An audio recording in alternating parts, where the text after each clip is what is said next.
Chapter 63. Everything had been settled when it came to Harry and the day passed. Everyone was gathered for the end-of-year feast, with the great hall decorated in blue to celebrate Ravenclaw's winning of the House Cup again, and Slytherin being a close second. My housemates were celebrating in a lively manner, but here came Dumbledore to rain on their parades. And yup, just enough points for Gryffindor to swoop in from third place and win it all. This caused my house to become half depressed and half angry at Harry and his friends. Slytherin became even more unhappy since they not only lost, but now the cup went to their rival house, and Hufflepuff was just sighting looking a bit out of it, but nothing had changed for them so they didn't really care. With only one house really celebrating the end of the year, the feast ended and students went to the Hogwarts Express once again. As my friends and I walked to the train, people noticed and decided to make a path for us. I was walking at the head of the group, standing nearly 6 feet tall at 14, with clear muscles shown through my casual black t-shirt and jeans, shining silver hair and flame-like eyes, appearing very attractive to most female students. Victoria walking at my side, she wore a green blouse to match her eyes, letting her black hair cascade over her shoulders. With a pair of nice black pants, and an aura living up to her nickname of the Queen. Christian was wearing jeans and an unbuttoned red-black flannel shirt, showing his own growing muscles which could be glimpsed through his white t-shirt, with jeans and hiking boots, walking in a completely relaxed manner as he looked at the sky. And James was greeting politely those he recognized as we walked, with him wearing a loose white shirt and beige pants, coupled with his gentle aura, it really made him feel like a saint. We made our way to an empty cabin under everyone's gaze, and it wasn't until we had entered the train did the students snap out of the trance which made them part before us. As the train ride back to King's Cross was underway, we chatted about the year, our summer plans, upcoming OWLs next year and just having a nice time together before going out separate ways for the summer. Before we got off the train, I gave Victoria a new supply kit, to make sure she could protect herself from her father without him being the wiser, and made sure she knew she would be welcome to my house anytime. But I had also prepared a little something extra. Tori, I also want you to take this, I say seriously as I hand her a small box. She takes it in her hands with curiosity, looking at me with almost emerald green eyes. Suddenly making me a bit embarrassed as I remembered the mirror's images. She opens it with a gasp and closes it quickly before staring at me in shock, looking for an answer. It's made to protect you. I asked a favor from some friends of mine, then I made the enchantments and put the runes on it myself, I explain, trying to stop myself from getting nervous. She then opens the box again and slowly takes out a beautiful silver necklace, with finely interwoven chain almost looking as if they were a semi-fluid piece of silver. A twin pair of snakes with little diamonds for eyes were attached to it, coiling themselves around a beautifully polished piece of emerald, protected by said snakes as their small heads rested on the 2 poles of the stone.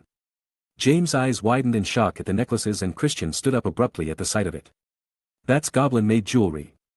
That thing looks like it costs thousands. Tori, I want you to have it.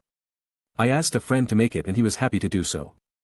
I imbued it with the protective magics I knew, occlumency defenses, physical protection, intent detection, emergency shield, and lastly it's a port key set to come to my ring. I say to her gently.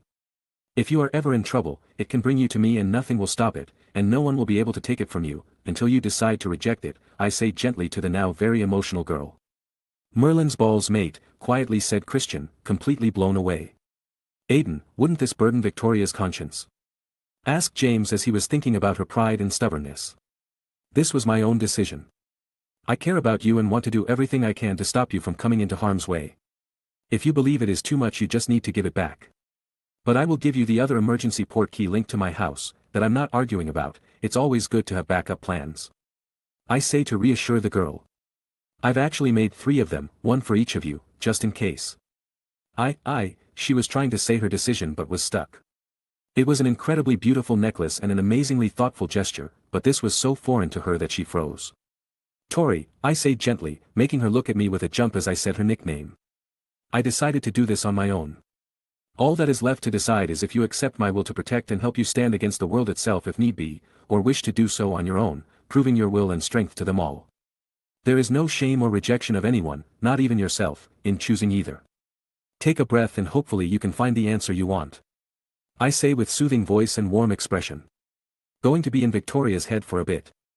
I takes a breath as silently contemplated his actions, words and intent.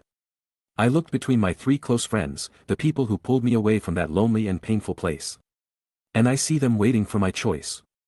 My pride wanted me to reject such a gift, but I just couldn't turn it away. I can now see just how much he wishes to help and protect me. This is something I haven't been able to feel since Mother was struck by that curse so long ago now, for someone who would help me simply because they were by my side. Not for anything, but because of who I am to them. I am not insulted by the gesture, not in the slightest. I know him. I know he would never stifle my growth, nor chain me down. Everything he ever does is try to help those he cares for, to make it possible for them to soar far above others. But I also know it's unusual for him to go this far. Like he said, he made the portkeys in other forms, so why did he do so much just for me? I don't know what to do. I know I care for Aiden. Ever since I first saw him, his long silver hair, the cute face he had in first year, those blazing red gold eyes, the air of confidence and safety he gives off. And even now, as he continues to grow, his face has slowly changed from cute to handsome, his height continues to climb above others. His muscles are clearly visible to onlookers and his voice is just so comfortable to listen to. He is so brilliant. I felt despair when I tried to chase him down and prove myself better than him. I acted rudely and tried to show how much better I was, but when my housemates started to blame and bully me for not surpassing him, for not taking him down by any means, laughing at my father's actions and insulting my mother, he was the one who stood in front of them and lifted me up. He showed me what it was like to feel others caring for me again, to feel what a family is. He gave me knowledge no one else in the world ever had before. He introduced me to his friends, soon enough letting me be one of them as well. He took his time and effort to heal me and try to protect me from the one you should be doing the protecting. He just keeps on giving, and I just want to be able to do something back for him sometimes. So with a lot of emotions running through me, I managed to ask with a stressed voice. Why? I saw him hesitate. I see the nervousness in him. It's very unusual for him to be nervous. He is always there, standing like an immovable pillar of support. Always calm, cool and collected in the face of others. He becomes excited when he makes a breakthrough or makes something new. Almost acting like a child. He can be strict and courageous when he defends something he believes in. But being nervous only happened once before, when he told me about all the horrible things he'd experienced in his childhood. When I heard that, I wanted to give the boy a hug, but we only knew each other for so long and I couldn't keep my pride down long enough to show such emotions in front of him. But he could finally speak. I did some soul searching this year. Do you guys know the Mirror of Erist? He asked to begin his explanation. He always does this around others, trying to help them know more and share knowledge around. But after seeing all of us shaking our heads, he continues. It's a mirror which has been housed in Hogwarts for some time at least. And I happened to find it during one of my excursions through the castle. It is designed to show one's deepest desires. Even those one didn't know or those one feared in themselves. He explained to our surprise that such an object can exist. To see one's greatest desire take form in front of you would truly test one's spirit. But then we all looked at him to wonder what this had to do with the situation. The mirror is a very dangerous tool. I can understand why in my research of it I found a warning. That it offers no wisdom or ideas about how to reach that desire manifested, and that many have wasted their lives away in front of it, unable to pull themselves out of the fantasy they see. But to me it was an enlightenment and a relief. You see, I disagree that it doesn't offer anything. I believe it teaches about the self. And the reason this is important is simple. It taught me I had another desire within. Something which could match my dreams to push the magical world further, and that was to see it happen with another. He explained seriously, but near the end he was using the gentlest voice I've ever heard from him as he looked into my eyes. Looking at me with those striking eyes that seemed to look at my very soul. It took me a few seconds to register exactly what he just meant, and when I did, my face immediately started burning up. I felt so many emotions racing through again, but this time it just felt so good. The happiness, relief, excitement, a bit of worry, and somewhere in my logical part I was trying to hold everything back, but that couldn't help for more than a second before tears of joy leaked out. The guys started panicking, even James, since they have no clue how to handle a crying girl. Aiden was trying to apologize, Christian was trying to tell a stupid joke, and James was trying to comfort me. I'm not sad, you idiots, I'm happy, I said as I the tears away, with a smile at how foolish the respect members of our group just acted. But you cried, responded Christian, totally oblivious.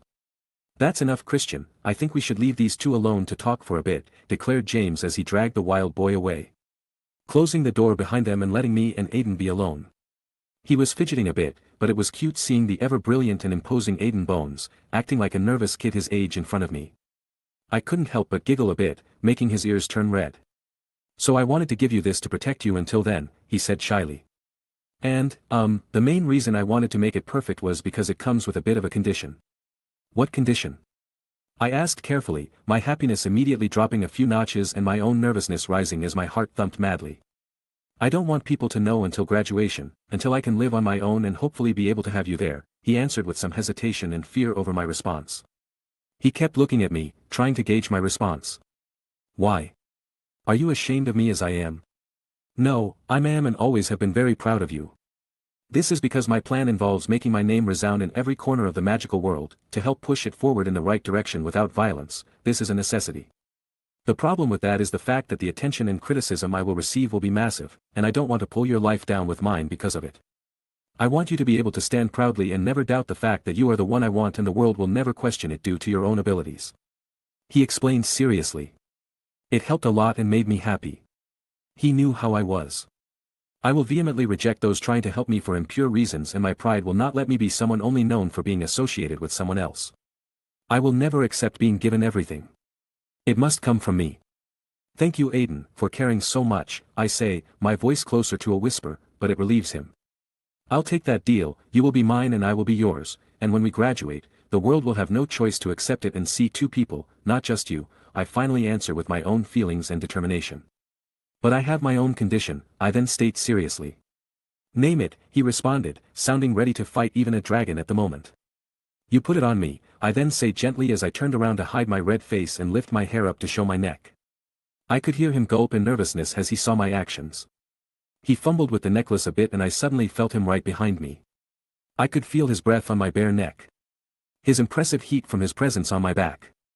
I felt his arms go around me as he laid the necklace on my chest and wrapped it around my neck. Then I felt him successfully attach it and letting it rest on me. Sealing the promise as he did. I let my hair down and touched the beautiful emerald with my fingers, a smile spreading on my face. We felt the train come to a stop and we both jolt out of it and see the station outside our cabin window. We then look at each other and I decide I should at least do something for him, doing so much and taking this step for me. Without giving myself time to think properly, I quickly lean forward and give him a kiss on the lips. It only lasted for a second, but when I realized what I had done, my face felt like it was the hottest it's ever been. So I immediately stood up and grabbed my things before turning around and looking at the completely stunned Aiden. That's to seal the deal, you can't take it back now, even if you wanted to, I say quickly and rushed out due to embracement, leaving Aiden as he slowly reached up to touch his lips. Back to Aiden. They were so soft and sweet. Was the only thought that went through his completely paralyzed thought process. And then James and Christian showed up to grab their stuff, only to see me unresponsive. Well, from the goofy smile on your face, I can see you captured the queen, or more likely she captured you, joked Christian with a good laugh. Congratulations, Aiden, I hope you make her and yourself happy, the two of you fit well together, was James' supportive comment. Ah. Yeah, thanks. I couldn't find Victoria anywhere on the platform but, with the thought of the necklace and the kiss, I was still smiling as happiness spread through me. I'm glad I came to this world. Chapter 64. I left the station in a daze, getting weird looks from Susan and Amelia. Auntie asked if anything bad had happened, but Susan obviously didn't know. And so they just let me be. We got home and I just headed into my room. As I lay in bed, Sol felt my emotions through our link and decided to check up on me. She flew over and landed in front of me with questioning eyes. Seeing how I didn't notice her, she decided to nip my ear. Ow. Sol. Why did you bite me? But of course she couldn't talk, but I felt some annoyance and worry at how I was acting. Oh, that, well something really good happened and I just couldn't really believe it went that well, so I was just kinda out of it I guess. I tell her as I pet her soft head, getting some cooing in response. I then decided to spend some time just petting Sol, like I did when I was a kid and she seemed to enjoy the nostalgic attention I was giving her. So I just passed the time until Tilly called me for supper. I went downstairs and joined my family. They were giving me some questioning looks as to why I acted weirdly on the way here, but I was ignoring those. After dinner, I went to the office to handle my duties as usual. A few idiots tried to make trouble with some of firm-associated stores, but that was resolved through the security each have hired. It seems those paying attention to the business side of things have noticed the trend of increased quality of product and manpower by going through my own companies. On the whole, the economic impact of Muggleborns has been increasing a lot and many having difficulties in other countries are coming here to find work under my initiatives. It also seems that the summer workshops for students are also going to be up and running soon, with advertisements going out in the Herald and the Prophet. For Bones Works, it has been going from strength to strengths. The werewolves who originated in Britain and who've come from abroad, willing to register and work under me legally have increased dramatically due to fair contracts and conditions. With the information spreading, people who just want to live normal lives. Even with Lycanthropy, are coming to my manufacturing, production and delivery centers for my products. With my personal defense runes cleared for production, it's been a good chance for people to find jobs under the bones. It doesn't have an explosive market yet, but establishing my brand's reputation before the return of Voldemort and his merry men will make sales explode at the time. The most important news for me is that my testing facility has been built. It took a few months to secretly have it constructed, but we've finally built a secure site for me to test the lycanthropy blockers I've come up with. With 50 rooms built to withstand 3 times the amount of force healthy and strong werewolf is capable of producing, safety equipment, emergency containment and fully prepared operation room in case of catastrophic rejection occurs. There has been an amazing amount of people willing to participate in the trials. Only werewolves in my employ actually know about the improved wolfsbane that I've developed. With that and Jerry's support, many want to help in developing this vaccine. Generous conditions have been offered for such risks. I'll be there for the entire testing period, alongside some former healers who've been infected by the disease and haven't been able to work in the field due to the risks they pose to patients. They've been a remarkable help for my employees since they're all werewolves, making them thankful for being able to do what they love. Within the week, everything I had to take care of on my hand was handled. The full moon would happen on the 15th of June since I didn't miss it this month, and everything is ready. It was now time to visit Harry and by extension the Dursleys. I had to explain to my aunt that I would be helping Harry accommodate better to the magical world since I had a good amount of interactions with the kid during the school. My fantastic grades and reputation helping the headmaster recommend me for the position. To which my aunt bought hook, line and sinker. I hate lying to her. But if she knew what was really happening, she would probably flay those muggles alive in rage. Death Eater Voldemort made orphans are a very sore spot for her. I simply decided to flame to Michael Folster's home located near Little Whinging. From there I got Scott to drive me to number 4, Privet Drive. It was a nice ride since I let Scott buy things for his own uses and the car was one of them. Now, since I come from 30 years ahead, I'm used to a sleeker model of car than the ones currently available. Honestly speaking, most of them look like boxes on wheels to me. But Scott is into cars. Said it's in every man's blood to want a powerful machine to ride. So I allowed him to even import a car to add to his collection. Might as well spend my ever-growing amount of money on something, cause at this rate I'll be the youngest billionaire on the planet. But let's just say he almost converted me when we were riding this sweet 1964 Shelby 289 Cobra, with dark blue paint and rocking the double white racing stripes. Feeling the wind in your hair while going down the freeway was brilliant, even if I'm used to flying on a broom. Just doesn't feel the same. I think I'll get my license to drive these puppies in a little over a year. So why are we headed into town, boss? I know you do business pretty much all over the country, but that place is pure muggle. Simple, I made an agreement with Dumbledore and a promise to the boy who lived. I answer, and I probably should have been gentler about revealing that cause Scott swerved a lot from the news. Watch the road, you idiot. Don't want to die on the way there. We're going to see the Harry Potter, was his response. I'm going to see him. No one can know I'm in any way related to you or the Folster identity yet, so you'll be disguised and leave right after you drop me off, I order the man. Yes, boss. He replied. Although he has weird habits. He's extremely capable as my aide. That's why I let him enjoy himself when he isn't doing anything for me. Pretty sure he had a hot tub installed somewhere on the property, but I haven't really taken the time to look around for it. We reached Privet Dr. and I hop out of the car to continue on foot. This place is so plastic. I thought as I walk along the street in a casual white t-shirt and jeans, with my hair in a high ponytail since I had to stop from flying everywhere during the drive. But it's really horrendously overdone in this suburb. Everything is almost exactly the same, from the houses to lawns, to decorations. It's so ideal would be the word to describe it. It is a picture of what was sold to be the ideal life for a common family to have in the 80s 90s. But whatever, I finally reached number 4. The infamous house of the Dursleys. Let's see how I can play with these cowardly and jealous people. So I knock on the door. A few moments later it opened and I saw an extremely overweight child with blue eyes and dark hair. That must be Dudley. Looks like a much fatter movie version of the kid. Must be before the diet, I thought. Who are you? He asked rather rudely while eating a chocolate bar. I should be a visitor your parents are expecting, please notify them, I responded with a smile that didn't reach my face. MOM, it's for you. He shouted into the house and left. And then came Petunia Dursley, looking like she did in the movie, but with the same eyes as Harry, showing her relation. Much to her dissatisfaction, I'm sure. Who are you? I've never met a young man such as you.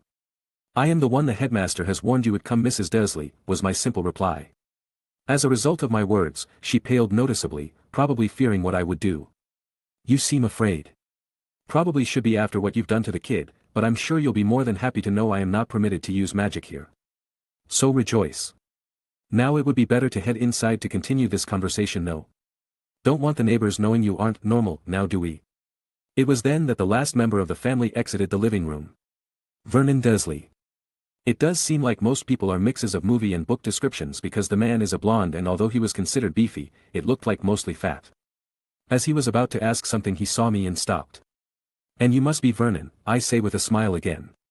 Let us talk in the living room, shall we? And please bring Harry down from the room you've locked him in. Who are you to order me around in my own house?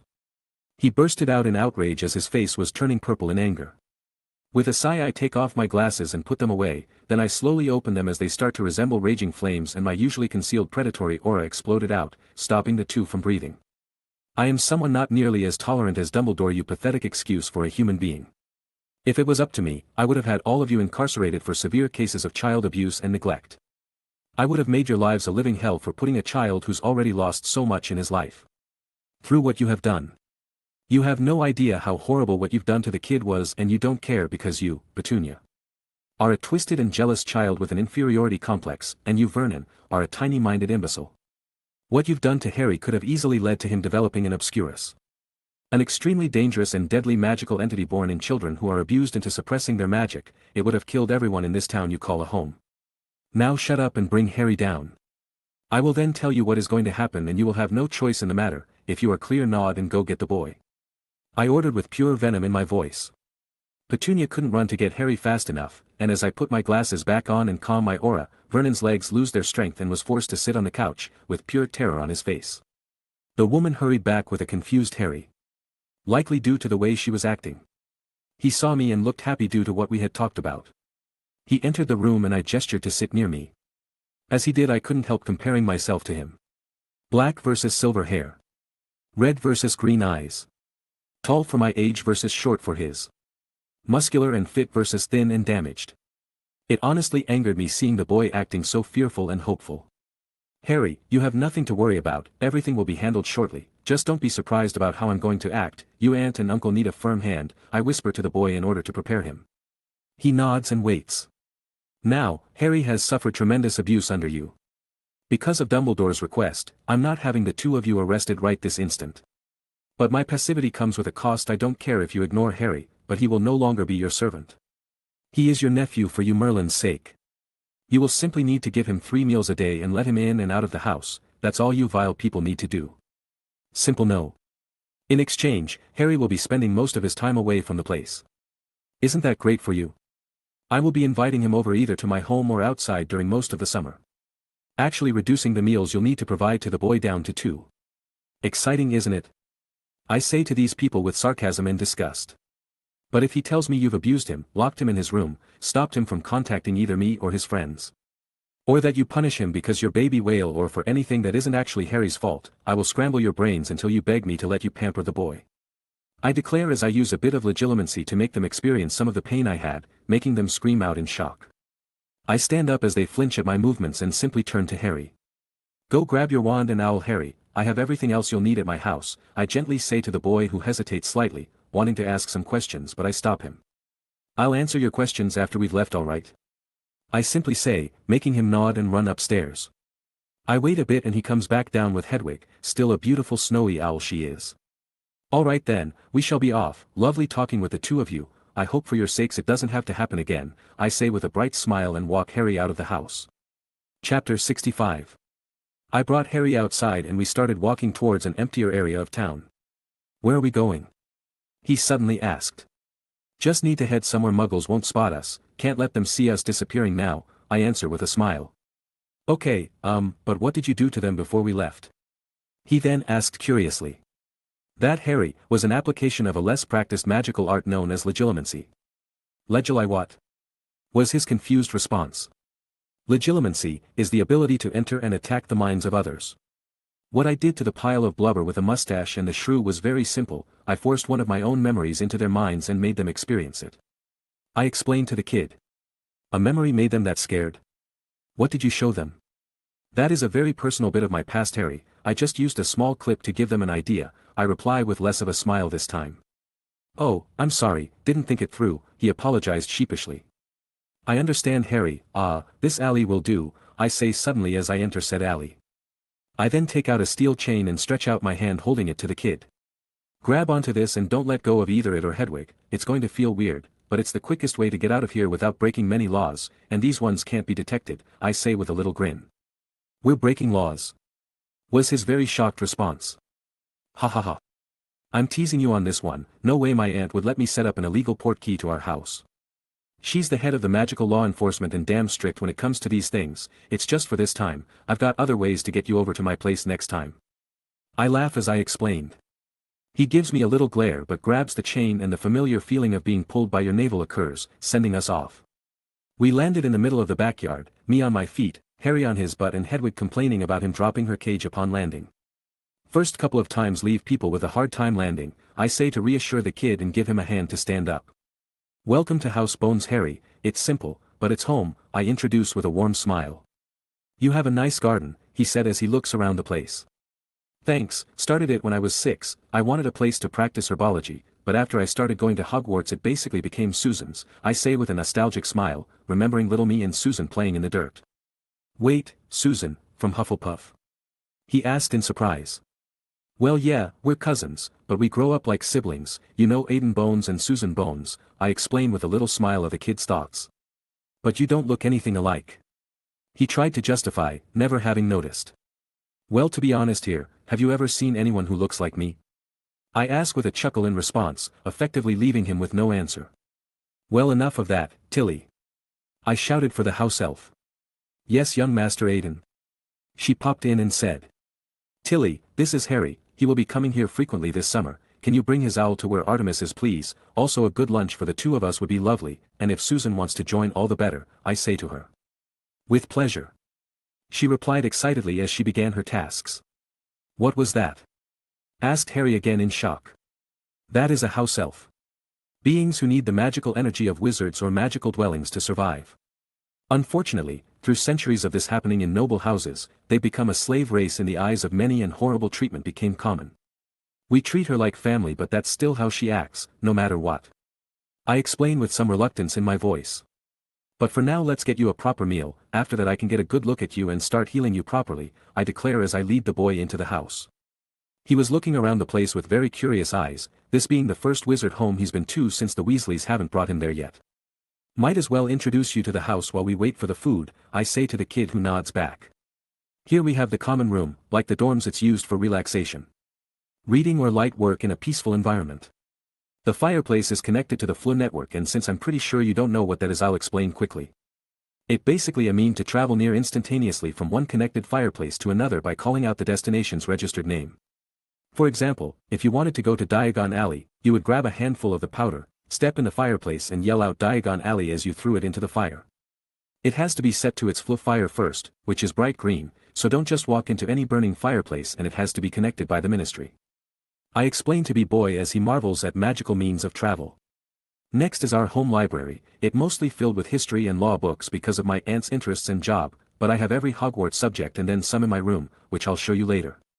Then we have the dining room over here, connected to a kitchen I don't suggest you enter unless you want to make Tilly cry a lot.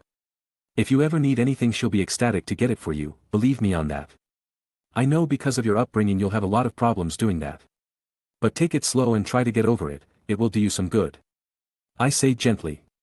Upstairs we've got the various bedrooms, mine, my aunt's, Susan's and the guest room.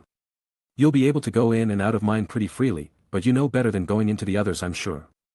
The last room is the home office, which I spend a fair amount of time in, so if ever you're over and I'm not anywhere else, just knock to find out if I'm there. I finish with a smile and a small flourish. Once again, welcome to House Bones. Thanks for having me, he responds shyly. And now, lunch. I announce just as Tilly pops in to say it was ready. After a nice meal with the two kids, Susan chatting a lot and Harry becoming more comfortable due to her presence. Things felt better. I had asked Susan to not bother me until supper because I was going to deal with something personal with Harry, and as the good little sister she is, she agreed without any fuss. Good girls get head pats. So I set up everything I need in the guest room. Alright Harry. I'm going to run diagnostic spells on you to understand exactly what the damage is. There is absolutely no need to be afraid or embarrassed about any of this. You are the victim of horrible people and I'll make sure you can be the best you can be. I reassure with my healer voice. I tapped his head with my wand and my face immediately went cold. Harry noticed. What's wrong? He asked nervously. I should have castrated the fat piece of shit and shoved that which you call an ant into her oven, I declared in anger, shocking the boy with my anger. I took a deep breath and calmed myself. Sorry Harry, seeing these types of things is a bit of a sore spot in the family, bad memories, I say with an apologetic smile. But I had every right to be angry. Incorrectly healed bones in his arms, hands and multiple ribs. Numerous bit of scar tissue throughout his body. No vaccinations for muggle diseases past those required at the age of 5 or magical vaccines either. And when I looked at his core, it was under constant stress due to the protection his mother imparted to him. Making it larger than average by a great deal, but lacking in energy. If this keeps up it'll be a miracle if the kid goes through a second maturity in his lifetime. He's lucky being at such a magical place like Hogwarts offset the damages for the upcoming years, but this isn't a good thing. Okay Harry, this is going to take more than a day to fix. Your body is very weak for someone your age and it's a good thing we're doing this before you hit puberty properly, lets you hit a good amount of potential. I'm going to start by fixing all those badly healed and damaged bones in your body. To do that I'll use a spell to make the specific bone vanish and use a potion called Skelegro to bring them back in perfect shape. Now the process isn't pleasant and I can't do too many at once, so you will be unconscious when the potion is taking effect and you'll be coming back tomorrow to fix the rest of it. After that, I'll work on the scar tissue in your body and we will start you off on a regimen of nutrition potions to deal with the rather severe case of malnutrition you've had to endure. Being at Hogwarts is helping you gain weight, but not make up for the losses you've suffered your entire childhood. They don't taste good at all, so drink them once before breakfast and supper to get rid of the taste and still take the required doses, and unfortunately for you, that's going to last all summer. I'll get Tilly to leave them on your nightstand every day. She will also be the one to bring you here from now on. Alright, thanks for doing this then, I'll do my best to do as you ask, said a grateful Harry. No problem kid, plus, these are my modified version, they're already reducing your recovery time by 4 months, I say with a smile as I ruffle his hair. What? Really? You can modify potions? Yeah, I'm actually going to release a few books after my OWLs next year, it's going to make quite the bang, I say with a crazy grin, getting him to smile at my enthusiasm. Alright, get on the bed and try not to get surprised too much as some bones disappear, they'll be back by the time you wake, I say as I got my magic spells rolling. Chapter 66. So began Harry's time with me as his healer. I was able to have all his bones and scar tissue in order by the end of the week, after which I gave him the weekend off. During which I scheduled him round trips to Diagon Alley and arranged for him to attend the various seminars and practice rooms at the firm center, to help him complete his homework, learn some new and interesting things by different instructors. He looked like he was really looking forward to it. Being able to spend his days in the magical world. Away from the Dursleys. Speaking of those living embodiments of shit stains, it seems they've really taken to my recommendations. They just give Harry a proper meal in the morning and evening when he's there and just ignore him, while Harry spends his time in his room enjoying learning about what he could and writing to his friends. Much better than ever for the kid. I've also handed him some guides and notes, to help him along properly, as well as the Muggle-born guide. Might as well help the guy not be totally clueless about the world. The reason I sent him away for a while was because the full moon was coming this Monday, and I need the weekend to do my final preparations. I've even convinced Auntie that I'll be heading over to my workshop to put the final touches on my latest prototype. Which isn't technically a lie. The broom has basically been finished, just needing a full gauntlet of tests to make sure everything was perfect. So for the next few days I'll be able to focus exclusively on the lycanthropy vaccine. I want to tell her, but the way I'm doing things can put me in a great deal of danger and she'd never let me do it if she knew. But I had to do this. It would help the thousands suffering from the disease and help them be free of its chains if I succeed. So on the Monday evening, I arrived at the facility and stood alongside healers and guards afflicted by lycanthropy, but who've taken the wolfsbane. They will serve to protect me if every defense gets breached. And since they already have it, there's no risk for them in that area at least, but it's different story for me. Everyone present here knows I'm trying to do something which would help all of them, and they are prepared to risk their lives for me to succeed in one more miracle, one beyond the potion I've already given them. The rest of those here are the 50 brave volunteers, willing to test my various vaccines with their bodies on the line, in hopes of an even better tomorrow. They have not taken any potions or medication in the last month. Making sure that the only variables present will be from their own bodies. I have men and women of every age above 17 to get the most inclusive data we can get, with 25 for each biological gender. Everyone was paired to a recipe, and since I only have 23 variants, 2 pairs will be used to test the most promising recipes as a third group. Each and every one of them will go through a full transformation, with every violent tendency intact. This is why we took so many safety precautions. Standing in front of everyone present, I stepped forward.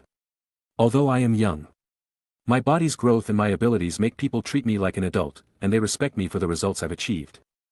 I stand before them and let the majestic aura of the phoenix within me soar as I speak. All of you present are those brave enough to take this risk with me. You are the ones who've suffered through our unjust community, from which they would cast you out because of a manageable condition who anyone could receive. But you stand proudly, here and now, ready to take a step and laugh in their faces. To stand before those who've written every last one of you as nothing more than beasts due to their own ignorance. To stand before those whose weak resolve made them avoid fixing the issue and instead choosing to persecute those suffering from it. You are men and women I am proud to know. Because you face what so many fear. With me. And with each other. I yell out to all those present, giving them the fire to pull through tonight, to see the bright tomorrow. And for this I have one thing to say to all of you. I announce seriously. Thank you. I shout as I bow my head to them in respect. And as I got up, I could see the raging flames in their eyes. Ready to make this night a historic one. Everyone, begin the injections and separation procedures as scheduled. We will see the path forward after tonight, and it shall come at the hands of everyone here. I turn around and order in a commanding voice. Yes, sir. Was the combined response of every man and woman in the facility. With practiced ease, everyone quickly lined up in their assigned pairs, wearing their numbered enchanted bracelets. They were made to stay on the person even as a werewolf, letting us identify which recipe they were injected with in case something went wrong. They were simply numbered 1 to 23, and everyone was wearing their own. Every single pair walked forward without fear, receiving their versions and following the guards to their solitary cells, awaiting their transformations like warriors ready for the battlefield. After everyone was locked in, with every lock and protective ward activated. With no issues reported across the board, the guard and healers also put themselves into the large isolation room for their transformations. This was just in case even one of them somehow has a bad transformation. We were taking no chances on any sides. Everyone knew the importance of today and no one wanted to be the person to ruin it. And so everyone waited in silence, for the moon to rise. Everyone had already brought books they'd like to read while waiting in their cells. So people could wait without getting bored. They were also given some CD players and a few albums for them to help their nerves.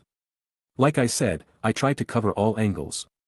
But what everyone waited for in excitement and dread had finally arrived. I could clearly see the guards and healers going through their transformations, as they slowly become the hybrid of man and wolf. But thankfully everyone had full control and no mishaps had occurred, letting me unlock the door and waiting for them to join me. It was a surreal experience to be surrounded by people in their wolf-like form, making my human side want to back away instinctively. But my bestial blood squashed that feeling and I stood straight and proud amongst them. You all know what to do, be at the ready. If the worst happens, I open the door, you restrain and I apply the antidotes after the number is identified, I ordered cleanly, getting barks of acknowledgement. So we all waited. We could hear the growling and howling of various werewolves. Some were simply growling, but seeing no one and only smelling werewolves due to my scent being hidden amongst the more than 20 surrounding me, most either tried to hurt themselves or sleep. For those trying to inflict self-harm we simply threw a potion which releases a knockout gas strong enough to affect werewolves and seal the room so it doesn't spread, effectively stopping them. There were simply calm werewolves, waiting as if they were given wolfsbane. Some became even more aggressive, bashing their bodies at the door trying to get out, resulting in them getting a double dose of knockout gas. An interesting result was when the transformation didn't happen physically, but the brain chemistry still changed, ending that one with some gas, but also a note because the two with this one had the same result. The really exciting part for all those present was that the 2 most promising recipes were working as intended.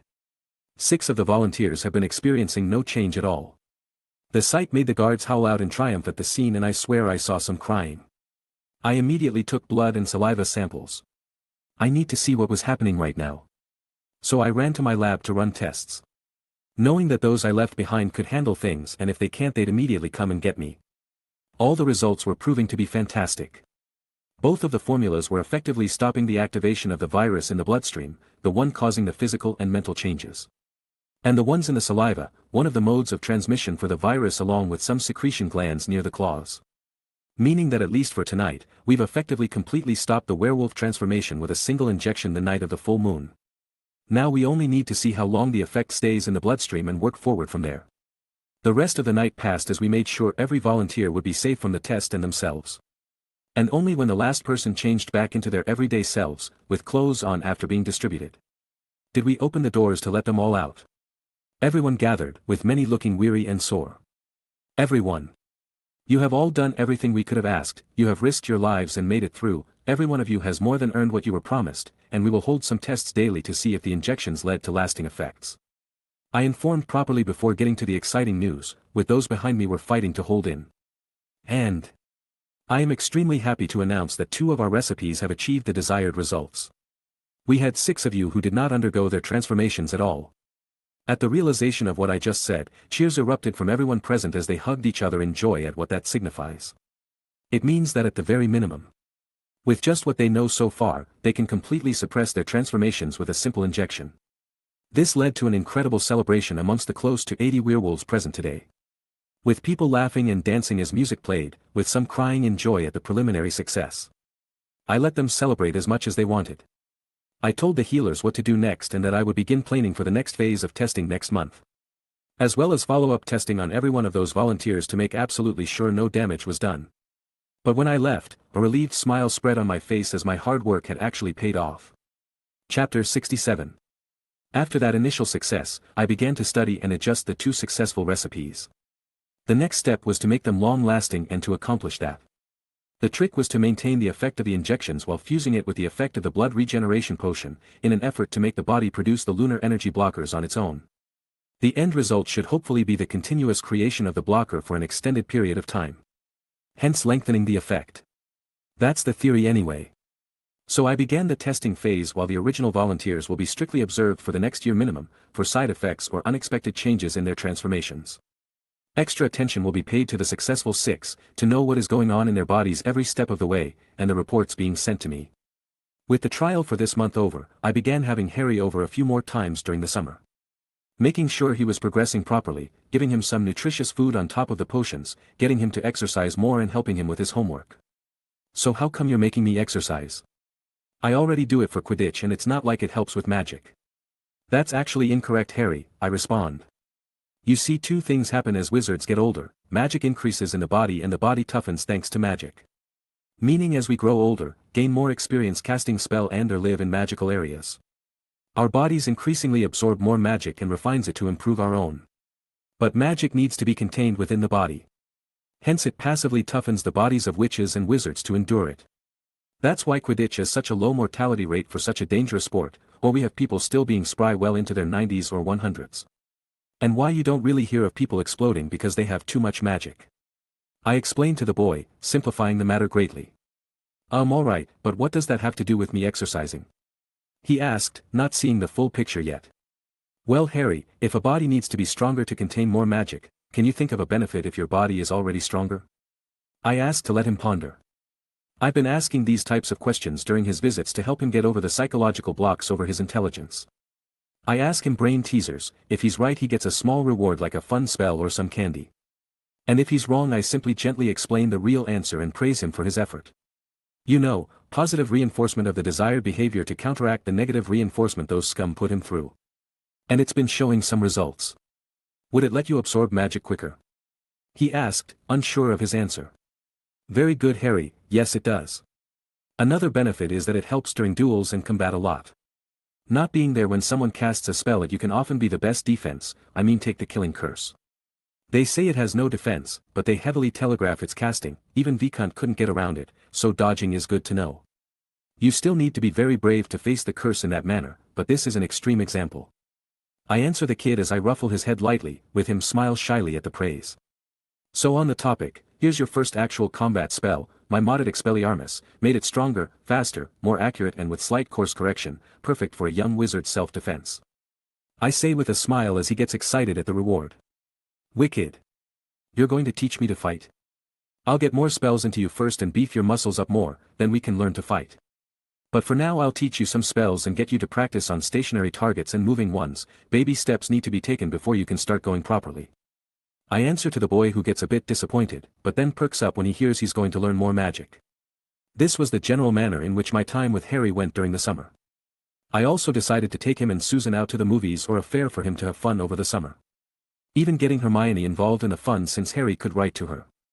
Harry thought it was unfortunate Ron couldn't make it, but he still had a great deal of fun. The kid really needed more of those kinds of memories. Interestingly enough, Harry would still experience Dobby trying to stop him from going to Hogwarts. Getting a warning from the ministry, but because of my threats the Dursleys can't really do anything to the kid anyway. But at least the scene with the floating cake didn't happen this time, helping mitigate the anger. After which Harry would thank me for everything I had done for him this summer and headed to the burrow. After I arranged for him to receive the rest of his potions of course. But that's a bit later in the summer, going back to my activities before the school year.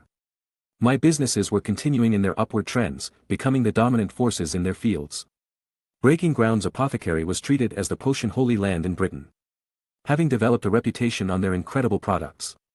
Extremely popular competition they offered, and their constant unveiling of new products with every single one doing exactly as they say. I got a report saying even Snape went to the place to submit his own work and was approved. Wonder how he'll feel when he finds out it's mine. I thought to myself with a smile when I heard about it. Natural Cultivation Farms has become the producer of magical herbs in the country, partnering and absorbing various other producers. Introducing some of the innovative cultivation methods I've designed, successfully steering the underwater farms with the help of the Mare people, and now beginning the formation of the Herbology Paradise Island project with the help of the Centaurs. The firm's center has become an established landmark in Diagon Alley because of their products and multitude of services. They've been helping hundreds find jobs or improve themselves, whilst helping the image of Muggleborns and spreading the accurate information on them which others have tried to bury. The Herald has been becoming the official rival of the Prophet, with thought-provoking articles. Insightful commentary, interesting stories, unbiased viewpoints for the most part. And the fact that they even sometimes question about me, their owner, helps people think better about them and me by coincidence, because I don't do anything to stop them. Bonesworks products are universally approved by pretty much everyone so far, even the darker families. They are purely magical products, made by a genius of an established wizard family. Owned and founded by its heir, from magical Britain, and offer incredibly useful products. The only thing they aren't comfortable with is that I employ mainly werewolves, but even their arguments and comments about that are losing a lot of traction because of our track record. No incidents of werewolves losing control in almost 2 years. It's unprecedented in modern magical Britain that so many of them gathered together and none have done anything remotely bad. There has actually been a decline in overall criminal activities in Britain as well as a great rise in the economy due to the increasing number of productive members of the community. I am literally changing the views people have on werewolves the more time passes with absolute success. And the best part is that my employees are actually policing themselves because they don't want to ruin things for everyone and lose my support. People have tried to introduce aggressive or unstable werewolves into my businesses and current workers have caught every single one of them and notified my managers. Overall, I've slowly but surely been shifting the mentality of witches and wizards in the country. They are being exposed to bettering living conditions, products and supply. Reduction in crime and boost of the economy. Better news coverage and information. And all of this stems from Muggleborn owner and operated businesses. And from an established family's business operated by werewolves. These facts are what will change the ordinary witches and wizards' views on all groups involved slowly but surely. With the ultimate goal of having them experience a sort of cognitive dissonance with what they are being told and believe, compared to how things are and have been happening. It is a large-scale populist mentality change, but it must happen to move out of this medieval mentality influential families have tried to enforce for centuries now. And I believe this will happen through my efforts. The rest of my time this summer was spent in a few ways. My first is that I continue to test the vaccine properly. We've held the second round of testing with a new batch of volunteers, not wanting to take any chances to obtain clear results, and keeping the original successes under observation. The 6 from the last month's test were put in the facility as well, but were not given any new doses to see how long the benchmark recipes will last, with the rest getting the new versions to increase the effect duration. The results were spectacular. With the 6 not experiencing anything so far and the rest also having a perfect passing rate. It means that so far, everyone injected with the brew have accepted it and only further test and observations will be needed. We've built a second facility to observe the progress everyone is going through, with Jerry in charge of security for both now. My second project was finishing off the broom completely by running it through a battery of tests with James looking at our work with me. We tested the endurance, speed, maneuverability, toughness and everything else we could think of to the extreme. We then analyzed it thoroughly to see what the damages were after such rough tests. We were very satisfied with our results. Next is to make the official version, isn't it? Asked James with an excited smile. Yeah, and make Christian use the thing during the season, whether he wants to or not. I'm not letting the guy not ride our baby, I agree with a goofy grin. Christian will agree without a doubt, he knows us, he knows we would never do anything to hurt him, replied my saintly friend, not taking his eyes off our hard work. We better get started, I want to make sure this broom knocks the socks off everyone at Hogwarts, then the world, I said, stretching myself to prepare for the process of making the broom. But what is its official name be? Asked a curious Christian. It's going to be the brother of Randolph's Firebolt, so we agreed on making it a sort of brand. The name of this beauty is Blackbolt, I say to my friend with an excited smile.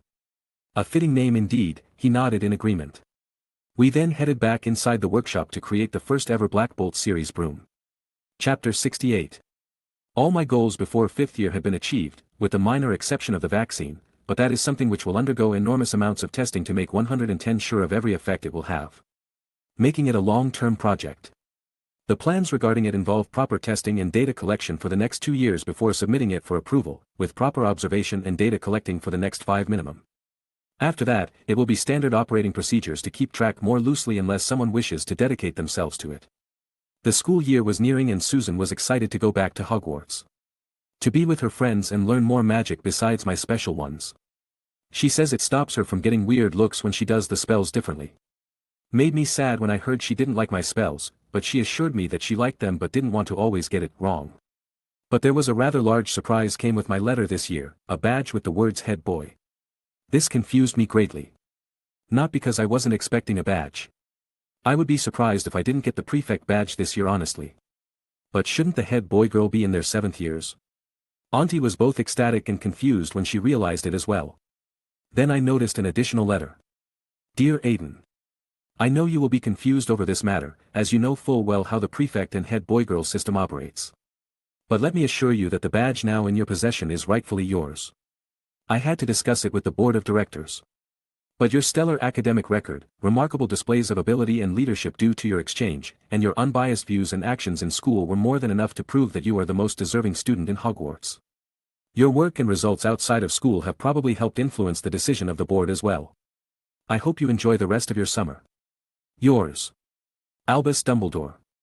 My aunt and I read the letter over, after which she just burst out with pride and gave me a big hug. That's the first time in centuries it wasn't a 7th year getting the head boy position. I'm so proud of you, Aiden. She said excitedly. Yeah, I really wasn't expecting that, I answered, hugging her back. It's nice when she loosens up like this. Susan came in wondering what was happening, then she joined Auntie in congratulating me. Tilly popped in feeling worried at the noise. But left excitedly as she went to prepare a celebratory feast. The house was filled with merriment that evening. Auntie also talked to the family portrait after some drinks, crying and laughing as she did, sharing the news to those she missed. After that Dumbledore bomb, I decided to make sure everything was still happening as it should. So I headed over to Diagon Alley, waiting for the Weasleys to come do their shopping. I'm just spending time doing some preparations for the year. And yes, Lockhart is coming, and yes, I've read his stupid books. They are appalling as biographical works, but mildly entertaining when I read them as works of pure fiction. At least the guy is still a total ponce though. It's the first time I've seen such narcissism. But whatever, it's not like I'll listen to the idiot. A few days into my wait, I then saw a group of nervous redheads looking around in a hurry. Guess Harry messed it up even after I told him how it works. Probably should have let him try it once, but then he wouldn't spot the Malfoys, whom I've also spotted, as all of them, along with Hagrid, came out of Nocturne Alley one after another. Good to know I'm not fucking things up too much so far. All that's left is for the pansy to sneak the bloody Horcrux to little Ginny. I thought as I observed the situation from afar. It was hilarious to watch 2 grown-ass wizard men start a fist fight in a bookstore. They're just so bad at it. But before all the commotion, I was able to confirm Ginny getting the journal, so with my goal met, I decided to intervene. Well, isn't this a sight, the great Lucius Malfoy, fighting like a muggle, wonder how the paper will spin that bit, I say loudly enough for everyone to hear me. Most people stop panicking and look at me, the one who dared openly mock the Malfoy Lord. But then they see me. Standing at 6 feet 0 inches, wearing a light, black-colored robe over a similarly black undershirt, contrasting my flowing silver hair and flame-like eyes, finely chiseled muscle visible through my shirt and pants. They parted way to let me reach the brawling pair, who seemed not to have noticed my entrance. I saw Hermione being shocked at my presence, Harry was happy to see me, Molly and Ginny Weasley didn't know who I was, but Percy was curious, George and Fred were excited to see me in action, and Ronald had a very ugly expression on his face. As I walked to approach the two, the fight suddenly escalated as they both went for their wands, to the shock of everyone present.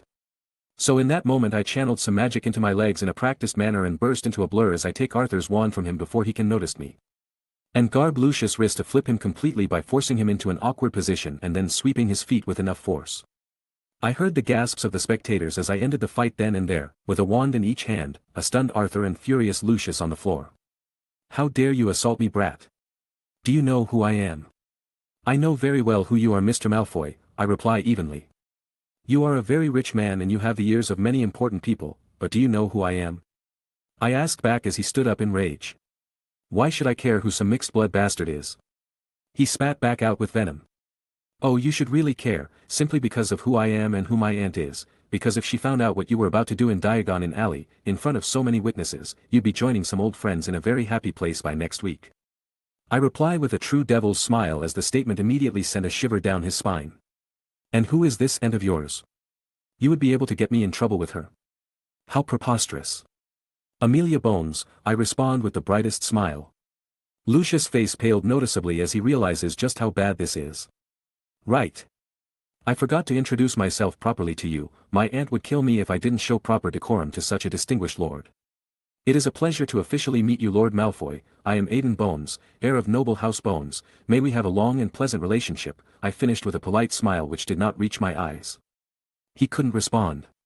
He knew just how eager my aunt would be to take him down for the slightest law-breaking. And a duel in broad daylight, in the middle of a crowded Diagon alley was definitely something she could use. So although I humiliated him in my takedown, I did him quite the favor and he knows it.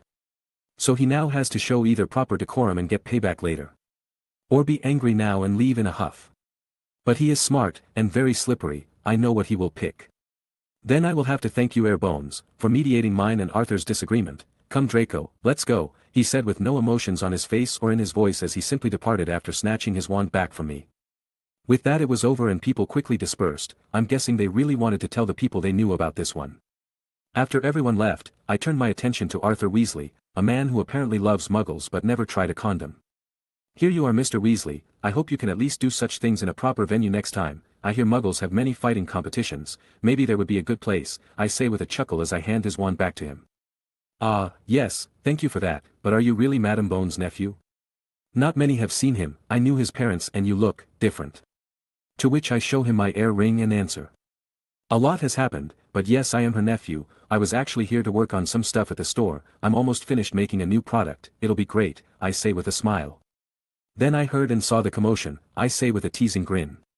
"Yes, me and Lucius are usually at odds with each other, to explain lightly," he replied awkwardly with some embarrassment. "I get it, the man has a dark past, present and probably future, but at least try not to fight him in a public area next time. He is a total prick, but an influential and dangerous one," I said seriously. "And don't worry about my aunt, I'm not telling on anyone, just said that to make him sweat," I add with a grin.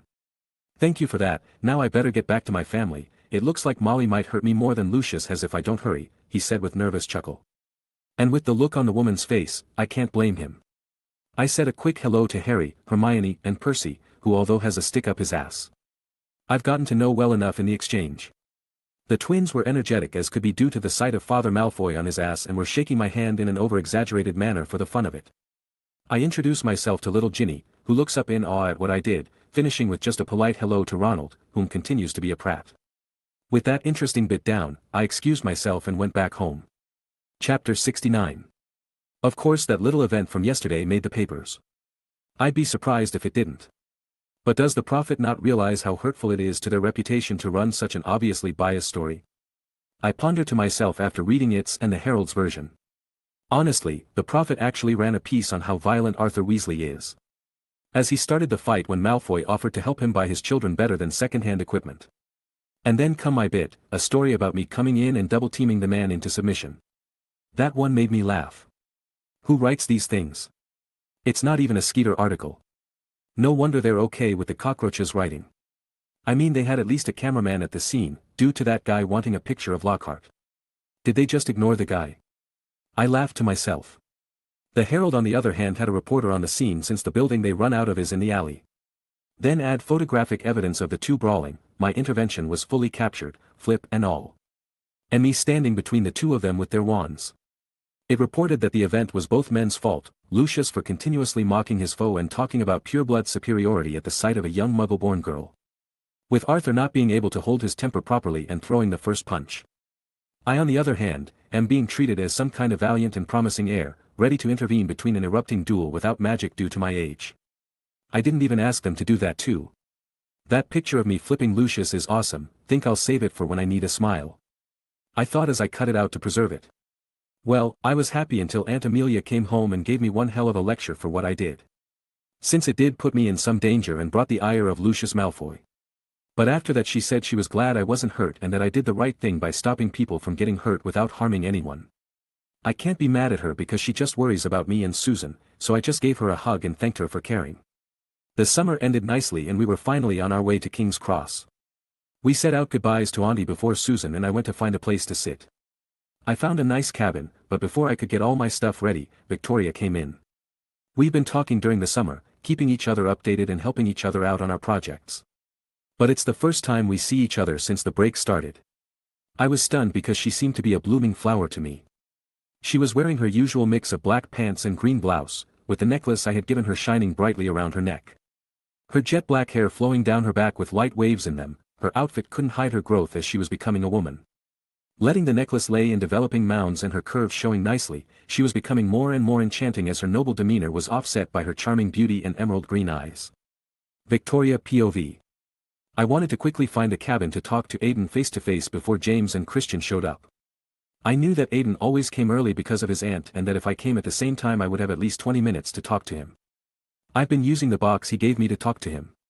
But it's just not the same without hearing his soothing voice or feeling that familiar heat near me. As I rushed through the train I finally saw a glimpse of his glistening silver hair. With its hidden gold making it seem like it was almost alive when it moved. So I made my way towards the cabin he entered, but when I came in I froze at the sight of him. He got taller, I'm 5 feet 7 inches but he's still almost a head taller than me. His white t-shirt was tight as it couldn't hide his almost perfectly developing muscles, not bulky like those muscle heads, but like a warrior or predator, sleek. Powerful and efficient, and hot. As he heard me enter I could see his broad and firm straightening, with his mesmerizing hair tied in a loose ponytail flowing down in the middle of it. When I could finally see his face I was lost in it. The delicate features he had were blending perfectly with his development into a man, looking like the true Adonis in my eyes. Then I met his intense eyes, the eyes unique to him and only him. The eyes which could show me unyielding determination and care. We lost ourselves into each other's eyes and I don't think I wanted it to end. But Aiden was always one to be able to step up. Back to Aiden. I am happy to see you looking so well Tori, I said gently as I closed the door and obscured it, before taking her into my arms for a hug. I know we wrote to each other a lot, but I missed you, I then whisper in her ear. She hesitated a bit before hugging me back and burying herself in my chest. I missed you too, came her quiet and muffled response, leading to a tighter hug. We just enjoyed each other's embrace until she finally gave me a small tap and I let go. And when I do, I see her blushing face trying to suppress a smile due to her pride. Come, sit down and we can relax a bit before the guys come, I say gently as I place her trunk in the overhead storage. She nods in response and sits. I quickly store her things and sit beside her as she is trying to regain her composure. I give her some time while enjoying her presence besides me, letting her decide when to start. And after a minute or two, she does. I've got some good news I haven't been able to share with you because I wanted to tell it to you in person, she started off seriously. I am officially the female prefect for my year. She proclaimed proudly. Congratulations Tori. It couldn't have gone to anyone more deserving of it than you, you are without a doubt the best witch of our year, much less Slytherin. Do you know who else it will be for your year? I then ask. No, they didn't tell me in the letter, but I'm honestly not expecting much from anyone in my year, they're all so stereotypically Slytherin. It makes it so easy to guess how they'll act, biased towards the house and punishing anyone they don't like anywhere else. She answered with a disappointed sigh at how blatantly stupid they act. That's alright, you do what you believe being a prefect means and I'll support you the whole time you do so. I say gently as I give her hand a squeeze. This made her blush come back again at the intimate contact, only letting her give a nod in response. We spent some time quietly enjoying each other's presence, until I could feel the familiar auras of James and Christian, making it us reluctantly stop before they arrived. I lifted the magic on the door and windows, before they would see it. Hey there you two, how's your summer been? Came in my energetic friend. Christian was also growing rapidly during the summer. He looked around 5 feet 10 inches, with a good amount of muscle for someone our age. His black hair had been neatly trimmed since last I saw him, letting his increasingly sharp features come into focus. With his energetic eyes pulling people in.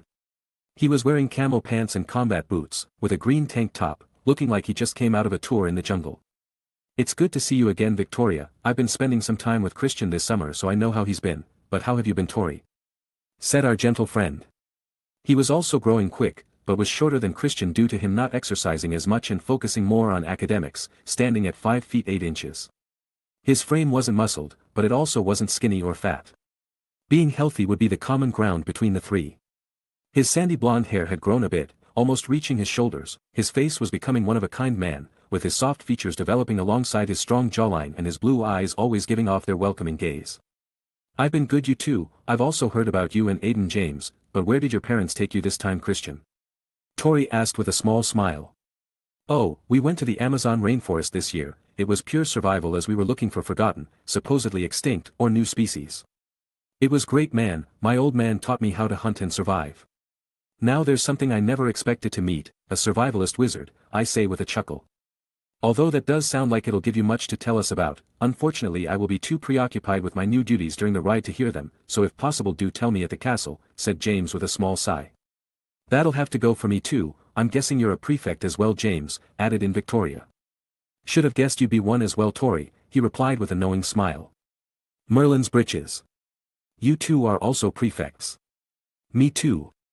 As my friends were smiling at the revelation, Tori suddenly paused. Wait a second, no offense here, but how is Christian the Ravenclaw prefect when Aiden is there? She asked, sparking looks of realizations on the guys' faces, immediately looking at me awkwardly. Ha! No need to worry, you three. Dumbledore gave me another thing to do. Let's get changed and head over to the prefect carriage. We all got dressed, waiting for Tori since she had to wait for us to be done first. We then headed to the carriage. As we walked, a lot of people recognized us and peeked out of their cabins as we passed. But if you are not a prefect, Aiden, how are you going to be allowed in? Asked James with some worries. It'll be fine, James, I'm better than a prefect, I answer, confusing the three. But they know I'm not going just to cause trouble, so they choose to believe in me. We arrive at the carriage door and enter. It was quite different than the rest of the train. The Hogwarts Express is generally filled with individual cabins everyone chooses to travel in. This carriage is actually a large lounge area, with comfortable seating and furniture, looking like a high-class private train car from back in the days, but with more seating areas and no bar. It was primarily red in color, matching the train's paint job, but darker in shade. The furniture was Victorian in style, but very well maintained, with wine red coloring for most of it. And scattered around the room were small tables to put your food or drinks on, which could be obtained from the house elf assigned to the carriage. Inside we find 22 students our age and older, 21 other prefects and the head girl for the year. I recognized Penelope Clearwater from my house. She started as prefect last year, and Percy Weasley, currently dating the former, somehow. The head girl this year was a Hufflepuff, surprisingly, turning out to be someone I knew from the exchange. Her name is Helen Dormant. An aspiring historian, hoping to find lost history of the magical world once she left the school. She was rather average in looks, with shoulder-length brown hair, brown eyes, a pair of glasses on her nose, and no outstanding physical features. But since she is in her position, it more than proves she's shown great skill and character to reach it. Her looks mean nothing if she is the best for the job. What are 2 fifth-year Ravenclaws doing here? Suddenly asked one of the Slytherin's 6th years. Aiden, Christian, I know you two are close friends, but you can't bring guests here, Penelope jumped. No worries, Penelope, everyone that should be here has arrived, so I suggest calling this meeting to order, I reply with a bright smile. No, we can't, the head boy still hasn't shown and it's near the scheduled time. What is he doing? Interrupted Percy. Judging. Who says he isn't here? I asked as I pull out my own badge with a grin, making everyone's jaws hit the floor in shock. No way that's possible. You're a 5th year. Ha ha ha. By Merlin's wrinkly sack mate, you did get a better assignment from Dumbledore. It would be nice if you told us these things in advance, you know. I do like being in on jokes. Made me worry for nothing, I'm going to let you have it, simply said Victoria. Still worth seeing everyone's faces. I proclaimed, readying myself for her punishment, but not yielding to my desires. So if you can name a better person for the job while discounting the years, then let me hear it. I then challenged those present.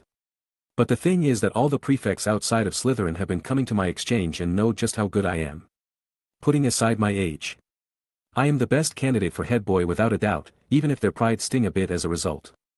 Ha! I can beat a brat like you in my sleep.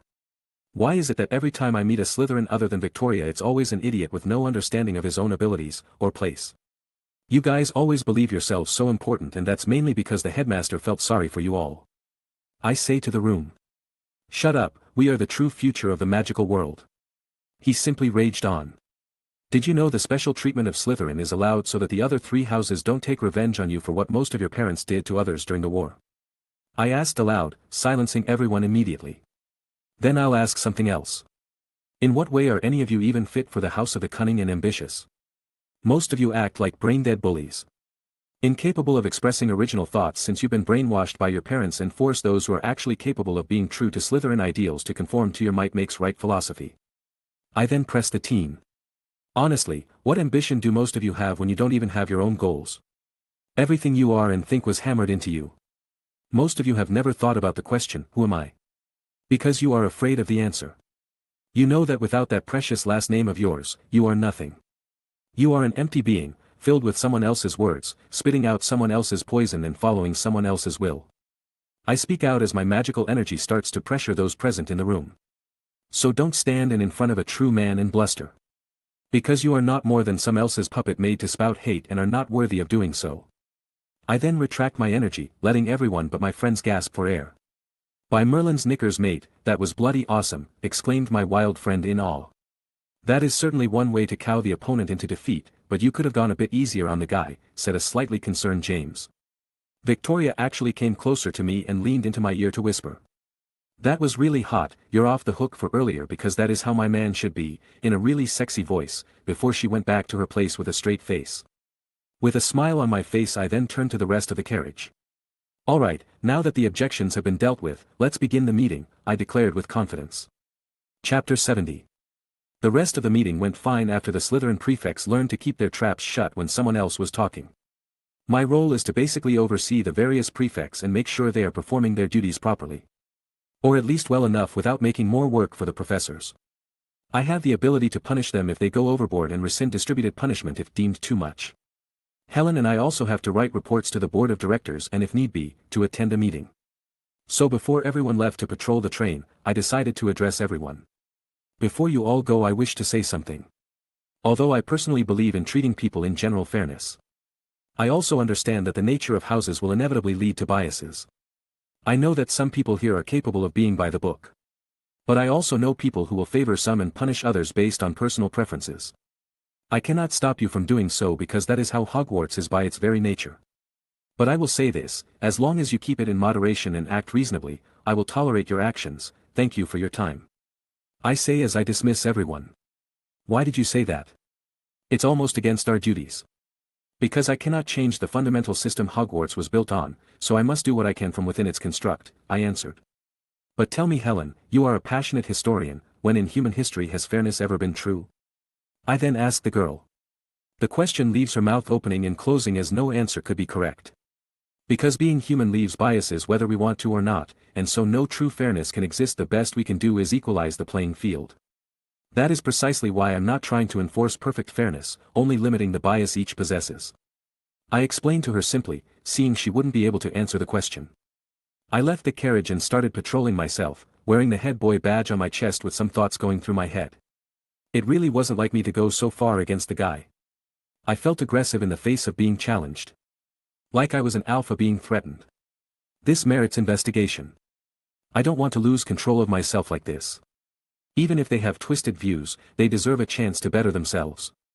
I've only acted like this when I felt someone had done horrible things or when I was in battle. This being neither. I'll have to be careful. I thought seriously to myself, feeling some guilt over the matter, even if my friends didn't judge me. As I was coming back from my rounds, a very stressed Hermione ran into me and bounced off, falling down as a result. Are you okay, Hermione? I ask as I give her a hand. I'm so sorry about that. She said, extremely apologetic, until she noticed who she bumped into. Aiden. What are you doing here?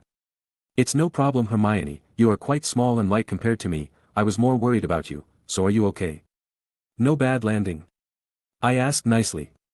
Yes, I mean no, I'm okay, she quietly finished as she talked nervously and with a blushing face. That's good, but why aren't you with Harry and Ronald? Don't you three usually spend the ride here together? I can't find them anywhere. The rest of his brothers and sister are here, but Ron and Harry who were just behind them aren't on the train. Calm yourself, Hermione. The barrier at the station might have locked them out for some reason. I'll send an owl ahead to the headmaster to inform him, and as long as those two didn't do anything crazy, they'll go and pick them out. I tell the bushy-haired girl. Really? But why would he believe you, Aiden? We're just students.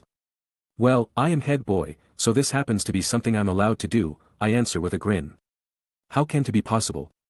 Don't you need to be a 7th year to be head boy? I was deemed to be the best candidate, so I was chosen, I simply replied. Now I'll go send that owl, you can go and find a cabin to relax a bit in, I say as I pat her head.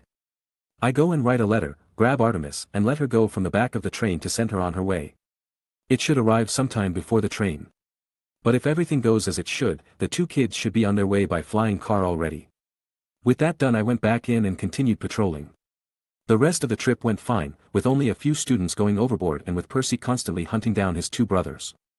We got to Hogsmeade and boarded the Thestral-drawn carriages to the castle where the usual fanfare was happening. The sorting was as predicted, with only Ginny, Luna and Colin Creevey being of actual importance this year according to the canon. I'll do what I can to protect Luna from bullying and hopefully she'll be able to make friends. Harry and Ron haven't shown up to the feast, but they should be getting punished for the flying car debacle. After the meal was done, the song was sung. It was time for prefects to guide the new students to their dorms for the next 7 years.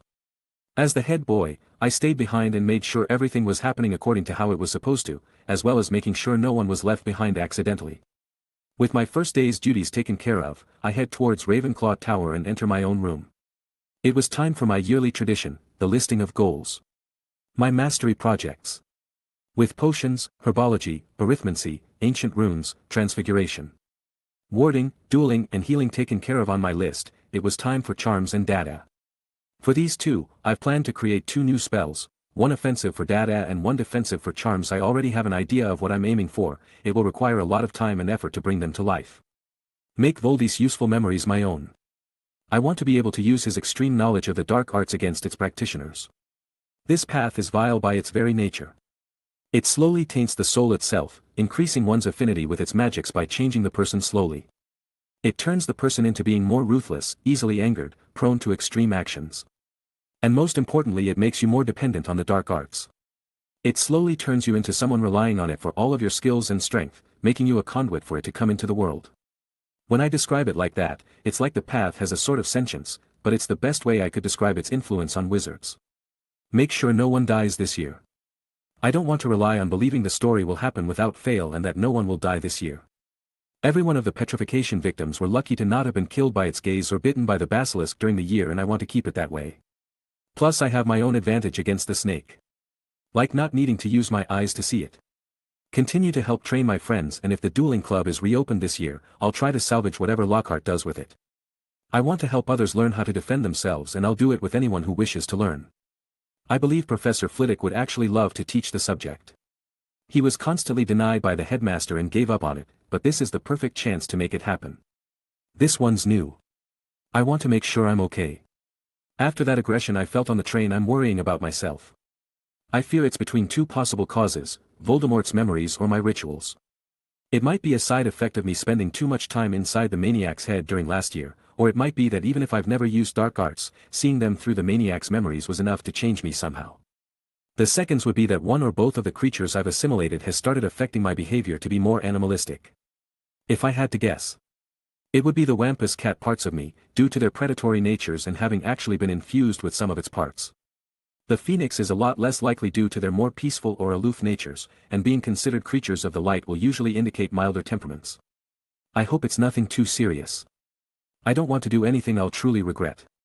But I still want to achieve my goals and dreams, and I'm not letting this get the better of me more than it already has. I will master and improve myself. I will not be controlled by some bits of a madman, dark arts, or an animal. I am Aiden Bones and I will be victorious, whether against Voldemort or myself. I think as my determination rises to meet this new challenge. With my yearly ritual over, I turn off all lights in the room and go to bed. Chapter 71. The next day saw the start of pretty much my whole year understanding why fifth-year students are always extremely stressed. That being because the professors kick it up about 4 notches above what they were accustomed to. Still no problem for my group, especially with our homework quills and our cooperation when it comes to helping each other. I knew that nothing should happen until Halloween, with Mrs. Norris' petrification being the first incident. So until then I wanted to get a few things out of the way, giving Christian the Blackbolt and asking a favor from Dumbledore. Even with his new prefect duties, Christian was still participating as the best chaser on the team. There were even some rumors about him being captain next year. But knowing the guy, he'll refuse that. Christian is many great things, but he knows he's not someone capable of actually leading people in a disciplined manner.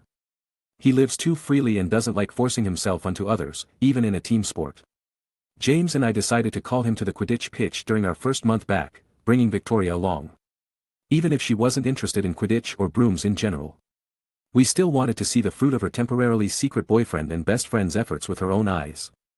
No matter your feelings on the sport, 2 students developing such an advanced broom is incredibly impressive. So we waited until Christian came running into the pitch. Hey mates. What did you guys want to talk about? And why here? I know you guys support me, but I know none of you are actually into Quidditch. It is very simple. Christian, Aiden and I have a gift for you which needs to be used here, answered James with a smile as he tried to hid his own excitement. We've been working on this for a while so that you'd know how much we support you in your passions, like you do with ours, and it was fun making it, I say with a bright smile on my face. So we present the Blackbolt. We say in unison as I take out the broom from my pouch. I present the sleek black broom, with goblin-made silver and completely customized enchantments. Christian takes it in his hands as if he's holding a newborn baby. You guys made me a broom? He asked emotionally as he looked at it, lightly caressing it. Mostly Aiden, but he brought me into the project and we worked on it together when I could help, answered James, very happy with how touched Christian felt. Well, what are you waiting for? You're only going to know how grateful you should be after flying the thing. He then mounted the broom in one swift motion, not doubting the 2 of us for even a second, and kicked off the ground to suddenly shoot right into the sky while giving a surprised yelp. Show us how a real Quidditch player flies, Christian. Show us why you're the beast of Ravenclaw. He seemed to have taken my word to heart as he begins to not so much fly in the sky, but dance in it. His movements were so fluid that when one ended the next had begun. He weaved through the hoops. In the stands and through the sky. Performed complicated maneuvers and dives. Flying around the sky like he owned it, until he finally came down and ran up to me and James, hugging us both with all his strength. You guys are the greatest friends I could ever ask for. You made me the best broom I've ever ridden, and I'm sure it's the best out there too, even if it's not, it doesn't matter because it's the best to me, no contest. He declared, really trying hard to tell us how grateful he was for all of our efforts. It actually should be the best broom for chasers out there, that's what we made it for. It might also be the best so keepers, but I'll have to wait on that, but this broom's sibling will be the best for seekers and beaters, I explained to the guy. What do you mean? There's another broom as good as this one. Aiden partnered with a man setting out to make the best broom in the world. So he got together with him and they both made their own brooms. They will be sold as a new brand to completely crush any other out there. The manufacturing should be underway already and sale will begin next summer. Explained James with a sense of happiness seeing such a successful result. Yup, and this is the very first Blackbolt, it has the identification number 0, because the others will all be made by others and this shall be the only one made by its creators, I added proudly. First my necklace and now that broom, are you trying to make everyone fall in love with you? Sarcastically added Victoria with a teasing smile. I love you, but only like a brother, I'm saving myself for someone special, so I'm sorry but I can't accept your feelings, I'll keep the broom though, it did nothing wrong. Why you little bastard? You planning on breaking my heart? But as he laughed I approached Tori and whispered into her ears. I'll show you just who I love next time we are alone, getting her to turn an impressive shade of red as she fidgeted on the spot, letting me get a good laugh myself at her reaction and a pinch from her soon after. Suddenly Christian spoke up seriously. I know I joke around a lot, but seriously thank you guys. I'll do my best to answer the support you've shown me with this. I'll fly circles around those chumps and make everyone drool over the broom you've made me. He said with a very determined face. We know you will, Christian, but you're our friend, no need to stress yourself out, we just wanted you to be able to have as much fun as you can up there, replied our saintly James. We know you'll do our efforts proud, mate, so fly, that's all we want, for you to fly with our broom supporting you, I added with my own gentle smile. You guys can make people cry with your level of brotherhood, it's actually touching, said Victoria with some teasing, but we could tell she was feeling emotional. So we were finally able to give our work to our friend. We were all very excited to see it in action during the first game he would play on it.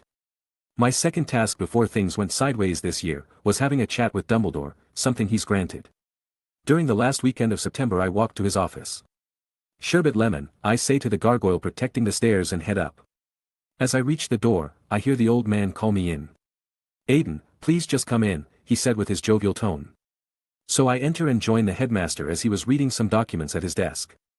It is quite rare for a student to request a meeting with me, and even stranger for you to do so when nothing urgent is happening, so what is it that you need help with, Aiden? Or what is wrong? He asked with his usual curiosity. This has to do with a serious problem I've noticed with myself, headmaster, I answered gravely. How serious? He asked, losing his jovial tone.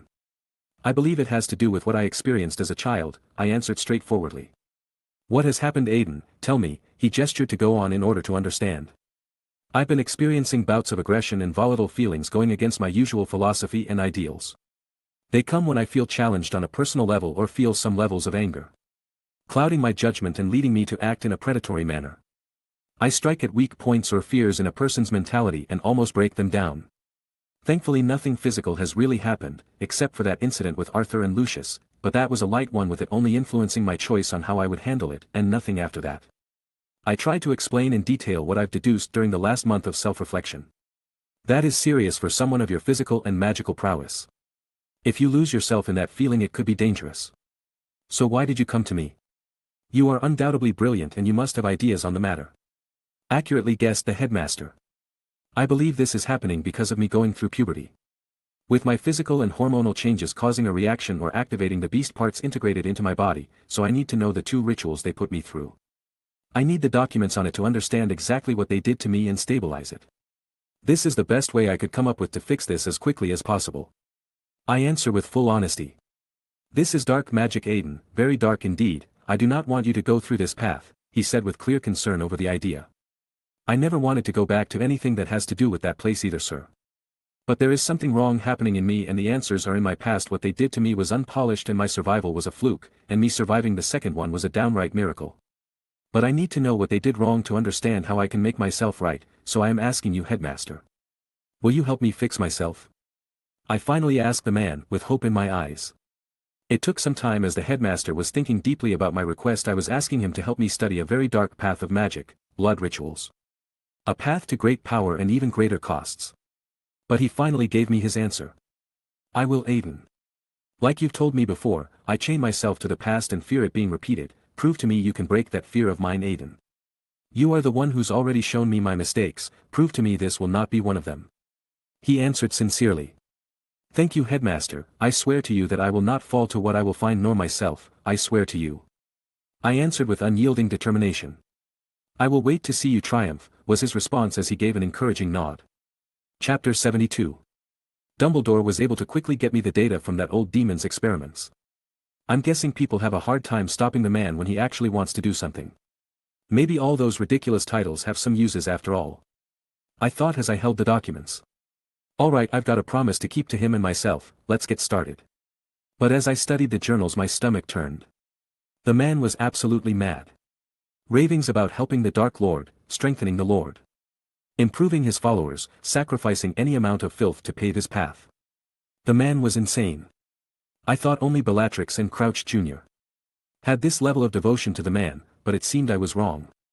This was true worship and every page contained his thoughts. The Dark Lord has seen my work. He believes as I do, that they are the true future of magic. My Lord's ritual was another success. He has gained even more strength through his sacrifice of giants. Another excellent step forward to make the ultimate wizard. Ha ha ha. The Lord has finally reached that old fool Dumbledore's level. He took nearly 3 decades less than the senile bastards. The Lord's strength is unmatched. He strikes fear into all now. Those filths in the ministry, rejecting my work and brilliance, ha. My Lord showed them what true power requires. He is the only one true enough to magic to want to go further. Finally the Lord has recognized me as a trusted servant. I can stand at his side. He's given me that gift. Me. The one people had dismissed and despised for my ideas and goals. I've become the hand of the most powerful wizard in history. The Lord has granted me an opportunity. Given me the chance to do his great work. He wants to become more. He doesn't want to be compared to the likes of Dumbledore. He wants to leave him in the dust. He trusts me. He knows my devotion. He trusts my skills. I now have the honor of creating my Lord's next ritual. I will not fail him. I will make him a god amongst men. The Lord has assured my safety. Truly a just Lord. He's ordered the others to bring test subjects and materials to me at the Lestrange Manor. I will begin my true research soon. The research I failed to complete because those old fools in the ministry kept finding me. All those years of running and hiding. I will give my Lord the strength to kill them all. Make them kneel in front of me, either begging or dead. So much progress. Finally a good use out of mudblood filth. Being useful to their betters. For once they are helping magic take steps towards its ultimate goal. I've finally deciphered what kind of ritual my Lord's body would accept, beast empowerment. The Wampus cat is said to be one of the most dangerous magical creatures in the world. It will make my Lord untouchable. The greatest legilimens to ever live, given the gifts of the creature. He will make anyone he wishes bend in fear before his very gaze. Useless mudblood trash. None of them can handle my genius. What is the use of bringing so many inferiors when the Lord he's so far above them? I need better quality. The Lord granted me my request, a child. From noble descent. Seemed to have already been magically endowed. A little genius in the future he should have been. If only his stupid father and mudblood mother didn't fight the great Lord. He might have become such a faithful servant after the bitch was slaughtered like the animal she is. I've done everything I can. If the boy doesn't live I will need adult volunteers. The children aren't worthy of my genius. It worked. The boy lived. He absorbed everything the Wampus cat offered. Its strength, defenses. Unyielding spirit, eyes, and power. His power exploded, but he didn't. I need to study him. To train him to be loyal to the Lord. A weapon of his will. That is what he shall become. Why? Why? Why? Why? Why? Why did the eyes not work? He should be perfect. But he is blind.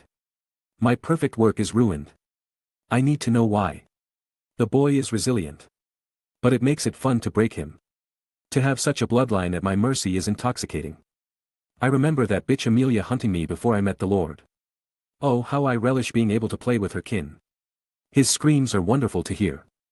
I sometimes bring him up, just to relieve some stress. No other test subjects have even survived the ritual after the boy. Every one of them implodes from the magical energy. I ask the Lord to find me more gifted magical children. And he is willing to give me some half-bloods. The boy's survival proved the ritual is worth it.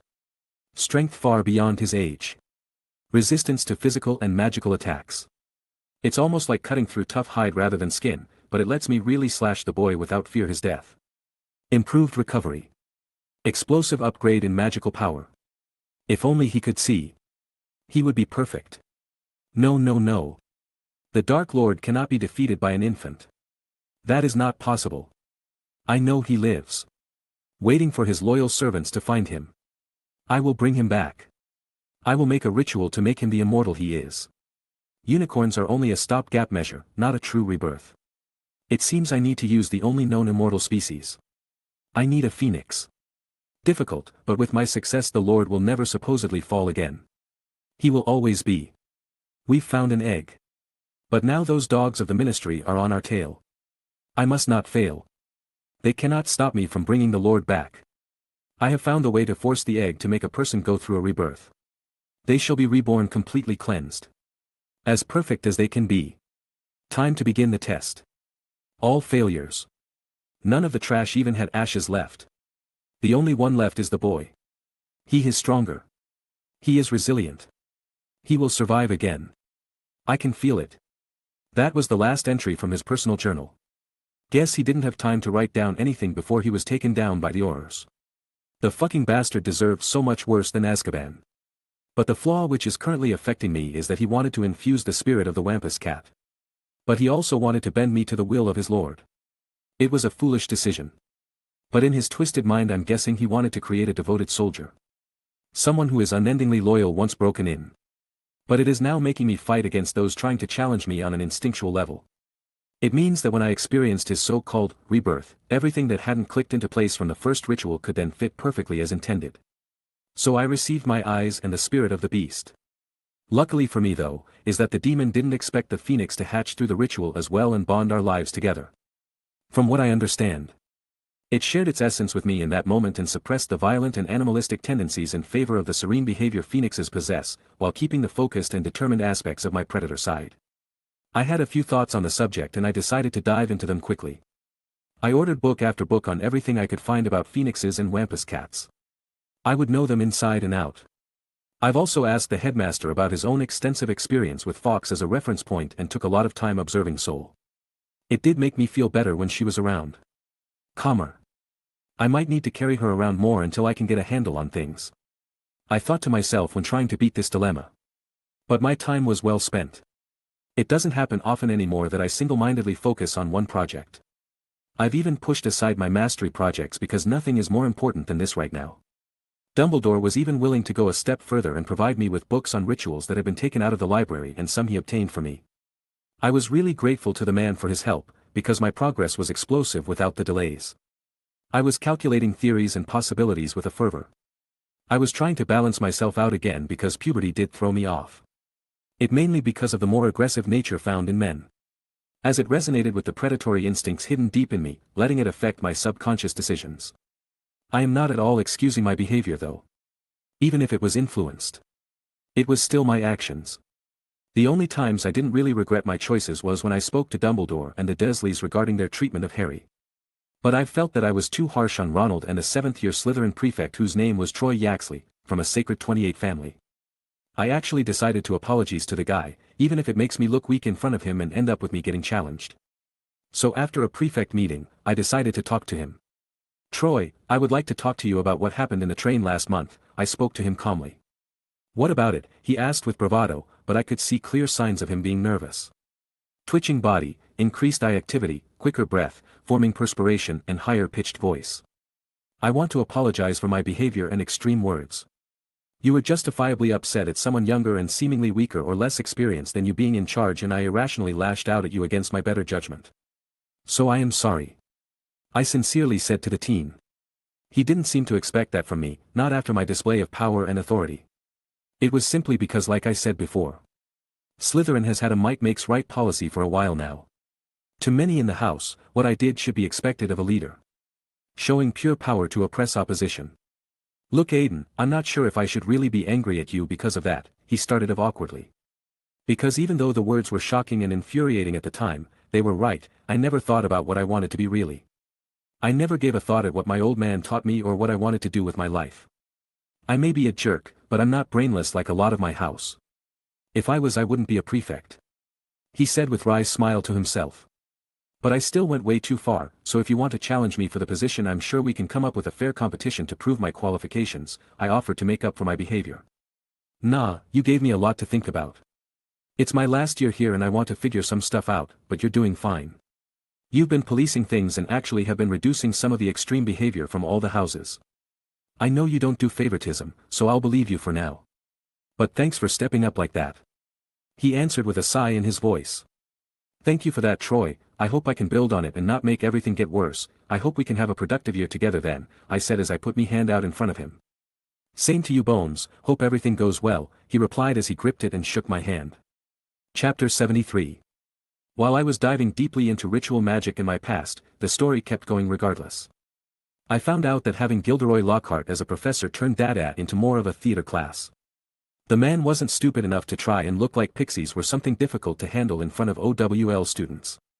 He was a narcissistic buffoon. But he knew when to put on a show.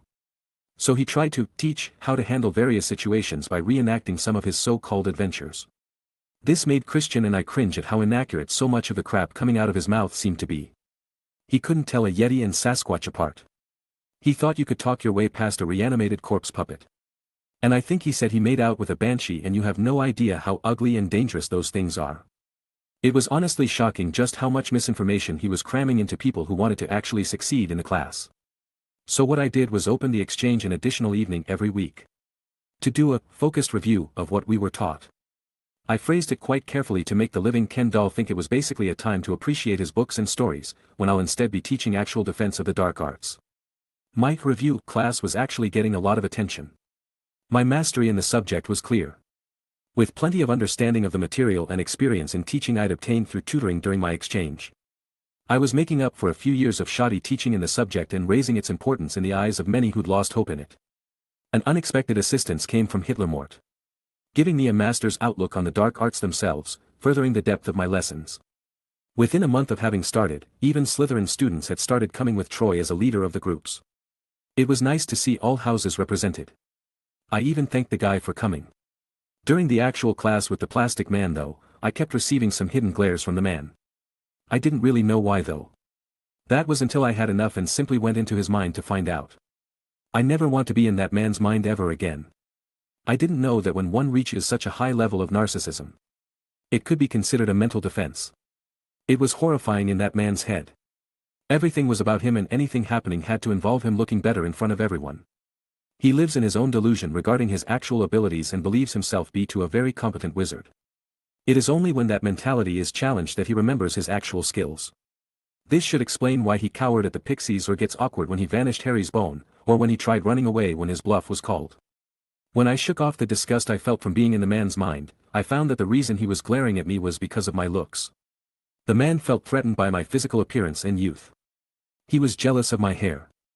Envious of my body, mad that less girls in my year were staring at him because of me, and the only reason he wasn't harassing me out of petty jealousy was that he genuinely believed that my review was all about him. It was just stunning to see just how far gone the man was. But as long as he doesn't annoy me too much, I won't send him my pile of evidence against him to the Herald. Apart from that, the usual Hogwarts activities were starting. James, having taken the presidency of the Charms Club, was doing his best to bring some new challenges to the club by introducing enchanting. He wanted to get students to look further than just Hogwarts curriculum, and this was his favorite. We also came up with some interesting puzzles to test their skills and minds, letting them experience a more flexible use of their spells. Victoria was constantly being annoyed to join the Potions Club due to her more than fantastic grades in the subject. She's the only other student in the castle to get an O in the subject apart from me. But she was always rejecting them. It came to a point that I wanted to ask her why she did this. She could be making me friends and pool their ideas together to improve, but she chooses not to. From the way she is turning them down. It is not anything based on her pride, but something is more important to her. So I decided to pull her aside one day after the exchange was over. I told the guys to go on ahead. What's wrong, Aiden? It's not like you to just want to talk with me, so openly anyways. I'm just worried about you, Tori. You seem to be isolating yourself and not interacting with anyone outside our group or when you're doing your prefect duties, I answered her with tenderness in my voice.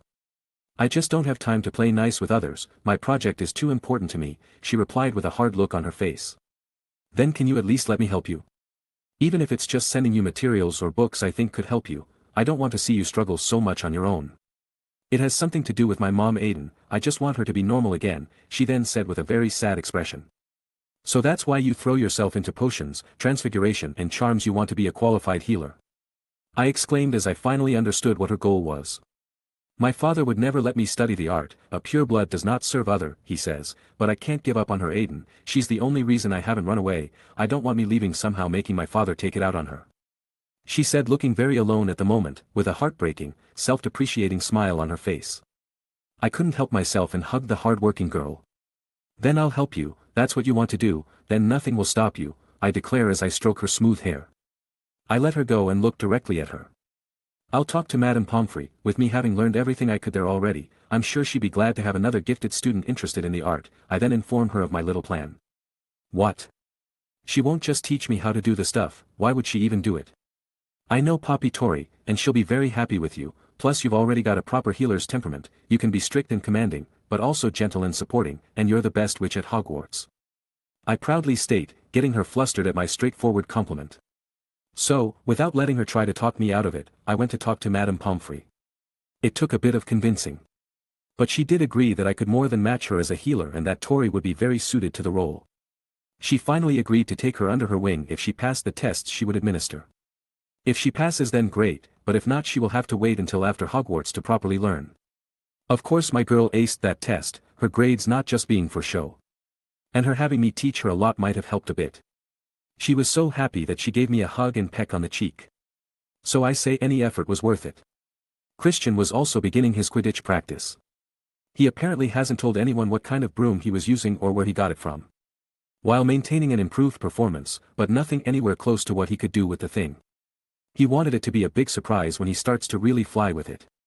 But it was during this time that I remembered the Gryffindor and Slytherin teams would have their argument. Draco having joined the team in the stupidest fashion. Through money, even when he could have done so through skills, as he is actually a competent enough seeker. So I decided to be accidentally patrolling the area. I saw the two groups standing off against one another, so I drew near. Until I finally heard Draco say his iconic line. "No one asked your opinion, you filthy little mudblood," he spat out. It instantly caused a fight to break out due to him using the word. The twins lunged at the boy in fury, making Trollface and his team intercept them, but then Ron did the stupid thing of trying to curse someone with a broken wand. "You'll pay for that one, Malfoy," he shouts as he pointed his wand at the boy. But with the loud bang and a flash of green, Ron flew backwards just as I got close enough. "What is going on here?" I shouted, getting everyone's attention. Seeing no one stepping forwards, I decide to speak. "Draco, you do not have any idea of the weight and implications behind that word. You repeating it simply because of your father is going too far. You will have 2 days of detention with Mr. Filch for that." Weasley twins. Although what he said was reprehensible, it does not excuse fighting on school grounds. 30 points from Gryffindor. 10 from Slytherin for supporting a flagrant act of blood supremacy. I declare with a loud voice. "You can't do that," shouted some Slytherins, whilst the Gryffindors were also unwilling. "I am head boy. I have every right. Both sides have faults and both will have the fitting punishment. The principal offender will get the punishment he deserves and I will not play favorites with the rest. Draco. If you do not show up for your assigned detention, then I will be forced to penalize you even further and bring up your removal from the Quidditch team if it happens a third time after that. Is that clear?" "Yes," he hisses out through clenched teeth. "Good. Saturday and Sunday evening with Mr. Filch. Now Harry and Hermione bring Ronald to the infirmary immediately. I'll fix him up in a moment." I order the two frozen second years as their friend vomits slugs all over and Colin Creevey takes pictures.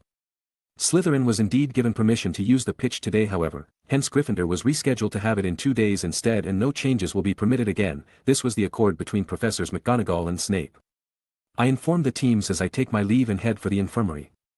I arrive at the infirmary quickly and give a bucket to Ronald so he doesn't continue to let out slugs all over the place. "Alright, just aim in here for a bit, I just need to get some treacle fudge in you and you'll be right as rain," I say to the boy quickly as I'm browsing through the stores of quick remedies. "Looks like we don't have any that aren't past date at the moment," I say to myself. "Harry, can you take the note I'll hand to you and the galleons to Artemis and send her to Honeydukes for a quick purchase of treacle fudge for me? It's in Hogsmeade so it should be quick," I ask the boy, since the shop is a maker of the stuff. "Sure thing, Aiden, she's in the owlery, right?" he asked as he took both. With my nod he took off. He's looking much healthier than last year. That's good, I thought as I saw his energetic run. "Why fudge? How's that going to help?" "Well, that's pretty simple, it's the quickest, easiest and most pleasant way of curing poor Ronald here from the slug vomiting curse he unfortunately casted on himself," I answered her. "What are the other ways?" she asked, wanting to know more. "Most of them involve brewing some pretty nasty tasting potions, which would take at least an hour to make. Another would be to feed him the root of a slug-eating plant, and those tend to fight back a bit. Maybe some murtlap blood could also make him stop, since they do enjoy a good slug as well," I responded, covering my bases, with an even paler Ronald at the mention of the solutions. So we talked about why that happened and how to fix it, until she brought up the important question. "So, why was everyone so upset?" "I get that Draco probably said something awful, but don't know what it means. Harry should be back in a moment, so I'll explain it to the two of you when he gets here, okay? It does involve him slightly," I say as I'm casting a few charms on Ronald to help the passing of the slugs ease up. "And I know you don't like me, Ronald, but it's better if they both hear it. You already know, of course, but do be careful with how you react next time. One should only resort to their wands if no other course can be taken," I say to the boy calmly as his unhappy look fades a bit. Then arrived a panting Harry. "I've sent it, should arrive here pretty soon," he said as he caught his breath. "Thank you very much, Harry. Now please join us because Hermione asked an important question, and I'd like for the both of you to hear the answer," I say to the boy as I gesture for him to sit. "Before I start, have you or how far are you into the Muggleborn guidebook offered at Gringotts and Firm Center?" I asked the two. "Oh, it was a fascinating read. Although it was slightly disheartening to read some of those facts, it was very educational. I didn't get that far in it, mostly till how the ministry works, answered a slightly embarrassed Harry, since I did give him the book. Alright then, I'll start with what Draco called Hermione. The term mudblood is one of the most horrible thing one can call another in wizard views. It is used to say that muggle-born witches and wizards have filthy blood and are corrupting the wizarding world by being allowed into our world. I clearly explained to the two. Getting a gasp from Hermione as she realized how mean that is, and Harry clenched his fists because he didn't know and would have tried to hit Draco if he had. The term was popularized during the war as pureblood supremacy sentiments erupted from some established wizard families. Becoming common parlance between Death Eaters and their lord, not all old families followed suit of course. The Weasley family is the biggest example. But those same families call them blood traitors in response. Mine and Harry's fathers, both lords of respectable houses, married muggle-born witches and fought against them till the end. I informed them gently. My father was from a noble house. Asked the surprised Harry. Well yeah. The Potter house has been a respected house in the wizarding world for a long time. The only reason they weren't considered part of the Sacred 28 as they call them, is because your family has always viewed the whole blood supremacy as the crap it is. I'm not going to go through all my evidence on the matter, but it's a good thing for you to know. And you are the only known living descendant of the family, probably the rightful heir as well. I explained to the very stunned Harry and Hermione.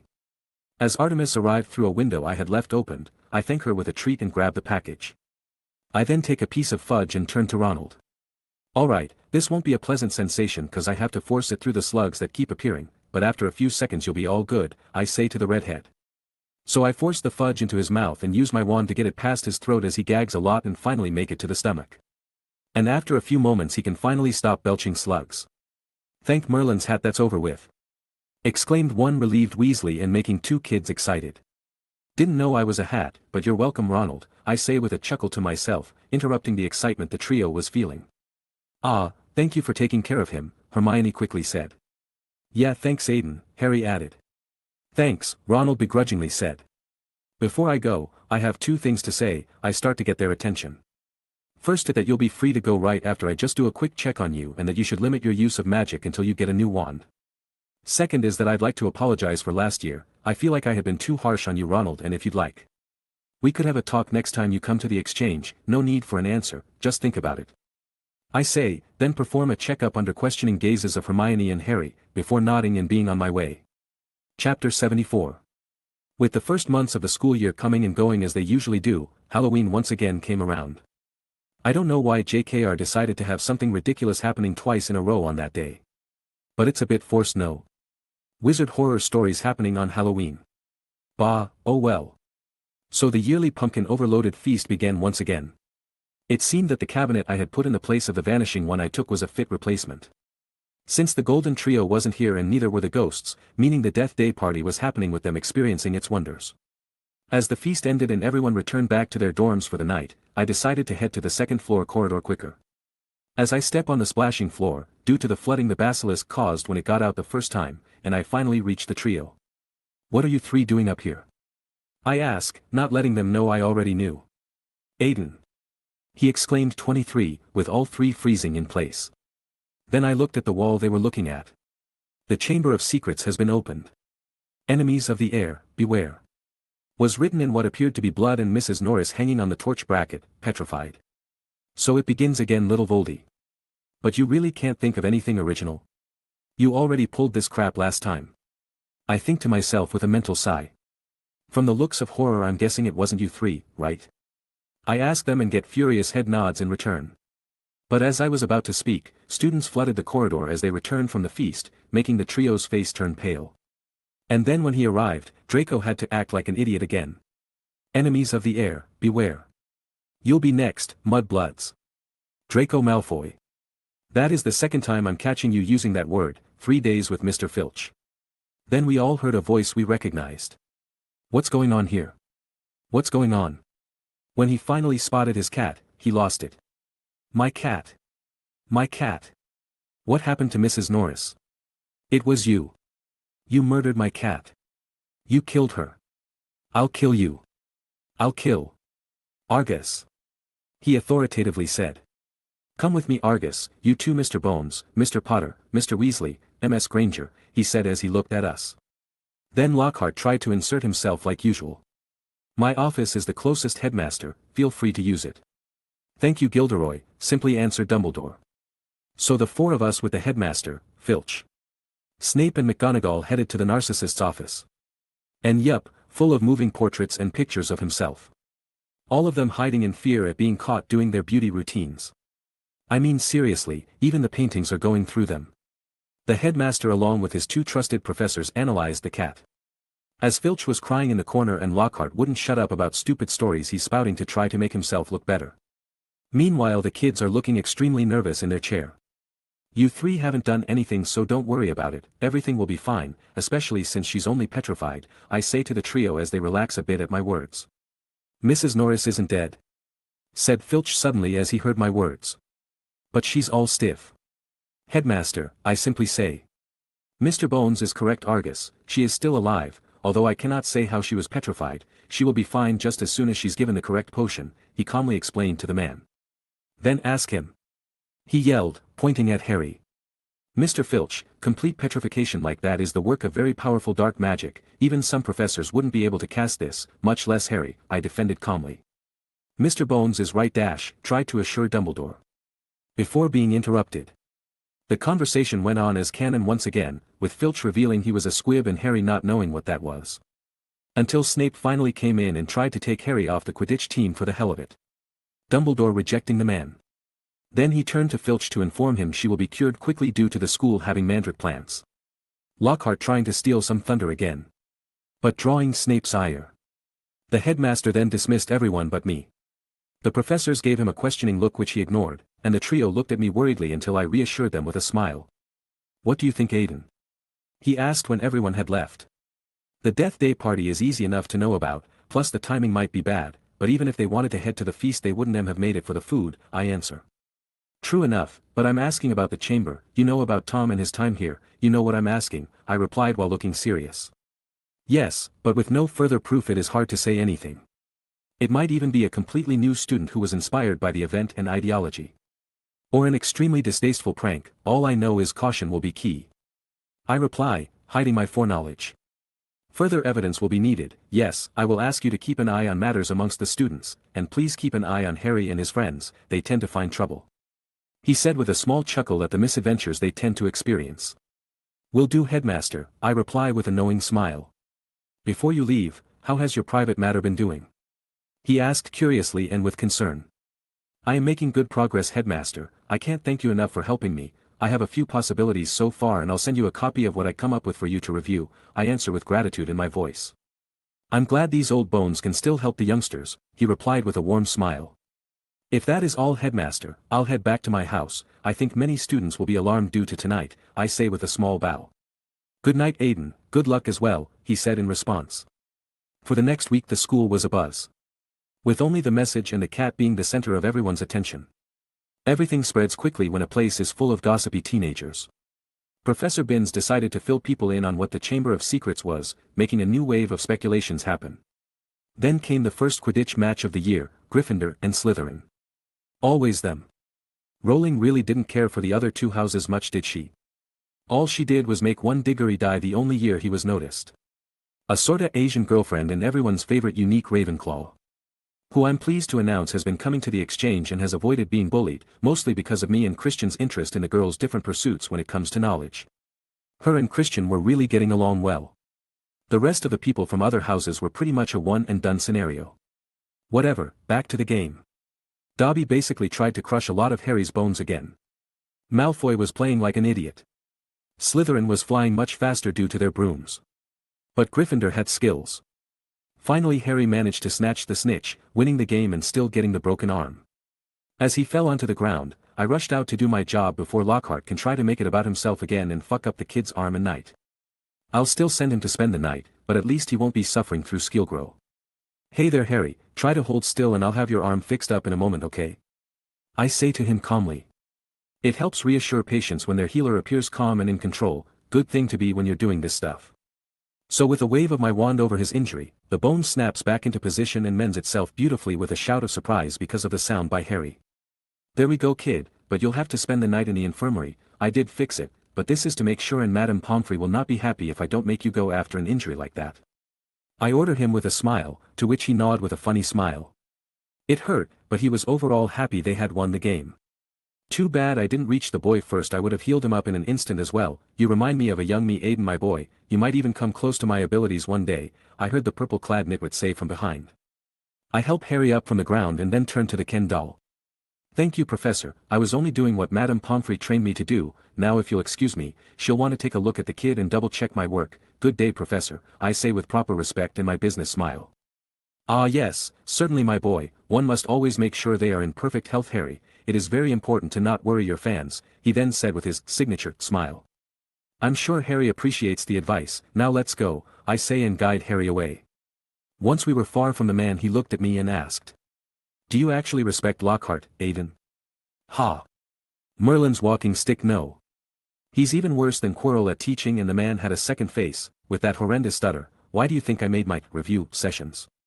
It's to teach some actual data to everyone. What? Really? Hermione and Ron thought you were a fan.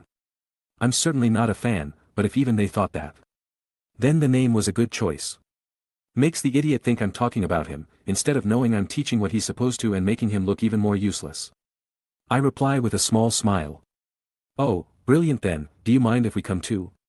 He asked in realization. No problem at all, Harry, but do warn Ron, I have a good amount of Slytherin students who also participate properly, they listen well and actively try to learn. I don't want his bias against them to cause friction, I say with some concern. I'll talk to him about it, I'm sure that if they don't do anything he'll be able to focus on your class. He said excitedly. I hope so, Harry, it would do him some good to meet some decent people from the house, I answer to his excitement. Chapter 75. That night, Colin Creevey was the first human victim of the year. This set unprecedented worries through the students. With the prefects and I trying to rein in everyone's fears. Quite difficult when no one knows how this is happening. Well, except for me, but you know I'm not telling. But it was at this time that the announcement I was waiting for finally happened. The Dueling Club was being reinstated to help students feel safer. Unfortunately, it was still Lockhart in charge of it for now. It'll be fun to see him get knocked on his ass by one of the three most powerful combatants at Hogwarts. I thought with a smile on my face after seeing it. I don't think I'll go, honestly speaking we are way above anything that they would teach at the club, even more so if that idiot is in charge, straightforwardly informed Tori. I must agree that it would be a step backwards for us. I'll focus on my own club instead and try to teach them there, said James. Yeah, I wouldn't able to let loose and that'd be pretty boring, so I'm not going. Only way I'd go is if I get to beat that blowhard, added Christian. That's more than fine, was just wondering what you guys thought about it. The idiot aside, I've thought we needed this kind of club for years now and I'm not letting him ruin it. If he can't handle it, I will. I declared to my friends, to which they grinned at the possible ass-whooping that peacock of a teacher might get for standing in my way. You're tempting me to come and watch now, mate, said the beast. I must say that the man's ego could use some suppressing. Agreed even the saint. Apparently Lockhart tried to help improve the charm puzzles we had made. Which ended up with two of them exploding and another attacking a student somehow. He's then become pretty much the only person in the castle James doesn't tolerate. Kick the fool down until he begs for mercy, thinking himself so good looking when he can't even begin to compare to you in any way, she declared coldly. You know I love you guys, I say with my devil's smile, getting theirs in return. Someone looking at himself in the mirror lovingly suddenly felt a bone-chilling shiver run through his body.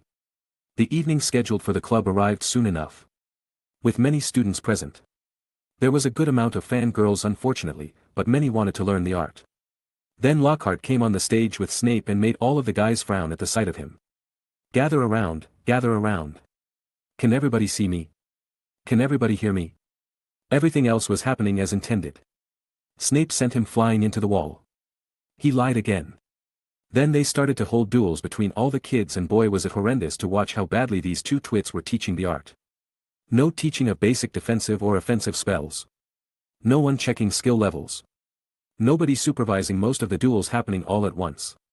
Letting Ron fight with a broken wand is asking for trouble and Neville will never be able to fight properly with his father's wand. So they ended up with a room full of hurt students. Capable of only taking hits as their defense. Not great. So I immediately started to run around healing students everywhere. Some noticed and started approaching me for healing. I was ticked off at the two cunts so I spoke out. Maybe an example of defensive spell work would help students more than the offensive ones, professors. I yelled out. Yes. Excellent idea, my boy. Who shall we bring forward to demonstrate? And so, as destiny designed, it was time for the movie's fight, Harry versus Draco. I did hammer a good foundation into the kid. Wonder how that'll make Snape and Malfoy feel. I thought to myself. Hey Harry. Remember what I taught you this summer, a proper mastery of the basics will build the foundation for victory, just do what you know.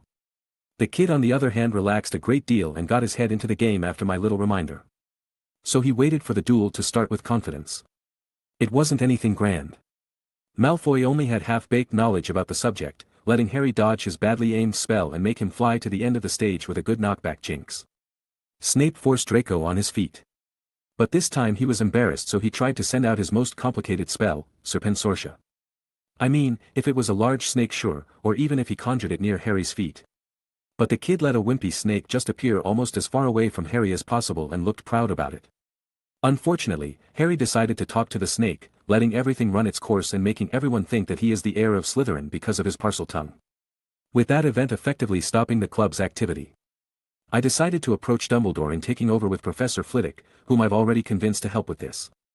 He was actually quite a bit upset that he wasn't already in charge and that the headmaster let the idiot head up the club, so together we went to talk to him.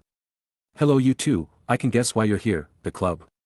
Dumbledore started off with a jovial voice. Yes Albus, you know I dream of teaching students the dying art. It would have helped so many survive the last war and I've regretted not teaching it ever since. But now you let another do it and I cannot sit still. Said my very determined head of house. Headmaster. I was there during the club. I spent more time healing the students than the time they spent teaching them. I want to make it a proper and respected club. Hogwarts has already lost far too much and it has honestly been difficult to claim we are the best school in the world anymore. I sincerely add on. I know very well about this, but the ministry is bent on curtailing dueling, it is difficult to argue against it, he said with a sigh.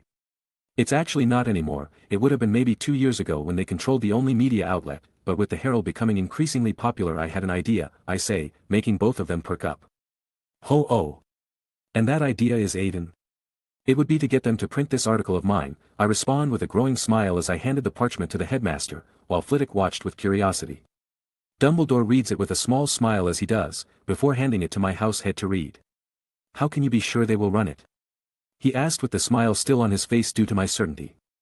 They owe me a favor and it's a great piece of news for them, they can edit it, but this is going to make a lot of people excited, shall we say, I responded with a grin. The minister will be caught quite off guard, added Dumbledore with a chuckle. And with no time to verify what we are doing. Plus if he doesn't want people to dislike him, he won't be able to stop us. Plus I'm actually thinking the older families would be in favor of their progenies learning more things.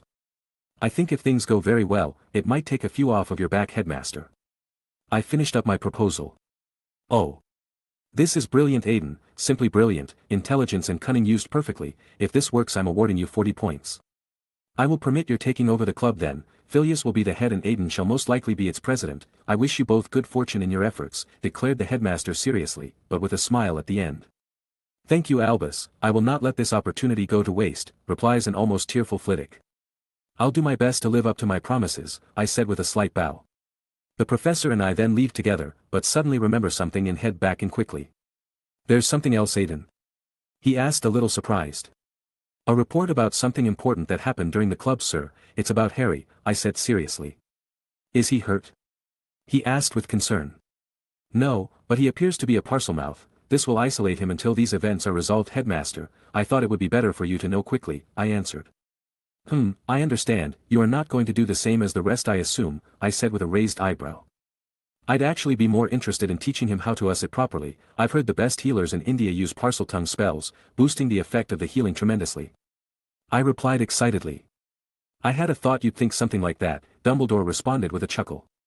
It's a sign of dark magic in Europe because they never looked outside of it to see other uses, if he could learn it, he would be able to save a lot of lives, I say with a small smile of my own. Indeed, I won't stop you, but it would be very difficult to get such knowledge as it would be closely guarded, but if that is all, you are free to go Aiden, he nodded and gestures for me to leave. I nod and head out. It's time for Hogwarts to learn how to duel. I thought to myself with a smile as I returned to my room in order to prepare. It'll be fun to see how the article will go tomorrow. I then thought with my smile turning into a little devil's. Chapter 76. The next day, as me and Professor Flitwick finalized how the Dueling Club would work, the herald was being distributed across the country. Ministry Harming Our Future Due to Fear. By Martha Cromwell. For centuries, Hogwarts School of Witchcraft and Wizardry has been our proud establishment for young witches and wizards of any origin to learn the wonders and intricacies of magic. We have studied in those hallowed halls, made friendships that would last a lifetime, found the loves of our lives, and many have sent their children to attend as they had before them. We are proud to believe they will receive the best magical education possible in the world. But is that true? Is Hogwarts truly the best educational institution available in the world? We have researched this fact intensively, and what we have found is almost shocking. Let us start with the current educational curriculum available for students at Hogwarts. As almost all of you know, there are 7 subjects required for every student before their OWLs: astronomy, charms, defense against the dark arts, herbology, history of magic, potions, transfiguration, and flying during one's first year. These are the foundational blocks any wizard builds himself upon. Then we are offered additional choices to broaden our horizons by being adding another 2 of 5 subjects: ancient runes, arithmancy, care of magical creatures, divination, or muggle studies. These are all of the current subjects available to any students currently attending the illustrious school. But here is something most people have never known, which is that the Ministry of Magic has slowly but surely eliminated advanced fields of studies from Hogwarts' original availabilities. That's right. Ever since the school has received the title of the best school in the world, it has slowly been forced to limit its classes due to ministry pressure through suggesting certain classes to be unnecessary, making cuts, or even sometimes embezzling the budget designed for classes they disapproved of. Did you know that less than 100 years ago, Hogwarts was also a training ground for aspiring healers? That's right. Students whose wishes in life were to heal others could study it with the proper grades after passing their OWLs. This has been identified to be the leading cause in the decreased number of new healers available, since becoming one has become increasingly difficult without proper training.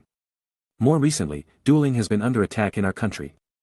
Something the school once offered to students as well. It was a means to help students compete in legitimate ways, akin to the Quidditch Cup, and better themselves before coming into a world that holds many dangers. Dangers we are told to ignore and others want us to believe don't exist. But are there, whether we like it or not? These students who had learned how to duel, later became prominent members of our proud hit wizards and aurors. The very people who protect you and me from dark wizards, criminals, maniacs, and even more petty offenders. But they are also cutting back on the proper funding and maintaining of these forces as you read this. For more on this subject, head to P. That is not all. Alchemy was removed. Enchanting was removed.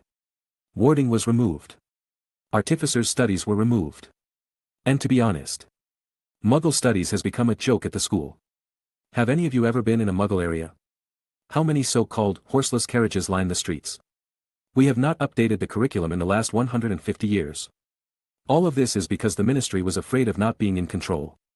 They were afraid driven and motivated youths would bring too much change. That the magic learned would make them ignore them or not work within the ministry.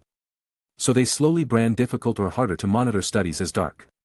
Choke out anything they can't, and still they continue to sell the idea that our children are getting the best education in the world.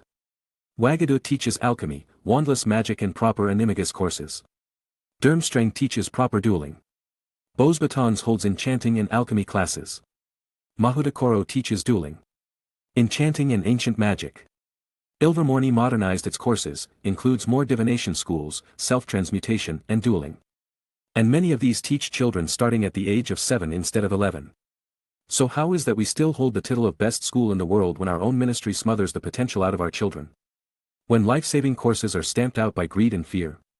And can you live with this, ladies and gentlemen? Because I believe it is time to give our children a better future than what he could have. We have already lost enough in our country. Don't let us lose our future too. Well then. If that's the version that made it into the paper, I wonder how bad the original was. I think to myself after reading Martha's article. She is one of my original 12. But I also know how vocal she can be about issues. That being why her husband is in charge, since he can calm her down usually. Putting down the paper after I was done with it, I noticed a fair amount of people actually reading their own copy of the Herald. Some Slytherins had some too. A lot of people thinking about the classes and chances that had been offered. And since that was the case for the kids, the reaction of the parents will be interesting to see. I'll set up an account for Hogwarts itself to fund the reopening and supplying of classes. I think it'll help the school's reputation if they show actual results. I thought as I planned on pushing things a step further. This is actually a seed I'm sowing for the future. Simply because I can change what happens with the country, but to make true lasting improvements. It needs to come from the next generation. And so this seed, if fed and watered properly, will hopefully grow into a tall and sturdy tree. For now I do what I can from within Hogwarts, and today it involves the true Dueling Club, a place for people to learn and hone themselves against their peers and instructors. Professor Flitwick was announcing his taking over of the Dueling Club during each of his classes that happened before the next weekend, while I also announced that I would be the current president of the club in the exchange. So the word got out pretty fast that this time was going to be a real Dueling Club, one supervised by one of, if not, the most successful dueling champions in modern times, and presided by the best student in the school. It was announced that it would be happening during the weekends, and that for our first day, the professor and I would be holding an exhibition match between the two of us to demonstrate the true heights the basics can reach. He had already tested my skill, and we were excited to have some fun against one another. That created a whole new kind of buzz in the castle. A student versus professor match. The very thought was exciting. Plus it was between an ex-champion and a student no one knew the true limits of. Apparently the twins have already started a betting station on how it'll turn out. Finally the day of the exhibition arrived. There were so many people wanting to witness an actual duel that we had to hold it in the Quidditch pitch to accommodate everyone. Not that all these people wanted to learn how to duel. But it was an exciting event in the middle of much fear. It let them forget and enjoy magic again. We built additional seating on the ground to let more people sit and to provide a closer view, since it was an event happening on the ground. It was similar to how they change a concert setting to a basketball court when both happen in the same arena. Of course the boundaries were properly warded to not let stray or dodged spells hit anyone as well. "You're really gonna fight Flitwick, mate?" asked Christian, not quite believing what was going to happen. "Not really a fight. It's more of a showcase of what people can achieve with proper spell use. So we'll be sticking to charms and jinxes, mostly trying to show skill and creativity in combat. We've also decided to limit dodging. So I'm not going to use my modded spells or battle transfiguration," I responded casually. "Still, you should be careful, Aiden, the man was a champion for good reasons," cautioned James. "We agreed to not show a true victory or defeat, we're aiming to showcase what the pinnacle for a student should be," I reassured my kind friend. "It's still great that you're going to be showing off a bit, you almost never attack when you fight us," my little queen pouted with fake anger. "I'll be sure to wipe the floor with the three of you next time then," I replied with a chuckle. "You really gotta tempt the man, don't you, Tori?" asked Christian, shaking his head. "Someone has to, not like you and James will," she replied with a grin. "Alright you two, I think that's enough playing around, let's just wish good luck to Aiden, it's about to start," mediated James calmly. "Good luck, mate, you'll do great," excitedly said Christian with a hard pat on my back. "You are the exemplar for the students, give them something to follow," peacefully said James. "You are the greatest in the school by far, show them why you are undisputed," then declared Tori with a predatory smile. "Ha! Thanks guys, I'll see you in a bit." I can hear the roaring cheers of all the excited students. The applause and chanting. "Raven! Raven! Raven!" I walk in my standard Hogwarts robes, with my hair tied in a loose ponytail as the wind makes it flow behind me. I wave my hand high, greeting the students, and get a massive cheer in response. I finally reach Flitwick at the center of our outdoor dueling ring. Quite exciting, isn't it? It reminds me of the old days, when one could fight for such glory and prove one's skills in single combat. "Let's give them a proper show of what that means, sir," I reply with a smile.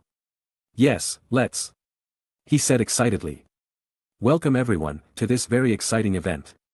Today we will hold a demonstration of how far dueling can take an individual, even with the basics. You will have the former 7-time dueling champion, charms professor and head of Ravenclaw House, Professor Phileas Flitwick.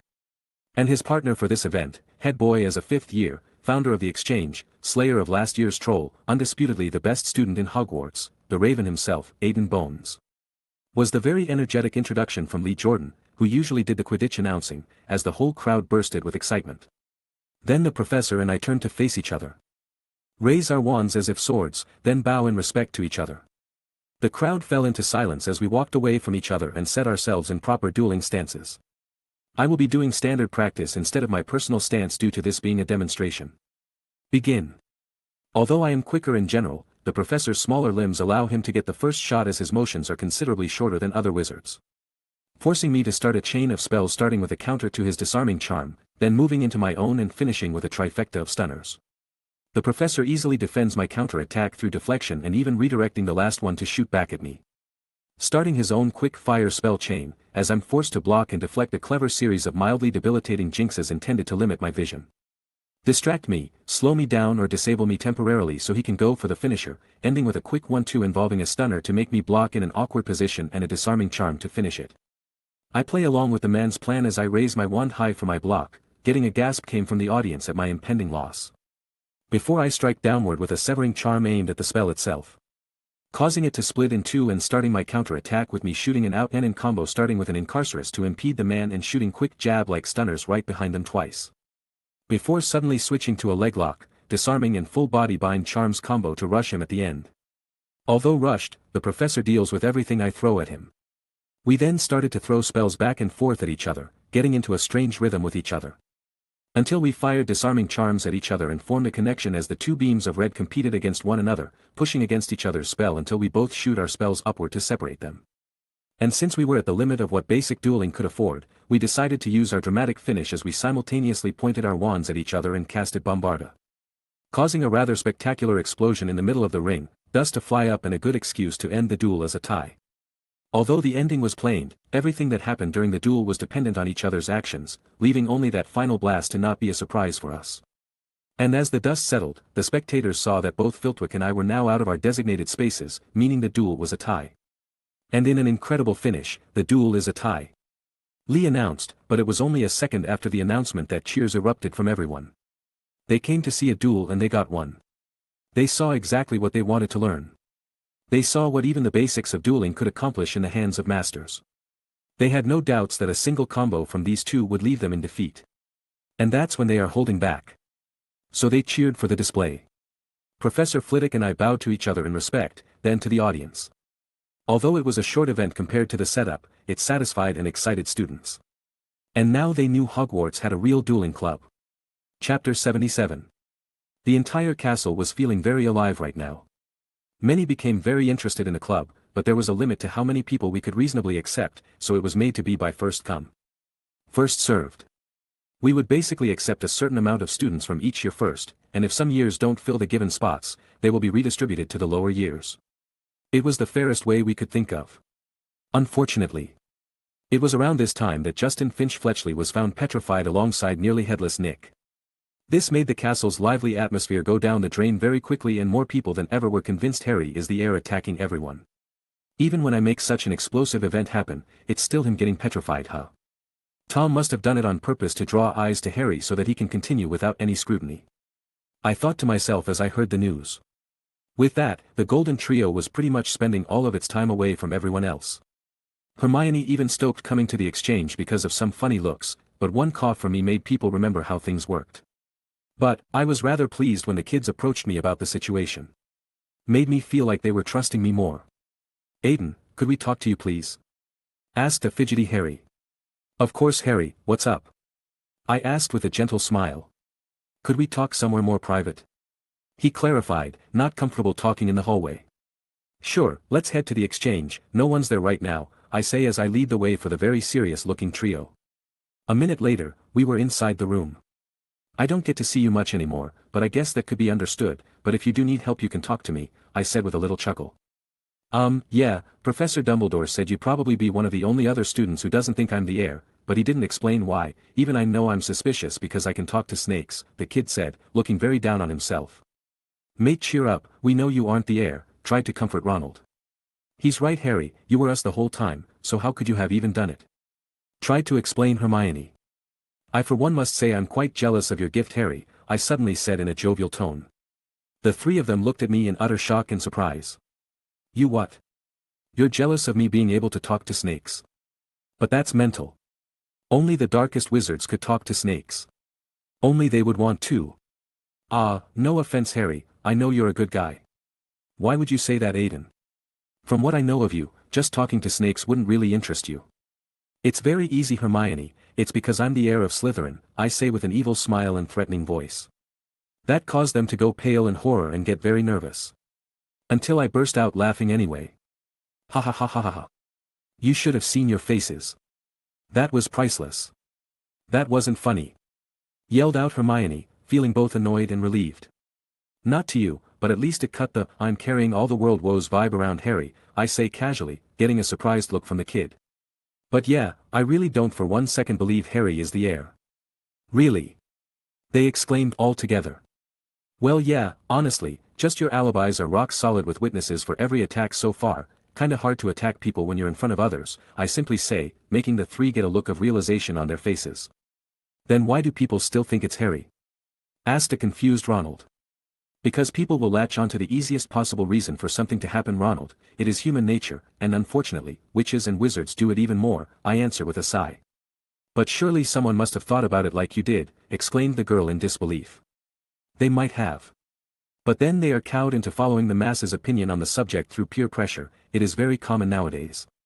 Only for people with either loyalty towards you, the courage to denounce falsehood, the intelligence to know it is false, and the cunning to prove it, will see the situation more clearly. I explain with a smile.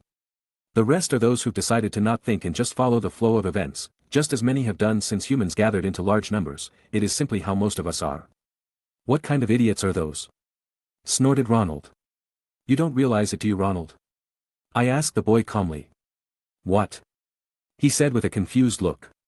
You and your family do the exact same thing, I answered plainly. I dare you to say that again. He shouted, standing up in anger. Calm down, Ron. I'm sure Aiden will explain why he said that. Yeah, he isn't the type to just insult people like that, just let him explain, added Harry, as they succeed in getting a very huffy Ronald to sit down again. Thank you. This isn't an insult, just an observation for you all to be aware that you do it too. Your family, Ronald, is just a very clear example in my eye. To prove my point. Do you really think all of your family really fits into Gryffindor, or were they told that's where they fit? I asked the boy, serious. Of course we're Gryffindor, Weasleys have never been anywhere else. He shouted without thinking. But that wasn't the case for Hermione. Actually, Ron, I think I see what Aiden actually mean. It's not that he believes our house isn't good, it's just that your brothers are very different from one another and should have fit into other houses' ideals much better. She said very seriously, thinking about it objectively. What? Was Ronald's very surprised response at their group's brain. What do you two mean? Asked a curious Harry. Well, just think of Percy, does he act like the brave of heart, daring or chivalrous sort to you? I ask, immediately shutting Ronald up. Of course not, he's clearly a Ravenclaw by nature. Then how about the twins? From what I know, Fred is more of the prankster between the two, and George loves to make the pranks. The former would fit more in the house of the cunning and the later with the intelligent. And you yourself, Ronald, actually hold many traits deemed to be valued more in Slytherin than you would admit, being ambitious and of pure-blood descent. I know you hate me saying that, but it's just true. I explain, getting some very thoughtful looks at what I just said to the three. Ronald looking very lost. Then why were they all put into Gryffindor? The hat must have seen something to put them there. That is because it was its only choice, I reply with a sigh, then looked at the redhead. Tell me, Ronald, how would your mother or father react if any of you made it into others' houses? She'd go mental and probably pull us straight out of. He couldn't finish the answer because it dawned on him what I was trying to say. It dawned on all of them. You're saying the hat put them there because they wouldn't be able to stay at Hogwarts otherwise? Exclaimed Harry this time. Indeed. The hat looks at who you are and then some possibilities of your future at Hogwarts. So it puts students in the houses where they'll be able to get a proper education, learn lessons, have the best future, or even just survive in. Hence why so many wizards' families are almost exclusive to one house. It's because the child would be pulled out of school, disinherited, or maybe even flee or kill themselves. It does the best it can and the rest is up to us. That is why I said your family does the same thing.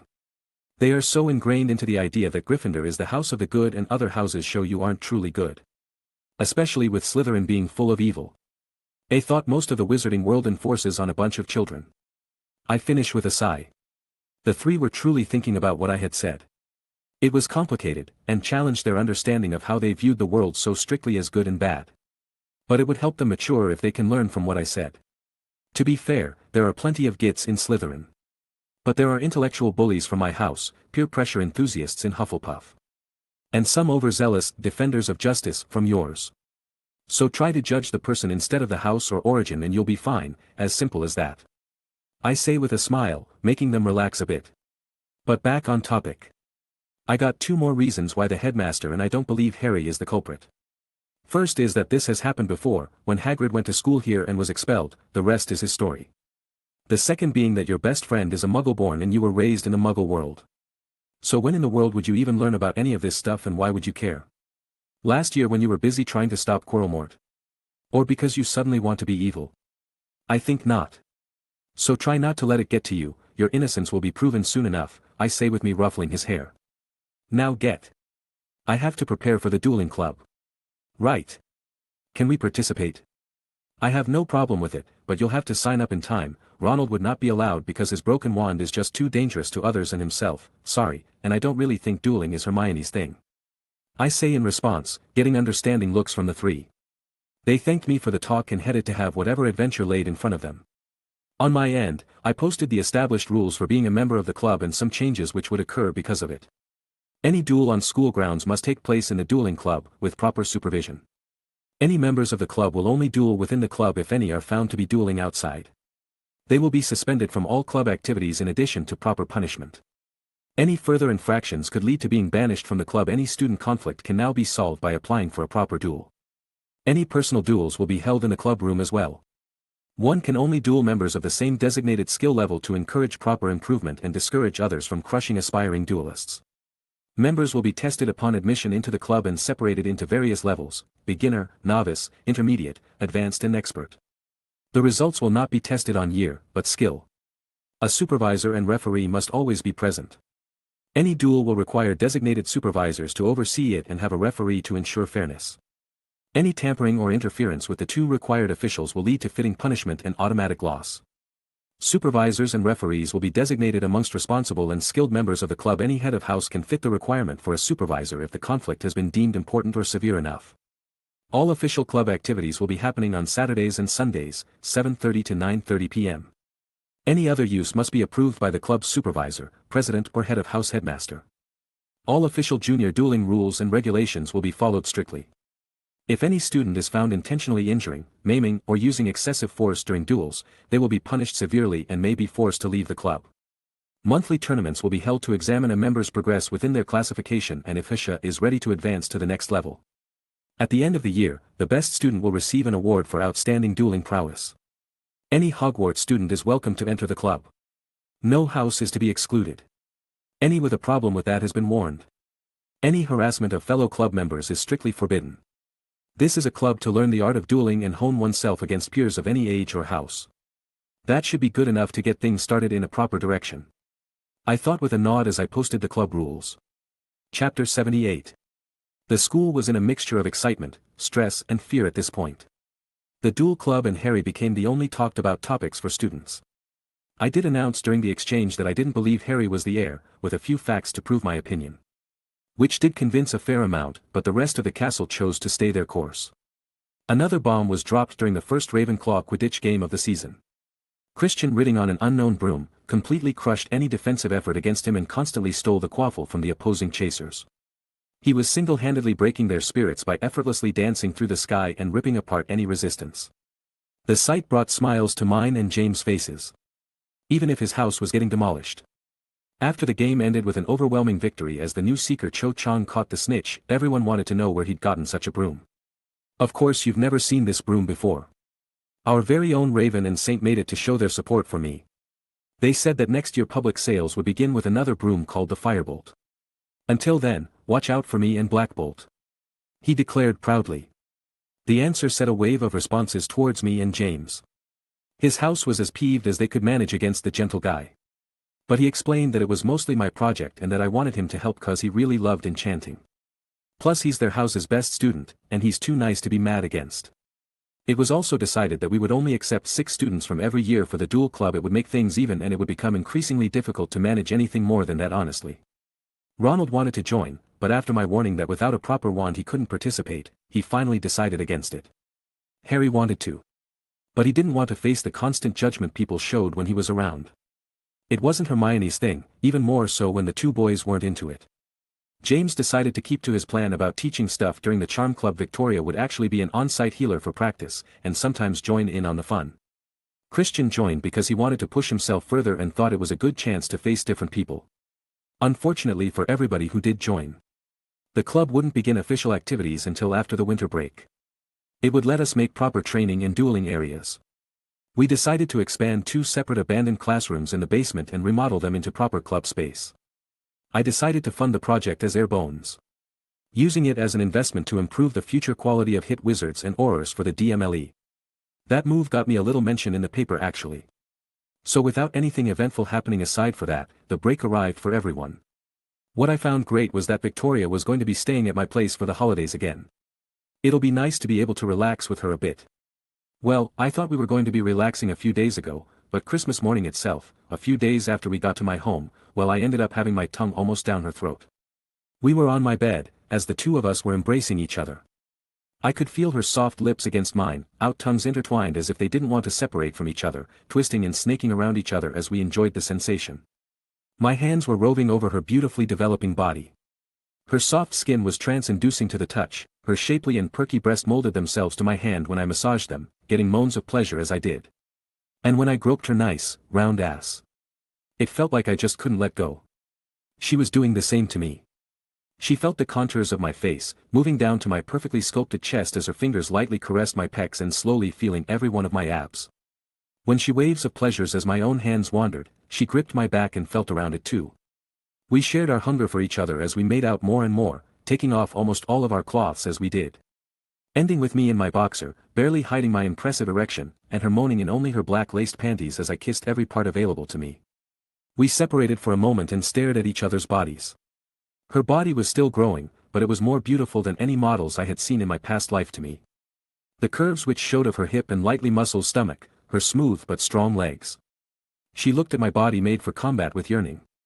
My tightly packed muscles in full view and her fingers feeling my scars, adding to feeling of being a man who had been tested and triumphed, with my loose hair flowing down my back and over my shoulder almost making me look wild and untamed. We could see the desire in each other's eyes. And as we were about to touch our last pieces there was a sudden knock on the door and we both bolted upright in surprise and hurry. We both quickly looked for our clothes and were trying to put them on at record speed as the steamy atmosphere disappeared. "Who is it?" I called out. "Young Master Aiden, it's Tilly. I am so sorry that Tilly is such a useless house elf, but she can't come into the young master's room and had to knock. Tilly is so ashamed, but the mistress won't let me be punished," cried out a very depressed Tilly. "But that is my fault, 'cause when our session was starting, I kinda threw down one of my elf blocker runes to not get a sudden interruption." "It's not your fault, Tilly. I was testing my original rune and it's made to stop elf magic. I didn't know you would need to talk to me so urgently. It's not your fault, okay?" I said to the house elf through the door. "It's not Tilly's fault." I could hear her perk up in hope. "No, it's not Tilly's fault at all, my rune just did a very good job," I said, and as I noticed Victoria was dressed but with her hiding her bra quickly, I cracked the door to see a now very relieved Tilly. "Ooh, the young master is just so naughty. Making poor Tilly think she was a bad house elf with his new rock." "I'm sorry, Tilly, I'll tell you next time I'm testing them all right," I said with a small smile and an apologetic tone. "So how come you wanted to come in?" "The mistress said it's almost time for breakfast and then to open the presents," she informed after remembering why she had came and quickly left to continue with her duties. I looked at Victoria with a wry smile which she matched and we then dressed ourselves properly. But before we left I approached her. "Too bad, I already had my favorite present right here," I said as I gave her a deep kiss, leaving her face flushed and a little breathless. It is too bad, I was just about to unwrap a large present myself," she responded with as she gave me a very seductive look and walked away, tempting me with her swaying hips. I shook my head with a smile and followed after her. The breakfast was a warm affair as usual, with Susan excitedly talking about how cool it was that the Dueling Club was happening and that my new broom was awesome. She somehow managed to not mention the whole petrification thing, which was odd. But I myself didn't want to worry Aunt Amelia, so I kept quiet. Auntie did keep giving some sort of smile to me and Victoria though, causing her to blush and me to smile wryly at the woman's ability to tell what we were doing. Susan stayed oblivious though, as far as I knew anyway. The gift giving was pleasant as we made each other happy. Victoria got me a beautiful leather notebook. Made from dragon leather and enchanted to be waterproof and fireproof. I got her an old copy of an ancient healing spells and remedies book I successfully tracked down, getting a nice reward a bit later. Wonder how the trio is going to feel about the gifts I sent them. I thought to myself as we finished opening all the gifts. In the Gryffindor common room, 3 excited kids were sitting around a Christmas tree as they were opening presents. Obviously being the golden trio. They opened their gifts from family and friends, when they noticed 3 more presents under the tree. Ron curiously grabbed them and was surprised. "It's for us," he said aloud. "But who'd send us presents? Especially now?" "Maybe it's someone trying to pull something, be careful," said Hermione, thinking it might be a prank. It says it's from Aiden Bones, all three of them. The added Ron as he found the sender and intended receivers. Aiden sent a present for us. Really? Asked Harry as a happy smile spread on his face. Yeah mate, this one's for Hermione, he said as he handed the bushy-haired girl a medium-sized box. She opened it with curiosity and saw a note and a notebook. Dear Hermione. Knowledge is the key to many solutions, but creativity can let you solve them all. This is a copy of a book I will be publishing during the summer. It's a bit advanced for you since you haven't taken arithmancy yet, but I think you'll enjoy it. Your friendly senior and fellow know-it-all. Aiden Bones. She read the message out loud and opened the book as quick as she could. Flipping through page after page. What she saw confused her, but she read some descriptions and realized what this was. This is a book filled with modified spells. He improved every spell in this book and I think there's at least every spell we'd learn in first and second year in it. She shouted in great shock, to the two boys who became slack-jawed. They then looked at their own presents. Ron went first. He knew that he and Aiden had a more distant relationship than what Harry and Hermione had with him, but he was still excited. He opened it and saw a note, an envelope and an book. Although he was curious, he decided to read out his note as well. Dear Ronald. I know we've had bumps, but we can always improve. I know you wish to be able to do great things. I also know your family has many difficulties. But I hope these small gifts of mine can help you take a step forward. If not only for yourself, then for those who wish for you to succeed as well. A bit of effort put in the right place can change a great many things in this world, and in yourself. Yours, a senior who hopes you can duel next year. Aiden Bones. He put the note away and opened the envelope first. Inside he found a voucher for one custom wand made by Ollivander, available starting July. He got me a meeting to get a custom wand, he whispered to himself in a stunned manner. That's great Ron. You'll finally get a new wand. Now open the other part. Oh right. Snapped out a dazed Ron as he took the wrapped book. It looked less like a formal book like Hermione's and more like a personal notebook. So he opened it to see what it was about and on the first page he saw a title. Beginner to Advanced Dueling, How to Fight Like a True Badass by Aiden Bones. He flipped through it and found easy to understand instructions and training for how to become a true dueler, capable of standing proudly amongst them all. And at the end was a message. This is to inspire you Ronald. I made this to give you a chance to achieve dreams one sometimes believe they can't achieve. But if you can follow this training guide, I can at least guarantee that you'll make everybody proud of who you become, even yourself. Ron actually felt very touched that someone would take their time and put in effort just for him. He rarely experienced this kind of focused attention because of how large his family is. His older brothers all got proper support and showed splendid results. Bill and Charlie were stars in Gryffindor when they went to school. Percy is on track to become the perfect ministry employee. Fred and George are always doing their own thing and getting into trouble or pranking him. And Ginny got all the attention because she's the youngest and the only girl. But then he was there. Almost always overlooked and always an afterthought. It felt nice to have someone look at him and say you can be great too. Here's how to do it and the proper tool to do it with. So he hugged the gifts feeling extremely happy. Seeing his two friends get such perfect gifts from the senior who always seems to be helping Harry, he had high hopes for his own. Like the other two, it came with a book and a note. Dear Harry. You've been through a lot in life like I have, making me want to help you. You are a bright and kind boy. But you are lost and the turmoils of your life often leave you scrambling. I hope my gift can help you a bit. It is meant to show you that some curses are actually gifts that you just didn't know how to use yet. So don't give up, because better days will come. Take it from someone who knows. Yours, a senior who guides those who are lost. Aiden Bones. Harry felt a strange connection when he saw that even someone as gifted and bright as Aiden suffered in his life as well. He already knew that they'd lost their parents in very similar manners and suffered at the hands of others. He's never went into any details. But he'd seen some of his scars and it was enough to give him a hint. Harry then opened the gift and saw an old book, written in a weird lettering. He tried to read it out loud and found that its title was, Healing for the Gifted Ones.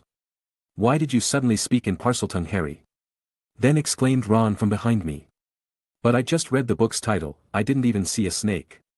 How could I be talking to one? Harry. Open the book to see if there's anything to explain it. Agreeing, he quickly opened the book and saw a second note, which he opened in a hurry. Hiya Harry. I realized I never told you why I'd be jealous of your ability to speak Parseltongue. Well, this is why. This book is one of the only translated copies of spells written in the language. All the way from India these are.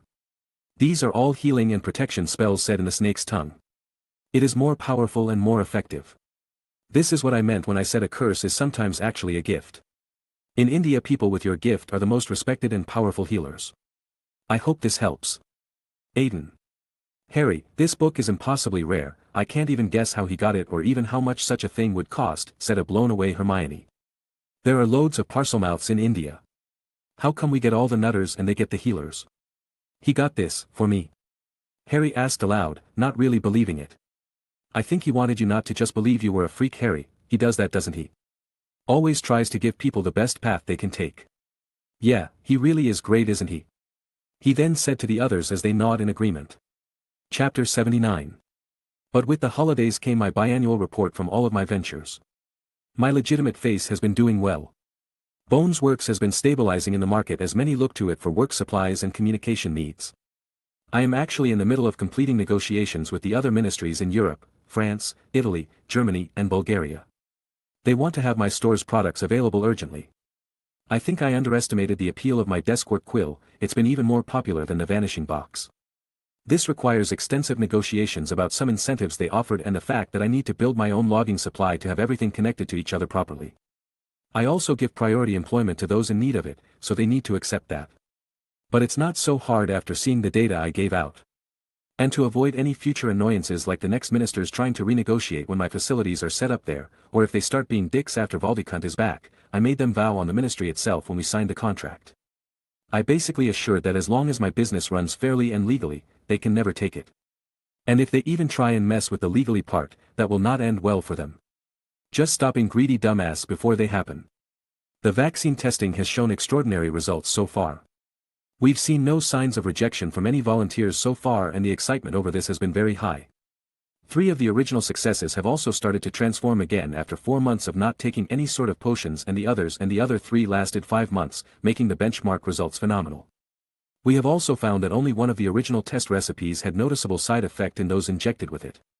But it was only an increase in aggression even during the day for about a month after they had received it, after which nothing has happened. The production and advertisement for the Firebolt and Blackbolt were already underway. The various ministries of the world were already going through with tests they would put it through to certify the brooms officially and let them be sold and ridden legally. Some are already trying to place advanced orders for the brooms and we've been contacted by the Department of Magical Games to sponsor teams in the UK. I've been delegating that to Randolph since he is the one who wanted his name to ring out within the world of brooms and Quidditch. My other side's businesses are showing great signs as well. Breaking Grounds has started to expand in other countries and begun with France. I think Tim wants to show off over there a bit because they rejected his ideas there too. We've been getting many people challenging our potions and it has created a boom within the industry. Especially when an even better reward was set for the creation of new potions. Waves are constantly happening in the field as people are traveling to find new grounds to break.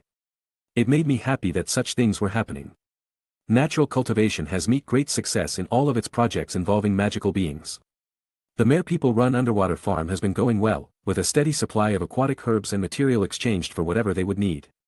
We've built up a proper relationship of trust between our farms and their tribe, which has apparently allowed them to grow well since they've done so, and some other Mere people have voiced a desire to join in. The Centaur Helped Herbology Paradise Island has slowly but surely shown progress. The centaurs and our herbologists are starting to show respect for one another as they interact more with each other. And since none of this involves messing with fate, they are usually fine with talking. They've requested some more herbivores be introduced to the island as well as some predators in the hopes of forming a proper ecosystem on the island, but we've been negotiating that one. You need to be very careful when you introduce animals to new environments. I really don't want the project to end up being like Australia's cane toad infestation. Fortress Protection and Jerry's own underground Merc Force the Dark Moon, are making quite the name for themselves. I've told Oliver that he should try and branch out of the country, which led us to Egypt and Bulgaria. We've decided to focus on Bulgaria because it would give a true battlefield test for anyone stationed there, allowing them to fight dark wizards, dangerous vampires and werewolves. Foreign wizards, general criminals and creatures. It will forge them through fire. Jerry's forces will focus on Britain. I want her to be my eyes and ears in the underground world, while helping me with the werewolves I've got employed. Both are making a good amount of money, but I'm letting Dark Moon keep it as they need dirty money to not look suspicious, while I can just fund Fortress if anything happens. There was a funny incident where Dark Moon was tasked to attack a business protected by Fortress, ending up with Jerry and Oliver having to plan out how to basically make a movie fight happen between their two groups. The Herald has slowly surpassed the Prophet in terms of sales and subscribers, something everyone was very happy to celebrate. Its reputation was just too solid compared to the many years of corrupted reporting the opponent has been putting out there. It doesn't help that we've taken in almost every actual journalist, editor and writer who actually wanted to do solid journalism from them. Of course we make sure everything is up to standard. I would rather have less to say than bullshit in the Herald. We also accept donations, but if anyone tries to influence the content then get out. Advertisements are welcomed, but we will research your product so make sure it is good or it will end up being the opposite of an ad. I've actually sent my editor-in-chief Julian 2 stories for him to print out on my word, Lucius blackmailing the board of directors and Lockhart being an outright criminal. Just waiting for the right moment. The Muggle toy box has actually been an interesting thing to read about. It's the only business I'm not completely involved with because of its very nature. Arthur Norm would be its head researcher as he brings himself and like-minded individuals to follow in the steps I've taken with the CD player, calculator, voice recorder and Game Boy. So they've been tinkering with more technology to bring to the wizarding world. They are currently working on home game consoles, functioning TV, portable radios and better cameras. I'm looking forward to what they do. The firm center will hold off on its expansions until my other businesses can establish themselves in the targeted countries. It will then do what it can to recreate some of the effects felt in Britain, but everyone has its own history and political which will certainly make things difficult. But my dreams lay in magical Britain. And if things get great here, then it should set an example for others. Overall, as I spend money to invest in my businesses, I am still making more than I'm spending by a lot. Even if I calculate all the salaries and benefits I offer across the board, my vaults keep filling at unbelievable speeds. I even made some goblins jealous at how much gold I was making. As everything was basically on autopilot for me anyway, I decided to spend more time relaxing with my family. I only have 12 years until Voldemort returns and I want to make happy memories with everyone properly. So I spent some time helping Susan finish her homework quickly and took her out with Victoria to have fun on the Muggle side of things. I used a credit card under Scott's name to really experience Muggle luxury. I took the girls to high-end stores for them to buy as they please. Brought them to a spa which they absolutely loved. I don't remember if I've ever heard of a wizard spa. With the beauty products and proper enchantments one could make a place of otherworldly relaxation. I thought to myself as I was getting a massage. After that I brought them to have a high-class meal for the novelty. It's not like we were out of place too. We were wearing new designer clothes, were properly educated magical nobles, except for Susan who was still less mature. Victoria and I had auras of nobility and superiority making many treat us properly even with our age. It was pretty interesting seeing nervous shopkeepers or waiters in our presence. I could feel Victoria get a bit giddy at the sight. Like predator before its prey. The supper was fantastic and we decided to head to the cinema to finish the evening off. I kept giving Victoria sneaky kisses or grabs, which she reciprocated playfully as we watched the movie. Felt a bit wrong doing this during Aladdin, but I just kept the mentality of being ahead of my time since Netflix and chill isn't a thing yet. It was a wonderful day of luxury for the three of us and I got a smile from Auntie when she saw how happy the two girls were. I spent time with Amelia simply talking. We would sit in the common room and talk as she drank some fire whiskey to relax. Talk about school, the ministry, some funny events in both, scandals, rumors, memories of when Susan and I still lived at home, and I let her talk about the lost members of the family. She talked about my uncle and aunt. Susan's father and mother, how they were when they went to school, fell in love and got married before the war. She told me about how they would bravely stand against Voldemort and even during those times he wasn't afraid to live. He was so happy when Susan was born that he tried to throw a party apparently. He sounded like a fun guy. She also told me stories about my parents, whom I obviously didn't know, but I respected, so I listened and memorized their tale. It was one of love and struggle to marry due to mom being Muggle-born and dad being the heir, until they convinced my grandfather to accept their feelings and then I came along as the next generation. But she also told me about how she felt about the Order of the Phoenix as her glasses of fire whiskey got to her. Although Dumbledore is a brilliant and powerful wizard, he is too respected. And when he and his order decided to never kill the Death Eaters in combat, many Aurors and hit wizards followed suit. This resulted in the Death Eaters almost never losing any of their numbers for long and making casualties rise in the ministry and even his order. And to my great regret, that was my last conversation with my brothers. I argued that things were getting worse and to keep going as we were would only lead to all of us dying. But neither were budging, so I stormed away. They followed the man and believed in him until death. And I've always regretted not being able to help those two fools. I just hoped I could do right by you and Susan, but I'm always gone and nothing's changed. I'm always away when I should be here, treasuring all that I have left from them." She started to get too emotional as she was tearing up in frustration at herself. "You know, Auntie, I know you sometimes talk to their portrait. But I want to let you know that although there were times when Susan and I could feel lonely, we never believed you were doing wrong by us. We were the ones who felt guilty for putting so much strain on you. We were so thankful for you being there to take us in and loving us that we wanted to do something for you. That's why I took over most of the duties of a lord. That's one of the reasons why I'm hell-bent on making Boneswork's name resound in the magical world. It's why I'm so openly showing off, to make you see how well you raised me. Susan herself is well on her way to becoming a potions master in all honesty, as her grades and abilities in the field are beyond fantastic, so please don't blame yourself. Fights will happen, but you've more than shown how sorry you are, Auntie. We love you and cannot begin to say thank you enough for all you put yourself through for us. And if I can be completely honest, to us you are the closest thing to a mother we can imagine, so look at who we become because of you and feel proud, and never ashamed. Because we will never let you be ashamed of us." I say as she starts to have tears of gratitude, relief, happiness, fulfillment, and probably with a lot of memories behind them, running down her face as she lets everything out properly. "Thank you, Aiden, and just so you know, you and Susan are very much like my own children. I love the two of you as well," she said gently as she wiped her tears away, and we silently kept each other company. Chapter 80. With my time with my family coming and going quickly, and a few private sessions with Tori, it was now time for the three of us to return to Hogwarts. From what I can remember, the Golden Trio should have made the Polyjuice Potion since I saw them in Myrtle's bathroom so much on the map and sneaked into the Slytherin common room. I'll check to see if Hermione is half cat at the moment. I caught up with my two other friends in the train, and Hogwarts was once again in sight as we returned to our home away from home. The first thing I did when I got back was head to the infirmary with Tori. She wanted to say hello Madame Pomfrey since she is her healing instructor and thought it would be polite to do so, while using the same excuse. Except that I'm more of a former protege turned colleague. But yeah, time to see Kitty Hermione. We walked in and immediately Poppy was on us. "Ah. Aiden, Victoria, come and help me with this case. I don't know what Ms. Granger has done to herself, but I want your opinions on the matter." She revealed what was essentially a human-shaped cat. It had the general height, frame and body type of Hermione, but the facial features were almost completely like a cat's. Hermione was no covered in hair. With a cat's nose and eyes, with the cat ears so many wish for, but it just wasn't cute like this. "Morgana's locks, is that the little girl you're always helping, Aiden?" said a very surprised Victoria. It would appear so. I know I told you to be creative during the holidays, but I didn't think you'd take it this far. You're even giving me firsts now," I said with a little chuckle to tease the cat girl. Which seems to work as she groans with embarrassment and fidgets as she wants to hit her face from someone she genuinely admires. "Any ideas, Aiden?" "I've tried everything I could think of, but nothing's working, and just like Mr. Weasley from last year, she is adamant that she doesn't know what went wrong." "I have a few thoughts, none great, Madame Pomfrey. Do we have any cases on either human transfiguration or botched animagus attempts?" I asked with a serious face. Maybe. I think I remember something like that being mentioned in 1865, or was 1685. "I'll go check the records," she muttered to herself before making her declaration and leaving quickly.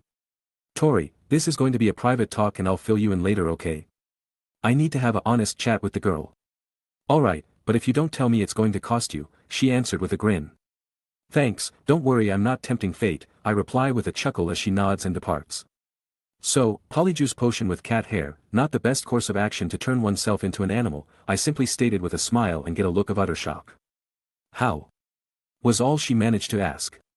Obviously because I know such a useful potion in, out and backwards, I've even improved it. Took way too long to brew, but yeah, that's besides the point, Missy. Very illegal, and how'd you even get the ingredients in the first place? I say in response and ask a question I know the answer to already. "Got it from Snape's stores," murmured a very ashamed Hermione. Impressive and very gutsy. Now I know why he was being an extra large git before the holidays. Gave him 8 times the amount of homework for that, I say with a large smile on my face. "You can't say that about a professor," she exclaimed in horror. "Oh, don't get me wrong, the man is a true master in potions, but he's a shit teacher and acts like a git," I say with an even larger smile. "So, since this was very illegal, and very dangerous, what should I do with you, Hermione?" I asked her half seriously. "I deserve what happened to me, this why you shouldn't break the rules. I made such a stupid mistake," she said with her ears down and sounding like she was about to cry. "You do realize that I said I brewed the potion all the time, right?" I told you I was doing something technically illegal myself. I've also said I've improved it, right? Well, I also did it for the reversal potion. I was trying to figure out Thief's downfall, but then I got inspired, so are you willing to be my first true tester of my polyjuice eraser? I asked with a smile while fishing out a bottle from my bottomless pouch. That was half a lie. I did actually study Thief's downfall. I received a sample from the goblins as we were doing business and showed interest in the stuff. It's so useful. Dispels any control, disguise or cloaking magic. Washes away any potion's effect on a person's body. I got it from the king for my birthday when I was 10. And boy were they surprised when I improved its complexity even further and boosting its concentration. So it was now twice as difficult to decipher and they only needed to use half to get the same effect. I also used it to improve the polyjuice removal potion, but I made this one specifically for the situation. Really? This will turn me back. This one's got an 80 chance, but if it doesn't work I'll just have to brew a cat-specific reversal potion and that'll do the trick, I reassure the girl. She hesitantly took the potion in her hands, took a deep breath and chugged the whole thing like a champ. With a look of disgust at the taste one usually has when drinking potions, her body slowly started to change. Her fur was receding, the cat ears disappeared. Her eyes and nose returned to their usual shapes and colors. And finally Hermione was back, so I gave her a mirror to check herself out. She took it with some fear, but looked at herself after a few seconds and was relieved to see herself. Thank you, Aiden. I'm so glad I won't have to look like that until it wore off. No problem, Hermione. It's impressive you brewed the potion without blowing yourselves up, but try to do it properly next time, alright? And as a heads up, don't think about stealing from Snape again. He is a very cautious man and has most likely put up a lot of security after he's found out someone stole from him. I advise seriously. She nods furiously in agreement. Alright, I'll go tell a fake reason I could change you back quickly. Madame Pomfrey will check you over for a while, but you should be able to get out in a day or two, so sit tight, I say as I ruffle her bushy hair playfully and take my leave. I explained that it was an advanced version of self-transmutation to increase one's abilities temporarily, but a mishap happened. Fortunately I am very skilled in the field and was able to get her in order. With that story in place, I left and started the rest of the semester. From what I know, no new attacks will happen for a while, so normal school time.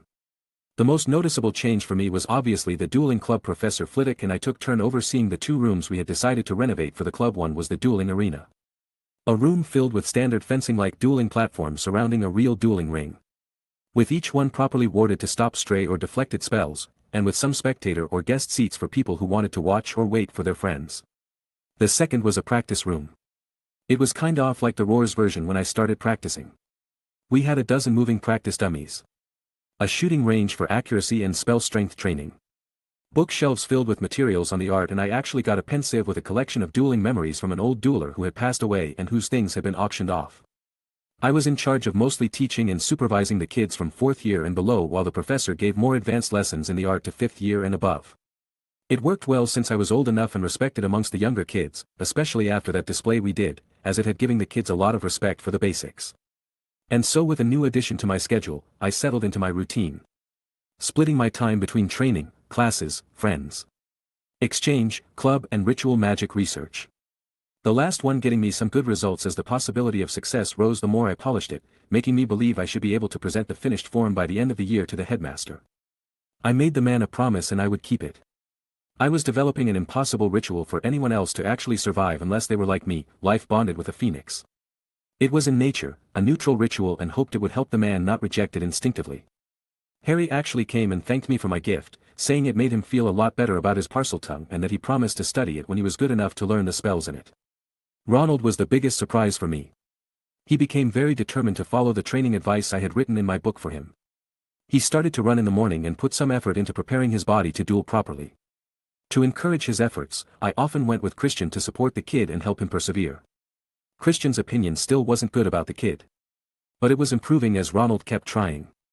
It is always helpful for someone like Ronald, who's always been forgotten and finally finds something he's willing to strive for, to be encouraged and have the idea that what he's doing is good reinforced. Time passed and people began to think that the troubles plaguing the school were finally over, so with Lockhart telling everyone he somehow was responsible for it stopping in Valentine's Day the next day. He decided to do something ridiculous like he'd done in the books. He dressed dwarves as cupids and got them to sing and or deliver messages. I for one was wondering where he'd gotten them. From what I knew, dwarves are native beings from Germany, so how'd he do it? And how in the world did he convince them to do this crap? I was honestly annoyed at his behavior. It was even more annoying when they kept coming after me in waves, so I confronted them and made them believe all those letters were for Lockhart. He should like getting the attention right. Plus these girls never write mine or their names in these things. Always preferring to describe some physical characteristics, and I'm certain the narcissist will believe these descriptions will be about him. I thought to myself. I'd actually invited Victoria to the Roar to give her my Valentine's Day gift. I had bought a large unpolished emerald and transfigured it into an amazingly detailed rose made of the precious stone. Every bit of it was polished until the light hitting made rays of gentle green come out of the flower. The petals were all perfectly formed. Looking so thin and delicate one might think they'd be able to pluck one. It even danced to movement or the wind as if a real flower. It was a true emerald rose I had enchanted to be near unbreakable, protected from most spells, and it could even lightly give of a source of green light if one tapped it and said, Viridi Lux. It's beautiful, Aiden, and emeralds are becoming a bit of a theme with you, aren't they? She lightly teased with a tender smile as she caressed the rose. What can I say? I love your beautiful green eyes, Tori, and I believe that emeralds are their only match. That is probably one of the cheesiest things I've ever heard, she giggled, but was happy with her man's compliment. But you still deserve a reward, she said with a seductive smile. We then proceeded to make out in the Roar for the next half hour, not caring about anything else but the taste of each other's lips as we groped every part of one another's bodies. But as much as we wanted to go further, we restricted ourselves to that much. Having a full-on naked makeout session would be impossible with us needing to attend our duties and the need to keep our relationship secret for now. So although we both yearn for each other, we are also calm and understanding individuals. That's one of the reasons I try so hard to be there and give her the best I can. I know how hard what I asked of her is and I feel guilty. So I show my love how I can. Chapter 81. With that annoying and good day past, it was time for the year's crescendo to begin. Harry was becoming twitchier the more time he spent with Riddle's diary. Ron wasn't too worried, and Hermione was close to figuring out that a basilisk was the creature responsible for the attacks in the school. To prepare for the inevitable confrontation, I had Scott send me a clear recording of a rooster's cry. It won't kill the giant snake, but it should cause fear and pain. I've also asked Sol to give me a few tears just in case someone gets a dose of basilisk poison. My days passed busily, but peacefully. My weekdays were filled with polishing my ritual, teaching dueling, running the exchange, holding my data review class, and fulfilling my duties as head boy. Because no new incidents had occurred. Students were no longer fearful and the norm returned to the castle. With the Dueling Club in place, conflicts became a lot more controlled. The fact that people could now challenge each other legitimately, gave a valid outlet for students to pour their grievances against one another. It reduced bullying, some types of rule breaking were reduced, it boosted many students' desires to learn more skills in class and outside of it. As a whole, the Dueling Club has had a very positive impact on the quality of life in the school. On a side note, our idiot of a data professor still believes my review is all about him. It's becoming increasingly ridiculous to watch the man strut around like a majestic peacock. When he's basically a gilded chicken at most, he was also over the moon at receiving so many letters during Valentine's Day that he decided to cut homework for a week. And since his homework assignments are usually all about how he defeated one creature or another, it was nice to have to do them. Even if I cheat with my quill. Time passed, and it seemed that as May finally came along, it was time for things to begin. The castle had once again been struck with fear as Hermione and Penelope Clearwater both became petrified. I could have stopped it, sure, but this will let Harry follow the clues he's meant to. These adventures do more than make him learn about his and Tom's pasts. They teach him how to hunt for clues.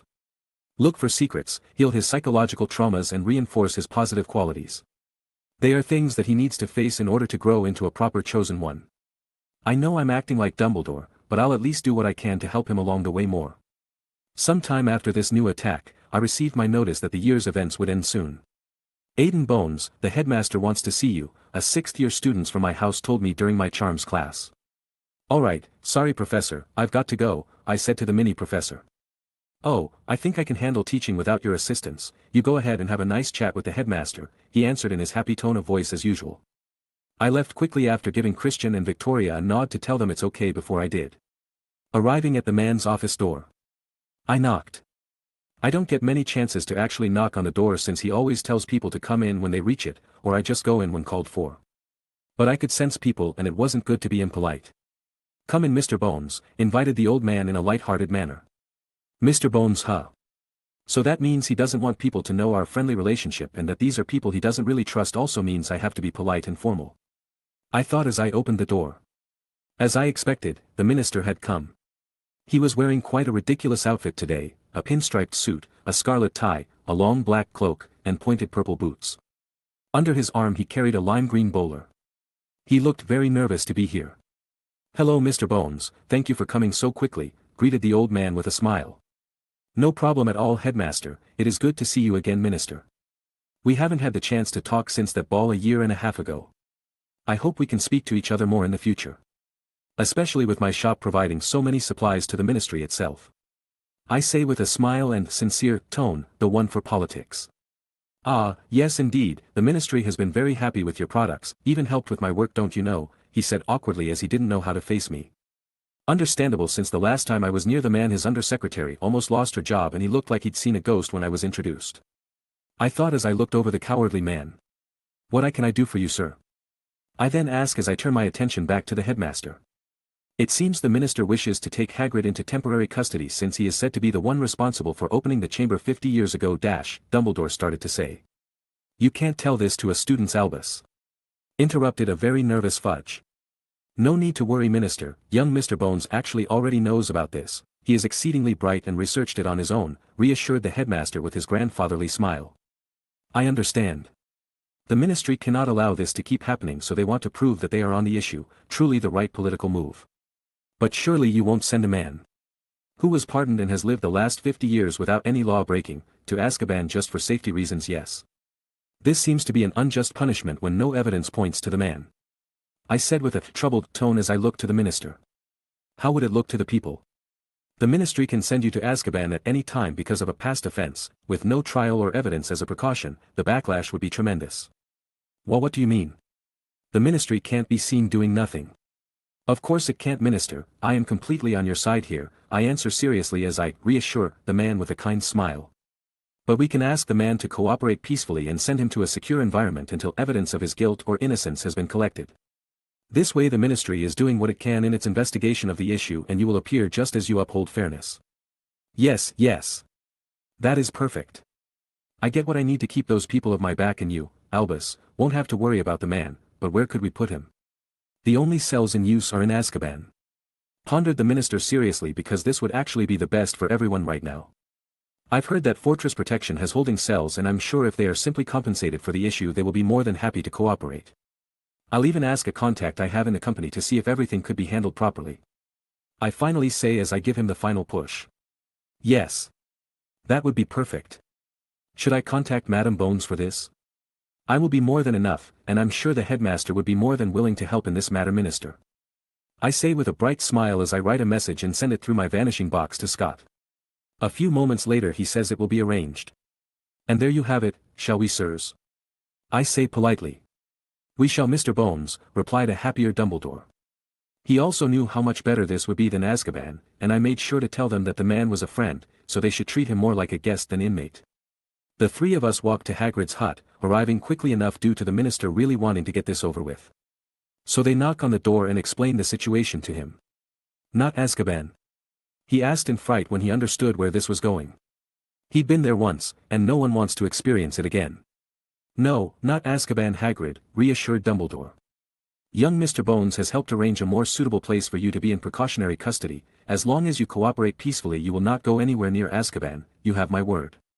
The half-giant looked at me disbelieving what he just heard.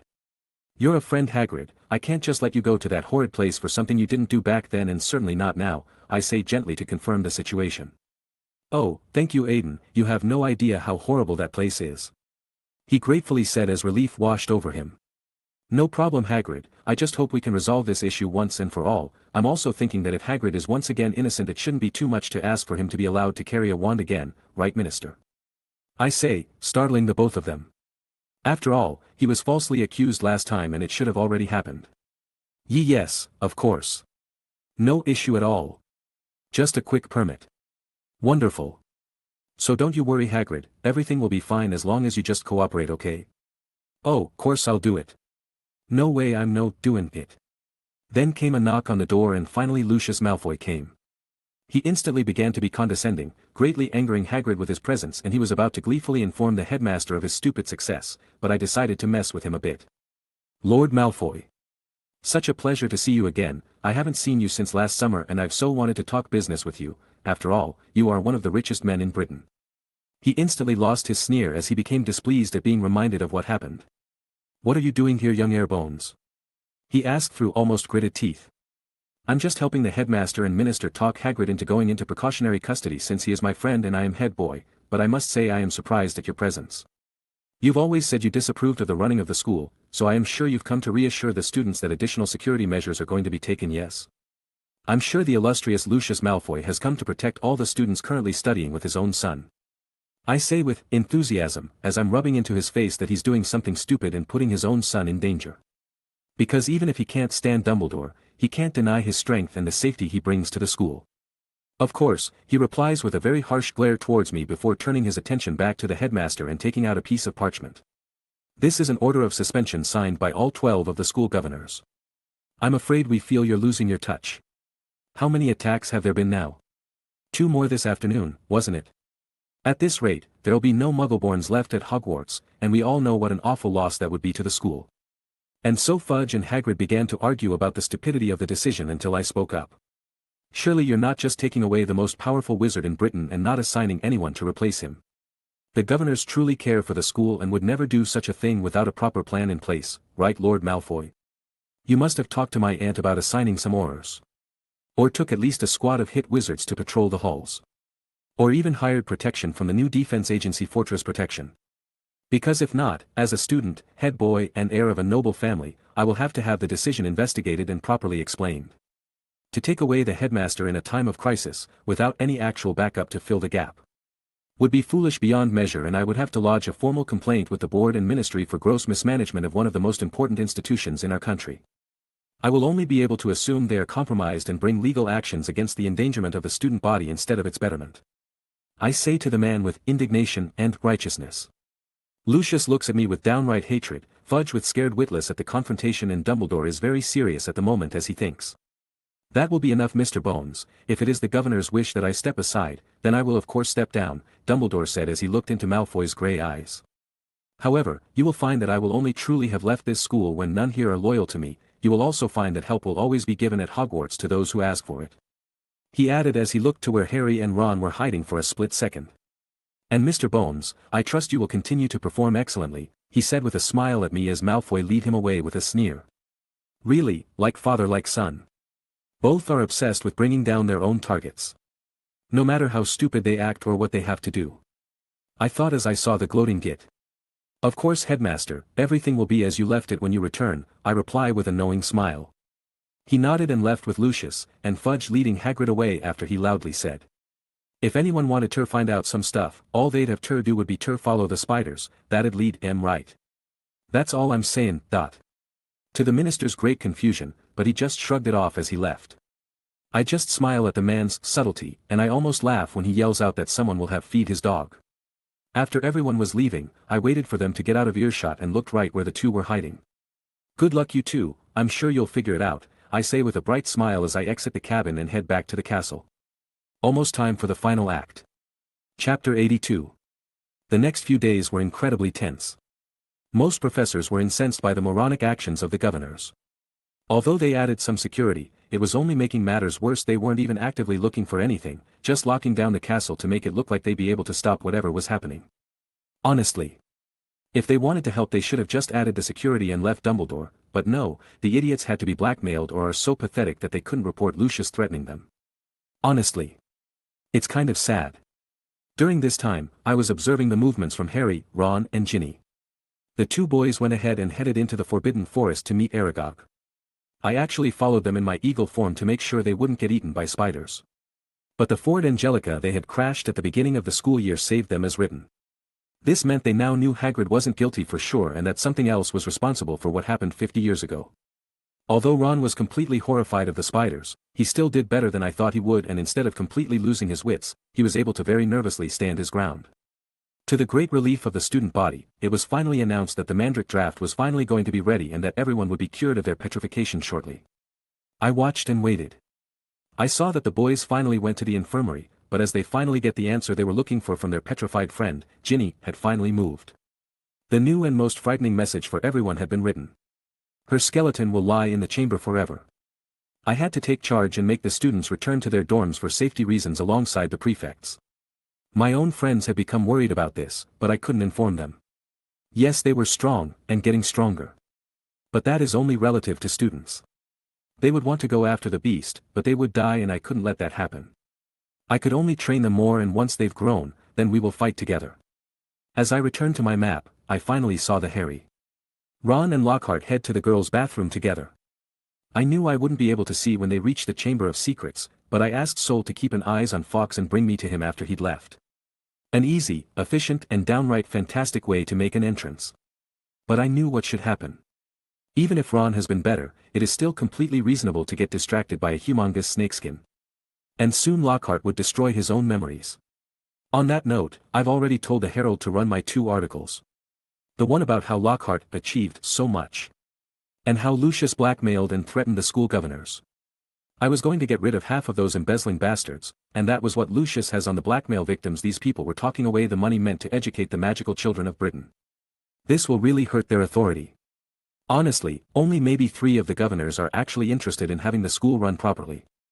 I don't care about Lockhart anymore because he isn't a problem now. I just want people to realize what kind of man he is. But it will be fun to watch Lucius squirm. Especially since as a result of his actions, a girl was almost immediately taken into the chamber. I thought to myself with the devil's smile in excitement. Then I was broken out of my thoughts by Sol's appearance in my room. It's about time. Let's see what a Tom Riddle a year older than me can do. My smile widened even further at the thought. Let's go, I said to Sol as she grabbed my raised forearm and flamed me to the Chamber of Secrets. Chamber of Secret, a few moments. Voldemort is my past, present and future, said the still handsome 16-year-old Tom Riddle as he showed the origins of his future name. You think I would keep my filthy muggle father's name forever? In whose veins runs the blood of Salazar Slytherin himself, through my mother's side?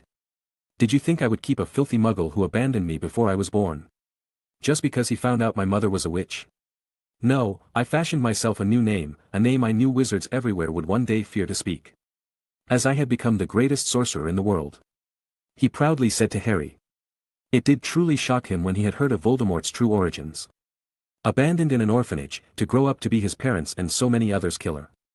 You're not, Harry said quietly as anger raged in him. Not what? Snapped an annoyed Riddle. You're not the greatest wizard in the world. Sorry to disappoint you, but the strongest in the world is Albus Dumbledore. Even when you were strong, you didn't dare try to take over Hogwarts. He saw through you in school. And even now he frightens you, wherever you're hiding these days.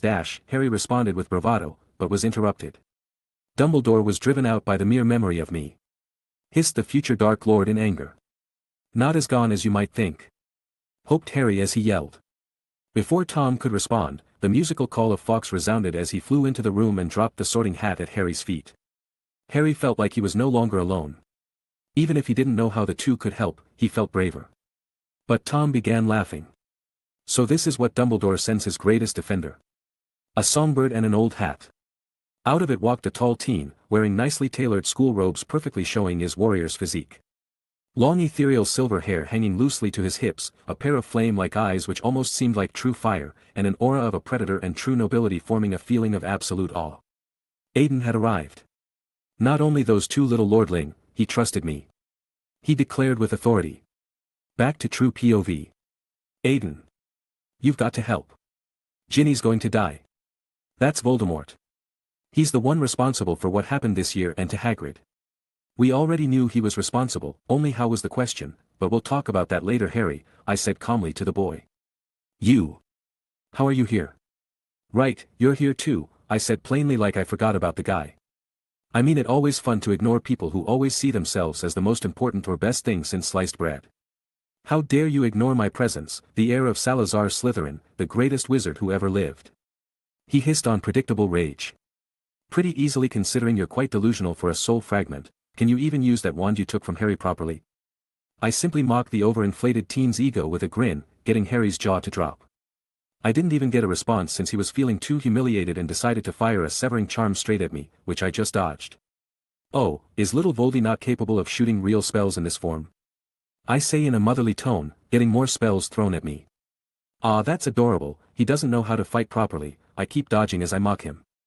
No proper aim, sloppy technique, no power, boring combinations. No wonder the only thing you're good at is the dark arts nowadays. It's the only thing that made you any good at magic. I say, completely enraging the guy. It was pretty funny since I'm just dodging casually and he seemed to have forgotten about the basilisk in his rage. Look at you, not even able to think properly, and you call yourself the greatest. I'm a year younger than this version of you, Tommy boy, and I'm still far above you, I add as he suddenly pauses and turns towards the great statue of Salazar's face.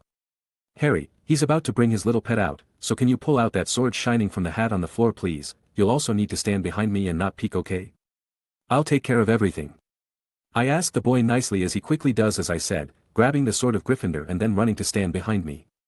Just in time as the basilisk finally exits the mouth of the statue and Tom gains control of it through his parcel tongue. I simply close my eyes and feel everything in the entire chamber in clear detail. To me, the world simply lost all color, retaining only the details I drew in my mind. Basically a black world where everything is drawn in a white pen, or reverse manga if you will. Ha! Potter won't be able to save you now. It only obeys me. Shiver in fear at Salazar Slytherin's mighty creature. You do know I came down here knowing it was here, right? And that I'm not stupid like you. You dare mock me. You insult his great legacy. And you think closing your eyes will protect you? Sigh, you're really pathetic, you know that. 50 years and nothing new or different to show for it. I know you're a piece of soul preserved in a journal from that time, but I was still hoping for some form of progress. Also, how did you go from looking like that to a moldy egg? You honestly look ridiculous nowadays. Well, whatever, Lumos. I simply said as an all-encompassing light somehow burned Tom's eyes and caused the basilisk to reel back in pain. As I thought. A creature hibernating for 800 years. Only being let out at night and never seen any light level more than its underground chamber would be very sensitive to it. But Tom's a soul, so how does that work? I thought with a smile as the question popped into my head. And as everyone was distracted, I finally used my enchanted dagger and shot it right into the mouth of the thrashing creature. Immediately making it shoot through its brain, rattle around and killing it. I made it fly back into its sheath in the blink of an eye as any fluid stayed behind due to its great speed, and a loud crash could be heard as the basilisk's body collapsed with its mouth still open in pain. Harry, I need you to stab the now dead basilisk in the roof of its mouth. You need to coat the blade with poison to destroy the diary. That should save Ginny and get rid of Olderling over there, I instructed calmly. It took him some time to process what happened. Understandable since the terrifying and extremely dangerous basilisk was dead in mere moments in front of me. But he still nodded and ran towards it resolutely. No, oh. How dare you? How dare you kill Salazar's beast? I will kill you, you filthy half-breed. He shot spell after spell, trying in vain to hit me as I could see through him immediately. I doubt this was his actual strength as a student. It's far too low to get the best grades ever before I came along. And it also seems that it did hamper him a lot to not learn proper dueling during his time at the school. But let's finish this farce. I thought to myself. I did want to see how I actually measured against Tom when he was in school. I knew it wouldn't actually be a challenge because of all my gifts, but I wanted to see his magical skills. And I had. Now it's over. That's funny coming out of the mouth of the son of a muggle and a squib, I say with a chuckle, making him freeze at what I just said. One of his darkest secrets. Easily letting me disarm him. Well, that was easy, thanks for showing me what you were in school, it gives me a benchmark, I say with a grin. How dare you? He started to yell, but in that moment Harry pieces the sword of Gryffindor through the diary. Error. No, oh.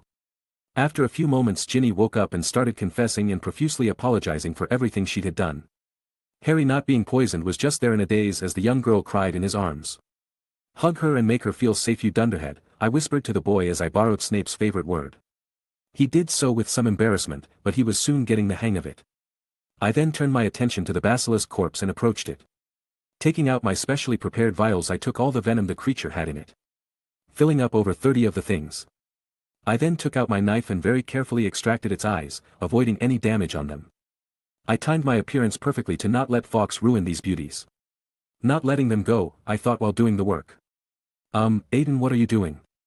Asked Harry, surprised at my actions. Don't you know how rare this stuff is? I'll be able to do so many fun experiments with this. I finished getting the urgent parts and back away from its corpse. I'll come back for you later.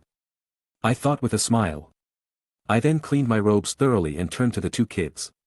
Let's get Ron and head on out of here, shall we? I'm sure Dumbledore will have returned to the castle by now, I say with a bright smile and happy tone. Chapter 83. Before I let Harry and Ginny go, I had something to say to them. You two, I need you to promise me something, I said to them seriously. They looked at me, then each other, then back me and nodding. I don't want you to tell anyone I was here tonight. You can tell Dumbledore when you're alone with him, but no one else. I wasn't here at all. I spent my night in my room. Any and all rewards will be for you, and I honestly do not mind that. My own reward will be the Basilisk. That's what I want you two to promise. Can you do that? I asked seriously as I looked into their eyes.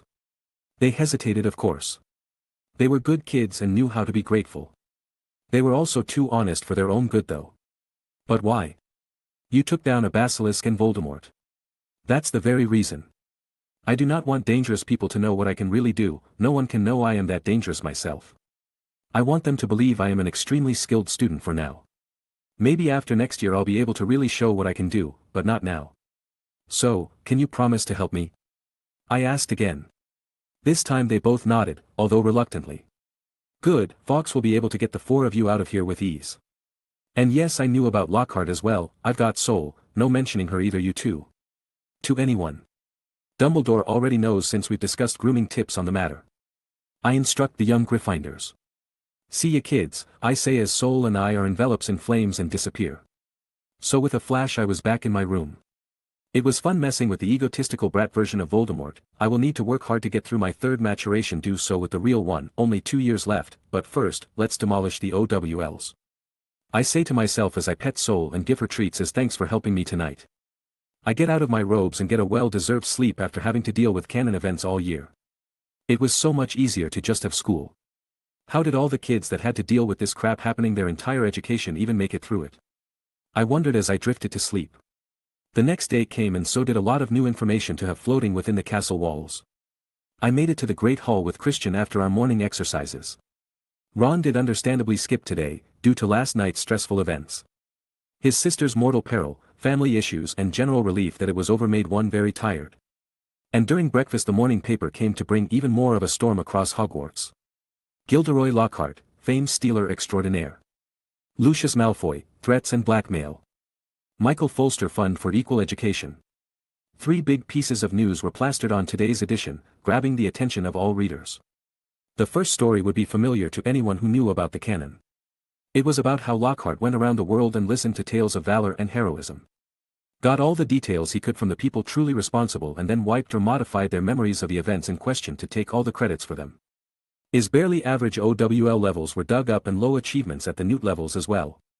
Every major flaws in his books were pointed out, leading to the complete dismantling of any credibility they contained. The only good thing happening for the man was that he was now basically a special aids receiver.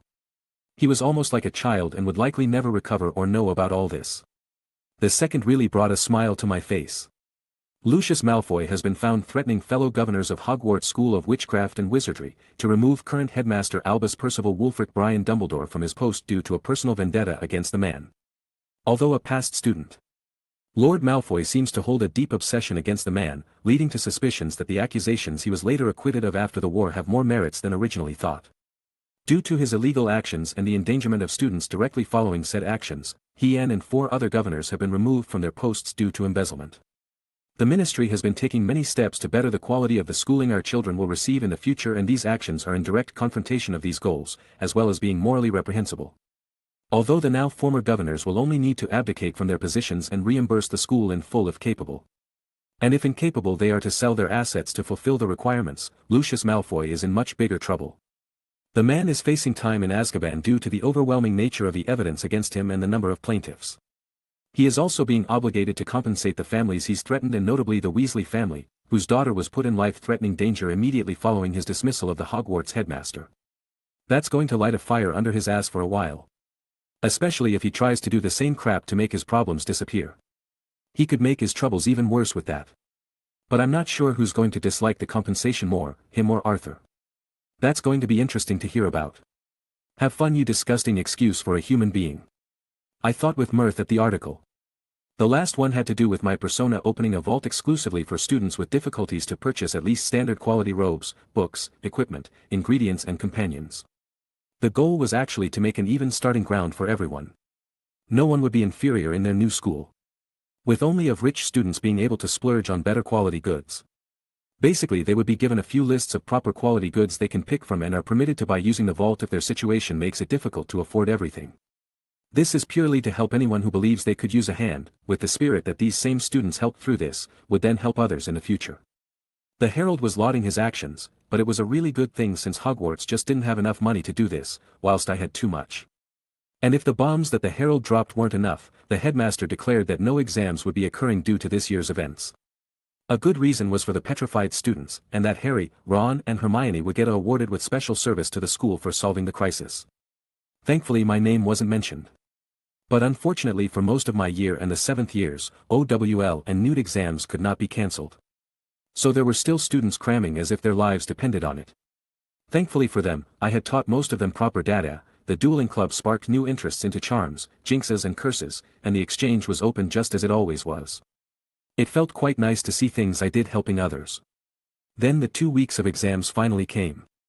All the written tests were pieces of cake, and I had so much time left from answering everything. So I decided to also improve the correct answers to pass the time and have some fun. I didn't worry about my friends at all for this part simply because we always study together. We challenge each other to better our knowledge in our strengths and weaknesses. We don't look down on what another doesn't know, we explain it and better each other. And I'm certain they will knock the socks off their examiners. I on the other hand, will make them feel awe. My chance came during practicals. In Charms, and decided to enchant every testing apple in the room and put on a full Broadway musical dance and song routine instead of just making one apple do whatever they wanted. It was fun to watch as it actually relaxed some people, but it made others get more nervous as they compared themselves. For transmutation I just kind of made everything vanish one at a time in very quick succession and brought them back just as quickly, while also making some new things to vanish once I was done.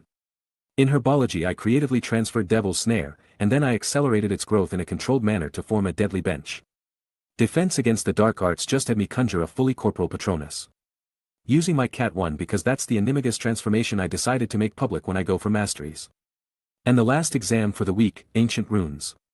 I used that little trick Tom used to write in the air and made the correct symbols stick to the walls of the exam room to expand it on the spot, making the examiners look at me in true awe at my mastery of the subject. Then came the second week. And did you know you didn't have to attend the class to attend the exam? You just need to have studied it and be confident in succeeding it. It's actually one of the parts one like from the wizarding system. If you can do it, do it. It started with potions, testing us on a variety of recipes, letting me improve all of them almost beyond the level of what they could even call the same potion. Care of magical creatures was just fun for me as I got every creature presented to do tricks for me before they were taken away. Astronomy needed everyone to fill a blank star chart using the provided telescopes. So I took some time boosting the telescope and wrote down the spell on my test paper, then started writing twice as many celestial bodies as everybody could see on it. Divination was trickier to get distinctions on since I wasn't a seer and couldn't improve what we were taught, but I demonstrated skill and accuracy with an extra 6 mediums of divination outside of crystal balls, tea leaves, and palm reading. Such as cartomancy, astrology, fire omens, xylomancy, Chinese fortune sticks and numerology. Arithmancy just had me fulfilling almost everyone who studies the field's wet dreams, casting modified spells left, right and center. History of magic had a formal debate over topics, in which I even made the examiners rethink their understanding of events. And I was actually the one helping the examiners understand things in Muggle studies. That last one was basically immortalized by the students for decades to come, even if many Muggleborns could achieve this if they look outside this magical world. Funny though. With that over with, my friends and I extremely confident in our results, the school year could finally come to a close. With Gryffindor as the winners of the House Cup again due to the 200 points Harry and Ron each got, even if Christian led our house to victory in the Quidditch Cup. Chapter 84. With the important testing done, the entire student body was finally able to relax for a couple of days before leaving for the summer. Victoria and I took some time to hide away in the roar to get our fill of private time before the break. The room was very useful, you know. Although the stuff it fills the room with is usually pretty dated, some quick repairs and cleaning spells and they're good to go. The reason I'm bringing this up is very simple. We requested something from the room. And it did what it does best, fulfill the requirement. Our requirement was to have a place to get hot and steamy in. So it decorated the wall in dark red curtains, dimmed the lighting and put a double bed and some couches in the room. All of which I fixed and cleaned before I brought her here. And so we lied on the bed, entangled with each other as we hungrily removed each other's robes. Our mouths forming an unbroken connection as we felt around each other's bodies, passionately intertwining our tongues as our breathing got rougher. We tossed and turned as we felt each other, and hormones started filling the room as she enjoyed my lips caressing her increasingly exposed body. Soon almost every piece of clothing laid around the bed we were on, leaving us with only our underwear. I now know that her body looked even better than during the holidays to me. We've had a few private encounters, but nothing as far as this since the break. But as she laid there. Time later. Letting ourselves lose any notion of time as we explored each other's bodies in desire for one another. Maybe about 2 hours later, Victoria was breathing extremely heavily as she snuggled up to her man. "You weren't kidding when you said, unlimited stamina, you beast," she said between breaths, but with a satisfied smile on her face. "I would have thought you had it too, if you didn't collapse like you did," I replied with a grin. "Yeah, I really wanted to do this, haven't been spending much time alone," she said with a slightly sad smile on her face. "I know, and I'm sorry I'm putting you through this," I say, feeling very guilty. "I understand, I just have two parts of me fighting a bit, that's all. I just want to be there beside you, proudly and unquestioned," she said with a sigh. "I know, and I'll be there every step of the way," I say as she nods and pulls her naked body even closer to me. She then looks at me with a mischievous look on her face. "Round 12? She asked. "You're on," I declare as I roll over her and start making her putty in my hands. That was how we just spent most of our day. Getting every bit of pent-up desire and longing out of our system before the long summer break. Letting the both of us leave the roar with satisfied smiles on our faces and lighter steps. Well, for me anyway. Tori is having troubles walking as her legs keep trying to give out under her. Almost like she got hit by a jelly leg curse. The day passed and it was time for me to inform the headmaster of my perfected ritual. After delaying my planned progress for an entire year and focusing solely on this project, I had designed a ritual to solve my growing predatory instincts. Although I have kept a very firm grip on my feelings and emotions ever since I've realized my problem, it still needed to be solved. So I reached the headmaster's office and patiently waited for him to come. Thankfully only waiting a few moments. "Aiden, a pleasant surprise, I must say that from what Harry has told me of the events, you are hiding a lot more skills than I had thought," he said with a light-hearted tone and a small chuckle to himself. "It's always good to have others avoid knowing your full strength. But I was prepared for what was down there a month ago. I just didn't know where the chamber was or how to get there, so I waited. Also, Tom was obviously weaker than he was when in school, so Harry might have had a skewed perspective." I reply humble. "I'm sure he was, and I believe you realize what truly happened down there and what the diary truly was," he said to confirm. "A Horcrux, and obviously he didn't only make one," I answer with disgust at the thing. I knew exactly how these were made, and it sickened me to think how twisted one had to be to make one, much less eight-ish like Voldemort. "Yes, indeed," replied the man, but he seemed to age considerably at the moment. "It is still not your fault, headmaster. Tom made his own choices, even back then. You could only try to dissuade him. His own lust for power and recognition, as well as his pre-existing views on life and magic, made him do what he did. You did what you could," I say to help the man drag him out of his funk. "Ha, thank you, Aiden, it is good to be reminded of that from time to time," he answered with a sigh to release his feelings. "Now, what have you come to tell me?"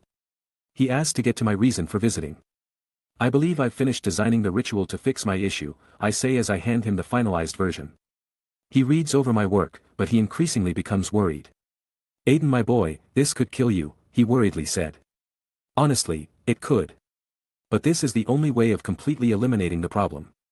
The spirit of the Wampus cat is influencing my subconscious and instinctive actions. I can't just suppress it as it leaves a potential resurgence. I need to get rid of it for good." I reply seriously. "But to go this far?" He tried to understand why I made it this way. "Yes, I will make my phoenix parts completely absorb the other's presence, hence it will undergo an evolution to become more than it is now. It is me going a step further than how I survived this one," I explain as I tap the scar over my heart. "But dragon fire, Aiden, this seems excessive," he kept insisting. "It's the only fire strong enough to boost soul's strength and help me get through the ritual. I've calculated it, and the only flames I know of in existence that could help would be 4 other phoenixes flaming in unison or fiend fire. I'm not tainting my soul for this, and good luck finding 3 other phoenixes and marking them listen to you. So yes, I will use 4 different flames from dragons to form the fuel of the ritual." I reply with great determination. It was actually inspired by a feat Grindelwald achieved, with him strengthening a phoenix trough magical flames, I say gently. "Yes, I remember the day," he nostalgically replies. "All right then, but I will not let one of my students undergo this trial alone," he finally said seriously as he approved. "Thank you, sir, the ritual will be planned for my 17th birthday. Everything will be in my favor then. True magical maturation, the 7th day of the 7th month, with a child born on the 77th year of the century, everything will be decided then. And I shall not let it be the end of my path. I declare as if a ruler. Let us make sure of that, my boy, he kindly supported. And with a nod of understanding I wished him pleasant holidays and left his office. Truly a remarkable boy, let us hope he succeeds, the world will need a new light once I'm gone, Dumbledore said to himself as he looked into the night sky, unheard by even the portraits in his office. Chapter 85. The year ended and everyone was once again heading back to their homes for the summer. Christian was once again going to be in the wilderness, exploring with his parents. James was actually doing some volunteering at the firm center and was planning to attend their seminars. Tori was in a tougher situation. But she was planning to use all that she had learned this year, under me and Madame Pomfrey, to understand her mother's coma more. We said our goodbyes and wished each other productive summers, as well as promised each other to exchange OWL results. They were betting between each other about their results, with no one doubting mine at all. I gave my aunt a strong hug when I saw her on the platform along with Susan, then headed home. My work at home went well as I went over my summer reports. Since everything was going well and only the name recognition and popularity increased for most of them, nothing new happened much. Breaking Grounds was growing rapidly in France as they were shooting down their adversaries and critics through sheer competence and skill. We even believe the French magical hospitals will soon request to be supplied by us after the stellar performance and prices we've offered to Estimungos. Natural cultivation was seeing progress in all of its projects. The Mere People settlement was growing and so was the farming operation for the aquatic herbs. It has been sparking a good amount of cultural, social and intellectual knowledge exchanges between our peoples. The island project has been steadily moving forward with an increase of respectful interactions between my people and the centaurs as well. From what I've been told, there's the possibility of an allied tribe joining the island to form a true refuge for those centaurs who wish it.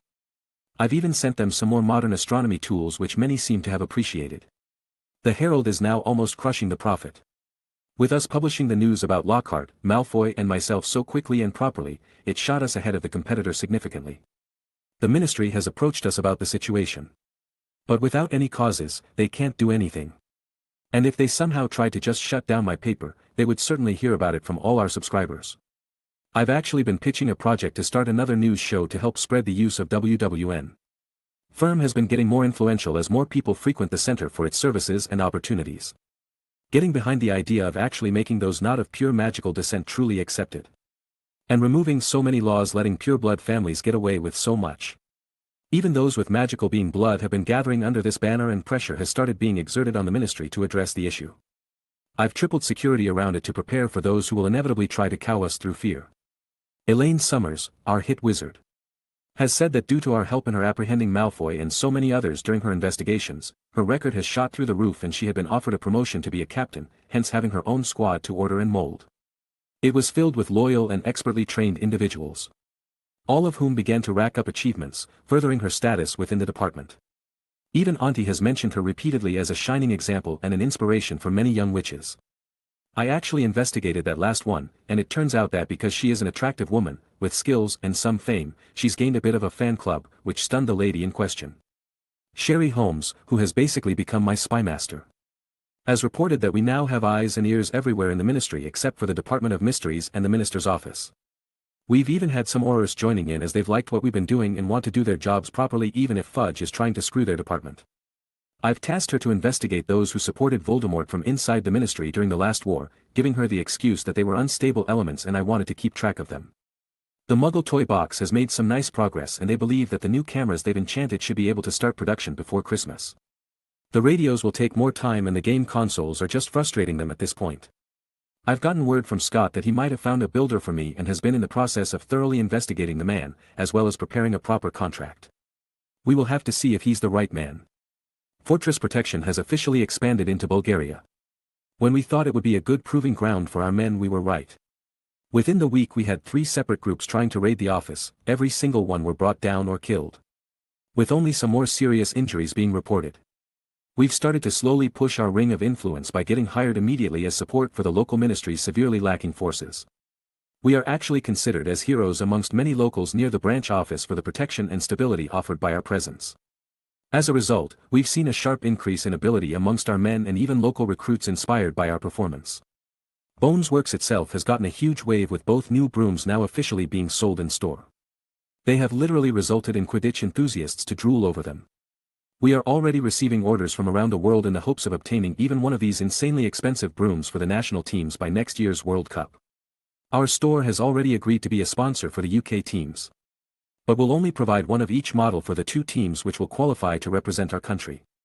Anything more will have to be purchased by players or others. The vaccine was still going strong, and we still had no one from the extended duration formula experience any change or side effects yet. This has brought widespread celebrations amongst those who knew about it and have felt so much pride in being a part of such an achievement. They wake up every day hoping it would keep working properly. That no side effects popped up, that their tests would give nothing but good news, and that this was what everyone was looking for. A true solution to manage lycanthropy. They weren't blind enough to believe in a cure. Even I've straight told them I could not even begin to challenge that problem without an original strain of the disease or definitive and absolute knowledge about how it was truly started. This was me doing the best I could. The rest of my plans at the moment revolve around my impending OWL results. I know I've aced all of them, I'm not doubting that at all. I'm just waiting for them to release my 4 new books and stir up magical communities properly. Practical Arithmancy, A Step Towards True Mastery, Runes for a Modern Age, Potions Beyond Potions. A Herbologist's Guide to Growing Wild Plants. Each with information and practical applications which will rock people's understanding of magic. It will be fun to see them try and disprove everything with how easy I've made it understand and accomplish. Even got some very, very excited feedback from Hermione on how fantastic the Arithmancy book was, and even with her incredible intelligence, she's never taken any courses on the subject but was already able to cast Lumos variants already. But that was my light side. The side that wants to explore the depths of magic. The side which wants to help others be the best they can be. The me who follows his ideals. Unfortunately, it was now time to follow reality. With Jerry finally trained and ready, with her loyal and skilled men in Dark Moon Mercs, it was time to remove filth poisoning the future. I will leave the important ones alive. I could have killed the entire Malfoy family already. But I will keep the man alive as I slowly choke the man's importance and wealth. He might be filth, but his son still has a chance. Pettigrew and Crouch Jr. are too important to Voldemort's return, so I'll need to carefully plan my actions next year for the rat, and I will need to keep my desires to rip the man who was responsible for my days in that cell apart until the right time. But so many are prey easy to kill right now, only Tori and Theodore Knott's fathers will be spared for now. Although they are trash and I would immediately kill them for what they've done. I need to wait until Tori is 17 and I'll make sure to involve her in the decision at the time, and I want to give the Knott boy at least some kind of chance. He's one of the few who comes to the exchange too. So I headed to the Folster residence and summoned her to have a talk. As I sat in front of a crackling fireplace, on a comfortable lounging chair, reading a new book on ancient forms of magic, I was interrupted by Scott. "Boss, Jenny is here," he informed me politely. "Jenny?" I asked curiously at the man with a raised eyebrow. Cough. "Well, she really likes the name you've given her, and well, we work together a good amount so I started calling her Jenny," he said as he avoided my gaze. "Hope you two don't cause any trouble then," I said with a knowing smile. "Boss, I swear it's not like that." He tried to defend himself to his 15-year-old boss. "Not like what, Scotty?" Then came a relaxed female voice from behind him, making him jump a bit. "It's nothing, Jenny," he answered way too quickly. "Scotty, huh?" I simply smirked at the man. "Boss, please don't do this to me," he lamented at how he was digging his own hole due to my simple remarks. Fortunately for him, Jerry stepped up for the man. "It is nothing, master, simple exchange of nicknames, Jenny for me and Scotty for him since Scott is already too short," she answered. "Carry on then, I'm quite happy to see you two get friendly, as long as it doesn't affect work go wild," I say as my smile grew. "Boss," was the embarrassed man for being teased by a teenager. "Thank you, master," was a very polite response from Jerry, but happiness could be seen in her eyes. "Ha! That was fun to do, but I have orders to give you, Jerry, and thank you, Scott, but you'll be dismissed from these ones." "Understood," was their immediate response. "They've been with me as my aides for almost 3 years. Although Jerry was training for 2, my work for the improvement of her people.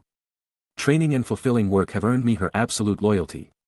While Scott has been following my orders and seen my ever-expanding circle of influence and power firsthand, never giving him any reason to doubt as he is extremely well rewarded for his work and is invested in the success of my work. Coupled with my personal strength and genius, they've become my closest confidants." "What are your orders, master?" the now kneeling Jerry asked with respect. I've tried to get her to stop calling me master, I swear. She wouldn't even accept sir when we are not in public. I even released her of her life bonding vow, but she went straight back in proclaiming herself my servant. First, how many of your men do you truly trust in the Dark Moon? I asked simply. 15 of the 41 are absolutely loyal to me, and the rest have a variety of traits stopping them from doing so, Master. I've even employed the legilimency you've taught Scott and I to make sure, she answered while still kneeling with her head down. Too little. I'll get Oliver to lend you a few of our trained shadows for this task. I don't want any doubts or evidence, I informed the woman. The shadows being the men whose loyalty are completely with Oliver and myself. As I've trained many of them personally for theirs and my own experience. Usually when I sneak out during the night or officially schedule it. They've all be sworn to secrecy about my identities and all are practitioners of occlumency. As you will, Master. What is your order? She answered without any hesitation.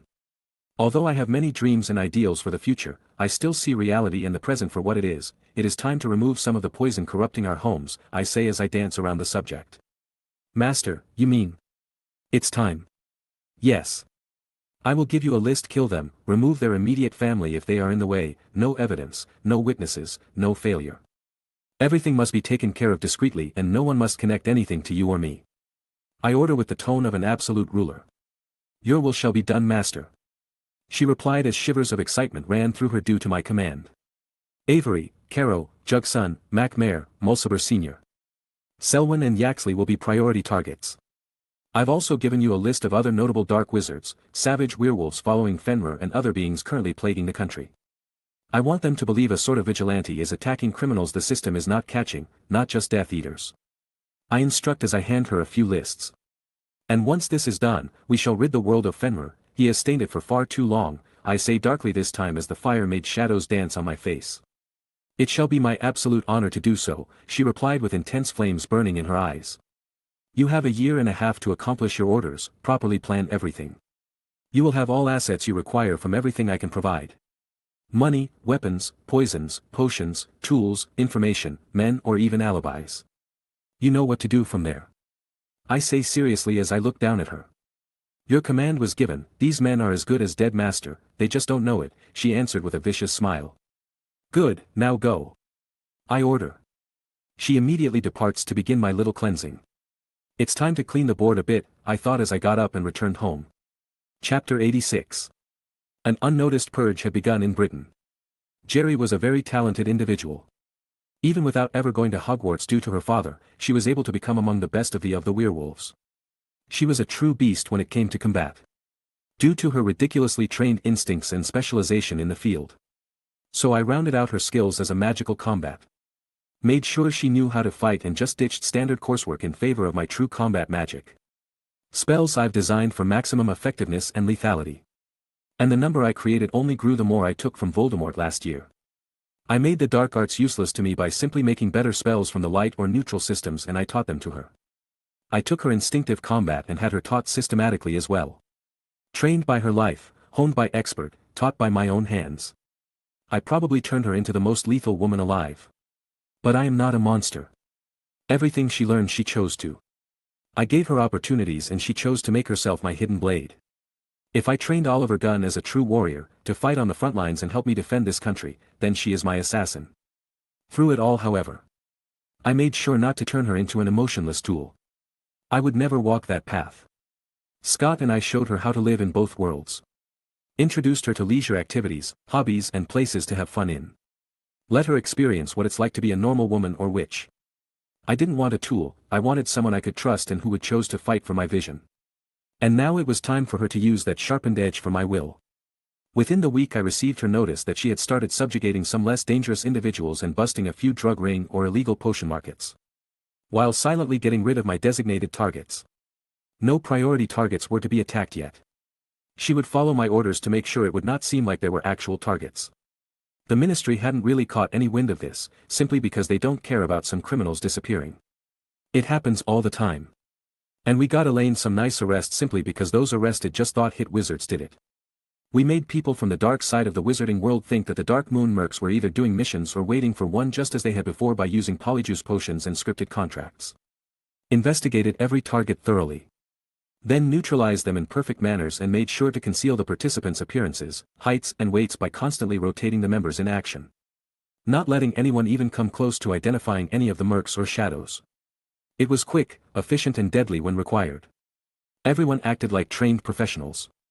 The reason I had Jerry target people outside of Death Eaters is basically twofold: muddy the waters and reduce enemies. The muddying of the water is fairly easy to understand. I don't want people to know I'm doing this. To achieve that result, we are either framing other groups or individuals by copying their MO, targeting groups with known rivals or enemies, or simply having them disappear. Therefore making the underworld think they're taking each other out for as long as possible, and hopefully having them helping as misunderstandings grew. I could already see some movements hinting that it might happen. We've also added actual law enforcement in the mix, as Elaine and her team are given credit for some takedowns, and I've actually gotten her to do a few to add more variables into the equations. All of this, then helps mask the movements of Jerry as she goes for real targets. The reduction in enemies is clear as well. Voldemort didn't just take over and impose martial law on magical Britain with the help of like 30 known followers. He used dark wizards, dangerous creatures, ministry traitors, and all the bigots he could find. So I'm going to severely limit who he can even enlist, to either hamper or completely derail his attempts at growing his power. So killing criminals and dark wizards who could be tempted through rewards or threats is an excellent idea, which also helps with Reason 1 when done properly. My order to take down priority target families if they are in the way is something I struggled with for a long time myself before steeling myself to include it. I've thoroughly investigated every one of the Death Eaters I've given the kill order on. The Carrows were a pair of incestuous blood supremacists who supported Voldy during the First War. Although they didn't look for him due to truly believing he had died. They were amongst the first to return to him, showing their loyalty to him and the ideals they hold. Both generations of the current Avery family have been staunch supporters of the Egg since their school days, the elder being a member of the Knights of Walpurgis. Extreme loyalty and bigotry, no idea how they are not in Azkaban. Yaxley was a man very skilled in the Imperius Curse, making him dangerous for most people, and he managed to avoid Azkaban after following the same pattern as the Carrows. Jug's son was pretty much just one of those wizards with connections to a dead noble family who fought for V. But was young and wasn't particularly noteworthy, so he avoided Azkaban, even if he was a purist, and joined up with the man soon after his return. While his son is in Azkaban, Mulciber was one of the very first Death Eaters, making him have a very obvious history of atrocities, and somehow avoided following his son. I think he might have pushed all his crimes on his kid. Selwyn wasn't actually a Death Eater during the First War. Simply because he was too young. But from what I found, the man dreamed to be one. He a fanatical blood purist and is already active in the magical underworld since he's been a suspect in many Muggle killings. Warden McNair is an easy case. One of the first Death Eaters as well, and is excited by thoughts of being able to kill other beings. He got away with the Imperius defense. And if that wasn't bad enough, he got a job at the ministry to satisfy his urges legally. Almost none of these men have families, because they would need to find women just as bigoted as they are, which is hard since Bellatrix isn't here to pop out new death babies with Voldemort. So they mostly live alone, with only one having a son living with him, who's also a Death Eater. The only reason the command was given is just in case they have distant relatives over, and believe me, any relative who would live with one of the people by choice is no angel either.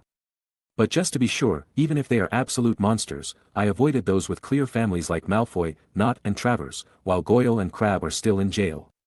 So with a timely release, the 5 above will most likely show up for the man's resurrection. The rest will die. And the only reason the others are spared is because they are safe in Azkaban or are too important at the moment. Everyone else is expandable for me. With my order already taking effect, I was free to do as I wish until my OWL results showed up. So I decided to go pick up Harry. Since he didn't join the Dueling Club, his skills haven't had a chance to develop more. But I'll whip him into shape. I get that Dumbledore wanted him to experience love in some twisted form or another, but never teaching the boy how to properly defend himself was just hoping for the best. This made it time for my second visit to number 4, Privet Drive. I hope those pigs don't say anything too bad, because I might lose some control again if they do. Yo boss. Here for another drive? Yeah, to Harry's neighborhood, same deal as last time, I say to the man with a smile. I decided to dress simply in a black t-shirt, dark blue jeans, and white Nike sneakers. It let my hair contrast against my shirt and let it become more apparent as it was in a high ponytail today. We got into a classic Mustang this time so Scott could introduce me to having real muscle under me, as he said. It is a cool experience to be able to ride these cars I had only seen or heard about in my last life. They each have a unique experience.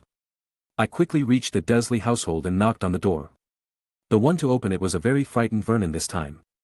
Is it me, or is he getting fatter when the family's supposed to be dieting in support for the baby whale they call a son? I thought when I saw the man. Hello again, Mr. Dursley, it has been too long, can I come in? I've just come to check on Harry and bring him out for the day. I think the same arrangement as last year will do, don't you? I say with a bright smile, helping the man snap out of his horror. Yes, yes, of course, he mumbles in agreement as I walk in confidently. I'll just be in the living room while you get Harry, I say politely this time. It seems you've gotten a new car as well, promotion at work. I'm sure you're very pleased. I hope you haven't let it go to your head and started to oppress Harry again, that would be less fortunate. I say in my still polite tone as I make the man start to sweat. Everyone knows what type of man he is. He would try and imprison Harry in the house and stop any possible leaking of his weirdness to not risk his image. But soon enough Harry came downstairs after Petunia and Blubby locked themselves in their rooms. Aiden. Why are you here? Well, I thought you'd like to continue with the same general thing we did last summer, a bit more advanced of course, but it's up to you, I say with a kind smile to the boy. Of course I'd want to. I've got so much to ask. Of course you do, go get the usual and we will be off, I chuckled as the kid rushes upstairs.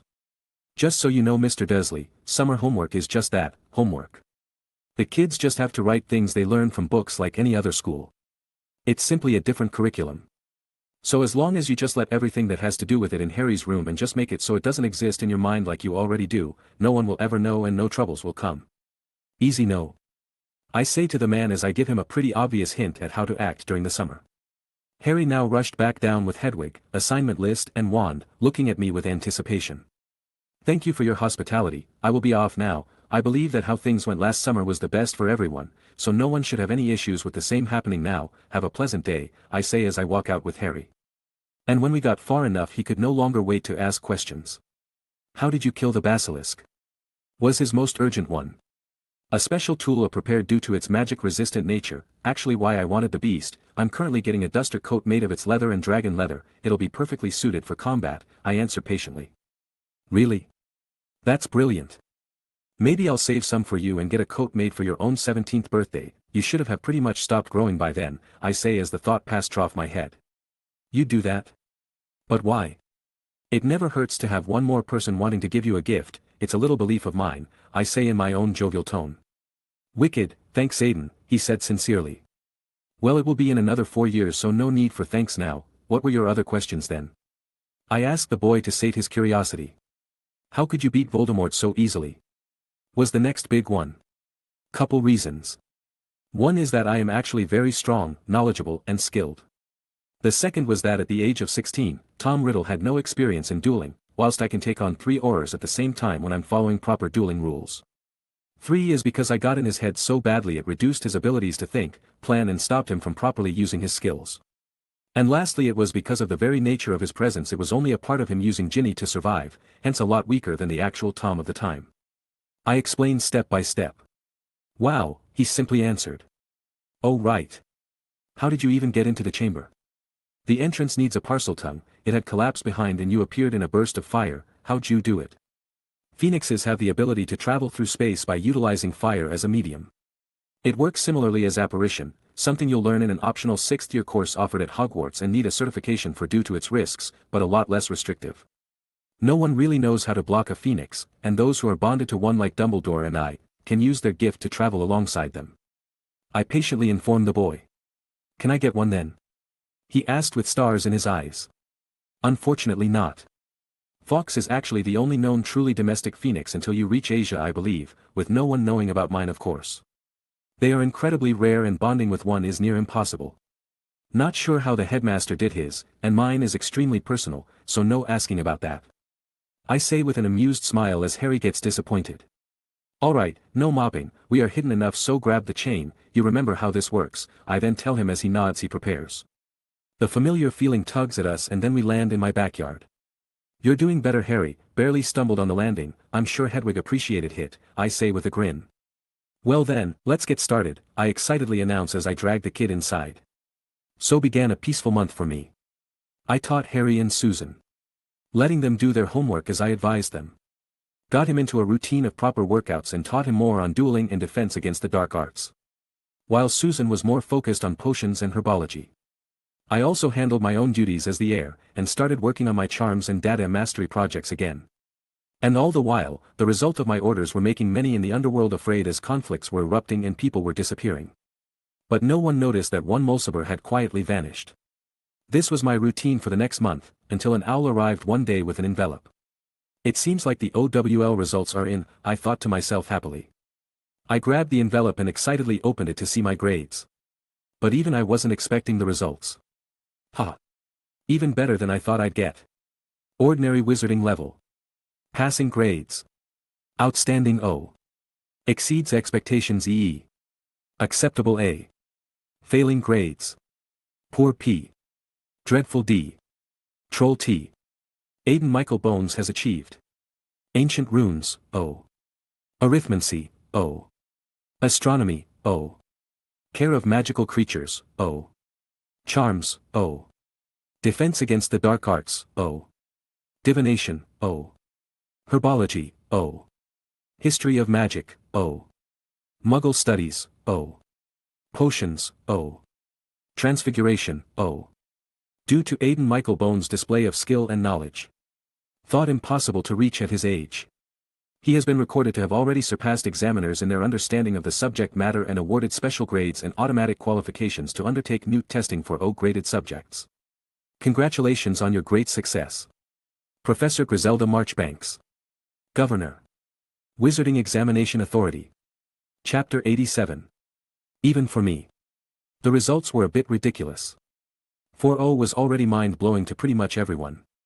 Hell, one of them would be enough to peg someone as the next prodigy in that field. But those were my lowest grades.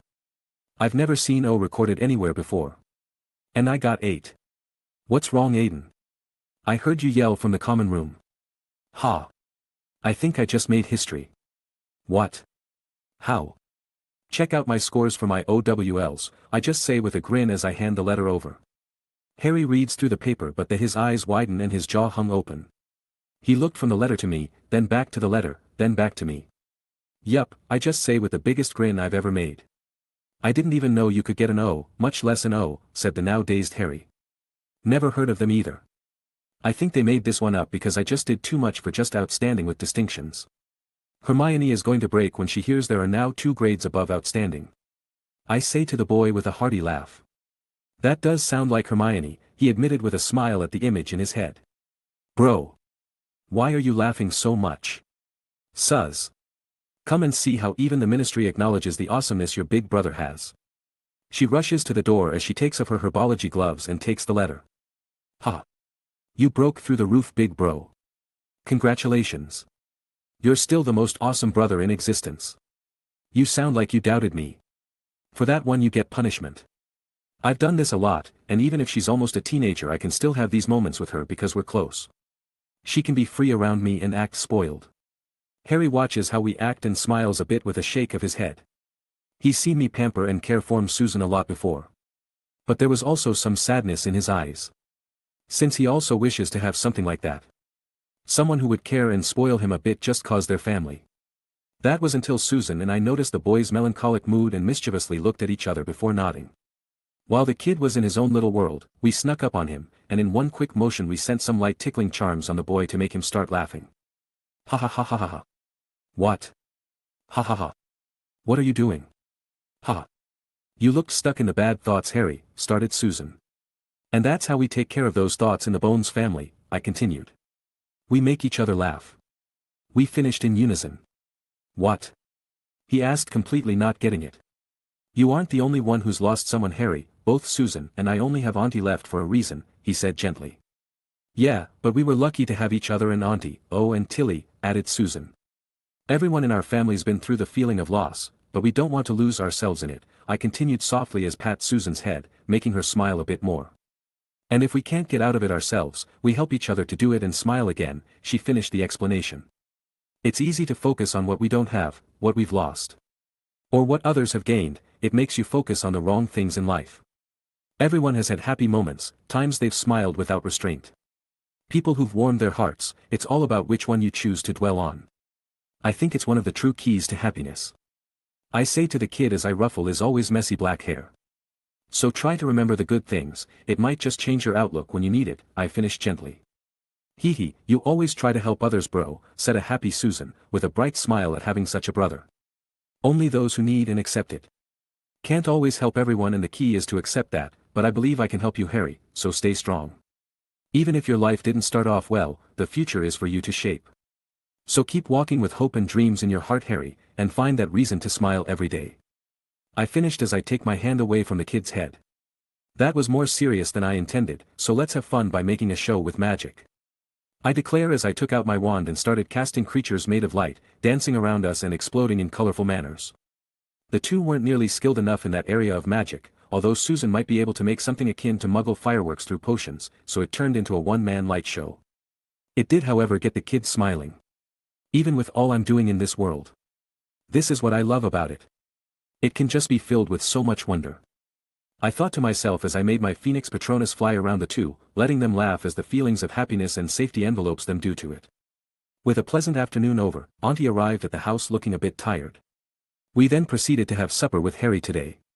Getting him to eat some proper food instead of that stupid diet crap. Although the kid has been growing well, putting on some muscles and weight, we still don't want him to go through it.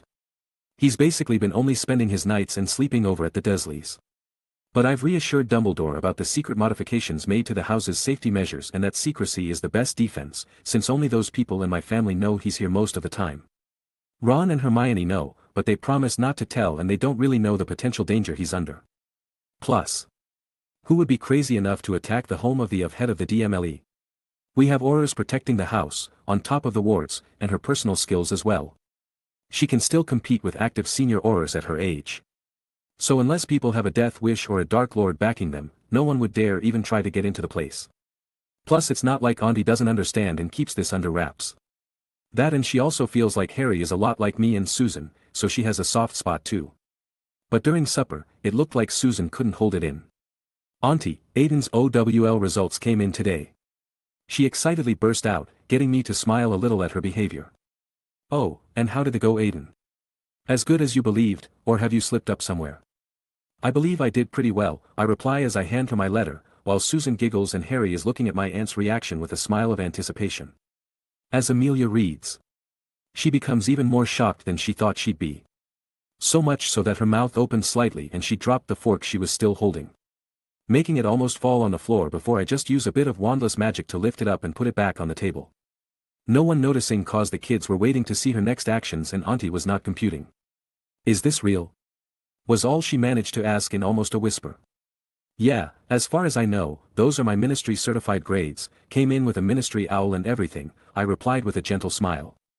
Then all I can say is that I am unbelievably proud of you, Aiden. I am proud that all of your hard work has borne fruit like this, she said with the gentlest expression I've ever seen on her face. I told you, Auntie, you did right by us, now I'm going to make the entire world know it, I reply softly, the our mother figure. It doesn't matter if they know, I know, and that's enough, she replied, wiping tears from the corners of her eyes. Susan looked over at the scene.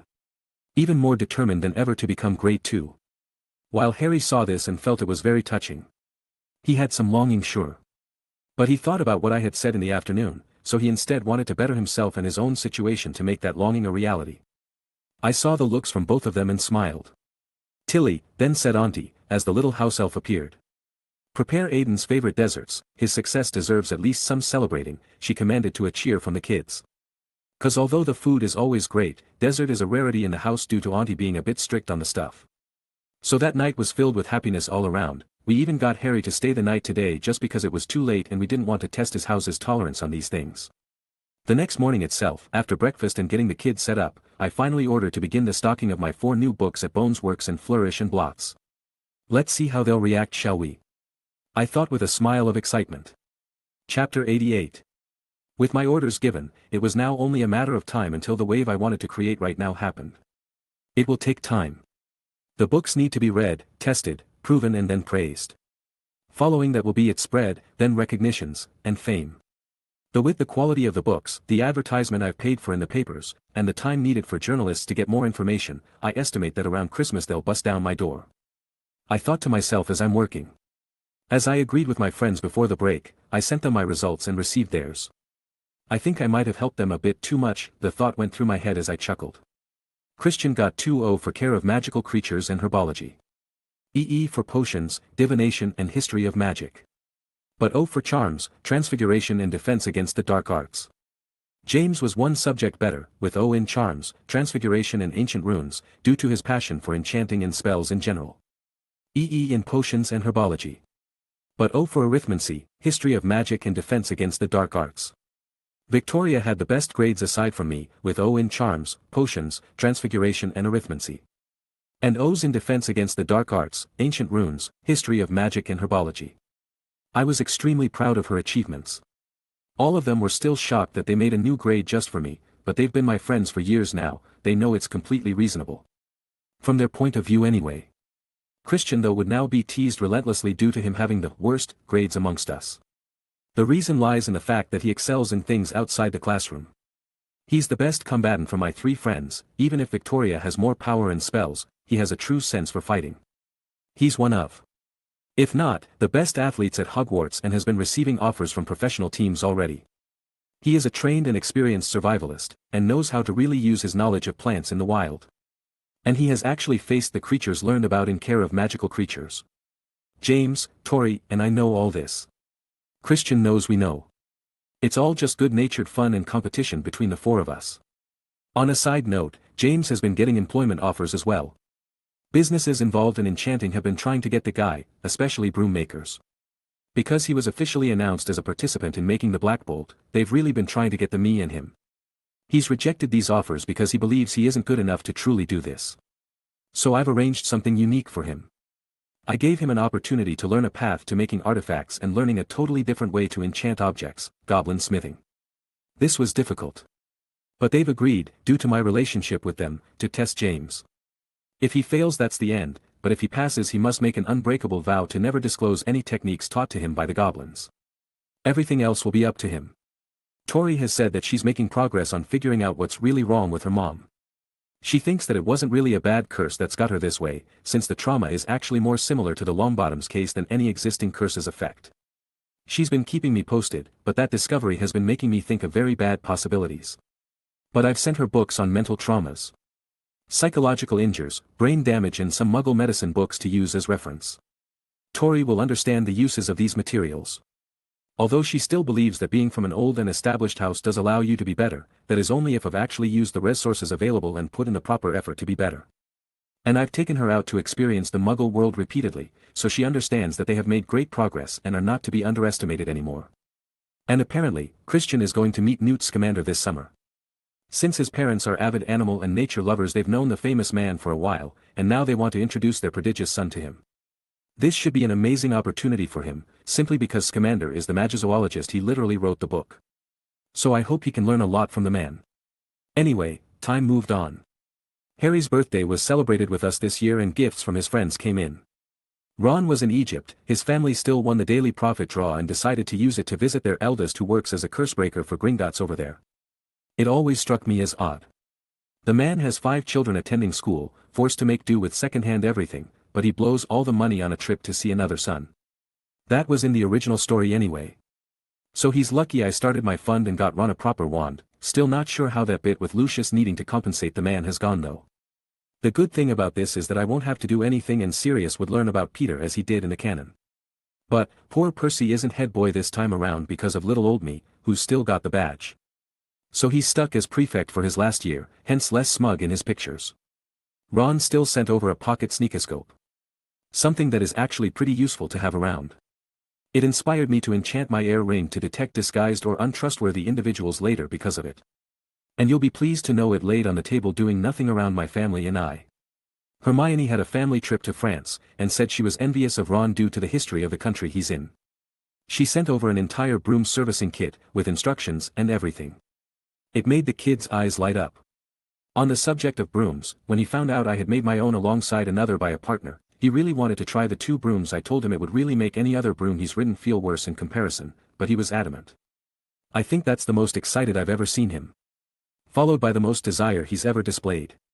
He really wanted one. Unfortunately, they were insanely expensive and after I explained why he understood. So he's never asked for one, he's too good of a kid, plus if things go right he'll get one anyway. Back to presents, I got him a proper dueling wand sheath. Enchanted to be just like mine. Susan got him a plant which is supposed to help others relax. Amelia got him some new clothes, and Tilly made his favorite foods. Hagrid sent him the infamous monster book of monsters. It tried to snap at Harry when he wanted to open it cautiously, but I firmly grasped it and stroked its spine to calm it down. I then taught the kid how to treat the informative little creature in order not to have any issues with the thing. The Golden Trio also agreed to meet at Diagon Alley for the last week of the holidays, which he actually looked at us before we reassured him it was more than fine and agreeing. Everyone also got their Hogwarts letters and supply list around the same time as Harry's birthday, so shopping was planned to be done soon as well. Then the news of the most hated criminal still alive, Sirius Black, had escaped from Azkaban. No one but me knew how he escaped. But everyone was in a frenzy. They still considered him to be Tommy Boy's right hand and the reason behind the deaths of Peter Pettigrew, James Lily Potter, as well as over a dozen Muggles. So they informed the Muggle government about the man's escape and a manhunt was started for him. No one would find him of course, due to his nature as an illegal animagus, but they were turning Britain inside and out. Aunt Amelia has had a lot of pressure put on her as the head of DMLE. And has been stressed for a while now. She has been very relieved that she knew exactly where Harry was and that he would be safe in the house, especially with me around. She knew my skills and so did most of the senior Aurors. Her worry was that Sirius would still very much like to try and kill Harry for his old master. But unfortunately for Harry, some time later, he learned Vernon's sister Marge was coming to visit. He had actually been lightly traumatized by the horrid woman. He had written to me about what to do and if he could come over, but I had to reject him this time because he couldn't be away from that house for so long. So I gave him the advice to head to the Leaky Cauldron ahead of his friends. If worst comes to worst I would go and find him if it comes to that, but he should try to tough it out for the week. I knew it wouldn't end well, but I also knew it was my chance. My chance to meet Sirius Black. So I got Oliver to prepare and keep an eye on Harry with extreme vigilance. And wait for the man to appear. No killing or maiming was permitted. The man was innocent and he trusted and respected me enough to obey the order that went against his own knowledge. I simply asked him to bring Sirius to our fully secured base. The true heart of my forces and be kept there.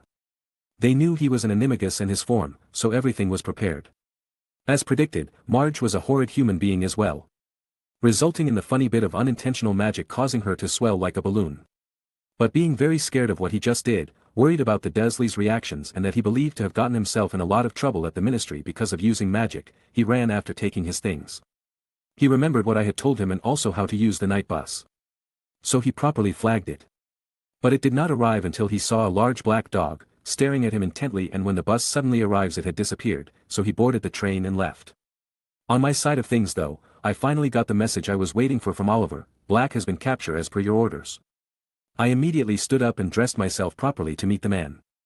I wore a proper black three-piece suit, modern Muggle style, not wizard.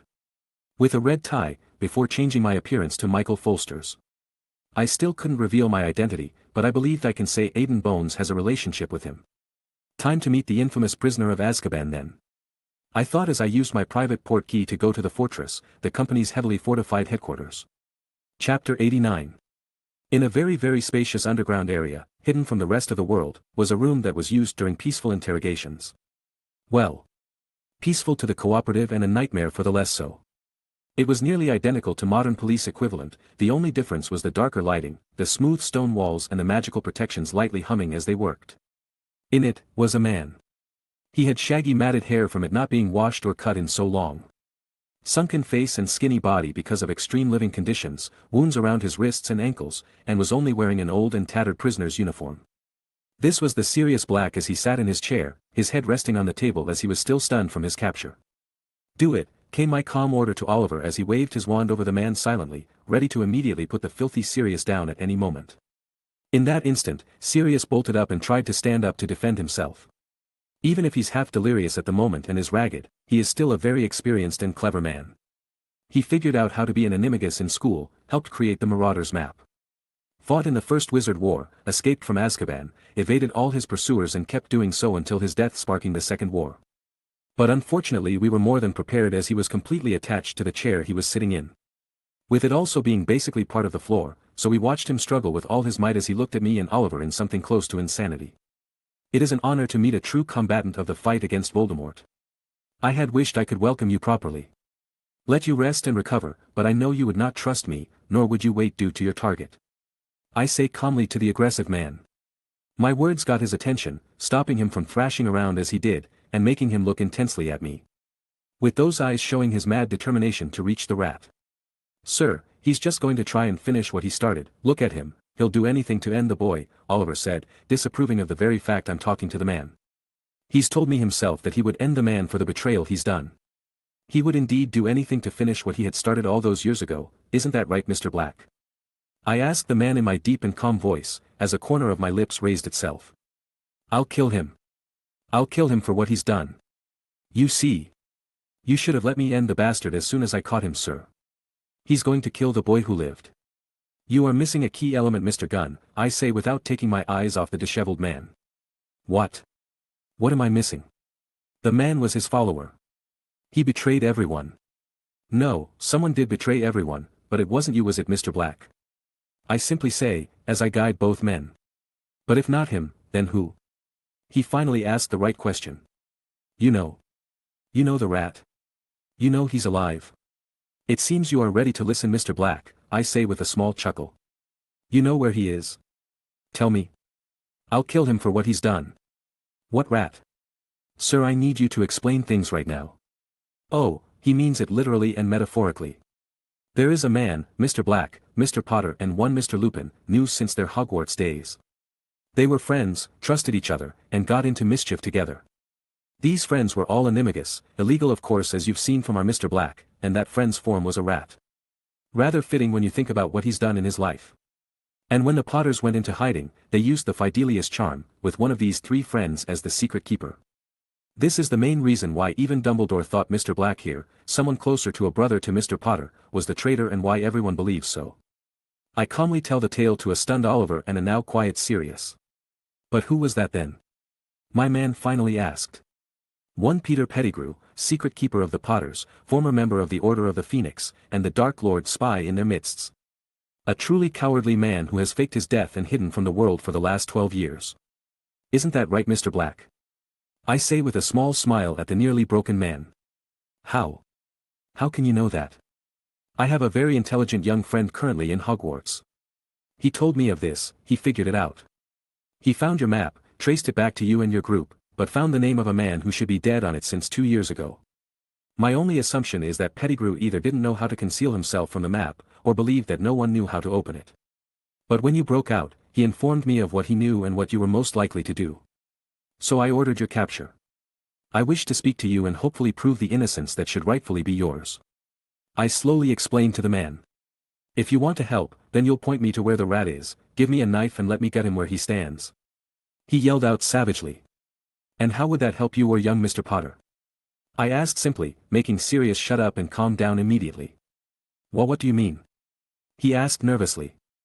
From what I understand of your relationship with the Potters, you are most likely his godfather, yes. Mr. Lupin has his issues and would never accept the role with his personality, but you were like a brother, so the most obvious choice.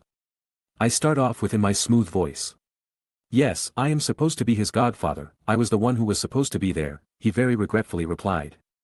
But because of the rat. That was taken away. And you will let him take it away again, I see, I declare straightforwardly, making the man freeze. He needs to die for what he's done. He tried to argue. Do you know how young Harry has lived without any of his father's closest friends, all his father's family passing away and no one who could properly raise and protect him? I ask him in response, shutting him up instantly again. No, you don't, that's why you wanted to see him, that's why we could predict where you would go, I say to the very quiet man. From what my young friend from Hogwarts has told me, it has been a miracle the boy didn't develop into an obscurus, I inform seriously. Any possible blood or color from Sirius' face drains away in an instant. He knows what that means. He's from a most ancient and noble house. Of course he knows. Lily's sister is a petty and jealous individual. She suffered through an immense inferiority complex because of her sister. So she rejects everything that could represent her. She twisted every memory of the sister she once loved dearly, until they were all tainted. And she married the worst kind of muggle for a wizard to know. One who completely rejects anything that does not fit in his idea of what the world should be like. Small-minded, short-tempered, violent and tyrannical against those weaker than himself. Everything to distance herself from the world Lily had introduced her to. I informed him to get a better picture. How do you think killing the rat and getting thrown into Azkaban is going to help anyone better their lives? How will that help Harry? What do you think James Lily Potter would like to see in this world? Their friends trying to kill each other? Or having them help and protect their child? I asked the man, sending him extremely deep into his thoughts. Seeing as no response was given, I spoke up again. I am not asking you to forego your hunt or forgive, in fact I want to help you achieve this, but I want you to at least consider capturing the man instead of killing him, that is all. I say and wave my hand in his direction, freeing him from his chair. Why? Why are you doing this? You have no reason to. Sirius asked. Finally realizing that I have no actual reason to do this. He sees that I have trained and experienced men. He knows I have at least this private facility. My personal intelligence and my network are excellent as well. But I'm too young to know and have all these things. I am suspicious. There are too many evil men loose in the world, and I don't want one of the good ones to rot where they should be, I answer with many emotions in my voice as I look to the ceiling. I will provide you a place to shower and feed yourself properly. We will also provide you with clothing and offer you a choice of wand we have confiscated if you do not have access to one, we can also help you reach Hogsmeade. But after that will be up to you. I say as I order the still quiet Oliver. This is simply a choice, you can follow some of my men and they will take care of everything as I've ordered, or you can simply leave and do as you wished anyway. I said without a care in my voice. It's simply because it is his choice and if he refuses my offers I'm not losing anything. He was quiet for a while as he was thinking about everything I had offered him, talked to him about, and informed him of. I could see some rationality return to his eyes. You said a kid figured all this out, who is he and why do you believe him? He then asked unexpectedly. He's a very smart kid and the world will soon realize that fact. His name is Aiden Bones, nephew of Amelia Bones, the current head of the DMLE, he's also the son of one of your former colleagues from the Order, I answered with a chuckle. Wait. That kid's alive. But the entire family was killed by the time we got there. Oh yes, the kid's very much alive, very unique appearance though, I think you'll be able to tell when you see him, I responded with a smile. There was another pause as the man looked at me seriously. I'll take the offer for food, clothes and a shower, the rest I'll do on my own, this is my duty, Sirius finally decided with fire in his eyes. Very well Mr. Black, Oliver if you could arrange everything please, I ordered the man besides me. Right away sir, he said respectfully as he left. Then I shall be going as well Mr. Black, I hope you will make the best decisions you can and hope to see a future where you are a free man, I say with a smile and turn around to leave. Wait. He suddenly shouted. Anything else Mr. Black? I asked with curiosity. You know me and everything that happened, but I don't know you, he said seriously. Ah. How could I have been so rude, I am Michael Folster, a pleasure to meet you. You already know who I am, but Sirius Black, same, he said as he held his hand out. I raised an eyebrow at the sight, but shook his hand the next second. I hope your hunt is fruitful Mr. Black, I say as I look at his clearing eyes, still burning in determination. It will be, I responded with absolute certainty. Chapter 90. After my talk with Sirius, I headed back home and saw Hedwig holding a letter. Hi Aiden. I know you said to try and tough out Aunt Marge's visit, but I just couldn't take it when she was insulting my parents. So I accidentally inflated her in front of everyone. The minister said I'm not in trouble, but he was acting weird and wouldn't tell me why. Anyway, I'm in Leaky Cauldron like you suggested and I plan to get all my shopping done then wait for Hermione and Ron. Harry. I gave Hedwig a few treats and let her fly back to the kid. It really did happen huh? Well everything should be on track at the moment, I'll just have to see how Sirius handles the year now that he has some rationality. I thought as I folded the letter. The next day I decided I should visit the boy, in order to keep my word to him. I showed up in a casual white t-shirt and jeans, with a loose ponytail. I didn't do anything fancy or difficult, but I kept getting stares of wariness. Amazement, jealousy, and lust I could feel them, but I'm just used to it but on a grander level at Hogwarts. I casually sat at the bar and just drank some butterbeer while I waited for Harry. When I was almost done my drink, the kid finally came downstairs. Aiden. You came. Well yeah, not everyday stuff like that happens. Happy they didn't do anything against the accidental magic, they shouldn't generally though. It's uncommon for people over the age of 11, but it can still happen at intense moments. It'll happen all the time in younger kids. So the ministry is actually used to taking care of things. They mostly care more when intentional magic, casted through a wand or other means, is used on or around muggles. I explained to the kid. That's a relief, so are you gonna bring me back? You said I should at least spend my nights there. No, it can't happen during this summer anymore, but you did enough, I know what type of people they are and it seems like I'll have to talk to them again. Anyway, it's only about a week away from the first, so just relax here while you can and wait for Ron and Hermione. I say as I ruffle his somehow always messy hair. Although he never admitted it, I can always see him relax a bit when I do it. That's brilliant, he said with a sigh of relief. Yeah, so you'll have the week off basically, you've done your homework well, practiced and trained during the summer, so just relax and have a bit of fun in the wizarding world, I say with a bright smile to the boy. Really? Wicked. Alright, well since I'm here I was going to check the shop, it's been a while because I've been focusing on opening the second one lately, so this will be good, I say with a chuckle at his reaction. Can I come too? He asked when he heard. You want to see the brooms again, don't you? I said with a knowing smile. Yeah, I can't help it, they're just so good. How are you so good at everything? A lot of studying, trial and error, training, support, ingenuity and drive, I answered the kid seriously. So come on, I now have to prepare the bucket you'll drool in on top of checking the place out, I teased as I got up and paid for the butterbeer. Hey! I don't drool over it. Ha ha ha. Say that to the puddle you left last time. The week quickly passed for me since I was working on a tricky project the whole time. I needed dragon fire for my ritual. And there's no way in hell I'll be able to have 4 dragons simultaneously breath fire around me. To even get to that step I would need 4 dragons in extremely close proximity to one another, so gotta work around that. I'm basically making a container and preserver. The first part is pretty easy for me. Just use a strongly protected metal box which activated an immensely powerful suction when a great source of heat nears it. Then you seal it and done. But what's hard is that I need to maintain the fire. So I need a way to keep dragon flames going for at least 2 days. One day to have someone go to the dragon and collect some fire and the other to properly prepare in a calm and steady manner. It was then once again time to depart for Hogwarts. Susan and I said our goodbyes and boarded the Hogwarts Express. I quickly found an empty cabin and properly put my stuff away. I sat down just in time for a beautiful Victory to come in, wearing a simple dark green summer dress, which hugged her nicely developed curves. With the necklace I had gotten for her still holding its prominent position around her neck, her black and slightly wavy hair resting on her shoulders, emphasizing her noble feature and beautiful emerald eyes. She quickly stowed away her things, locked the door, obscured the windows and pounced on me. I missed you, she said softly as she pressed her lips on mine hungrily, as our tongues greeted each other. I can tell, now let me show you how much I missed you, I responded after getting a small breather and having my turn on the offensive. We continued for about a sweet half hour until I could feel our friends reaching the platform, forcing us to separate. Now they know we are together, but we don't like doing this kind of stuff in front of them and it helps to keep it a secret. Our 2 friends joined us and we talked about our summers to one another. You guys wouldn't believe how great this commander's house is. They've got an entire reserve in his basement filled with a bunch of different beasts. It was so fun to play and take care of them all. He's even invited me next summer to learn from him again. Said our very energetic Christian. That's great mate, learning from the Newt Scamander is a dream for any magizoologist, I'm sure it'll help you tremendously, might even get the new grade I created on your newts next year, I say as I pat his back. Yes, from what I've read about the man he is truly close to his creatures and believes for the betterment of their care, it will do you a lot of good to be around him and not just following your parents in the wilderness, said our saintly James.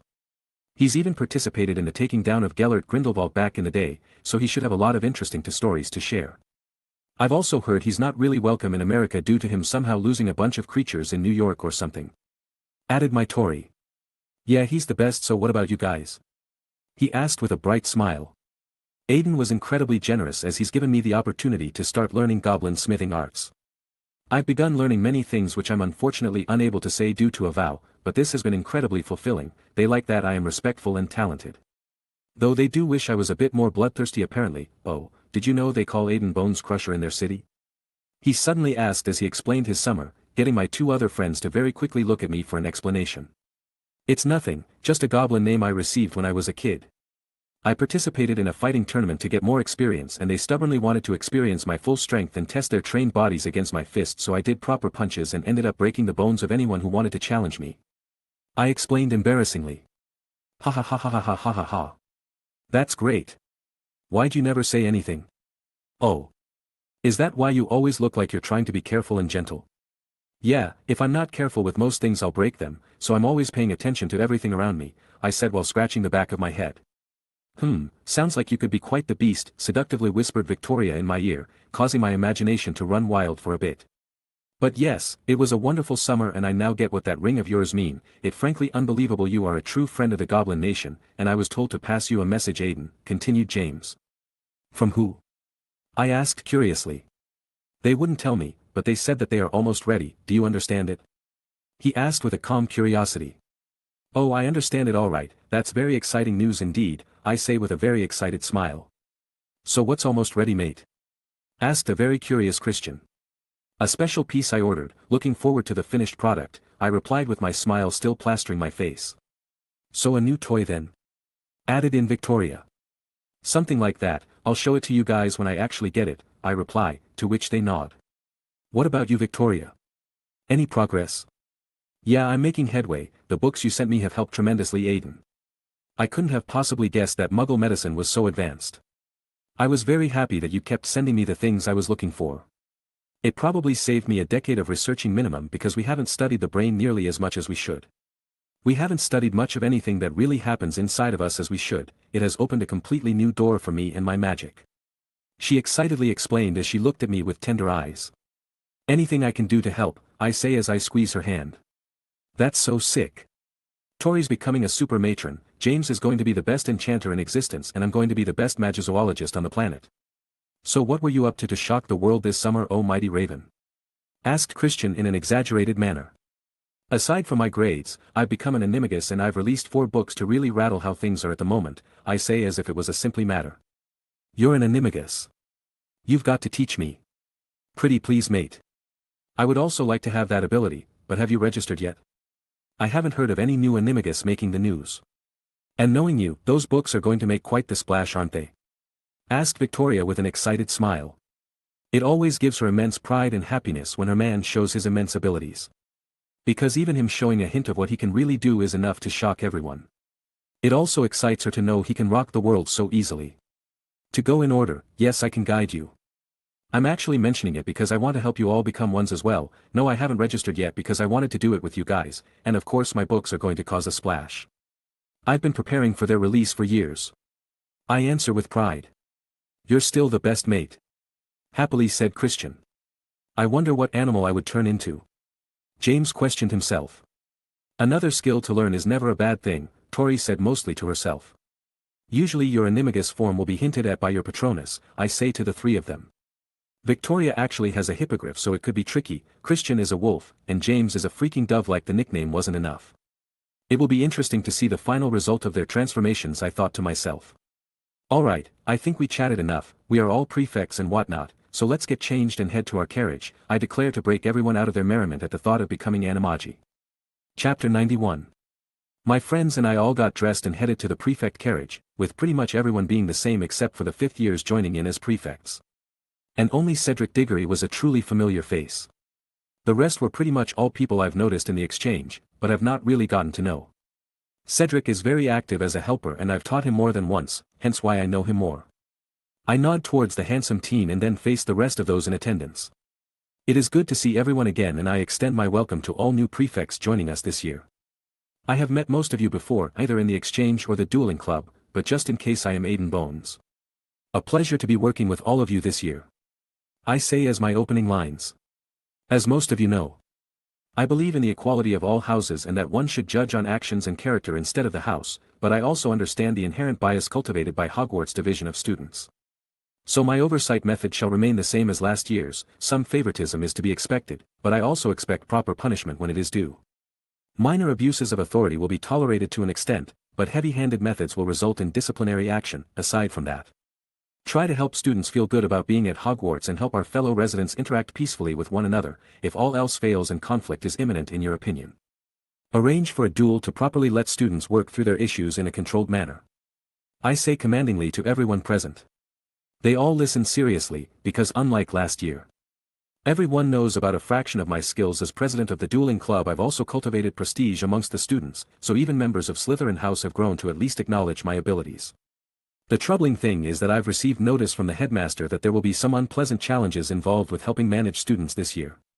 He believes the ministry might enforce some hard-handed methods to protect students from Sirius Black. I say with utmost seriousness. But why would Black even come to Hogwarts?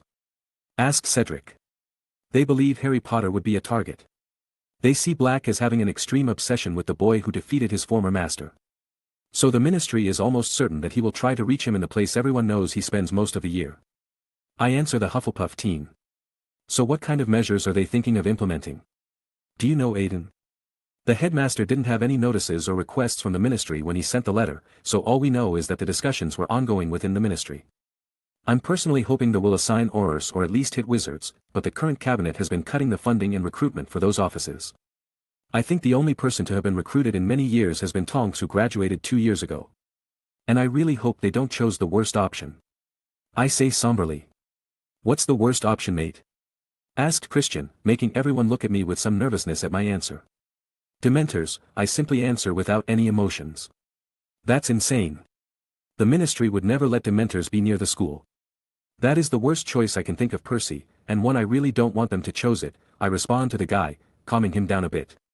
Well, anyway, I want the 7th years to partner up with a 5th year and show them the ropes on patrolling the train properly. 6th years can pair up together and start any time, I instructed to the group, ending the meeting. So everyone was currently patrolling. I was with Tori as we walked through the carts. People tended to stop what they were doing and start staring at us in some sort of awe due to the aura we exude together. She is the Queen of Slytherin.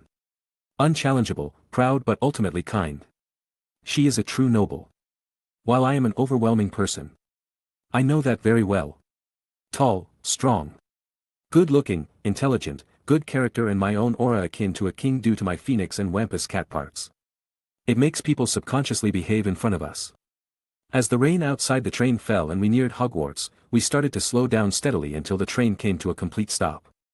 Then the lights usually illuminating the train dimmed until they finally went out.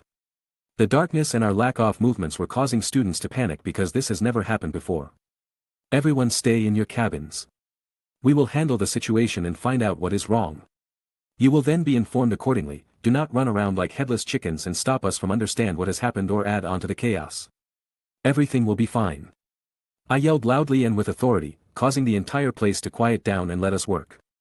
Then the part one was waiting for finally came. The temperature started dropping. As the wet windows slowly became covered in frost and a hovering cloaked being entered the compartment. All students who noticed it went quiet from fear of the creature. They know what it is. A Dementor. They really did it, I mutter underneath my breath. We can't let it even touch a student. Those abominations are reserved for the worst criminals, how dare they let them come anywhere near children. Yes, the quicker this is done the better, I say to her as I step up and approach the creature. Every step I let my true aura and power grow and manifest more, soon warming everything in the compartment due to my power. I stood there, the antithesis of what it was. They are cold, dark, evil, corruptive parasites feeding off the joy and happiness of others. Leaving them hollow husks filled with nothing but emptiness. I am a bright flame next to them, warm, powerful, filled with light, empowering and protective. And with my power humming in the air and making the creature halt, I raise my voice as if a ruler. The one you are looking for is not here, leave or die, I declare with no room for opposition.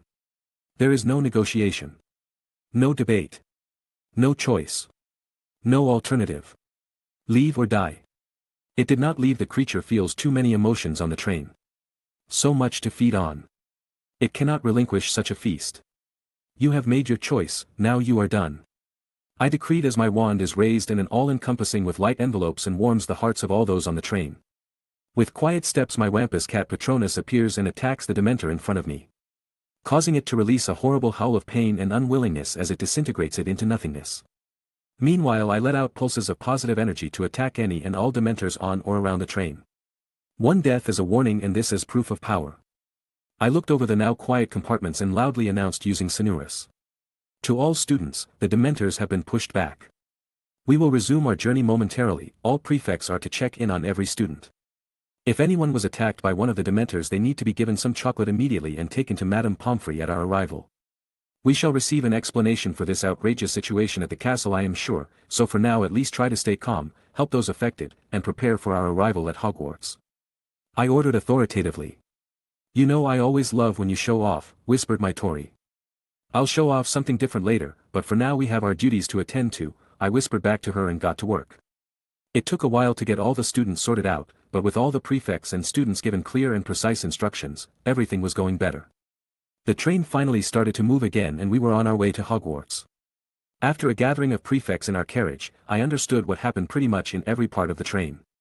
Letting me give out a fresh set of orders. I also said that if someone mocks another for their reactions to being attacked by a Dementor, then they are to be welcomed and face one as well.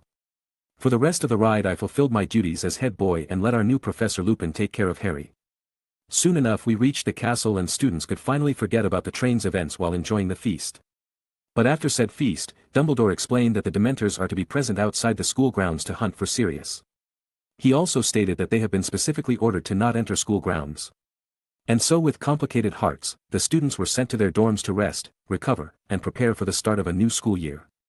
After finishing the last of my duties, I also returned to my room and started to write down my year's goals. Finish the Dragon Fire Containment Tool. This is my absolute priority. It needs to be done by the end of the year, no other results will be accepted. Continue working on Charm and Data Mastery spells. With all my other chosen subjects to achieve a mastery ready to go. With all projects completed. These two are the last ones. I've already built a good framework for the two spells, and with the Dementors present this year I believe they will be perfect test subjects. Up combat training for my friends. I need them to be at least senior Auror level before the next year in order for them to be prepared. Christian is the closest, only needing to add more spells and experience. While waiting for his second maturity. Victoria is only a step behind the guy due to her instincts and experience being lower than him, but she will be very powerful in the future. And although James is the weakest combatant, he's also the toughest to take down due to his fighting style being heavily defensive. So I need to get them polished. Make sure Sirius is exonerated, but Peter escapes. That is my aim for this year's canon. The last 2 years I didn't mess with things too much. But I just can't not help the guy and help Harry at the same time. The plan involves gathering too much evidence so that they can't deny Pettigrew is alive and that Sirius is innocent. I have a few ideas on how to accomplish my goal, but I need to be careful of Hermione's time turner and might need to use my own to counteract hers. Teach everyone I can the Patronus charm this year. This will help keep students safe, help their data grades on OWLs, boost morale in the school and help in the future when Voldy takes them all under his wing. With my goals written down, it was time to ready myself for the days ahead of me with a good night's sleep. Chapter 92. The year began with a slightly gloomier atmosphere around Hogwarts. Students were obviously feeling the stress of being back in class and having homework. With that going double for OWL and Newt students. But the presence of the Dementors seemed to bring an atmosphere of helplessness to the castle. So to combat this feeling a little bit, while training my monstrous control and endurance, I decided to let my Patronus fly around to comfort students impacted the most. Its presence helped alleviate the dreadful feelings one could feel due to the many Dementors surrounding the school. This new year also brought changes to my group schedule, since we were now studying for Newt examinations next year. Christian obviously kept herbology and care of magical creatures, but also chose astronomy. Charms, transfiguration and defense against the dark arts. He couldn't continue potions due to not reaching Snape's requirement of only accepting outstanding for his Newt classes. Ditched history of magic as quickly as possible because of the mind-numbing boredom he had to endure for the last 5 years, and divination was useless for him so he didn't continue it either. James was in about the same situation. He continued with charms, arithmancy, ancient runes, transfiguration and defense against the dark arts, but dropped potions, herbology and history of magic. So neither of them technically qualified as Aurors in the future, but they would still be able to more than challenge any one of them. But Tori was flawless in her exams. She obviously continued charms, transfiguration and potions to further her own goals, while adding herbology. Defense against the dark arts, arithmancy and ancient runes. She only dropped history of magic because it was useless to her and I could teach it better, with much fewer flaws and had more material she could go through if she ever needed to. My side of things were pretty much the same, I just continued in the classes I would actually get my masteries in. So arithmancy, ancient runes, charms, data. Herbology, potions much to Snape's loathing, and transfiguration. Yeah, even I dropped history of magic since I already know more than the ghost teacher, and better too. So there was no point in wasting time and trying to distract myself from the boredom anymore. On a side note, apparently I think only Professor McGonagall and the headmaster are aware of my record-shattering grades because of a few looks I've gotten from her. But she simply treated me impartially as before. That meant I could continue on as usual, even if they can't really teach me anything per se. Their lectures and experiences allow me to get fresh insights into subjects and spark ideas into my mind. That is one of the reasons why I chose not to graduate early with my grades. The others being my friends and next year's events. The exchange opened as it did every year now and had succeeded in becoming sort of an established site in Hogwarts. I was very proud to have made this sort of place, where anyone is welcome to join and learn. No one tried to hinder it anymore due to the complete fairness for any who wished to come in and improve. The only issue is that I will be leaving Hogwarts next year and I don't want the exchange to just be a product of my time in Hogwarts. I want it to be there to help students long after I leave, so I began to look for a successor of sorts. With someone in mind already for the job, Cedric Diggory.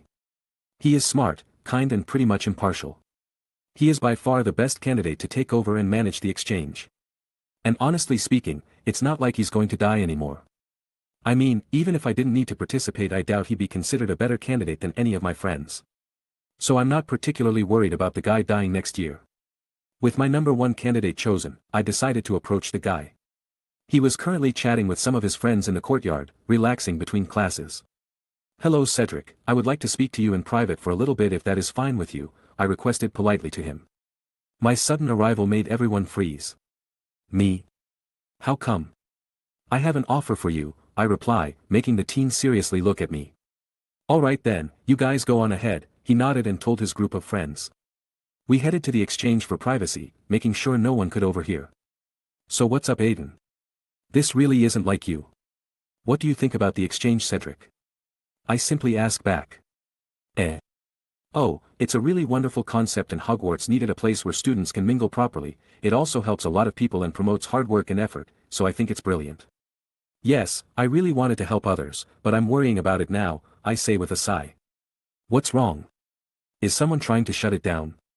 No, nothing like that, thank you for caring though, but I'm worrying about its future, I reply with a chuckle. What do you mean? He confusedly asked. Next year will be my last, Cedric, and I worry about what will happen after me and my friends leave Hogwarts, I clarified for the teen. Okay, so what's your plan? And why talk to me about it? Simply because I want to groom someone to take over and maintain the ideals of the exchange, I say as I look directly into his eyes. You want a successor? Wait a second. You think it's me? I can think of no one better, Cedric.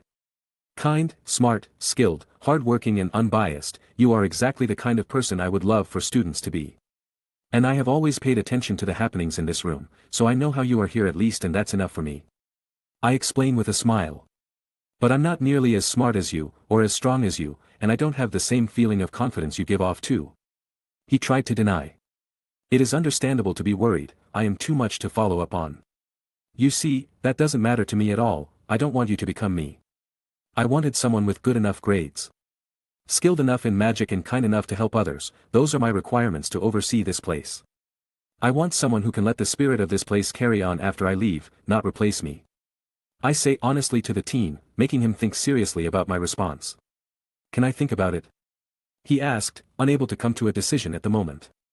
Of course, Cedric, but do not pressure yourself too much. You are my favorite for the position without a doubt. But I also have other options in mind if you decide that it is too much for you. To me it is good that you are hesitating, it means you are giving it proper consideration. I reply kindly. Thanks, he said with a small nod and left to think about my answer. With that discussion done, I got going on a few other projects. One of which was to start my friends on their paths to becoming animagi. They now all had a mandrake leaf stuck to the roofs of their mouths, letting them experience the weird feeling, and have begun to chant every morning and evening. I've also started to push them further now for combat training and using more modded spells. I'm not going nearly as far as I can. But this is a level where they felt great pressure, but it's still manageable. It is the right level to stimulate growth. And they've finally begun to learn proper occlumency. Tori had defenses already due to her family, but they weren't anything special, so I helped her remake them properly. The Dueling Club was doing well, and this year Ron was finally able to join. His physical condition was a lot better than when he started following my guide. And he looks like he kept putting effort in during the break, making me glad he had done so. So as the president of the club, I started to welcome everyone. Welcome everyone, to our Dueling Club. Most of you I know from last year. But for our new members and first years, I am Aiden Bones, Professor Flitwick, and I founded this club to help students learn the noble art of dueling. We have strict rules on how to behave yourself inside and out of the club. If any believe these rules are made to be ignored, you will be very rudely awakened. I say seriously as I speak. We don't want people to believe they can just ignore the conditions which they are to uphold as members. This year will be a bit different than the last for one major reason. I will be looking for the future leadership of the club amongst those present. Next year will be my last, and I wish to leave this club in the right hands, hence I shall be observing all of your spirits, hard work, skills, personal improvement and characters. I will announce my decision at the end of the year and personally coach them next year, that is all. I announce, causing a wave of rumors and possibilities to spread throughout the castle as they try and guess who it could be. I have also announced a special class for this year due to the presence of Dementors and the obvious dangers they pose to the student body. Instead of the review, which served to counteract Lockhart's shit class, I would now hold Patronus lessons. Anyone who wants to learn this difficult charm is more than welcome to join in, and since it isn't a destructive spell it can be practiced until they drop. A week after my announcement started flying around the castle, Cedric came to find me when I was closing the exchange one day. Aiden, I've made my decision, he told me with a look of pure determination. Oh. I raised my eyebrow as I look at him. Yes, I'll do it, I'll be your successor and keep the exchange going, he said seriously. Thank you Cedric, and you don't have to worry, I'll warn everyone and coach you for the next 2 years to make you feel more confident, I comfort him with a gentle smile. Alright, I'll look forward to it, he nods, and with our little chat done, we head to the Great Hall for food. Chapter 93. With time passing and everyone having proper classes, it was around this time that third years would start their electives. On the day care of magical creatures was set to occur for third years, I decided to follow Victoria to the infirmary. I justified it by saying I knew Hagrid was very excited to follow his dream of being the professor for the class. So he was going to show them hippogriffs which might not end well, and an unsaid reason I let her know through my eyes. Now hippogriffs are great, the only problem is a lazy, pampered show-off. Who can't take it when Harry does anything remotely better than him? And instead of improving and showing himself to be better through accomplishments, he only tries to sabotage, mimic or disparage anything that Harry does. So when I saw a very happy Harry flying across the school grounds and playing over the Black Lake, I knew it was almost time. And 10 minutes later, a rushing Hagrid carrying the moaning pea known as Draco Malfoy came in. Now I like giving everyone a chance, but he doesn't even try to change. He's so obsessed with being better than Harry because he got rejected in first year that he then blinds himself to any opportunity to actually become better than him. I've repeatedly invited him to the exchange and I told him when the club was recruiting people. But he stiffly rejects the first due to not being able to be a twit to the head boy, and just expects to have a spot saved for him in the club. My goodness Hagrid, what happened? Asked a stern Madame Pomfrey. Draco got too close to Buckbeak, offended him bad and got swiped, you'll fix him though right? He explained then asked nervously. Of course, lay him on the bed, everyone else out. She ordered quickly, forcing Draco's groupies out. Hagrid, don't worry. Honestly speaking, we all know how jealous and petty the boy is. If anything happens I'll help you out, and this is a class with risks, so your job is protected from idiots unless they are actually crippled or killed, okay? But maybe stick to things around unicorn level for third years. They're cool and we've got plenty. I try to comfort the half-giant. Yeah, I think so. I just wanted to do a good job, it's me dream, you know. I know Hagrid. How about this? Me and Christian can help you plan some interesting creatures to show off for every year. You know a lot about so many, so focus on that, just gotta learn that the kids are a lot more delicate than you, alright? I say as I pat him on the back. Alright, thanks Aiden, he nodded gratefully. Alright now go, we've got this, but you've got a class waiting for you professor, I say to cheer him up a little. After he left I could hear Madame Pomfrey chastise the boy. Oh, keep quiet Mr. Malfoy. Plenty of people come here with worse results from pranks than this little scratch. Be quiet and stop being a mommy's boy, you little prat, or I'll stupefy you so we can work, coldly said my lovely Tori. He immediately shut up in fear of the two women. Madame Pomfrey, cause she gives no shits about who you crawled out of, and Tori has very firmly established herself in Slytherin through strength and ability. It was a medium-sized cut. But that is actually the lightest possible result I've ever heard of for pissing off a hippogriff. Buckbeak mostly got the kid's cloths and only the tip of its claws reached the boy, so all of this moaning was quite pathetic. Well, now I know why you've never joined the Dueling Club, Draco. If this scratch is all it takes to put you out of commission, then you wouldn't last long, and I do so worry about how your daddy would react. He might try to shut down our club for not treating his little boy like the special prince he is. I said to him with a kind smile and caring voice, making Tori stifle a laugh and Poppy to suppress a smile. Draco on the other hand had a humiliated expression. He had wanted to get in the club. But the spots were already filled. He had also tried to bully or bribe people into giving their spots away, but was caught and lost 40 points for his house. That put a stop to his actions very quickly. And now he's being mocked for his actions. After he was fixed up by the two women and I checked the injuries myself, he was free to go. There were no poisons or infections, no potions used, no curse or dark magic, so just fixing his arm was enough. But then, the little twit showed up surrounded by people, caring for him with his arm wrapped up in gaze and in a sling. That means though the boy got the stuff himself and made the sling without anyone knowing, just to get attention and feel special. It was honestly pathetic to watch. Although Victoria really wanted to give the boy a beating, she also knew when to hold back. This was mostly because he wasn't actually hurting anyone right now. Just being pathetic. So we spread the word around the 3 other houses of what his injury was really like, making people almost laugh out loud at the boy and looking at his acting with concealed ridicule. Apparently Draco thought this meant people were paying more attention to him and believed him, so he laid on his act extremely thick. On another topic though, everyone was happy to have the good Professor Lupin teaching data. As he was finally a competent teacher with a deep understanding of the subject. Some people were even comparing my review from last year to his classes, the only difference being that I just didn't have the time to go through everything for every individual grades in the time I had. One day I decided to stay behind and talk to the ragged man. "Hello Professor, do you have some time to talk?" I asked politely. He was like the movie representation of the man, but his robes were shabbier, his light brown hair showed hints of grey through them even though he was too young for it, and he always looked ill and exhausted as they were the symptoms of a werewolf. "Mr. Bones, this is a surprise, you do not strike me as a man who has any questions for me, so what is it you need?" He asked in return with a tired but happy smile. "Well, I am honestly here to ask how you are, your entire demeanor screams that you are not feeling well, so although you are a true expert of the field you teach, it worries me," I say with worry in my voice.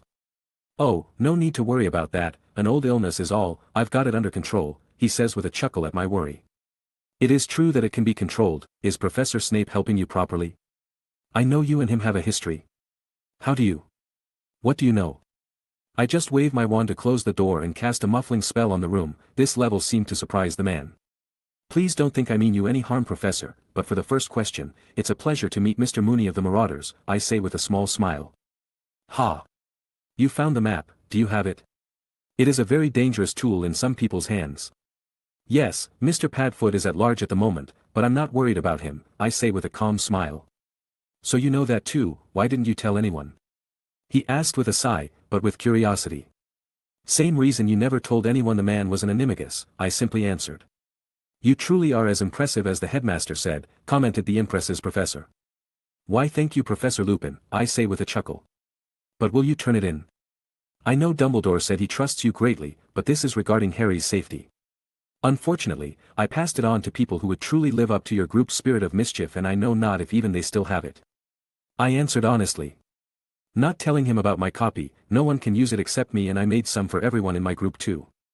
"That is unfortunate, but I must still have you another question, what else do you know of me?" he asked, but this time there was timidity and fear in his behavior.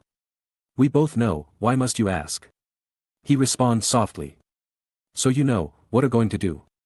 Spread it around the castle and drive me out? Or is this blackmail? What is your goal with telling? You truly don't know, do you? Where have you been hiding that you don't know such big changes?" "What don't I know?" he questioned, sounding beaten. "The Bones family is the largest employer of werewolves in the world most likely, they're involved in every step of the making of the products sold at Bones Works, except the books and goblin medals anyway," I explained gently. "What? But what about the anti-werewolf legislation? And what about the registry? They've all agreed to be registered under their term of employment, and we provide them with stable work, dorms, food, pay and a new wolfsbane potion I've improved and I've published the recipe of in my new book. We have pretty much every werewolf who is willing to do honest work under us at the moment," I explained to the shaken man. "I didn't know, but that still doesn't explain why you still have them with the new legislation," he tried to understand. "Why should I give a shit about what the most bigoted bitch in the wizarding world tries to do? Our contracts protect our employees for the next 10 years. As long as they don't break any of our agreements they will be fully protected as our employees. Plus honestly, I could dismantle that piece of legislation in about a week. But I need to be the Lord Bones to do so without implicating my aunt and forcing her to face off against the minister's fuckbuddy," I say proudly and viciously. The professor just looks at me in shock. "I just came to ask because the recipe I put out improves the cost of the potion, the production difficulty is lowered. And it takes less time for it to be effective with only needing to take 2 doses to take effect. This isn't for debate, it has worked for over 1,000 werewolves from across Europe for the last 3 years and without a single incident," I informed the man seriously. "What?" was all he got out, mainly due to his jaw trying to hit the floor. "Yeah, just need to buy potions beyond potions, turn to page 37 and bam, new wolfsbane, every recipe has been certified too," I say proudly. You really are like Dumbledore said, unfathomable, sighed the man, with a smile on his face. But thank you for letting me know, I'll inform Severus, he probably didn't want to buy a student's book, but if what you said is true I think he will now, he added a little amused at the thought of Severus being outdone by a student. No problem Professor, I hope it helps, you're a really good teacher and your situation is more than manageable, I reply kindly. Yes, now if that's all, I seem to have an urgent need to visit our potions master, he said with a smile on his face now. Of course sir, good luck, I simply answer with a knowing smile and left. But when I had come out, I heard a disturbing rumor that Lucius Malfoy came and is demanding the head of the beast which nearly killed his son. That little bitch, I murmured under my breath as my strength leaked out a bit. Chapter 94. When I heard the news I immediately headed to Hagrid's hut. I apparently arrived just a bit after the Golden Trio as they are trying to get a sloshed Hagrid to open up. Aiden. What are you doing here? Sorry, questions in a bit, I say with a little smile on me lips, then turn my attention to the door. Hagrid I told you to tell me if the daddy's boy made any problems and that I would handle it. So if you don't open up this damn door I'm breaking it and dragging you outside to talk after I douse cold water over your head. I shouted at the man inside the house, completely stunning the trio. You'll do what? Questioned Ron and Harry as Hermione malfunctioned seeing what was basically her idol acting like some sort of hooligan. I'm giving you till the count of 3. 1. 2. THR. I was counting down when the door opened and I immediately took a potion out of my pouch, uncorked it and forced him to drink by making it fly into his mouth and making the container vanish. Whilst leaving the liquid in my control to force it down his throat, making him very surprised and cough as soon as it was over. Aiden. What did you do? I'm not dealing with a wasted half-giant again, even if he's my friend, that will sober him up right quick. I say to the trio who are trying to catch up with the events, while Hagrid's is feeling the effects of the potion. It has to be extra strong to work on the man, so not a pleasant experience. So what are you doing here? Asked Ron. I was one of the people responsible for checking Draco's little scratch, and I told Hagrid that if the prince was going to make trouble with his daddy I would handle it, but the guy just shuts himself in and starts drinking. So that's what he gets for not trusting me to handle it. I say with a little huff at the end, as the three of them understand why I was acting like I did. Why'd you shove that horrible stuff down me throat? Complained Hagrid. Punishment for not letting your friend help you out, now sell me Buckbeak immediately. I basically ordered. What? Everyone else shouted in extreme confusion. Sell me Buckbeak and I'll be able to use loopholes to protect him. But he must be in my possession.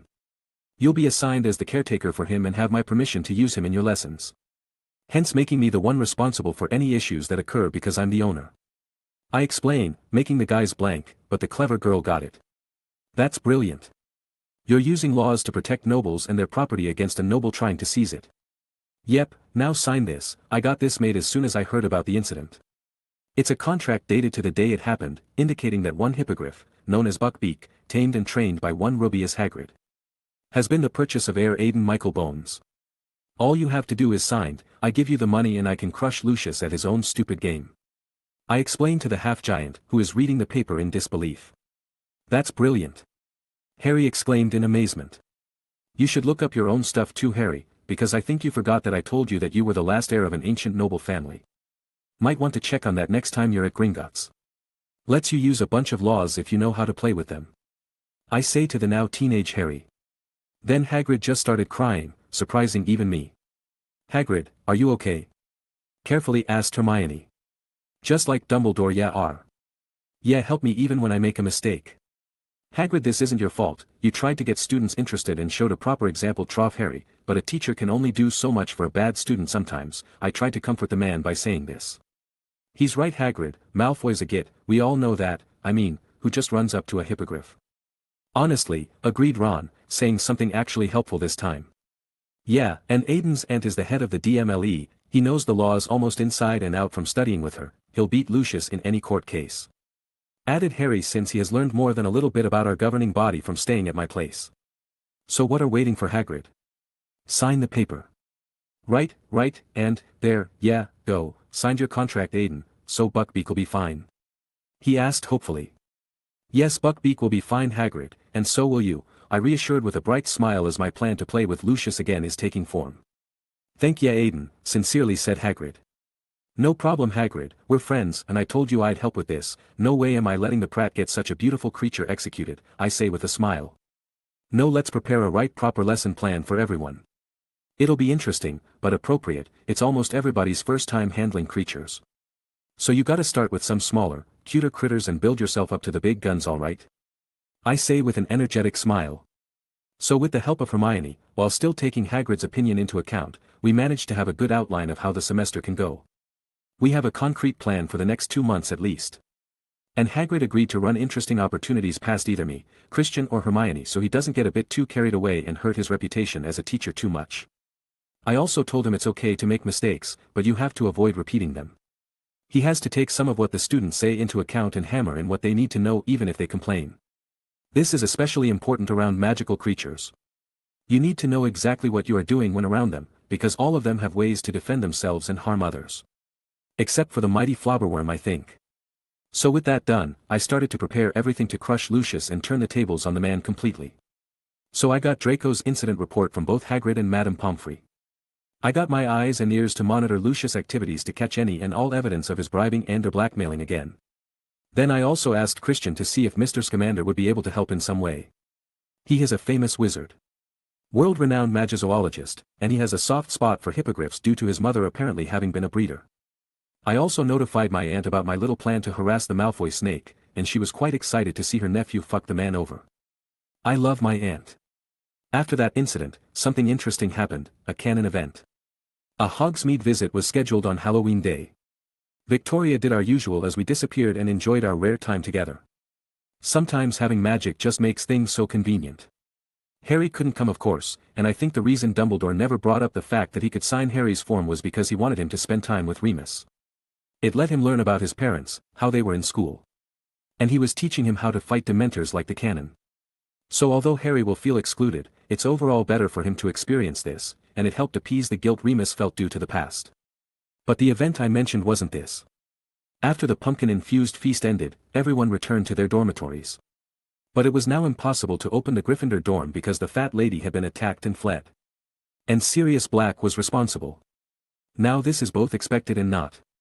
The man should be more rational about what to do with Peter right now. I pointed out everything his decision would affect. But it looks like his loyalty to the Potters and his desire for revenge are making him irrational in his pursuit of the rat. As far as I know, he should be hiding in the Shrieking Shack during the year since no one goes near the supposedly most haunted site in Britain. I guess I'll go introduce myself later. I thought to myself after the event. The whole castle was immediately put on alert. Teachers, Penelope, and I were paired to search the castle for the man, but he had vanished as quietly as he had come. Students were put in the Great Hall for their safety tonight, with everything provided so that they could at least sleep. The Dumbledore motioned for me to join him and his trusted teachers, McGonagall, Snape and Lupin. "Why is Bones participating, headmaster?" asked a sneering Snape. "Because Aiden's insight and intelligence are beyond marvelous, as can be attested by myself and Remus," answered Dumbledore with a calm smile. "The boy knows nothing of the situation, how could he? It is before his time." "I will assure you, Severus, that he seems to know plenty of the matters of the past," replied Remus with a smile. "And the present," he then hinted. "Humph, we all know who did that." "Are you sure, Albus?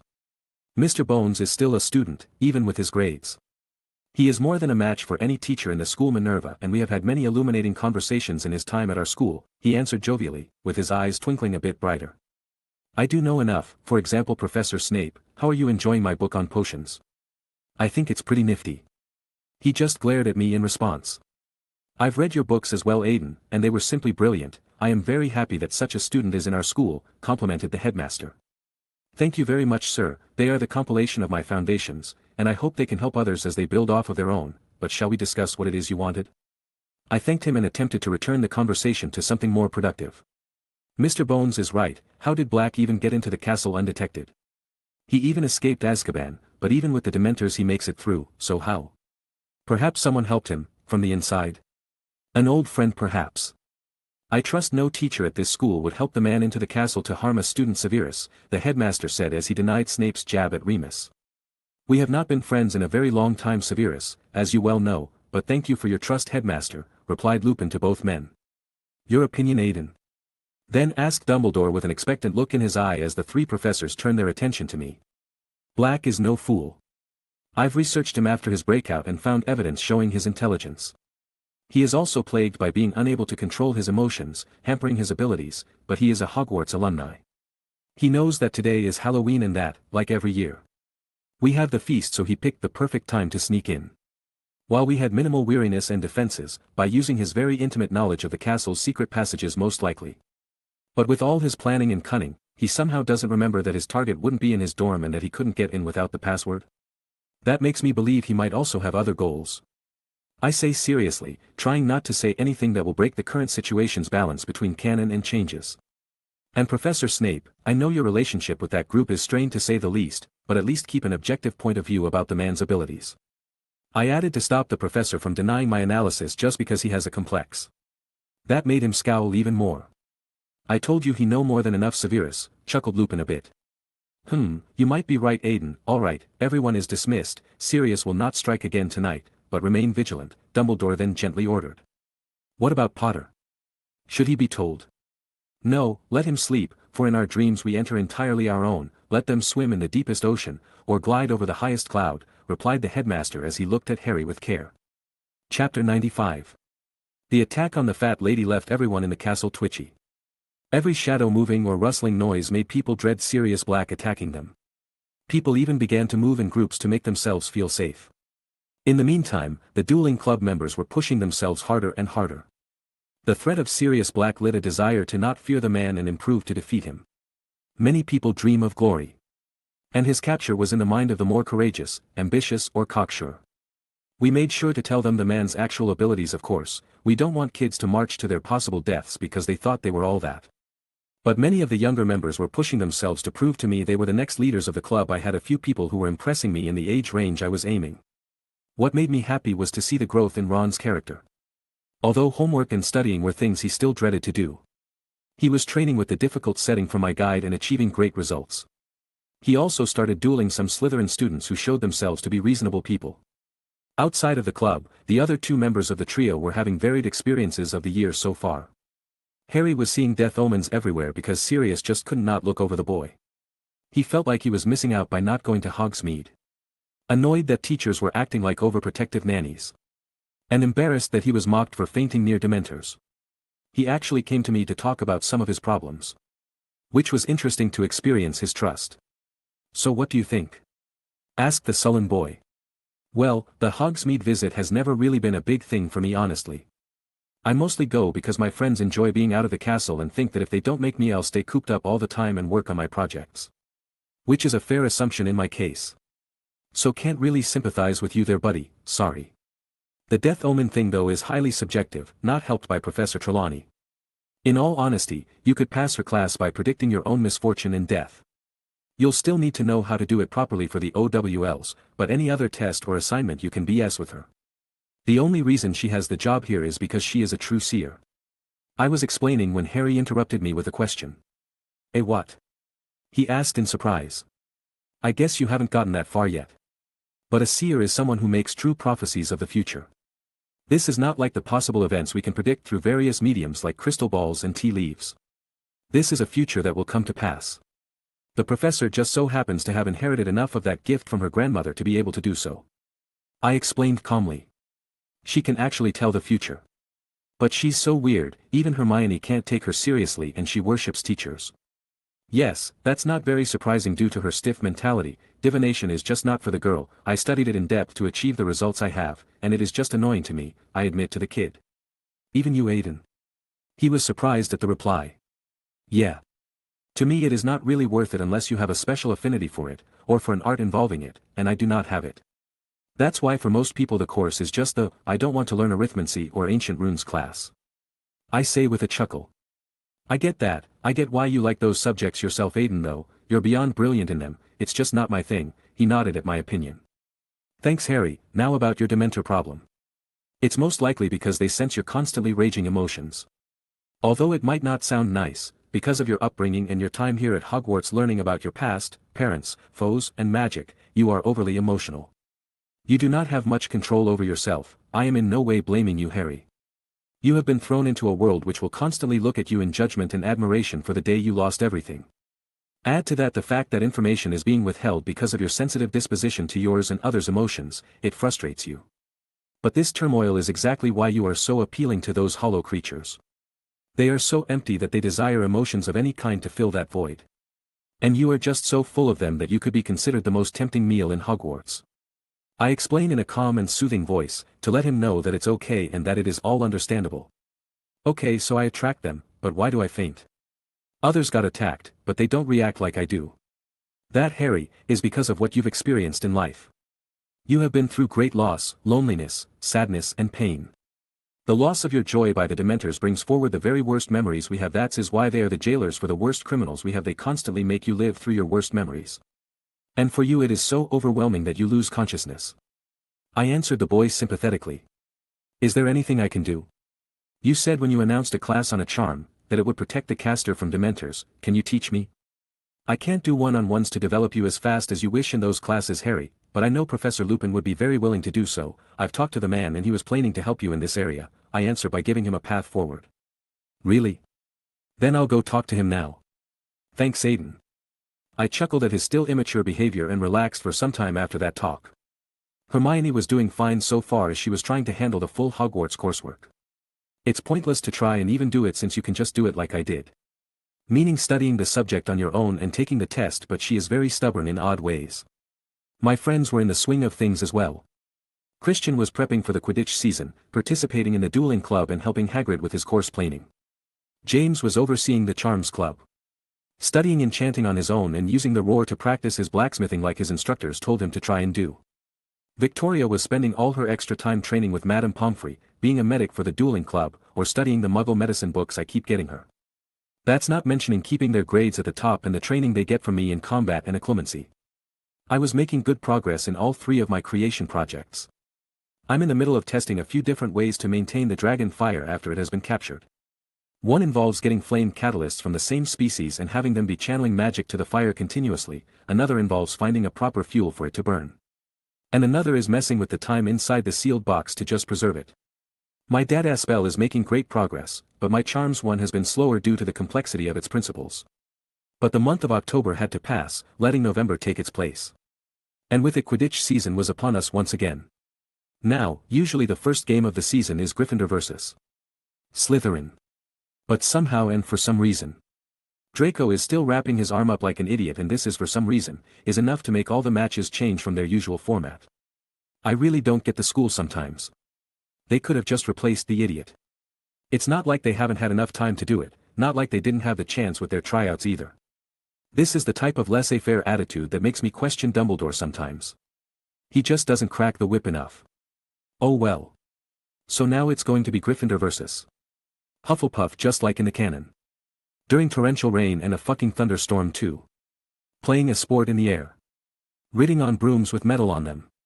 And the game only ending of a tiny golden ball is caught. With the entire audience somehow being on board with being soaked while watching the game. Crazy fools.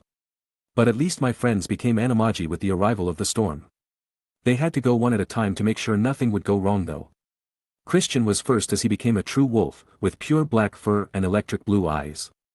He was lean and well-muscled, shiny coat and larger than average size for a wolf. James was second, as he also followed the pattern of his form being the same as his Patronus. He became a pure white dove. But with blue eyes as well. Victoria was the one we were most curious about due to her rare Patronus. Her transformation took longer than usual, but surprisingly she didn't transform into either half of a hippogriff. Neither an eagle nor a horse. She was a true lioness. Strong, proud, fierce and noble. Her lioness form had some darker fur near her head and her emerald green eyes were also maintained. It truly fit her. And so I shifted into a mountain lion myself and helped them all get used to their new forms. On a little side note, Tori really liked how close our transformations were and would constantly cuddle as a lioness. It was a weird kind of good to hear my girlfriend purring though. We enjoyed ourselves until Victoria and I had to go to the Quidditch pitch for the game. I still served as the on-site healer and today was going to have a lot of injuries due to the weather, so I got Tori as my assistant. We were both almost constantly moving to get players back on their brooms and in the games, which sucked because of the rain. Although some nice looks at Victoria made me feel a little better. She on the other hand, was experiencing what was basically an ER situation for the first time, but with her being who she was, she kept her cool and moved quickly and with purpose. It was a great experience for her. Then I saw the moment I was really waiting for when Cedric, as the captain and seeker, went for the snitch and Harry quickly chasing him. Then a bolt of light struck the golden ball and transferred itself into the handsome teen, causing him to become stunned.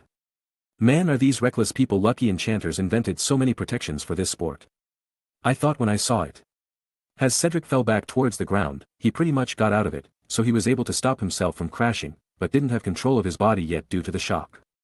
Harry took this chance to chase the snitch himself, but unfortunately the Dementors couldn't resist the sumptuous feast the game was presenting to them. So many emotions in one place was basically a lighthouse in the dark for those parasites. I quickly rushed out and yelled using the sonorous charm. Headmaster! Dementors are here. Use a Patronus. I've got Harry. The Dementors are yours. While I make Harry gently land, Dumbledore's Phoenix Patronus takes flight as waves of positive emotions washes over the entire pitch, forcing the Dementors back. I can cover the train, but I'm still not on this level.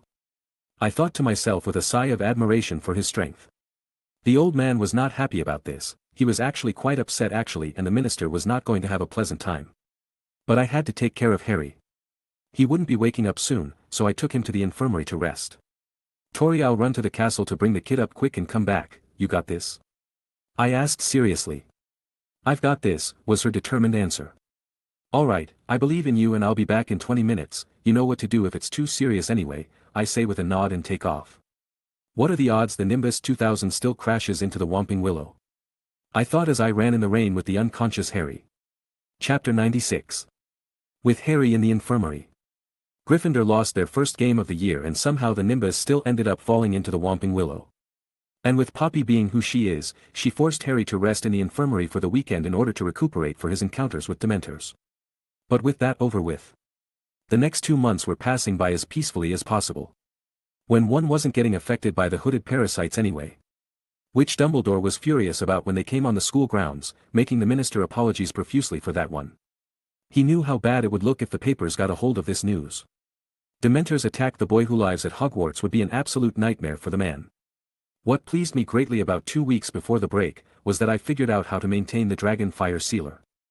I ended up going down the time enchantments route by analyzing the time turner in my hand and minimizing the similar effects to within the box. Instead of letting the entire world be affected, I basically made a mini time loop activate once the box has sealed the fire. The loop lasts half a second and is active continuously after something is introduced within it. The only downside is that the product becomes a one-time use item. It can last about 3 days, but once that time is up the enchantments and runes get completely used up and are rendered useless. Although it was a one-and-done item, it was still an impressive little piece of equipment. It's unfortunate I can't sell these to muggles. It would help a good amount of people who are in line for organ transplants get the best they could. But with that line of thought, the illegal side of things might get more aggressive with their acquisitions, too. But with a finished prototype, I had it delivered to Scott. He would arrange for the testing and send me feedback on the performance. We are going to be using a common Welsh green for the test, since I own most of the reserve and it's the easiest dragon we could quickly arrange to test on. Hopefully it works well. The break was just around the corner now, and I decided it was time to visit the Shrieking Shack. I wished to talk to Sirius about his actions and make the proper setup without being overt. So one night, I decided to quietly approach the Whomping Willow guarding the passage to the shack. It was fairly simple to recognize the knot on its trunk and immobilize it, my grades in herbology not being just for show. I made it through the narrow passage and came out to see the interior of Remus' old place. Just like any abandoned home, which used to house a werewolf transforming, the place was just decrepit. I don't know why Sirius didn't make his stay more comfortable. You know, a little cleaning and repairing wouldn't go amiss. The place was covered in dust, with broken furniture laying around, boarded up windows, tattered walls, unhinged doors, and some good old-fashioned claw marks. I used my senses to feel around, and sure enough, the big dog was upstairs. I'm sure he's noticed my presence and is waiting in ambush too. He might be a bit unhinged at the moment, but he's also desperate to catch the rat. Desperate not to go back to Azkaban. And desperate people are some of the most dangerous beings in existence. So I walk up the uneven steps, calmly and confidently. And before I enter the room Sirius was hiding and I stopped. Hello Mr. Black, Mr. Folster told me you had come as I thought you would, so can we talk civilly or do I have to subdue you first? I asked loud enough for the man to hear me through the door. After hearing nothing still, I sighed. Subjugation it is then, I said with a hint of disappointment as I draw my wand. I open the door and as soon as I walk in, the man on the run shoots a full body bind from behind where the door swung to. I shift my to the side and use my dodge's momentum to completely turn towards the man and deflect a disarming and stun chain off to the side with ease. The man was an aggressive and confident fighter. He tried to overwhelm in terms of attacks by forming spell chains. He struck with Jellyleg's curse, disarming, stunning then incarcerating charms. Finishing his rush with 3 consecutive stunners. Making me quickly defend myself with dodges, deflections and a severing charm to slice the conjured ropes right in the middle as I deal with his stunners and copy Professor Flitwick's little trick from our showcase as I redirect his last spell at him. I used this as my own opportunity to counterattack, since the man was the type to become more aggressive as the fight went on, overwhelming his opponents until he wins. I needed to break his rhythm. So what I did in the brief moment he had to defend was to blow all the dust in the room against the man, then shooting debilitating jinxes to dim his vision. Slow his reaction time and fatigue him while he was dealing with the dust, which he tried to wipe from his face whilst keeping himself on the move. My jinxes hit, but for him nothing changed, so he thought they were duds, until he opened his eyes to see my own stunning spell nearing his head quickly, forcing him to duck, and only then noticing my knockback jinx did he try to roll away. Unfortunately for the man, he did what I wanted him to do. With his vision hampered, sudden weariness and his thought process delayed a bit, he didn't realize I lured him near the window. So with him in position I shot 2 quick disarming charms and then shot 2 spells at the man. But seeing them miss, Sirius thought I made a mistake and immediately tried to go on the offensive again, but when he moved his wand arm it was completely restrained by the now moving curtains. With a surprised shout, the rest of his body was getting wrapped up by the fabric and I disarmed the man as it finished making the Sirius black burrito. The man now wrapped up on the floor like a blunt was trying very hard to wriggle out, but he could barely move his hip and knees to flop like a fish. Made me chuckle a bit, getting a glare in return. Hello Mr. Black, I really didn't want to have to fight you. But you wouldn't believe me, so here we are. I am Aiden Bones, a pleasure to meet you. And I must say that your unfortunate incarceration has not dulled your skills much. But it has wreaked havoc on your body. I can help with that if you wish, since even Madame Pomfrey has admitted my superiority in the field. I say politely to the man as he lay on the floor. Yeah right, beaten by a kid and says my skills haven't rusted, he murmured sulkily. Please don't be so down, I do train with 3 senior aurors regularly enough. You are actually very skilled and I can see why you aim to become one in the past. Aside from your hot temper, you would have made a fantastic auror and I'm sure my aunt would have loved to have you in her department. I say with an honest smile. That was in the past, he said sadly to himself almost. But how long are you going to leave me on the floor like this? He then suddenly said as he wiggles disapprovingly. That was punishment for attacking me even after Mr. Folster told you about how I know of the truth, I say with a light scolding tone as I wave my wand and break the spell. The now free man jumps off the ground and shakes himself off. He looked a bit better than when I saw him last. His skin was less pale, his eyes more focused, his hair had been cut in my facility and he wore a black duster coat with a warm shirt of the same color. Sturdy jeans and outdoor boots. He was still skinny due to not being able to eat much while on the run. He needed a bath, but this wasn't exactly a livable house, and his body language was still wary of everything as it hadn't regained its confidence. That's better, so why did you come here, kid? And how did you know I would even be here? The latter is because I know of Professor Lupin's situation, your school days and how it was managed back then. The former has to do with how you've been handling things, I answered simply. Professor now, I wonder how happy he feels to be able to do it. He always was the gentlest of us. He's doing better, especially with the new wolfsbane recipe released recently, I say with a bright smile. That's good, but why do you care how I'm handling things? It's none of your business, this is between me and the rat. And nothing is going to get in my way. First problem is twofold. Your presence is causing Harry's own emotions to be in turmoil. You appearing as a large black dog and everyone telling him it's a grim has made the kid feel like death is approaching him, that being because of you as well. Why would he think that? Exclaimed the man in disgust at the idea. Because to him, you are his parents' betrayer, you are the hand of the Dark Lord. A vicious criminal responsible for the deaths of 13 people before your imprisonment, and everyone thinks you want to finish what he started, planting the idea into his head. I explained seriously to Sirius. Or seriously if you will. He was silent as he thought and become very dispirited when he realized that his best friend's son thought he wanted to kill him. Why didn't you tell him anything? You obviously know the truth and are close enough to him to know how he feels. Harry is a very emotionally driven kid, I reply with a sigh. How about this? So what would you and James do in a situation where your parents' betrayer was near you and you could have a free shot at him? Go after him ourselves. He replied instantly, but realized the problem with that quickly as well. Precisely. Do you think that a 13-year-old wizard, who wants nothing more than to find the man responsible for his parents' death, would just think rationally about the situation. No, he would try to catch the rat himself. He would confront a lying, scheming and cowardly man, who would hid as a rat for 12 years. A man who, besides his nature and inferiority next to his past friends, could easily take care of Harry and his friends if he felt the need to, or simply scurry away and hide like he usually does. I explained to the man. Although he doesn't want to admit it, I am right. Harry would do just that and try to take on the man himself without involving any truly capable people. It doesn't matter, he will know everything after I catch the rat, it won't be too late then, he said with some sadness and determination. I would actually like to help with the clearing of your name, I say as he perks up a bit at the thought. How? He asked seriously. I have 2 things here to obtain concrete evidence of Pettigrew being alive, I answer as I took out 2 objects from my expanded pouch. I lay a voice recorder and a camera on the table. This is? He asked after looking at them. These are new products that came out in recent years. That is a new model of camera based on modern Muggle ones, enchanted to work perfectly in around magic. Capture Pettigrew. Restrain him and take some pictures so that in the extremely unlikely event he escapes you have proof of him being alive and well. They can't be older photos either because this baby is being released as we speak. And this is a voice recorder. Same origin as the former, but it lets you record any sound in its range. It can record for about 4 hours continuously and is more than good enough to record every sound that happens in this room. I'm sure you understand the uses. I say with a prideful smile. He won't get away from me. He simply said intensely.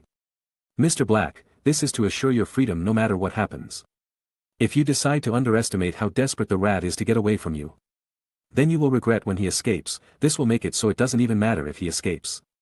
Any of his tricks will only lead to him living a bit longer as he becomes the hunted man, until he is recognized as the traitor. And you can then actually be there for Harry. I end softly. He struggles for a while. He is too sure of himself. Too aware of how much better he should be than his former friend. But he also knows how cowardly he is. The rat won't stay still when Sirius nears or catches him. Alright fine, I'll use your Muggle contraptions, it'll probably make my mother turn in her grave anyway, he finally agreed. Thank you Mr. Black, I'll show how to use them to assure you freedom, I say with a happy smile. I spend a few minutes making sure the man knew how to use both. I also gave the man some proper food and drinks, a few polyjuice potions with different looks, some money to buy supplies, things to keep himself moderately clean and some clothes. You really are prepared, aren't you? He said mostly to himself. I don't think you're complaining about it when it's benefiting you, I reply with a smirk. Yeah, thanks kid, he said a bit awkwardly, but still gratefully. No problem Mr. Black, before I leave though, I have a question, I say to the man seriously. What's the question? He responded curiously as to what the kid who figured out everything about his past and the present wouldn't know. Did the Potters write a proper will before going into hiding? Something explaining their reasons and last requests? Yes, the day before they hid, they went to Gringotts to have it kept there, you don't mean? He started to answer when he realized why I asked. It's always good to have a few plans in motion, I nod with a devilish smile. Why do I feel like anyone who goes against you won't ever end well? Then asked Sirius with a shiver running through him with excitement at the fact I'm helping him, and some dread at the thought of me ever being against him. Because I make sure they don't, I replied with the smile growing wider.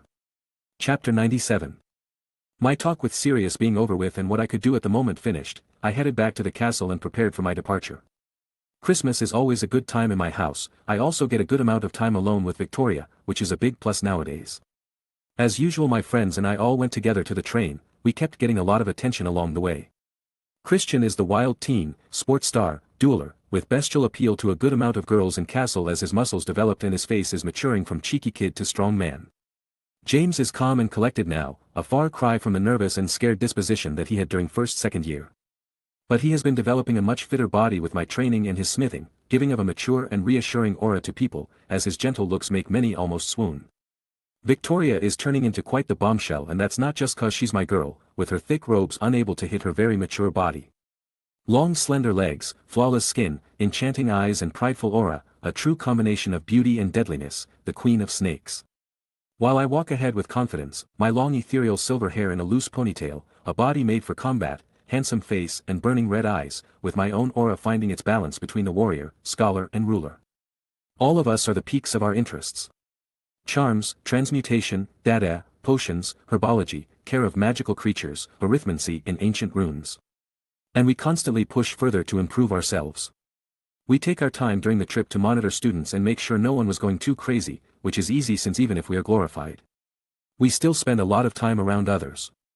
This makes us more approachable individually, resulting in respect not just idolization. It was peaceful since Harry wasn't here to somehow cause an accident with his mere presence, so we got to King's Cross in a leisurely manner. No Dementor attacks this time. My two guy friends separated from Tori and I, saying their goodbyes and well wishes. I meet up with Susan and head out to find Amelia waiting for us, showing a relieved and happy face. I did feel a bit ignored during the reunion though because Auntie and Tori started to chat excitedly with one another, but I was also happy they got along. They are both strong and proud women, so it's nice they aren't clashing. We got home and unpacked quickly. Susan wanted to go see her favorites plants and Tori was making herself at home in my room, browsing through my notebooks, while I had to do work. Aunt Amelia said she would pass the lordship unto me on my 17th birthday. I was more than ready with my abilities and track record. She never wanted to have the title, since to her it was always her brother's. She is now just giving it back to its rightful owner. And that rightful owner was at a desk, doing paperwork. But what I've read has been a bit surprising honestly. Breaking Grounds is branching out to Africa apparently. I am actually in favor of this move, simply because I want the people there to pool their knowledge together and show me new and exciting potions. With so many cultures and traditions passed down throughout the continent, and making the shop near Wagadu to catch more eyes, it should bring in many interesting things. Although we will be very different than what they are used to, I hope they can start an exchange of ideas. Natural cultivation has expanded the aquatic farms by having more mere people join in the project. This has sparked interesting results as the place is becoming one of the true colonies in the world, with the jobs and trade to support it properly. Our interactions with centaurs have also gone swimmingly, with a dozen or so of our herbologists actually becoming friends with the tribe working with us. 2 allied tribes have also agreed to join the project, furthering the creation of a true centaur home. We've also finished negotiations and agreed on which creature species would be introduced. We have the creatures which will help pollinate plants, maintain healthy life and death cycles, the proper predators, river fish, insects and prey. That was an extensive bit of planning involved and it is finally moving forward. Fortress Protection is becoming a true home for heroes in Bulgaria. We sent more men and women from our standard forces and shadow forces, joined with new trainees to gain experience and help them grow quicker in true combat, resulting in overwhelming local support. In maybe 2 years, we predict that the branch office will be completely self-sufficient and that it would no longer require constant assistance or supervision. It's been damn impressive to hear that we are legitimately helping the magical government stabilize the country. Sherry Holmes informs me that we now have ears in the minister's office itself, and in a few prominent noble homes. I don't know how she got the second one, but she is really taking to her role. I've also been using her to get all the dirt Malfoy has on so many people, giving a very thick dossier of strings I can pull, adding my own pieces even he doesn't know about. We've also been making proper connections through our agents. And good old-fashioned bribery is useful as well. We've also identified a list of Voldemort's supporters in the last war, pure-blood supremacists, and easily influenced individuals, waiting for the proper time to use it. And the best part is that none of this is connected to me, or even Miss Holmes. The Herald is the most read newspaper in Britain now, and we've decided to start opening offices in other countries such as France, Egypt and Bulgaria. It will take much longer to develop, but with my other businesses present as well, it will help them along a bit. My own paper has actually requested an interview with me as well, which kind of made me laugh. They were so respectful too, trying to coax me into agreeing. Which I did, because it's actually something I've been waiting for. And they've finally opened up a new radio channel for people to listen to, with it including Muggle music, news report, interesting gossip and fun prize giveaways. Like I told Sirius, the Muggle toy box will be releasing its new camera, and the radio they managed to get working, adding some more merchandise, but that's about it there. My vaccine has currently gained its benchmark as well. My extended version has allowed for a year and a half without any transformations or issues amongst all of its first recipients. 18 full months of protection with a single injection. Even if I'm the maker. I couldn't help but smile at the report. We are now testing second round of injections to see if results worsen or if any side effects crop up. The underground scene of the wizarding world is where the most changes have been happening. My orders have made many conflicts break out. The disappearances, murders, framing and arrests have made the entire thing unstable. The major players are trying to regain their control over what was happening. But one of them disappeared and the others are suspecting each other and engaging in their own conflicts. Meanwhile, Elaine has been racking up achievements with her squad and has become the hit wizard known in households. Apparently some interesting books about her have been written. But these are like the ones of Harry killing a horde of trolls at the age of 5 or whatever, so fictional. Jerry though has proven herself my hidden blade. No one knows she exists. No one knows she is on the prowl. And no one has noticed the disappearance of Mulciber SNR, Yaxley, or Jugsun yet. 3 loyal little Death Eaters disappearing in the night, with dozens of others joining them as a result. She has informed me that McNair is currently awaiting a job from the ministry, so he's usually there, making it too risky to outright kill him for now. Selwyn is too small time right now to be able to find him in the chaos, and the Carrows will be last because they're always together, mostly fucking each other. By default making the Avery father and son next, since the old man is near his death anyway and the son is on the move a lot, giving us many chances. All of this was brilliant news to me. With the free reins and support I provide to my partners, they help build the foundations for their own goals, further developing what we built together. I now have a self-sustaining and expanding network of information, supplies, muscle and influence. While at the same time continuously making money, helping the situation of multiple magical being races and improving the situation of many people in the process. And I decided to use my web of influence to prepare myself in my fucking with Lucius. I got the dirt on everyone in the disposal of dangerous creature panel deep in my pockets, wrestling control from Lucius without him knowing. And with that, I made them agree that Buckbeak was my property and they had no right to be involved, hence the trial there was cancelled. I used a few strings in the department in charge of notifying Lucius of this to conveniently lose his letter of notification. And got Wisengamot to schedule a trial against the Lord Malfoy for defamation, wrongful seizure of property, false accusations, bribery, and blackmail. And I made sure he doesn't know by keeping the members of the trial to people who hate the man, done by bribing his usual allies to just not be there since it is only a case about a hippogriff and beneath them to care.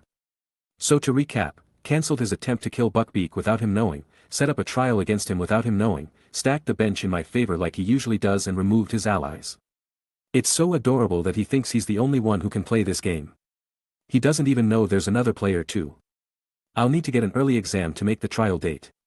But I can't wait for the summer. I thought to myself as my devil's smile was so prominent you could almost see the tail and horns on my shadow. Somewhere in a sexless married couple's bedroom, a man suddenly woke up in sweats due to a sudden nightmare. Lucius?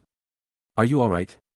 Yes, I'm fine, Narcissa, simply a bad feeling, he answered dismissively, before trying to go back to sleep. He would toss and turn that entire night. Back to Aiden, also in a somewhat sexless relation. But they really want to fix that. I also sent a new set of orders for Jerry and her team to prepare for the capture of Peter Pettigrew. It would pause her work after the Averys, but this was important for things to be controlled. Finally done with my work, I turned off all the lights and went to relax with Tori for a while. I did good today, so I think I deserve to have my sexy girlfriend in my arms while we relax on my bed. I thought with a happy smile and hummed. Chapter 98. Christmas has always been a very warm affair with my family. I always loved spending time with Susan, Amelia, and for the last few years, Victoria. We relax in the common room and enjoy the falling snow outside by our burning fireplace. This year though, I had something to tell my aunt and little sister. I looked at Tori to my right, seeking her permission on something we had discussed the night prior. Getting a nod, I decided to start. Auntie, Susan, there's something I'd like to tell you two about, I say calmly, as the two of them turn their attention to me. Auntie with a raised eyebrow and Susan with a curious look on her face. So, for the last year and a half Tori and I have been together, and we talked about it, even though we want to keep this a secret from everybody else, we thought we should at least tell you two, I say gently. I knew you two were going to be together the moment you brought her home, simply chuckled a smiling Amelia. Yay! That means Tori is actually going to be my big sister. Yeah, I kind of figured you knew since last Christmas, but it's still better to just say it, I responded to my aunt while scratching the back of my head. Victoria was being hugged by Susan, feeling very happy to have such a cute little sister in the future. Then Auntie stands up from her chair and walks over to her as well. Now although Tori is a strong woman, she is now standing in front of the woman who is basically my mother, so her boyfriend's mother. It's always nerve-wracking to meet the parents of someone you're dating. But Amelia just looked at her kindly and hugged her. Do try to look after him, he always runs ahead of everyone and I can't help worry that one day he'll get lost. She gently said to the girl her little Aiden chose. She still worries no matter how smart, how strong, or how skilled I am. Because as we see her as our mother figure, we are her children. And no mother ever stops worrying about her child. Of course, he's not losing me that easy, she replied with pure determination in her eyes. That's good dear, I know that you two will be fine, both smart and thoughtful to no end, I'm sure you'll be more than fine, she gently said to the girl. I'm also guessing that necklace you always wear is from my naughty nephew, isn't it? She lightly teased. Victoria could only nod as her emotions were racing inside of her as happiness, joy, relief, belonging and acceptance flooded her, making tears of joy flow due to being held by the woman in front of her. I told you Auntie wouldn't have a problem with Tori, I say to my girl as I gently help her wipe her tears with a handkerchief. After she calmed down, she was embarrassed that she had such a reaction and was feeling a bit shy right now. Bro, you said you've been keeping it a secret, but why? You both really like each other and most of the school has been betting on who you'd end up with. Tori is on the top of the list by far. It's the twins, isn't it? I just asked with a wry smile. Yeah, from what I know it's them, replied Susan as she innocently nodded her head. Well, it's mainly because we want to wait until we graduate. Then it's because I'm already pretty famous due to my creations, it's only going to get worse soon. And Tori wants to stand on her own 2 feet and be acknowledged for her work, not because she's with me. I respect her and I also don't want to do anything which will hamper her path, so you can't tell anyone at all, Sus. Not even Hannah can know. I answered seriously. The girl is a bit sad that she can't tell anyone, but she's 13 now and knows how to keep a secret. I mean, she's never leaked the fact that I have a phoenix, so I do trust her. Just don't go too far you two, and you know the spell dear, then said Auntie with a teasing grin. That caused me to be a bit shocked at the fact my aunt just purposefully teased someone, while Victoria turned red, Susan understanding as well turned even redder. Everyone's reaction made her laugh a little too. With the announcement out of the way, our relationship was then celebrated by a very happy Tilly. Ecstatic that our family was growing and that she had more people to serve. The little house elf was even humming at the thought of having even more little masters and mistresses to take care of. That made Tori blush quite a bit and it was adorable to see, so I spoiled her quite a bit once we got some privacy. A few days passed during our break, Tori and I relaxed in each other's arms as we read what we found interesting. That was until it was time for me to go. The Herald requested an interview with Aiden Bones and I didn't want it to happen at my place. So I decided to head to its headquarters in Diagon Alley for it. I know for a fact that there's a comfortable interview room at the place. So I gave Tori a quick kiss on the lips, Sus got one on the forehead, and Auntie on the cheek as I headed out with Tilly bring me there. The alley was quite busy during the holidays. With many kids back from Hogwarts and families having time off, it led them here to shop or simply walk around. I did have to admit that there is a certain charm to walking around such an old-fashioned street with a blanket of snow over it. I arrived at the Herald's building which stood right in front of the firm center. The center itself had a steady flow of people going through their offered classes, seminars, activities, job offers, and products. It was nice to see it helping people and slowly making them come around on the Muggleborn thing. It's actually been showing good progress as some purebloods have joined and a good amount of half-bloods. I entered the Herald to find the reception area looking very clean and organized, almost the same as modern Muggle equivalents. With the couches, welcome desk, receptionist, coffee table and some new copies of the paper to read. Hello, how can I help you, young man? Politely asked the nice-looking brunette receptionist. My name is Aiden Bones, I came here because a journalist named Martha Cromwell asked for an interview, I informed her politely in response. Ah, you're the Aiden Bones? She exclaimed in surprise. Yes, why are you so shocked? I asked with a raised eyebrow. The maker of everything in Bones Works? The mysterious heir of the Bones family? The nephew of the Amelia Bones? That's you. Yes, unless someone else is those things, then that would be me, got the ring to prove it too, I say as I wave my heir ring. Oh Merlin. Keep calm Sarah, keep calm. Please sign my box. She exclaimed as she took out a vanishing box. Oh, that's all it was, I'll engrave it, how's that? I asked with a smile. She nods her head furiously in response. So with a quick use of my wand, a nice Aiden M. Bones was written in elegant cursive in the wood. Never thought I'd ever actually feel glad I went through those penmanship lessons. I thought to myself afterward. As Sarah was hugging her newly autographed box, I broke her out of her happy place with a cough. Could you notify Mrs. Cromwell that I'm here now? I asked with a smile, making her a bit embarrassed at her behavior and quickly getting to it. Martha came down excitedly, with her light blonde hair in a loose bun. Some signs of lack of sleep around her eyes, but a fire was in them as she looked at me, wearing black women's pants and a blue blouse. She approached me as if eyeing a valuable treasure. You're Aiden Bones. 6th year at Hogwarts. Bones family heir. Owner, founder and supplier of product for Bones Works. Yes, that would be me, Mrs. Cromwell. Ms. Sarah over there has already asked almost the same questions, I answered with a chuckle. You don't look possible, you're too perfect looking, she blatantly stated. Most would take her blunt words as an insult, but I know this woman very well, she's trying to gauge me carefully to know how to get information out of me. Yes, my looks are unique, there is a reason, but it is very personal and shall never be discussed unless I choose to. Any attempts to dive into the topic will be met with an immediate end to the interview, I seriously responded to the woman's probe. That bad, huh? She simply said. The worst memories of my life, also it has nothing to do with the subject of the interview you mentioned, I plainly stated. Right, follow me, she said as she opened a door to a hallway behind the reception area and guides me to an interview room. Like I said, they are cozy. With comfortable modern couches, enchanted properly for maximum comfort, the room being not too bright or hot nor too cold or dark, with a table between the interviewer and the interviewed. Sit, let's get started, you know me, I know you, sorry for out there, she quickly said in an odd order. It's okay, Mrs. Cromwell, I've done my research and knew what I was getting myself into before agreeing to your request, I say as I seat with a smile and impeccable manners. Right, of course the genius prepared in advance, why wouldn't he? She mostly said to herself. All right then, young Mr. Bones, let's get started, she then said as she looked at me seriously.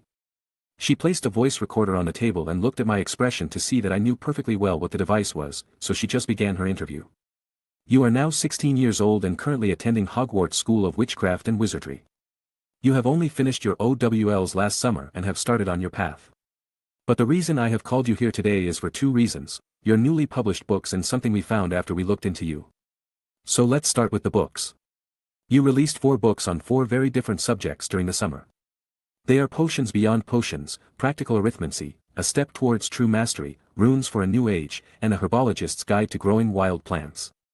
Unknown to the vast majority of wizards, each of these books are near revolutionary, and I'm sure you know that there has been a steep increase in sales for each book, so I have a few questions about them. She straightforwardly stated. How can a student possibly come up with even a fraction of the ideas in these books? She asked in slight amazement due to what she's heard by people who could understand them. Hell, even she understood some of the arithmancy ones and she's never done any. In all honesty, these are the compilations of my foundations. After I was taken in by my aunt, I wished dearly to improve myself and learn everything I could. So I convinced her to hire tutors in every subject that a wand would not be strictly needed and the tutor could fill in the role for. So I had been studying and experimenting with those 4 subjects for 6 years before I had even boarded the Hogwarts Express. I answered honestly. And how long had you been working on these books before publishing them? She asked curiously. Those are the nearly 10 years of efforts and learning, brought together into the foundations of what I know today, I answered. So you're saying this isn't all you know? This is the basics, what you can do? Yes, I don't want people to just blindly follow a path made by me. I publish the tools they would need to pursue their own futures, their own interests. And I hope to see people go even further beyond what I have because I want to see people strive to truly improve what we have and can do today. I wish to avoid constant stagnation. So I showed people how to really play with potions, the first steps on how to create spells, showed them how to raise new plants. And created a much better rune system to let our fields of warding and enchanting face a revolution. I replied with my ideals behind my books. That is quite the sentiment, Mr. Bones, but many are doubting the legitimacy of the work and that it has truly been done by you. I must admit that it does seem impossible, your thoughts? She then asked. I'll let my grades speak for themselves, I answered to the question. But that is the issue, no one has been able to get a peek at your grades to confirm it, it seems they are determined to hit you, so on the record, what are your OWL results? She finally asks. 8.0 and 4.0, I directly state. I beg your pardon, but I seem to have misheard you, Mr. Bones, I thought I heard you say oh, but there is no such grade, awkwardly chuckled Martha after a confused pause. I simply handed her the result letter I received this summer. If you still doubt me, I'll give you permission to check with Madam Marchbanks. I would also suggest you look into James Calloway. Christian Ward and Victoria Travers, their time at Hogwarts will surely help you fill that front page nicely. I reply with a wide smile. I didn't even get a response from the woman as she immediately bolted out of the room while shouting at me. That's all for today. I heard as she got further away. I guess I'll go home then, I wonder how the article will look like. I asked myself as I headed for the exit. Chapter 99. Yes, I took the title. What are you going to do about it? For the next few days nothing much was happening at home, letting me have a peaceful and fulfilling break. Some work due to my status.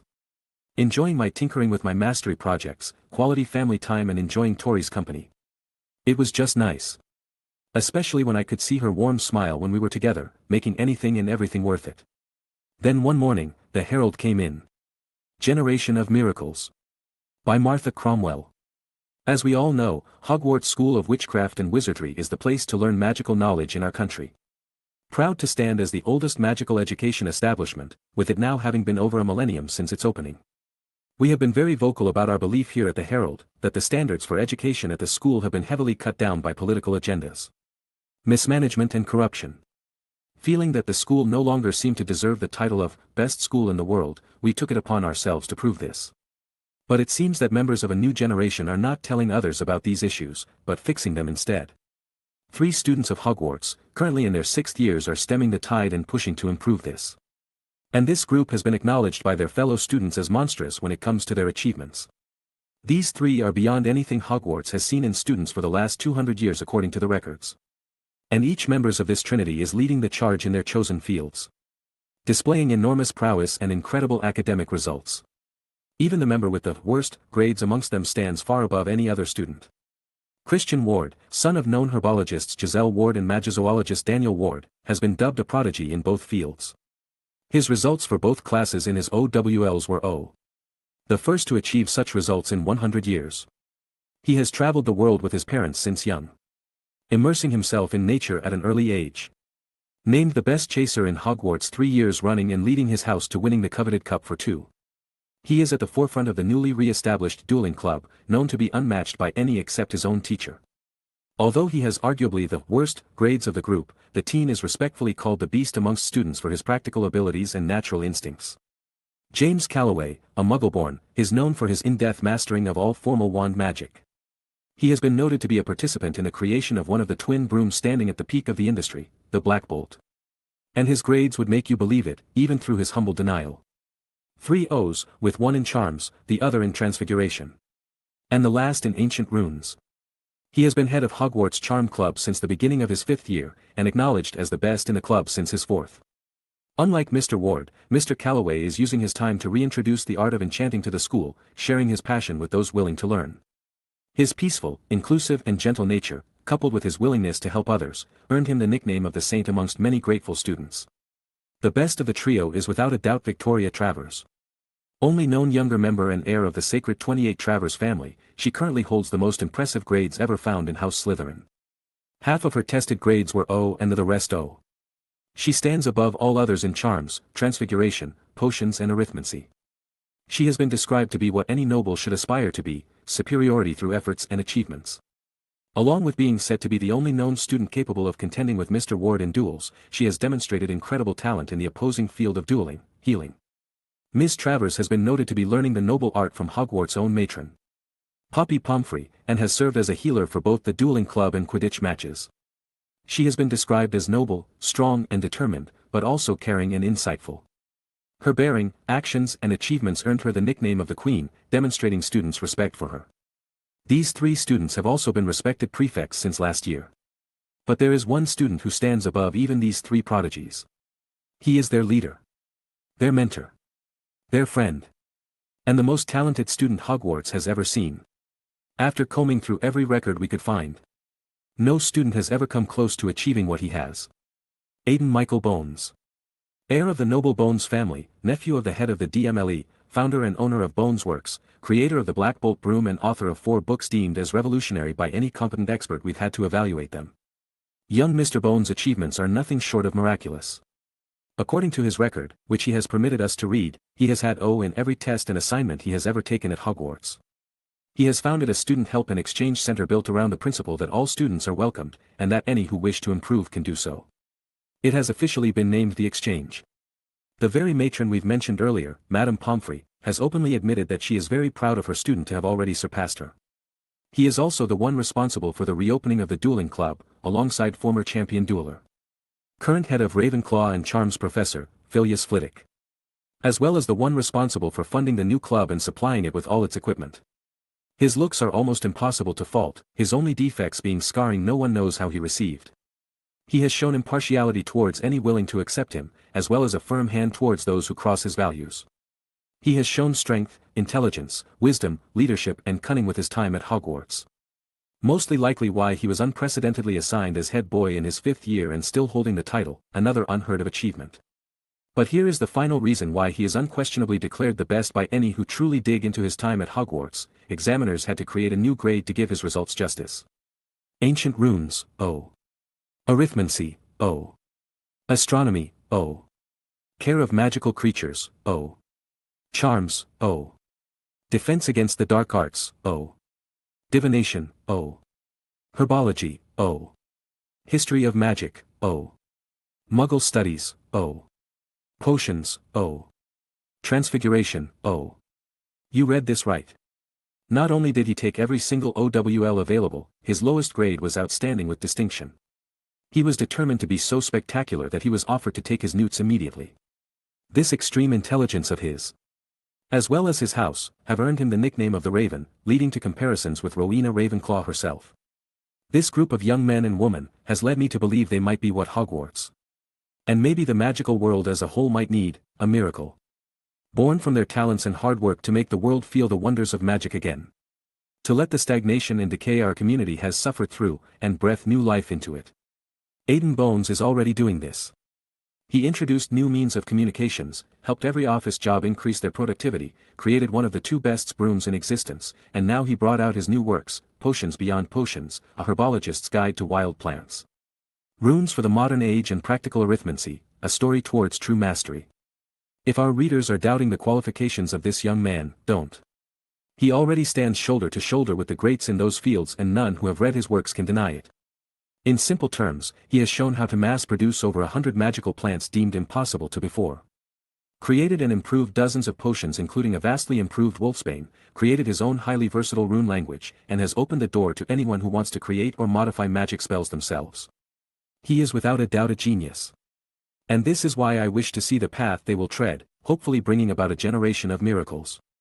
The news would spread quickly and that was certain. Even abroad this would be explosive.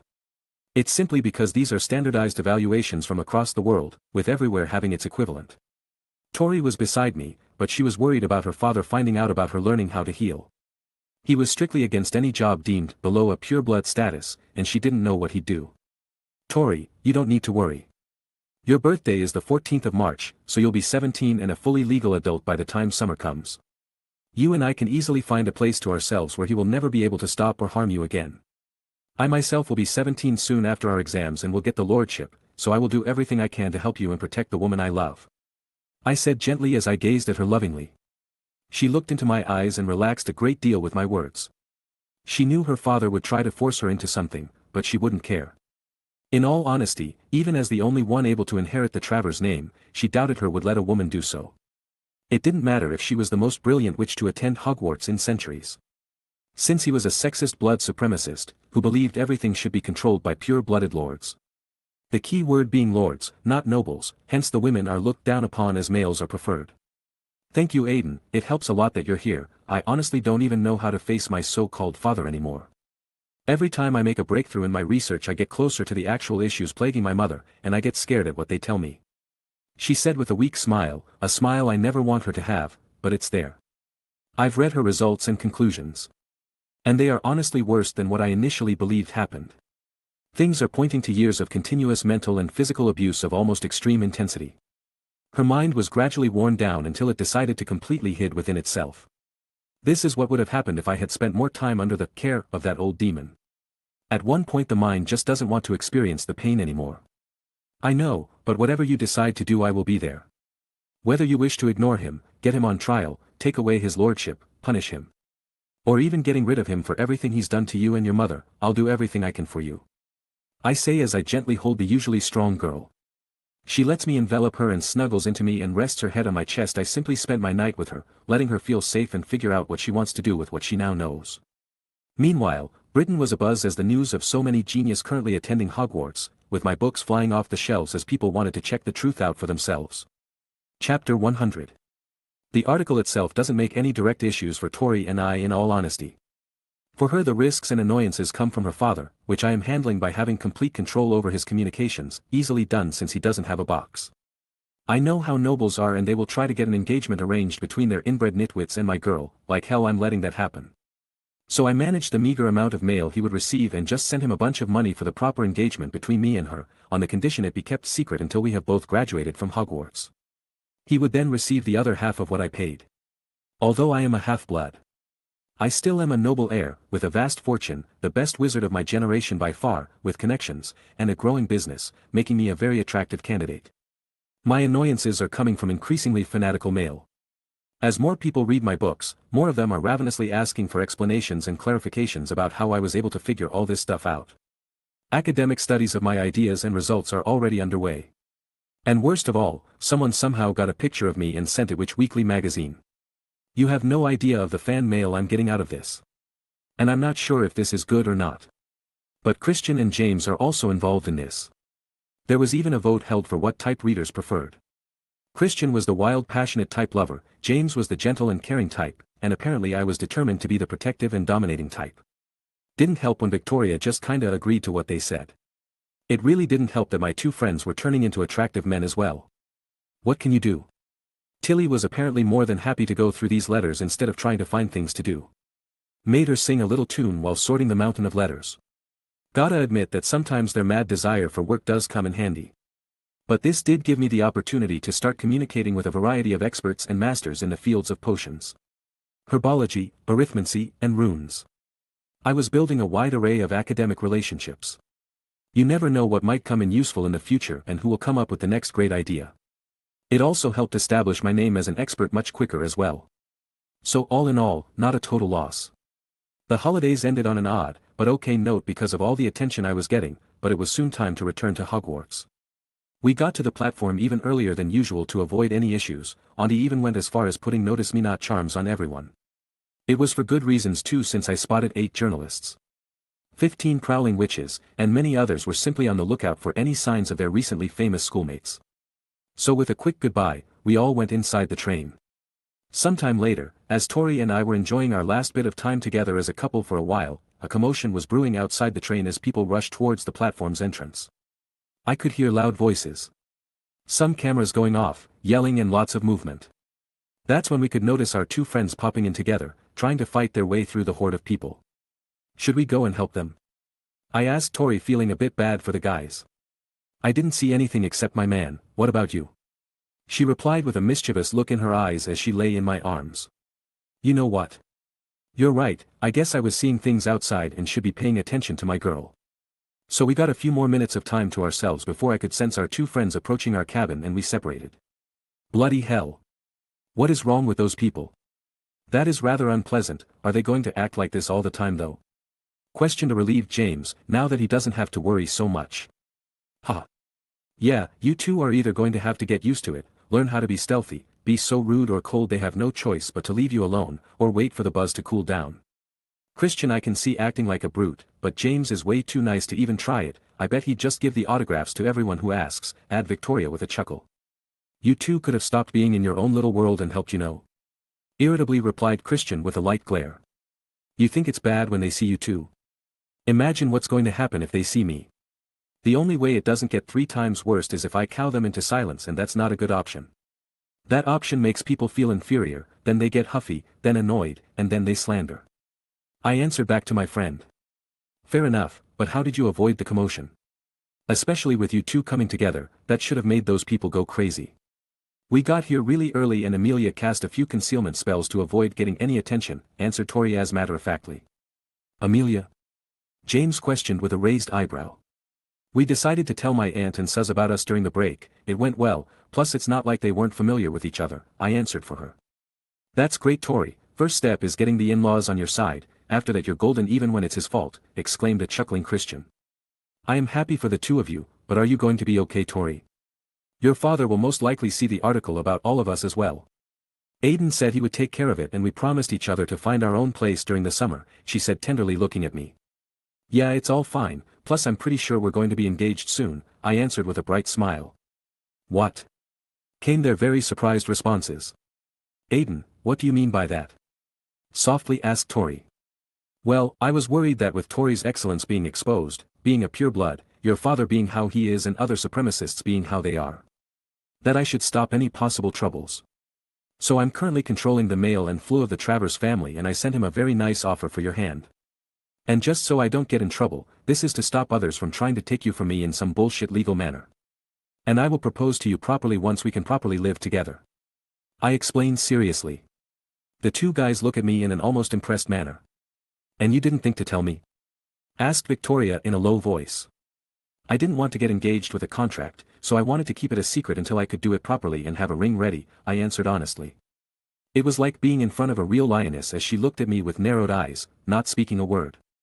Which in her case, it's not far from the truth. But then she wrapped her arms around me in what was almost an attempt to crush my bones through a hug. Thank you, Aiden, you always do these things for me, even giving money to that man, she said as she had her face buried in my chest. I told you that you were mine, I'll do anything to keep it that way, I softly replied as I stroked his silky smooth hair. So the atmosphere of the cabin was turning pink, while the two guys were there being a bit awkward at basically being forgotten. Cough. I know you two are usually well behaved, but this is a bit too much in front of two bachelors, said James as he broke us out of our moment, while Christian was just shaking his head. Well, I can't say anything for you, James, but I'm pretty sure Christian has some interest in that little second year, maybe in a few years when she grows up it'll be you too, replied Victoria with a knowing smile on her face. Wait. What? No. Luna is like a little sister, yeah, I just can't leave such a cute and interesting girl alone, so I protect her, like a bunny even. We all just look at his reaction and grin widely. It's not like that. He exclaimed in near despair. So we got into chatting about our holidays after that little bit of fun. Enjoyed some light-hearted time together. Made some simple but good memories. The train finally started moving and it was time to fulfill our duties and maintain some level of order in the compartments. It was different this time due to the sheer looks of awe amongst the students that had read the articles about us, or the blushing girls averting their gazes. And some people fidgeting in their seats while they were trying to decide whether to approach us or not. This was all pretty standard for me, but a new experience for my friends. Aside from our new fans, nothing troublesome happened on our trip back. No second Dementor attack either. I'm guessing they are busy looking around Hogsmeade by now. And Harry isn't here either. Anyway, Hogwarts soon became lively again with the hundreds of students returning to its halls. I even got a visit from a huffy Harry, complaining about how Hermione got his new firebolt taken by McGonagall to make sure it isn't cursed.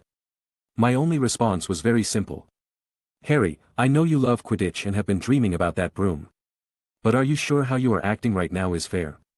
You received a very expensive gift, from an unknown person, just when your broom has been broken. It is already suspicious enough, without adding to the fact that Black is on the loose. So tell me, is it fair to treat your friend who doesn't want you to get hurt or die? Like you are now, simply because you will not be able to play with that broom for maybe one game this year? I asked the kid. This makes Harry look down in some shame for his actions. It's simply because I'm right and he knows it. Hermione just doesn't want her friend to be hurt. So although Ron is mad at her for the conflicts between his beloved rat and her cat, Harry should not treat the poor girl like this. You're right, Aiden, I was too happy about getting the broom and hurt my friend who was trying to protect me. I think I'll go apologize now, he answered in a low voice as he was ashamed of himself. Although it never feels good to admit your faults, it is also right to do so. It will let you grow as an understanding and broad-minded person. I am happy if you can sincerely make up with her, you are her best friend after all and it must be hurting her a lot. I can't help with the cat chasing after a rat though, it's simply natural. I say to the growing boy. He nods at me with determination and heads off to find his friend. Chapter 101. The rest of the school year itself was calm in all honesty. The only extra problems occurring this year were mostly worries from the deranged murderer on the loose and the gloomy atmosphere Dementors brought to the castle. Both were completely understandable from an objective point of view. This is how humans will react instinctively when a threat to their lives and safety is introduced. They experience heightened tension in their bodies to ready themselves for potential dangers, burden their minds to keep constant vigilance. Small events can lead to mistrusts. Increased number of conflicts due to bravado, dick measuring or tense emotions, and weariness because of the constant strain people are under from the above. The Dementors seem to constantly suck the warmth from the air and from people. With their growing numbers around the school affecting teens and kids alike. This sense of emptiness has been a constant struggle for students and has become more obvious as people are trying to combat the feeling through various means such as the cheering charm, dreamless sleep potions and binging on chocolate to mitigate the effects. Luckily enough for some though, my Patronus class has been helping spread some positivity to Hogwarts as my friends. Successful students and even some professors join in to stave the tide of oppression. You could now catch glimpses of a variety of silvery animals flying through the castle to lift the spirit of others, making for a truly magical sight. The rules were even specifically adjusted to allow for the charm to be used within the castle due to its positive effects on the student body. The club was in full swing as many were having official duels to blow off steam, resolve conflict, or just to better themselves and feel like they can at least put up a fight against Black. Although the pre-OWL students were more affected by the happening of the year. It helped that they had a place like this, filled with skilled duelers. The exchange was basically self-running now, with many older students helping the younger ones and each other. Plenty of people trying to practice difficult spells and using my study guides to improve themselves. Cedric has been going from strength to strength under my tutelage, having a qualitative improvement in his abilities to guide others. He saw a rise in all of his grades, his practical abilities, and he felt more sure of himself in almost all areas. He actually told me that it was an intoxicating feeling to have such rapid improvements in himself. I have also let him be in charge of the exchange completely at least once a month to gradually help him feel comfortable with the responsibility. In the meantime, the canon was pretty much just happening. After his talk with me, Harry broke out of his immature actions towards Hermione and made up with her, losing any reason to be mad at her when the broom was returned before the kid had to play a proper match. The problem was with Ron. So although he has improved significantly compared to the weak, jealous and cowardly version, he is still quite upset at his pet's disappearance death at the hands of Hermione's cat. So although he isn't mad at her for the broom, he's still upset over how things are going on that front. But at least Harry is acting as a mediator this time around and helping the girl not hurt so much, with Ron giving the silent treatment instead of full-on avoiding her. Harry's brain was filled with Quidditch because of his captain, unable to worry about pretty much anything else. Now I sorta understand why Oliver is acting like this. It's his last year, because of me and my friends. Ravenclaw has been at the top ever since he took charge. They have a good team but have never won, so he worries about his plans to go pro. But this is wrecking the other aspects of his teammates' personal lives at the moment and he's mixing his person goals too much.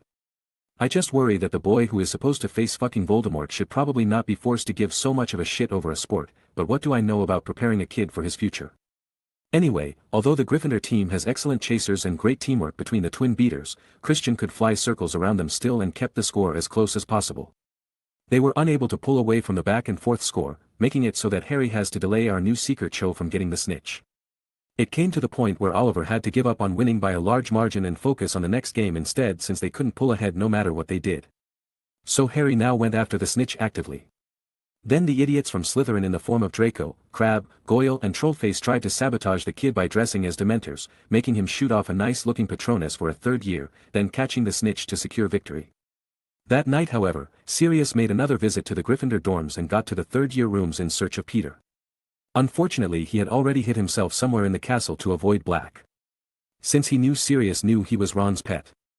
This resulted in a pretty scared Ron as he woke up to find a deranged murderer slashing his bed curtains in frustration. A severely punished Neville for losing the entire week's passwords and having them fall into Black's hands, and the fat lady returning to her post with new guards to protect her after the crazy night replacement was fired.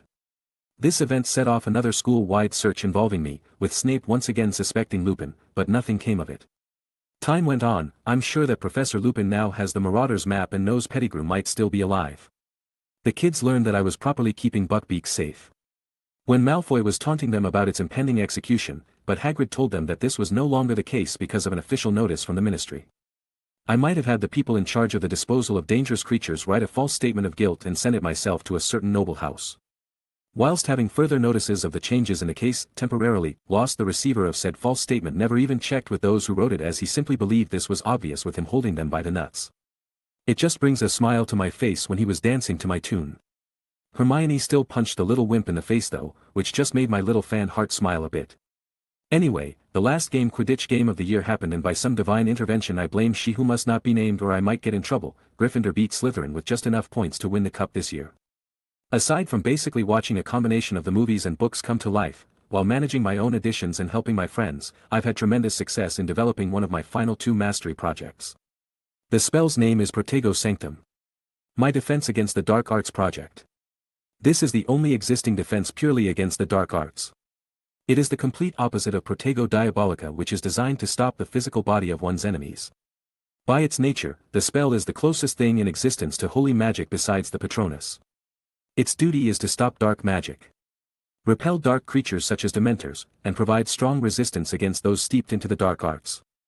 I designed it to work as a quick combat barrier or as a longer-lasting protective defense. Its spell motion should require close combat users to mark the space by pointing the wand and basically drawing it in the air, then using the necessary magic and intent to form the barrier. It has high requirements from the user, as no one who hasn't gone through a second magical maturation will be able to use the spell.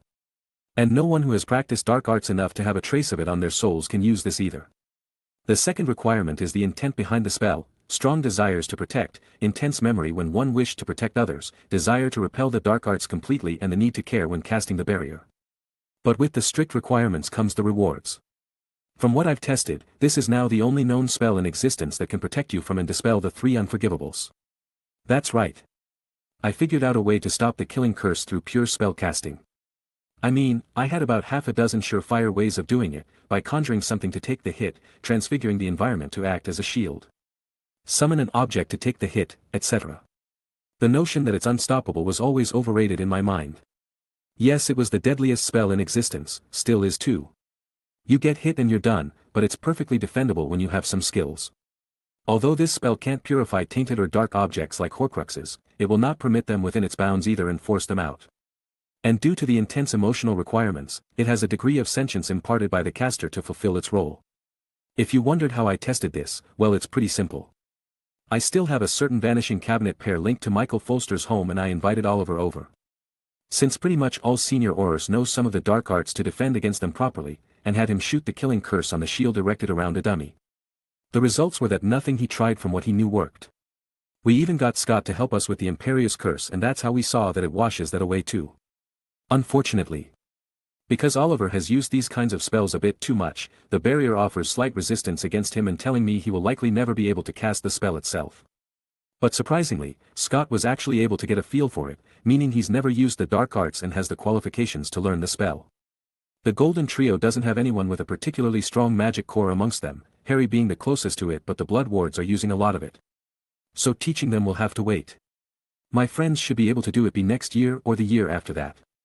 Tori has sworn she's never used any dark arts, finding it the tool of the weak-willed and lazy. James and Christian find them abhorrent in general, so they also avoid it.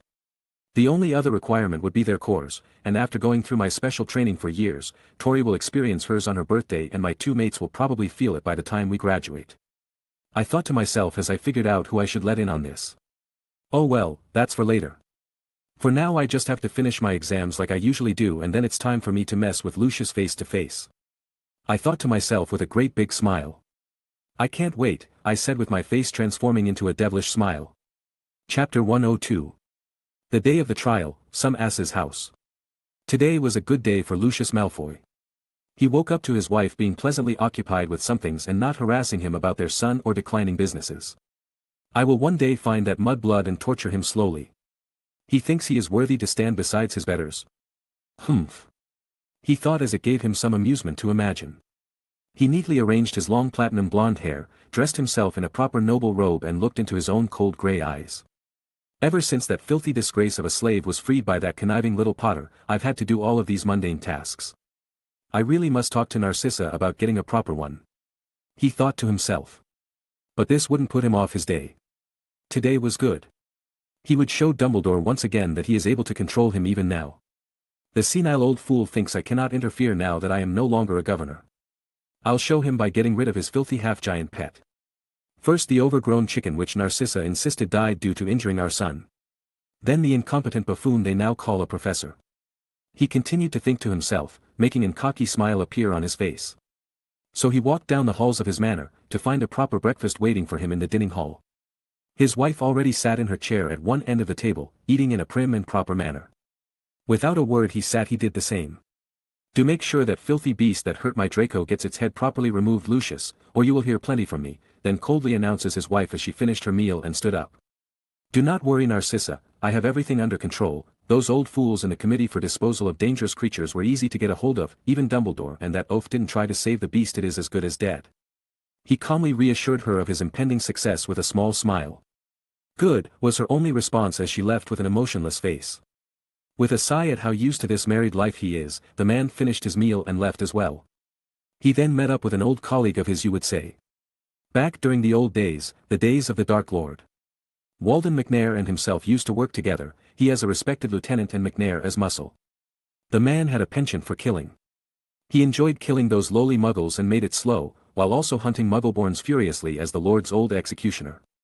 McNair had even been one of the Death Eaters Lucius helped get out of charges to stop them from bringing more evidence against himself and get them in his debt. And now he would be the axeman used to kill the oaf's beast. He was dressed in a black executioner's garb and hood, with his axe on his shoulder. An axe made to kill creatures, not humans. McNair, Lucius simply greeted as he looked at the man. "Mr. Malfoy, killing the beast today are we?" he asked in a gravely voice laced with excitement. "Yes, let us depart, the flue should be open to old fool's office," he answered as he guided the man in his home. He went to his connected fireplace and tested to see if he could reach the old man's own, but he was rejected. With a scowl on his face he decided to use it to order him to open it. "Dumbledore, why is your flue not open to me? Are you trying to impede me? You know I will bring hell on you if you did this one purpose." "Ah, Lucius, to what do I owe the pleasure?" Suddenly appeared the aged face of the Hogwarts headmaster. "You know perfectly why, now let us through," was the sneered reply.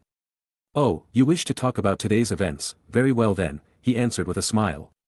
Lucius paused at how welcoming the old man was being, but then thought it was a matter of course. He was Lucius Malfoy and had legitimate cause to being there. Both men then used the flue and reached the headmaster's office. He stood proudly before the man he considered a senile fool. "This is a pleasant surprise, Lucius, but I did not think you would bring a guest," Dumbledore calmly said to the two men. "Lemon drop. Stop your nonsense, Dumbledore, we are here for the beast, so either guide us to it or we will find it ourselves, then put in a complaint for the obstruction of the killing of a beast whose execution was ordered." Spat out Lucius with a glare, but feeling proud for ordering the old man. "I have no idea what you mean, Lucius. I thought you wished to discuss something about your own trial today. I am confused as to why you believe Buckbeak is to be executed as well. Those charges were dropped months ago, did you not know?" Kindly replied Dumbledore, not fazed in the slightest by the way Lucius threatened him. "What did you say, Dumbledore? My trial? Dropped charges?" "Yes, dear Hagrid received a notice from the ministry." "But do you truly not know? As head warlock I've sent you letters about your trial in front of the Wisengamot today. In fact I was writing you reminder when you wished to see me, since I never received a response." Calmly explained the headmaster. "Do you take me for a fool, Dumbledore? I have a letter declaring the execution of the beast right here." The headmaster read the letter before quietly putting it down and bringing out his own. "Your letter seems to be missing the 3 stamps to approve the letter properly, Lucius. It seems you are not aware of the proper proceedings for that committee, but mine seems to have all required stamps. It looks like you accidentally received a copy of the draft which was written before your own charges were brought up," calmly said the old man after reading the letters over. "Preposterous," replied Lucius as he looked over the stamped letter. With his face losing any signs of emotions, the man took both letters and walked back into the fireplace. "If this is a trick, Dumbledore, I will have you out of this school and before a trial by the end of the summer," he venomously spoke as a confused Walden watched him flew away. The man rushed through the halls of the ministry, heading towards the Department for the Regulation and Control of Magical Creatures. He blew past anyone who tried to stop him. "Those blasted old geezers think they can pull one over me. They seem to forget their place beneath my feet. Groveling in the hopes and don't tell everyone of their dirty secrets," thought a furious Malfoy. As he reached the department, he immediately walked past the receptionist and burst through the door of the committee's office. He stood in front of a few elderly members and slammed the 2 letters in front of them. "What is the meaning of this?" he asked with a voice that brought chills to the hearers. Reading the 2 documents, the old man gave the same response as Dumbledore, that this seems to have been a mistake on someone's part. "And why exactly is the beast not being executed?" Lucius asked with narrowed eyes. "We well USSC Lord Malfoy, the beast is property of another noble FF family and this was done without going through them. This case should have never been in our department in the first place," answered a very scared man. "What did you say? Which family?" The BBB Bones family," the completely pale man answered. Lucius' face went cold, he didn't move but was thinking, until someone ran into the room from behind him. "There you are, Lord Malfoy. Why are you here? Your trial started 3 minutes ago and if you don't hurry you'll be forced to be responsible for every charge, the worst possible punishments too." Lucius' body twitched as he heard what was said. "What is happening? First the beast isn't to be executed. Then I'm told it is owned by that irritating woman's family. And now someone has the gall to push charges on me," thought the very angry lord. "Which room?" He answered while trying not to kill everybody in the room. Room 5. Answered the nervous messenger. And as he came, Lucius left storming as well. In courtroom number 5, level 10 of the Ministry of Magic. Aiden POV. I stood there, waiting patiently in one of the 2 chairs placed behind matching desks, with 17 members of the Wizengamot. Each of whom dislike Malfoy. Were chosen by me and are very much in favor of my actions. Aside from the chairs and desks, the rest of the room was basically identical to the courtroom shown during the movies, except a bit smaller due to this place being used for less important cases. Since Lord Malfoy has decided not to appear on time, I can only start without him. Declared the old man in charge of the case. He really resembled a turtle in man form. Long, narrow and wrinkly neck, soft-looking jaw, no visible hair anywhere on his head except for the eyebrows and thin body. Now, Air Bones. You are accusing Lord Lucius Malfoy of defamation and false accusation against your name, unlawfully trying to seize and destroy your property, bribing and blackmailing ministry officials. Is this correct? Listed and asked the turtle. Yes, sir, I calmly answered. And has your client chosen to debate these charges? He then asked as he looked over to the barrister supposedly in charge of Lucius' case. I chose to represent myself, due to my status and approval by the head of the Department of Magical Law Enforcement, thank you Auntie, making it possible. It means I don't have to have an idiot in front of me. My client has repeatedly ignored my attempts at contacting him and has refused to divulge his opinions on the matter, but he should be here any moment now, answered a sweaty and overweight man in brown robes. Just as he said that, a very angry and heavily breathing Lucius burst into the room. Far from looking his immaculately groomed self, his hair now had loose strands on his face or sticking to him due to his sweat. His robes were covered in ash because of his triple foot travel done in haste, his eyes looked around almost savagely and his face was turning red due to his fury. Oh Lord Malfoy, you made it. I am so happy we don't have to resort to harsh punishments over what I am sure is a horrible misunderstanding. Quickly, come and sit, we shall discuss this like proper gentlemen. I happily said to the man with a bright smile on my face. To anyone not involved. This would have sounded very honest and sincere, but to everyone present it was me teasing the crap out of the man. And boy did it work. I've used the exact same way of talking every time I fucked with the man and he remembers vividly. This is your doing, you little half-blood whelp. Was the man's response, almost hearing his desire to attack here and now. I had to defend myself and my property. Lord Malfoy, you of all people should understand a noble's pride. You slander me, try to kill my property. And then I found that you supposedly did some less than legal things to stop me from hearing about all this. I was greatly worried when I heard this from my hired caretaker. But I could not truly believe such an upstanding member of our community could do such things. I tried to contact you, but it was to no avail. Hence this trial being my only recourse to deal with such actions. I hope this doesn't affect our wonderful relationship. I said so sincerely that all of the Wizengamot members were looking at me in awe for my acting, or were trying to hold in their laughter at how much I'm playing around. Lucius on the other looked like he was about to murder me. You damnable little dash, started to swear Malfoy, but was interrupted by a gavel smacking sound. Lord Malfoy. We have waited for your arrival and continue to do so. Please find your seat so that we may continue this hearing. Wow, he's got more balls than I would have thought. Not many people are actually brave enough to talk to the man like that. Should tell Auntie, she'll probably give him a promotion for this. I thought with a smile. Lucius harumphed angrily and joined his barrister. The charges were then repeated and the man's expression continued to drop as he then turned to glare at me murderously, to which I gave him a bright smile. I plead not guilty to all charges. The beast nearly killed my son and I want it dead. This child has no reason nor evidence for any of this. Actually, Lord Malfoy, the evidence against you is frankly staggering, and you have not given any sort of counter-evidence nor testimony to fight any of the charges laid against you, plainly stated the turtle. That is because I was never notified of this farce. I learned of these ridiculous charges today and demand that this trial be dismissed on the grounds of not following proper procedures and failing to notify me in the first place. He angrily responded. I smiled really deeply for a very fun reason. But Lord Malfoy, we have a signed and certified acknowledgement of this trial with your signature and signet stamp, the answer came, making the man burst out. That is preposterous. I've learned of these proceedings this morning. I've never received such a letter, much less signed it. Which is true. But I got a certain little ex-Malfoy house elf currently working in Hogwarts to help me a little with that. It took a bit of convincing, but he was quite happy to do this and get back at the horrid man. Paid him properly for his work and I am even thinking about hiring the excited little house elf for me and Tori's place once we graduate. I am afraid your words hold little merit at the moment, Lord Malfoy. this is more than enough proof that you acquiesced to the trial and were ready to defend yourself, was the calm reply, shutting the man up immediately. I still claim not guilty on all charges. Let me hear this drivel I am accused of then, he coldly said after a pause. On the charges of defamation and false accusations. Aiden Bones claims that you have attempted to hold his hippogriff accountable for the actions of your own son and that you have put forth false claims to do so. Mr. Bones has stated that these claims are purposefully harmful to his reputation as a responsible and upstanding businessman. What say you? Asked my rapidly liked turtle man. My son was nearly killed by his dangerous beast. I demand justice. But it seems like the evidence collected stated that your own son rushed towards a hippogriff and tried to mount it. After seeing one Harry Potter doing so with proper instruction from the new Care of Magical Creatures professor. We have 16 eyewitness accounts of the event and the school report.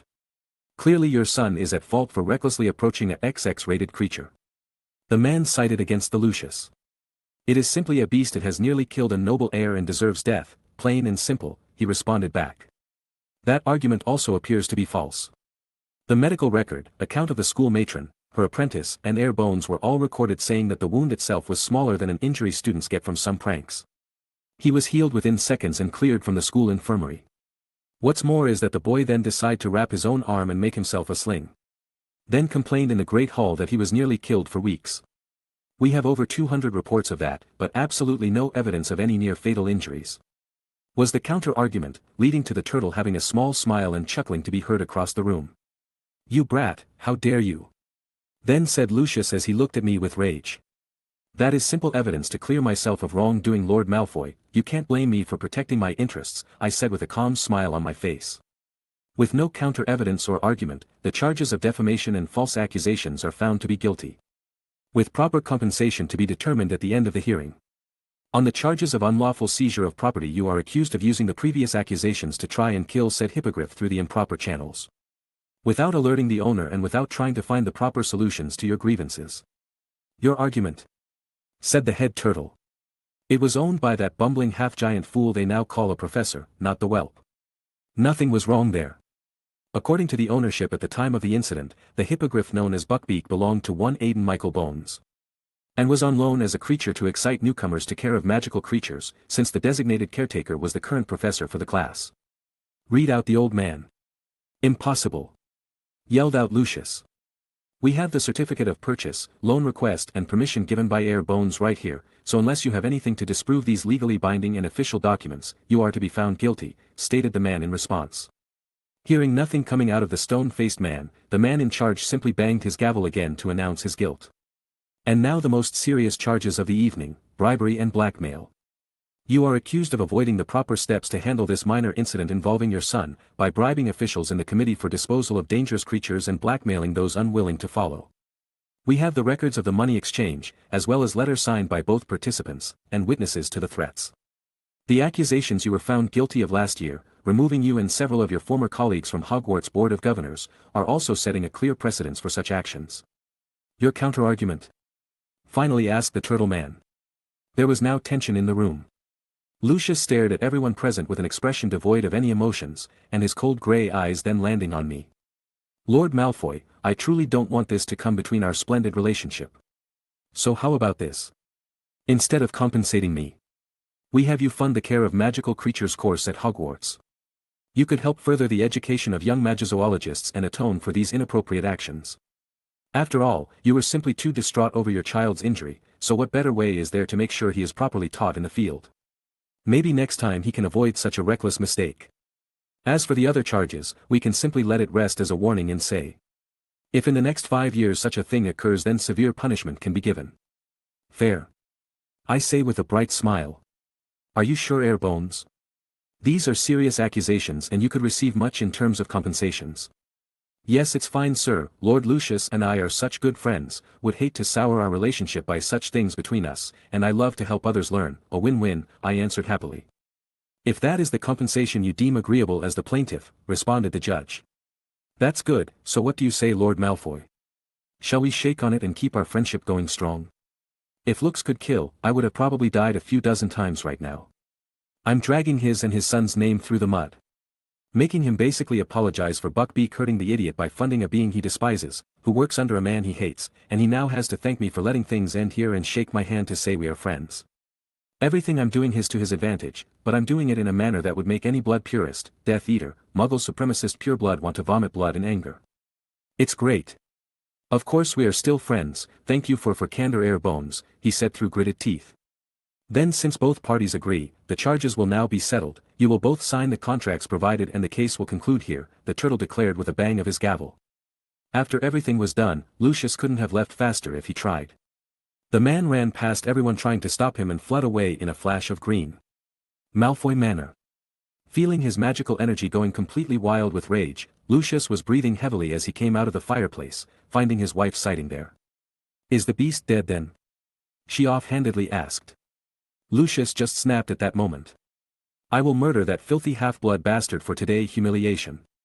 He roared as fragile objects in the room cracked under his wild magic. Lucius! Exclaimed the surprised Narcissa. But then suddenly, her husband coughed up some blood and passed out in his anger. Lucius. Chapter 103. The day after the trial, I received an interesting bit of news. Lucius Malfoy was confined to his bed due to vomiting blood yesterday. Ha ha ha ha ha ha ha ha. I didn't know that could happen in real life. I think I might have found my new hobby. So with the good news and exams done for everyone, I invited the Golden Trio to celebrate with Hagrid. Ha ha ha. Yeah, really got Tay slimy bastard to pay.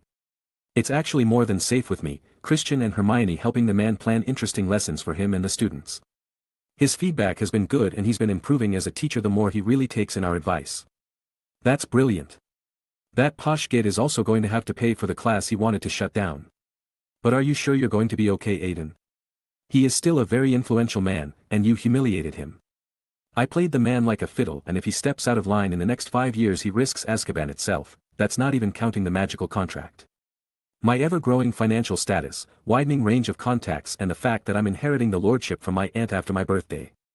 If the man even tries to start something it will make my day. I answer excitedly, letting the girl relax and sigh in relief. It makes it extra relieving that it's me saying this and because of my track record too. So Malfoy has to pay for whatever Hagrid wants to do in class? Asked Harry with a bit of schadenfreude. Yup. So we are going to be able to show a lot more to students next year, Hagrid. Might even be able to bring in a dragon like you dreamed of to show the 7th years. What? You'd really do that FO me? We'd have to be careful, but with one of the richest men in Britain fully funding it, why not take advantage? I said grinning wildly. With laughter and good cheer spreading through the hut. The 5 of us celebrated well for the success of my intervention. Then a Hagrid who was crying out of happiness suddenly remembered something and started to look around. He took something out of a container and handed it to Ron. There ya go, Ron, found him in my pumpkins a few days ago, he said, showing Scabbers in his massive hands. Scabbers. You're alive. Looks like you owe someone an apology, I say to the boy, hinting towards Hermione. But it looks like he did grow more than I thought, since he wasn't being a sarcastic ass about this. I'm sorry, Hermione, I shouldn't have taken it out on you, he apologized properly, although still slightly reluctantly. Thank you for saying so, Ron, replied a slightly surprised Hermione. It is good that you've done so properly, Ron, you have shown great growth in character for being able to admit fault honestly, 5 points to Gryffindor, I announce, getting smiles all around. Can you do that? Asked Hermione. Of course I can, I'm head boy, plus I let others have biases, I'm sure the headmaster won't mind my little favor, I reply with a happy and carefree smile. With that settled, the party continued until it was near curfew. Yelp, I think that's enough fun for today, although I'm head boy, I can't let the 3 of you stay out past curfew with Black still on the loose, so up everyone goes, I announce with a smile on my face. He's right, yeah, no, better get going, no use getting into trouble for my sake, agreed a slightly tipsy Hagrid. So the 4 of us quickly left, but halfway to the castle, Scabbers wriggled out of Ron's grasp and bolted in the direction of the Whomping Willow. So the final act of the year begins. I thought to myself as the kids run after it in haste. I follow behind them and see the rat being caught right as they reach the violent tree. Harry and Hermione finally notice exactly where they are, but Ron notices the Grim behind them, the 3 of them warning each other. The situation becomes worst for the trio as Sirius drags Ron under the tree and towards the shrieking shack. The stunned Harry and Hermione try to follow, but I then join them. You know, approaching this willow recklessly is not the best solution, I say from behind them. But the Grim took Ron. Nervously shouted Harry. We have to save him. Agrees a very high-pitched Hermione. Never said we won't, but I'll show you the proper method to handle the big guy, Christian and I explored pretty much everywhere by our third year and we both like herbology, so we played with him a lot. I say with a calm smile as I approach the tree and pull out my wand. The whomping willow notices my approach and readies itself to strike with its branches. Aiden, look out!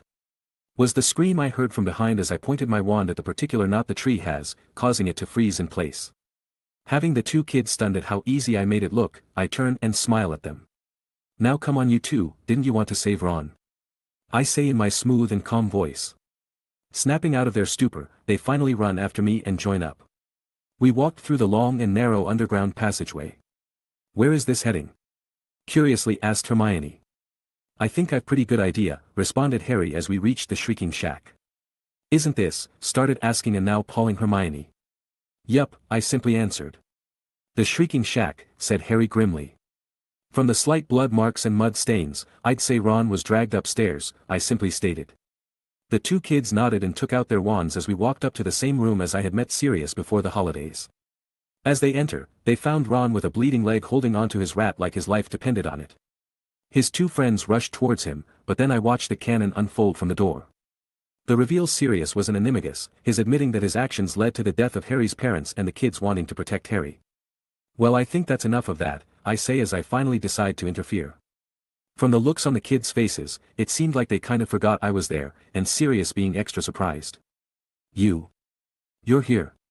Yes, hello again Mr. Black, I'm sure you won't mind if I have a look at Ron's leg, I'm a proper healer after all, I say with a calm smile.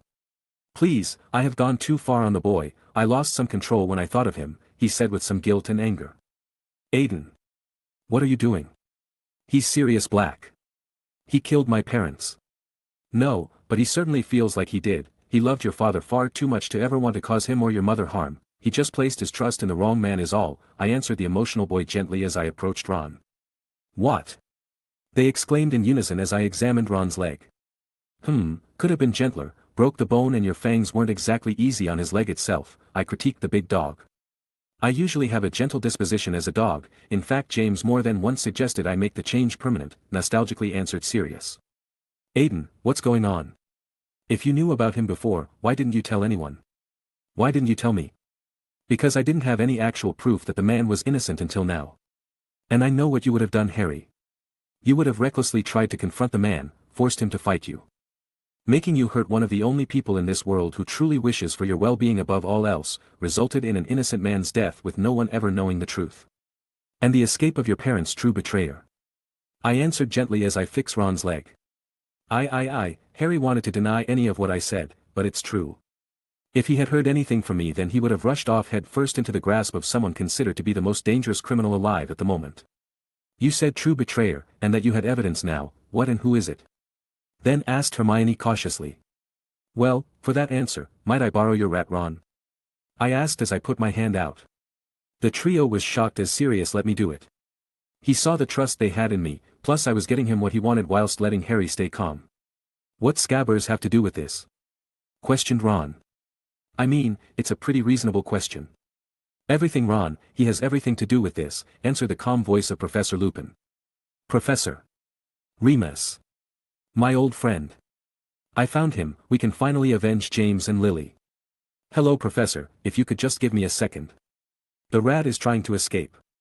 And since Professor Snape has been suspicious of you for a while, he most likely followed you here since you came as well. He knows about everything after all and he would very much love to hand Mr. Black over to the Dementors. I then say to the man. Aiden.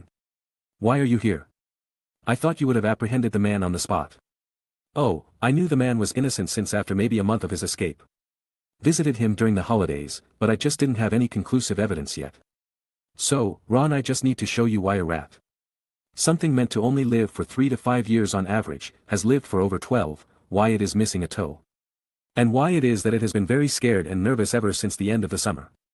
I explained smoothly. This was actually enough for Hermione to understand my hidden meaning. You don't mean? Oh my God. Hermione. What is it? What am I not getting? Professor, Snape is coming up, be ready, I suddenly interrupted, getting the two older men ready themselves as the door opens once again. Well, what do we have here?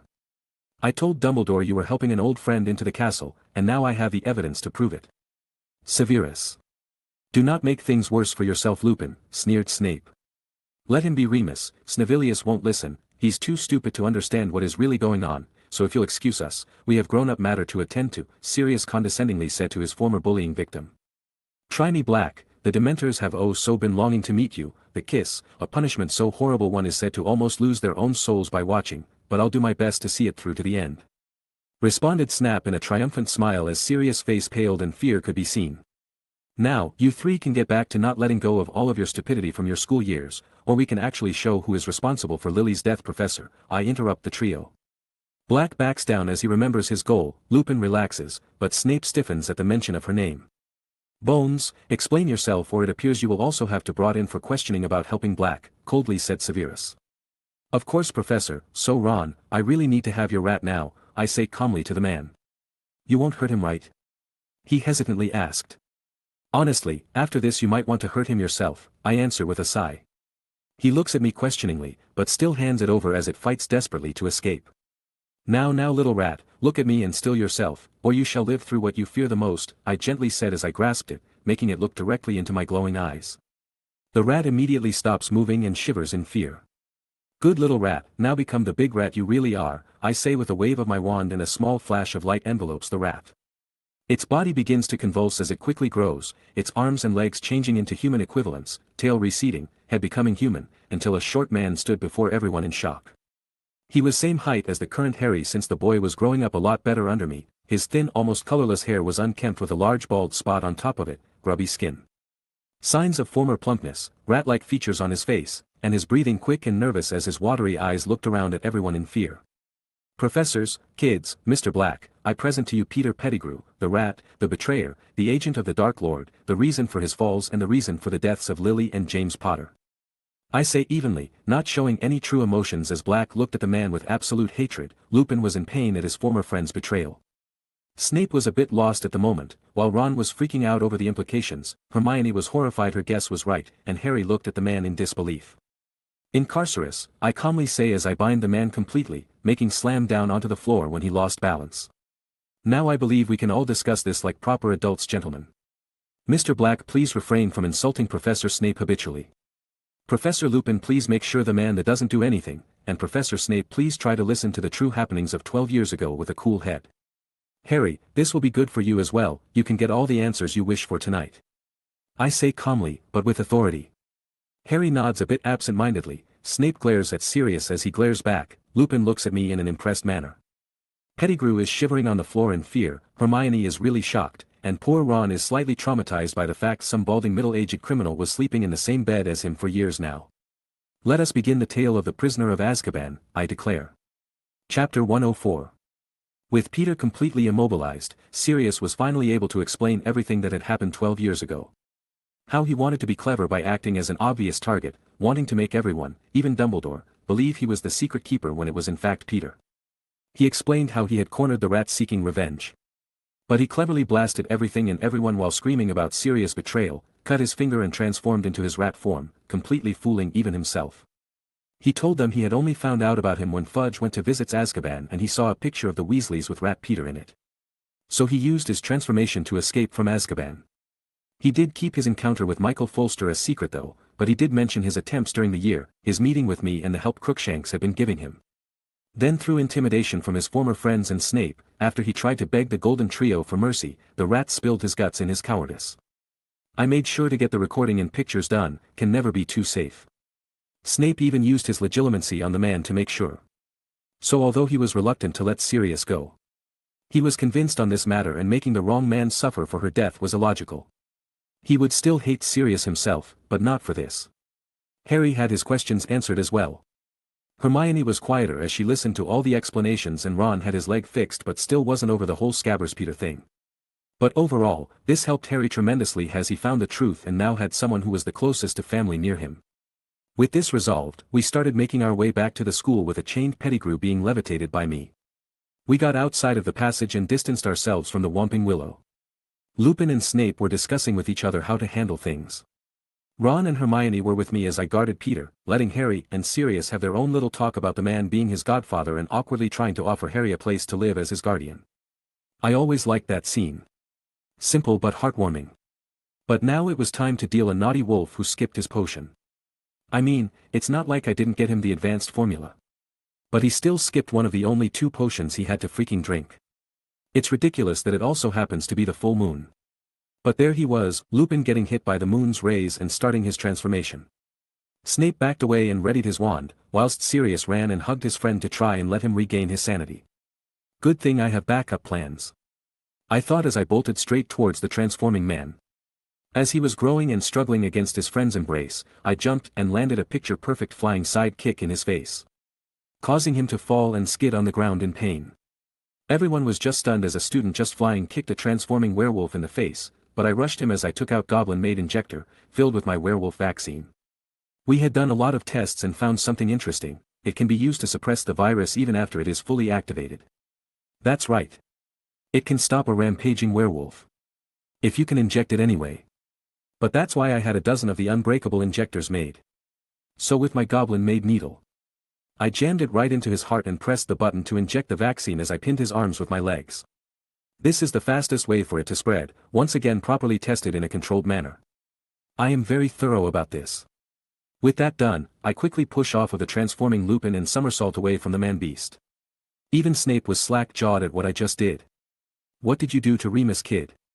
If he gets hurt, I'm going to teach you a proper lesson. He will probably be the most grateful you've ever seen him in about 30 seconds, I answered with a smile. What do you mean? He asked with narrowed eyes. But before he continued, Snape noticed the shrinking Lupin, changing back into human form. How? That isn't possible. Sirius heard him speak and turned his attention back to his friend as well. That's impossible, he also said as he looked up to the moon to check it was indeed full. Explain yourself, Bones, now, glared Snape. Vaccine-blocking werewolf transformation. I've been working on it for a long time and this one has been spectacular during testing. 100 success rate, with over 500 willing volunteers. This is quite literally the closest to a cure it is possible to make at the moment. For 18 months after receiving the injection, one is no longer affected by lycanthropy. The recipients are normal until it is time for the next injection. I explained simply. How is this possible? For millennia the closest we've come to was the Wolfsbane potion, which you somehow improved exponentially, but you want me to believe you created a vaccine. Look, I can show you my data, facilities, contracts, and recipes later, but let us get the good professor some clothing. Most people here are underaged, I say as I bring out a fresh set of Hogwarts robes. You just carry sets of clothing with you? Questioned Sirius weirdly. That's the weirdest thing to you tonight? I just showed you a solution to lycanthropy and ridiculous physical prowess, but you think me preparing extra clothes is weird? I walk up to the skinny and scarred professor, as he wakes up very confused at what just happened. What? How? Where? Clothes first, professor, then questions. Although I do respect you, I'm not a fan of men's nude bodies, I say as I throw the clothes to the man. Everyone turns their eyes away to let him dress himself, well except Snape, but that's because he doesn't believe he's actually safe. Can anyone explain to me how this is possible? Lupin then asked as he realizes his transformation didn't happen. Ask Bones, Snape simply answered as he observed the man. Remus, are you really okay? Asked Sirius as he worried for his last true friend.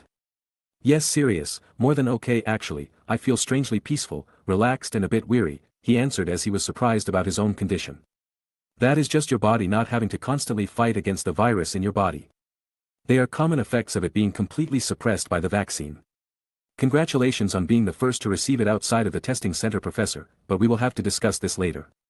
I will answer your questions, but Pettigrew must be handled immediately. We must also protect Mr. Black from the Dementors and clear up his charges with the Ministry. I say to the man. Yes, you're right, some things are more urgent, but I must still thank you, Aiden, you have at the very least stopped me from harming others tonight, so thank you, Remus sincerely said to me. No problem, professor, I am planning on revealing the vaccine next summer anyway, I answered politely. How touching, now we must go see the headmaster at once, sneeringly said Snape. Right, you are Severus, now let us all go, this is turning out to be quite the roller coaster of an evening, happily agreed Lupin. I levitated Pettigrew as he was trying to crawl away like a worm on the ground and started walking with the trio of men. The kids finally snapped out of it and followed. Aiden, is that really a cure for lycanthropy? I thought that was impossible. Blimey, Lupin is a werewolf, but he's the best defense professor we've ever got, he's going to have to leave if this gets out, worriedly said Ron. What's so bad about being a werewolf though? It's not like it's illegal, right? In order asked, it is not a cure but more of a complete suppressant. Yes, the professor could very well lose his job, and being a werewolf isn't strictly illegal. The problem is that for hundreds of years, werewolves have been dangerous, infectious and incurable. They will turn wizards through scratches and bites, killing most humans before the change can happen. They lose all control of themselves during full moons, and are classified between magical beings and creatures. And with that new anti-werewolf legislation, it's all but illegal to be one. I explained to the trio calmly. But why? You told me you pretty much hired every werewolf who wanted to work for your business. Why is Professor Lupin treated so harshly? Well, because my new version of the Wolfsbane's potion just really started being put in circulation, but that just lets them transform and keep their rationality. The problem is also how they are viewed in our society. I have actually faced a good amount of criticism for my actions. The only thing stopping the ministry from trying to shut me down are my contracts, my results and track record. Unfortunately, the professor was hired after the legislation and is around many children susceptible to lycanthropy. So one news article and it might even lead to the headmaster getting into trouble. I explained to the kids with a sigh. It plunged them into silence as we all made our way to the headmaster's office. We made our way through the castle, which luckily was silent due to curfew, and upon reaching the old man's office, we all found the slightly surprised headmaster at his desk. Severus, Remus, Aiden, Harry, Mr. Weasley, M.S. Granger, are those two men behind you who I think they are? Asked the old man. Black and Pettigrew, headmaster, simply answered Severus. Oh dear, an explanation of events if you will, Remus, Severus, Aiden, he simply said. The golden trio waited quietly as the story was told, everyone in the room keeping an eye on Pettigrew. The most cowardly man in the canon was currently having a panic attack from being in front of everyone he betrayed and Albus fucking Dumbledore. I see, this means I owe you a sincere apology, Sirius. It was my own fault for never investigating the truth of the matter. Please let me know how I can make amends for this horrible mistake. Said the now weary-looking old man after he heard everything. Headmaster, please remember that not all burdens lie on you. The choices of others will always make them responsible for their results. This time a man managed to fool the world, not just you. All we can do is make sure proper justice is done. I intervened to stop the headmaster's bad habit. He right, Dumbledore, I never blamed you, only myself. As long as the rat gets what's coming to him then it's fine, agreed Sirius. Thank you, to both of you. I shall contact Cornelius immediately, he will want to know about this development, Dumbledore said seriously. I'll get in touch with my aunt immediately. I want to make sure no one tries to weasel their way out of this. I'll also call a trusted reporter to put some pressure on the ministry. I want to force them to admit Sirius is innocent. He's suffered enough and Harry deserves a loving home. I added in as well. That would be good, you have my permission for both, Aiden. I trust you know what you're doing. Severus, Remus, I want you to gather the rest of the heads of houses and inform them of tonight's happenings. We will lock Peter in the West Tower, make sure he is guarded and that he cannot escape before others arrive. The headmaster ordered, getting his commanding aura flowing this time. It will be my pleasure, headmaster, said Remus with an excited smile. I will take him to the tower, answered Snape plainly, but with hate in his eyes for the rat. What about us, Professor? Asked Harry, as the trio waited as they were unsure of what to do. If you three could stay here that would be lovely, you are after all witnesses and very much involved. Sirius and I shall also wait here with you, it will be better that way, answered Dumbledore with a kind smile, letting the trio relax a bit. As everyone got busy with their tasks, I got confirmation from Aunt Amelia. She was very surprised. But chose to believe me. She also listened to my advice to prepare every disguise and transformation detection cancelling tools, potions, and devices she could get. I don't want any fuck-ups. I have set the stage, the first and second act are through. Let the final act begin. I thought to myself as a flash of green occurred in the headmaster's office. Chapter 105. What nonsense are you telling me, Dumbledore? Sirius Black is innocent. Have you gone mad? Here is the second biggest coward in the canon. I thought to myself with a smile. Aside from a better outfit, the man looked the same as I remembered. But this time his face was quite red. I am afraid this is the truth. We have young Harry as a witness to events himself. Young Mr. Bones, 2 Hogwarts professors, an additional 2 children and myself as eyewitnesses to the actual culprit. A confession, evidence, and the true culprit is currently under guard in the West Tower. Calmly informed Dumbledore. What did you say? True culprit? Evidence? What are you on about? That's very simple, Minister, I suddenly interjected with a calm and smooth voice from right behind the man. Ah. Who? He turned around hastily as he wanted to stare down the one who spoke, but then, I am quite a lot taller than the man. He stands at about 5 feet 9 inches. Whilst I am 6 feet 3 inches at the moment. I am a head taller than him, well-muscled, sharply tailored school robes and the aura of a ruler. I can be quite intimidating for a man like Fudge, and well many others. So he can only look up to me. It is so good to see you, Minister. I was sad that we couldn't greet each other yesterday before or after my trial, but I understand completely, who would want to see his two friends fighting in court. I am sure you just did what you thought was right to not lose a friend. I say with a bright smile towards the man, as he backs away trembling slightly. Young Bones, what a pleasure to see you AG again, he struggled to say to me. I still don't know why he's so scared of me, but whatever. It's fun to see him like this. It truly is, sir. But as the headmaster said, we have found the true culprit behind the betrayal of James and Lily Potter. As well as the man responsible for the killing of the Muggles the night of Black's arrest. We are just waiting on my aunt to come with the proper equipment to be 100 certain. I said to the shivering man with a bright smile. At this time Professors McGonagall, Flitwick and Sprout came into the office, letting the minister back away from me. Is it true, Albus? Pettigrew is alive. And he framed Mr. Black all those years ago, added the worried Pomona. Yes, it seems to be the case. We are just waiting on Madame Bones to come and verify if that it is indeed the case. She should be here at any moment, he calmly answered his colleagues. By Merlin, how? Asked Phileas in astonishment. He is apparently an illegal rat animagus, and has hidden himself during the last 12 years as a pet of the Weasley family. Now I want everyone to be clear, this is not in any way their faults. No one could have possibly known that any man would be willing and able to live as a rat for 12 years. It is only because of this fact that we know of the danger that lurked right next to us. Seriously, said the headmaster. It has been pretty unlucky for that family in the last 2 years. First their daughter gets possessed by a Horcrux, and now a traitorous Death Eater has apparently been living in their home for over a decade. Not the best of times. You mean, the man who was blown apart by Black, leaving only a finger, he's alive? Realized Fudge. Yes, it would seem he removed it himself while exploding everything around him, then transformed, to make it look like all that was left was his finger, the exact same finger the captured man seems to be missing, gravely informed Dumbledore. Fudge was about to try and disprove his words, but Auntie appeared with 5 aurors in a series of green flashes, with an additional flash at the end letting Martha Cromwell pop in. Where is he? Where is our supposed Pettigrew? And where is my nephew?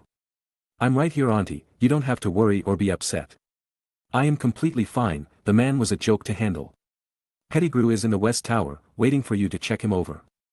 I am sure it would reassure the minister to no end, known it is truly the right man. I say brightly. I will have a word with you when you get home, young man, but I know your skills, so my worries were minimal. Now show me to the supposed rat, she commanded with a serious expression. We shall all go, everybody, follow me, simply said the headmaster with a friendly smile as he stood up. As we were walking, the headmaster guided us and asked me in a low voice. Aiden, why is Cornelius so afraid of you? He whispered. I have no idea, he was like that the very first time I met him at a ball, he's avoided me ever since, I answered truthfully. Curious then, said Dumbledore to himself mostly. Yeah, but funny to watch the Minister of Magic fear a teenager who's actually been helping his popularity, I say with a little grin. I get a little chuckle of agreement and we press forward. We arrive at the tower's cell, currently guarded by Snape and Lupin. Auntie immediately gets to work. She uses everything in the book, polyjuice reversal, disguise detection, blood matching tests. One check confiscated earlier naturally, forcing his animagus transformation, and was even granted the permission to use Veritasium due to the sensitivity of the issue.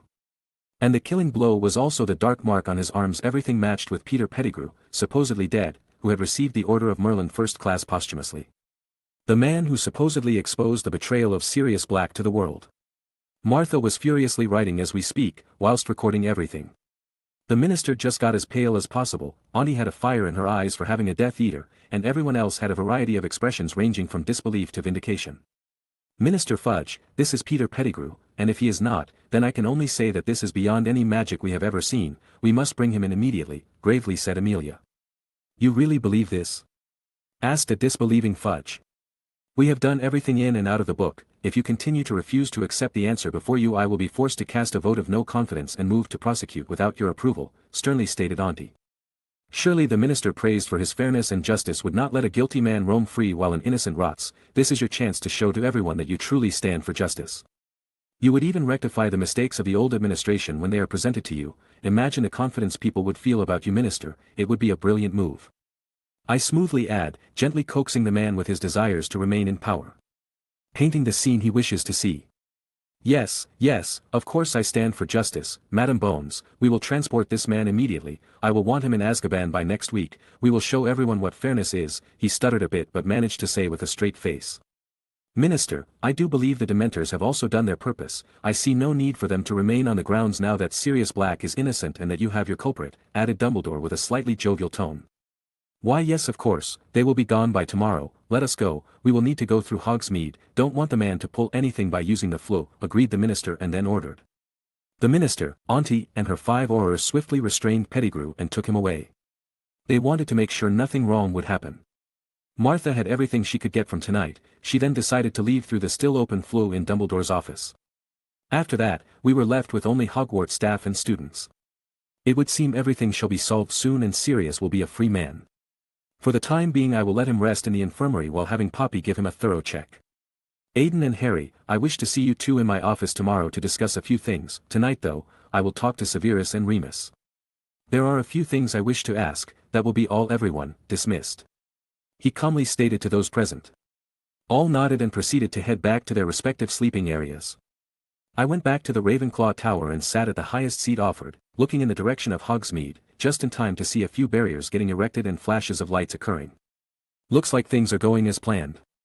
I am really sorry Auntie, but I need Pettigrew free for everything to occur as I know it. I need to be in control until next year at least, I thought to myself with some guilt. Third person POV, Hogsmeade Village. As the minister was rushing to get back to the ministry, hoping to end this nightmare of his as quickly as possible, he was followed by Amelia and her men escorting Pettigrew. The 7 of them were able to drag the begging and whimpering traitor to reach outside the barrier of Hogwarts, and as they reached Hogsmeade, a barrier suddenly appeared around them. Ambush, yelled one of the Aurors before a shower of spells erupted everywhere. One of the Aurors was down in the first volley and the rest were now struggling. The minister has been hit by a light severing charms. Just to make him hurt and bleed, followed by a stunner before he could even react. Amelia was completely protecting herself and ruthlessly striking back against the unknown foes. The 6 standing were desperately fighting back against such a well-organized assault. Master's Aunt really lives up to the hype. Thought the leader of this group as she witnessed a few closed calls amongst her men. 2 more Aurors were no longer able to defend themselves against the 360-degree attacks and lost consciousness as well. At this time, a knockback jinx hit Pettigrew and a severing charm accidentally cut through his bonds, giving him his freedom. Before Amelia could do anything about it, the rat scrambled to one of the downed Auror's wand and tapped his head, transforming him back into his animagus form and running away. Damn it you whoresons! Show yourselves and face me like men you cowardly bastards. We are not here to kill anyone Madam Bones, but you have earned our respect for your skills. We were simply sent to teach someone that his betters are still there, as the employer put it, we were simply the messengers, with the message delivered, we are done here. Said one of the attackers using a spell to his their true voice. The barrier disappeared in cracks indicating the escape of the attackers surrounding them leaving through apparition. Damn it! Spat out Amelia as she began checking her men and the sorry excuse for a minister on the ground. Back to Aiden. I received a message from Jerry that her special assignment was completed perfectly. Peter escaped and a false trail was laid. Looks like everything went properly. If everything goes perfectly they'll think a pureblood family hired someone to scare Fudge. If not, they'll think some Death Eaters somehow got wind of their movements and targeted Peter. Nothing can be traced back to me anyway, and with Harry confirming Trelawney had her second prediction, I'm almost certain little Wormtail will find his old master. I thought with some satisfaction at how everything went tonight. Now all that is left for me is tomorrow's talk, which I think I know what it's going to be about, and next year. I then thought with a little sigh. It will soon begin, let's see how you handle me Voldemort, because I will pay you back for what I was put through, I will slowly grind you and your lapdogs to dust, I declared to tonight's full moon as my eyes glowed intensely. Chapter 106. The last day of my 6th year came. Last night was eventful to say the least, but it ended well. Now just gotta figure out the Sirius situation. I thought as I headed towards the headmaster's office. I reached the old man's office and simply walked in to find him and Sirius there. Sirius looked a bit better now that he wasn't on the run and had hope. Looks like he cut his mangy hair to be just below his ears, bathed enough to get rid of the dirt and grime. His gray eyes held happiness but also hints of nervousness, his facial hair trimmed like in the movies and his outfit replaced with some simple black robes and pants. Ah, Aiden, you've come, good, now we just need to wait on young Harry, kindly welcomed the headmaster with a happy smile. Of course I came, headmaster, you asked for me. I simply reply with a little eye roll and give a nod in greeting to Sirius, which he gives back. Yes, I know, but it is still good, said the chuckling man. But I am honestly surprised you wanted me here at the same time as Harry and Mr. Black. I thought you would want a private discussion over matters, for them and me, I honestly said to the old professor. That would usually be the case, yes, but today's discussions will involve you in a not so insignificant manner, so I thought it appropriate for you to come as well. We will have our own discussion another time, answered the old man with a kindly smile on his face. So it's going to be about that situation, is it? I just asked plainly. Yes, it is about it, he simply nods in acknowledgement.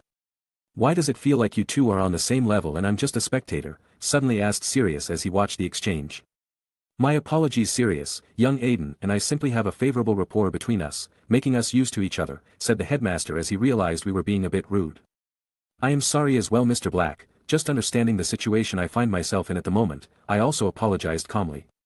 I'm not insulted, it was just surprising to see you, headmaster, interacting with a student like that. You usually just act mysterious or kindly lead them towards something, casually responded Sirius with a dismissive wave of his hand.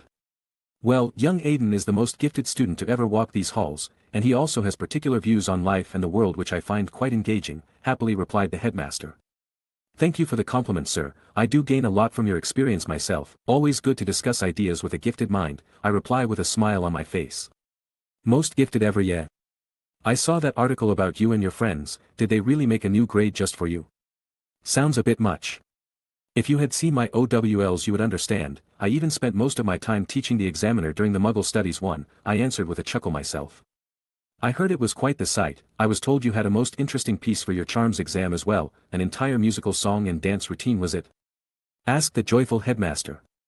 Yes, I was inspired by a Muggle musical and thought it would be fun to reenact it using the apples provided, I answered with a happy smile at the memory of everyone's faces.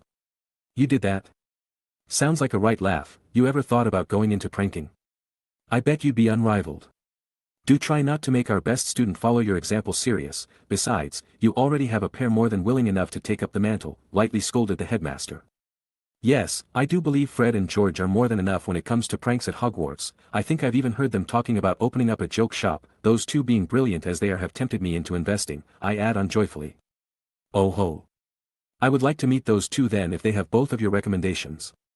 With some small talk between the three of us, a knock finally came on the door. Come in, Harry, come in, welcomed the jovial Dumbledore as the teenage Harry walks in. Hello, Professor, you wanted me to come, said a slightly nervous Harry. Yes, I think we will need to have a discussion amongst all those present, he answered with a gentle smile. Alright, the kid just nodded.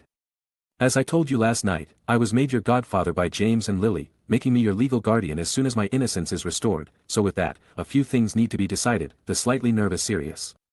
He seemed to really be hoping to be able to look over Harry, but he's still scared of rejection due to guilt. Even after the discussion last night. Is this about living with you? Asked an excited Harry. Yes, Harry, this is about your living arrangements and some things which need to be said, answered Dumbledore with a bit of a sigh. Alright. But if that's the case, why is Aiden here? I mean, I'm really grateful and happy that you helped me so much during the last 2 summers. They've been the best I've ever had, but it doesn't seem like this involves him much. Asked a confused Harry. That is because young Aiden has a more objective view on this matter, he knows my reasons, as well as your circumstances and both of your desires, so a perfect moderating influence, explained Dumbledore. What do you mean, Dumbledore? Asked a now cautious Sirius. Well, this has to do with why even though my family and I were more than willing to shelter Harry during his summers, I had to bring him back to those horrid muggles, I decided to answer for the headmaster. You said it's because I needed to, for me to be safe, but you never explained properly, then came in Harry, remembering my words on the topic. What do you mean? Asked Sirius with narrowing eyes. When Lily sacrificed herself on that night all those years ago, she also activated a very old form of magic. Her powerful love and desire to protect Harry formed a protection on him which allowed him to survive Voldemort's visit, leading to his scar. This protection is still there, and will continue to be there until he has become a man. But he needs to be around his family's blood and home for it to work. Explained the headmaster. Basically, as long as Harry's home is the one with his only living blood relative, Voldemort or his fools can't touch him, he's safe, but he needs to live there, I summarized quickly. What? That's why I had to live with them. That's why I never knew anything. Yes, Harry, I could offer no better protection than the love of your mother. I could not risk it, so I left you with your aunt's family. I am truly sorry for the pain this has put you through, and that is why we are here. To discuss the future," said a truly apologetic Dumbledore. "You left him with her." She hated Lily and James, she didn't even go to her own sister's wedding. Lily was so distraught over it we had to comfort her for days. "You have every right to not approve of my decision, Sirius. But what could I have done? The boy needed to be with his family. He needed to at least grow up normally. And with Remus unwilling to raise Harry due to his condition and you in Azkaban, I could not leave him to anyone I could trust," explained the old man. "Aiden, you knew?" asked a blindsided Harry. "Yes, I figured most of it out after I checked you over in your first year. I confronted the headmaster and he agreed that things could not go on as they had, so I did everything I could to give you a proper place for you to feel welcomed. But I also promised that this conversation would be for the headmaster to decide on when it should be held, so I did what I could. That's the reason why I had you return to the Dursleys even though I hate them, and why I could never let you go out on your own," I explained clearly to the boy. Although he did feel a bit hurt that I hid these things from him, he can't be angry at me because I have done everything I could really. So although it was a slightly bitter pill to swallow, he understood. "Yes, I saw that in my way of keeping you protected, Harry, I forgot to keep you safe. I am sorry for almost wasting James and Lily's sacrifices," apologized the old man again. "So what now, Dumbledore? You can't seriously think I'll be letting Harry live with those people, do you? This is what we are all here to discuss. My hope is that Harry can truly be safe. And even though it is the most unpleasant option, living with his aunt is still the best protection I can think of, unfortunately," answered Dumbledore with a weary frown. "I can keep him safer than any ward can, plus the Black properties are all heavily protected," countered Sirius with passion. "You mean I get to choose?"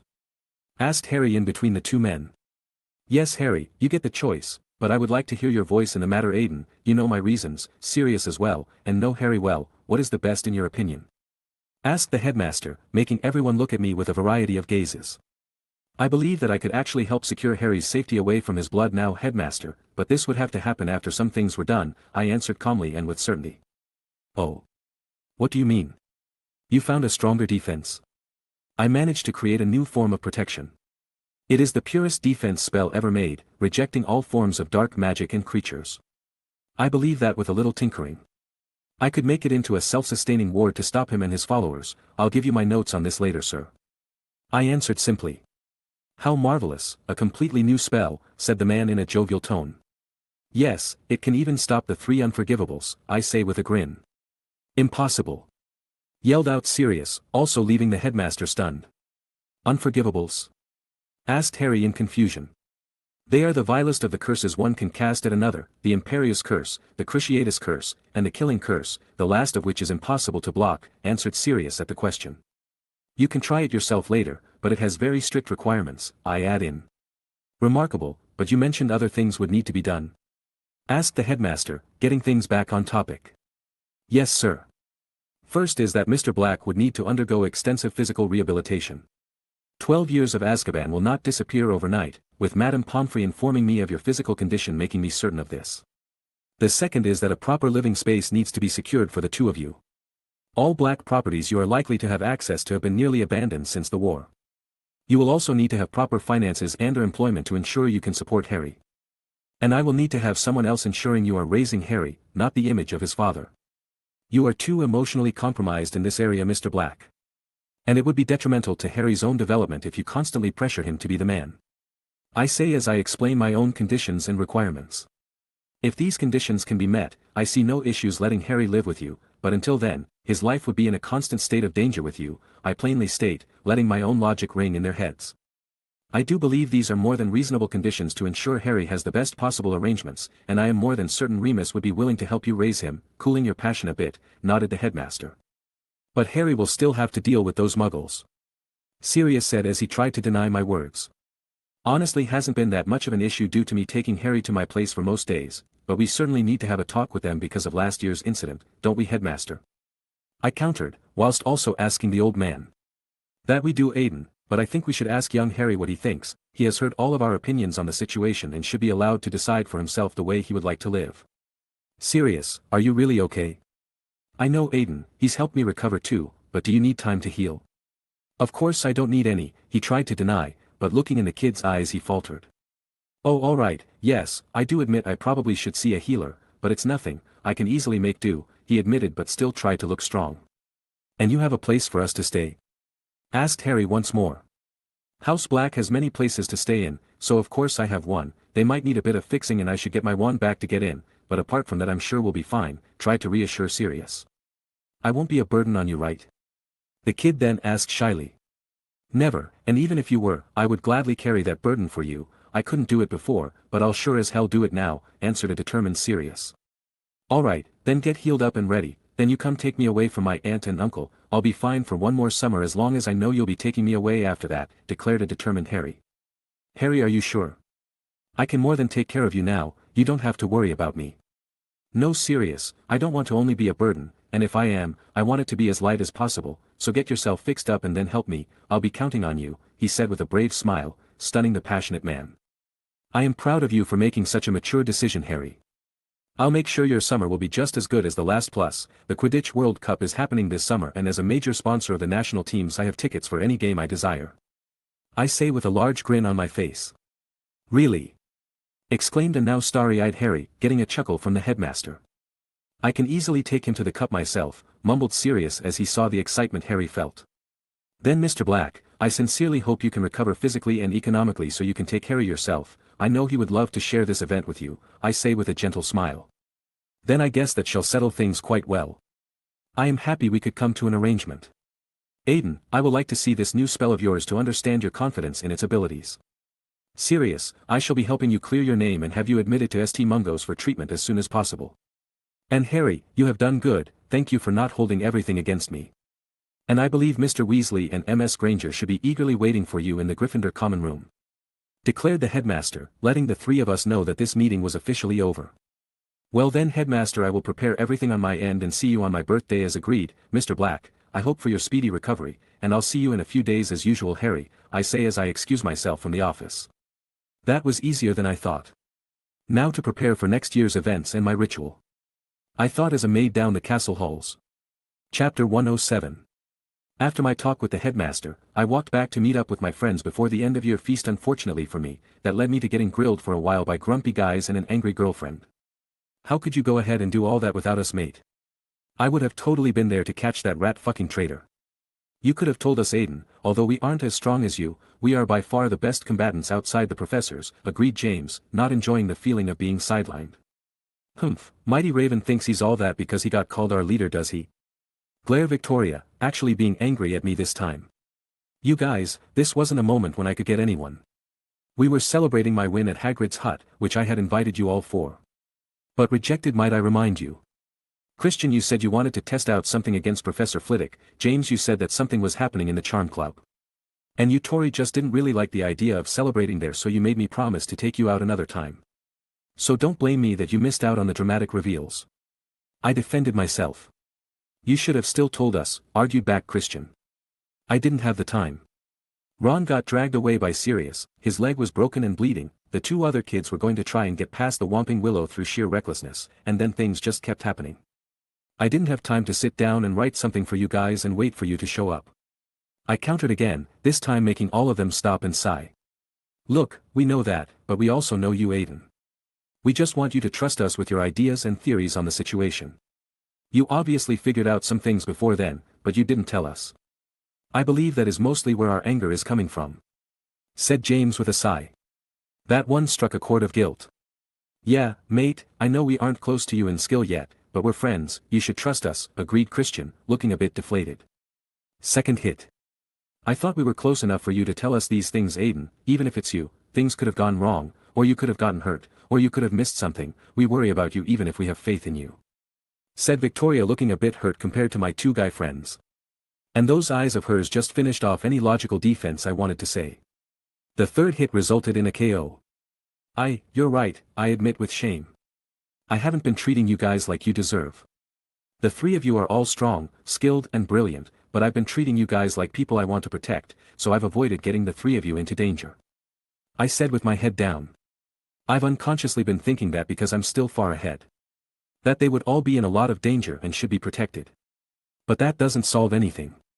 It stops them from experiencing growth and improving themselves through the trials. I've been sheltering them for too long and dismissed them from my plans. Alright, how about this? I start off seriously. If I deem that all of your acclimacy levels are sufficient after our break, then I will try to tell you everything I know and have been doing so far. But if even one of you can't reach the mark, I will continue to focus on your trainings as I've done now. Deal? Why do we need to meet such a requirement, Aiden? Why are you not trusting us with this information now? Because this is dangerous knowledge. It could threaten your lives if anyone got a hint of it, and acclimacy will keep everything within your minds. Protected from legilimency and veritaserum. You three are some of the people I trust the most in this world, but I will not endanger you foolishly. So this is my condition. You have all made remarkable progress in the art, but you need to strive further for it to be a true defense of your mind. I reply without any room for negotiation. That's it. I'll be done by August, no need to wait till September. If you leave even a little bit out after the break, I'll make you dream about your aunt's scoldings when I'm through with you, said Victoria with a glare. That is quite the threat. You have no idea how bad it is to be chewed out by the former Auror and current head of the DMLE. It's horrifying. Yes, ma'am. I immediately answer. Good, she simply nodded and let me off the hook for now. As long as you are willing to truly trust us, then I am fine with this condition as well, decided James with a nod as well. I have always trusted you guys, I just don't want to be the reason you get hurt, I reply softly. That isn't for you to decide for us, Aiden. You always said that our choices shape our path, and that others can only show us a path to take. We appreciate you trying to give the three of us the best paths possible, but don't hide the ones that might lead to the best path for all of us, said Victoria as she squeezed my hand and looking into my red-gold eyes with her emerald ones, filled with care and support. You're right, Tori, I'm sorry for doing that to you guys. I should have trusted you more, I admitted, finding it hard to argue against my own words at this point. Then that's good, I just hope you can truly trust us once our last year begins, she said with a gentle smile and hugged me. I felt her embrace and without a thought I returned the favor, simply feeling her in my arms. My two guy friends felt a little awkward, but they simply looked away and let things happen. After that hug, we all went down to the feast together and found it decorated in blue this year, even if the Lions had won the Quidditch Cup. Everything else was as usual. We went to the Hogwarts Express once again, patrolled its compartments, made sure nothing too wild was happening and just talked to a few people we'd gotten to know through our years. We arrived at King's Cross, with everyone disembarking the train excitedly, but when the four of us came out we were bombarded by flashes of light. Shit, I forgot about the articles. Some must be pretty hungry for details about us. I thought as I saw them all rush towards us. Separate and head for different exit points, do not stop moving and do not react to anything they say, meet up with your families and just get out before catching, I quickly order my friends as they nod in acknowledgement. It took about 15 minutes to be able to push our way through the crowd, separating to draw away their attention and to successfully make it to our families. Well, that was a mess, was all I could say as I sat with Susan and Amelia in a ministry car, getting the two ladies to agree with me. Fortunately we were able to get home without any issues. Nobody being crazy enough to try and harass Madame Amelia Bones just for a picture. So with everyone settling in, Tilly was preparing all our favorites like she does every time we come back, and Ani having made all her preparations to pass down the lordship to me left the office for me to use, so I started getting my work done. Breaking Grounds was rapidly expanding its reach in Africa as students and customers spread word of it in their tribes, settlements and villages. The branch in France basically steamrolled over the major players there, snatching contracts to supply the magical hospitals and some ministry departments due to our quality products and supply chain. The results being that my business now has a solid position in 2 important magical countries and 1 continent. The next step being to open new branches in Europe. Natural cultivation has stabilized most of its major projects such as the aquatic farms and its mainstays in Britain. There has been an increase in interactions between us, the Mare People tribes and Centaur tribes. The Herbalist's Paradise project has been developing a lot quicker after the introduction of the fauna there. We have also started to look into opening new farms in different climates and countries to increase our variety of plants even further. Fortress protection has become the force dark wizards and creatures fear in Bulgaria. Our new recruits from the area are the most driven we've ever had as well. There have been 3 unfortunate deaths amongst our ranks so far thought, with 5 more losing pieces of themselves in combat. And many more returning with scars. So although we do our best, it is painful to lose good men and women. But at least they experience it now, letting them learn from the horrible events and letting them push themselves to stop it from happening next time. Sherry reported that the minister hospitalized himself under heavy guard after his warning.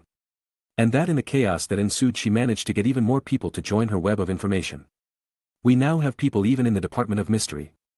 Although we can't get any knowledge due to all of them taking strict magical oaths, we can get day-to-day activity reports. Firm has actually taken this chance to push for some legislations to protect Muggleborns and those with magical being blood in Britain. Using their current influence on the British magical economy and the positions we've been slowly obtaining through the years, an official proposal was finally introduced in the ministry.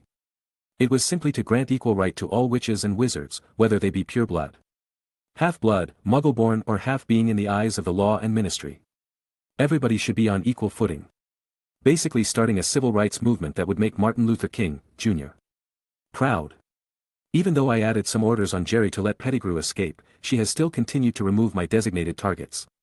Both Averys were now dead and gone, with no evidence of anything weird happening. But later today, one Walden McNair would be found dead in his favorite tavern after a drunken brawl will be taken too far. Everything was in place for his accident. Selwyn has proven to be too slippery to pin down as of now, leaving only the Caro to be dealt with after tonight. Elaine has gotten a bit too successful lately, so we are currently having her fame cool down a bit. We do not want to paint too big a target on the lady and leading her to her death. So her team has decided to switch out with others in the handling of the chaotic situation in the underworld, which has been reducing criminals quickly. The Herald has had an interesting time lately, as someone found out Lupin was a werewolf and leaked it to the Daily Prophet.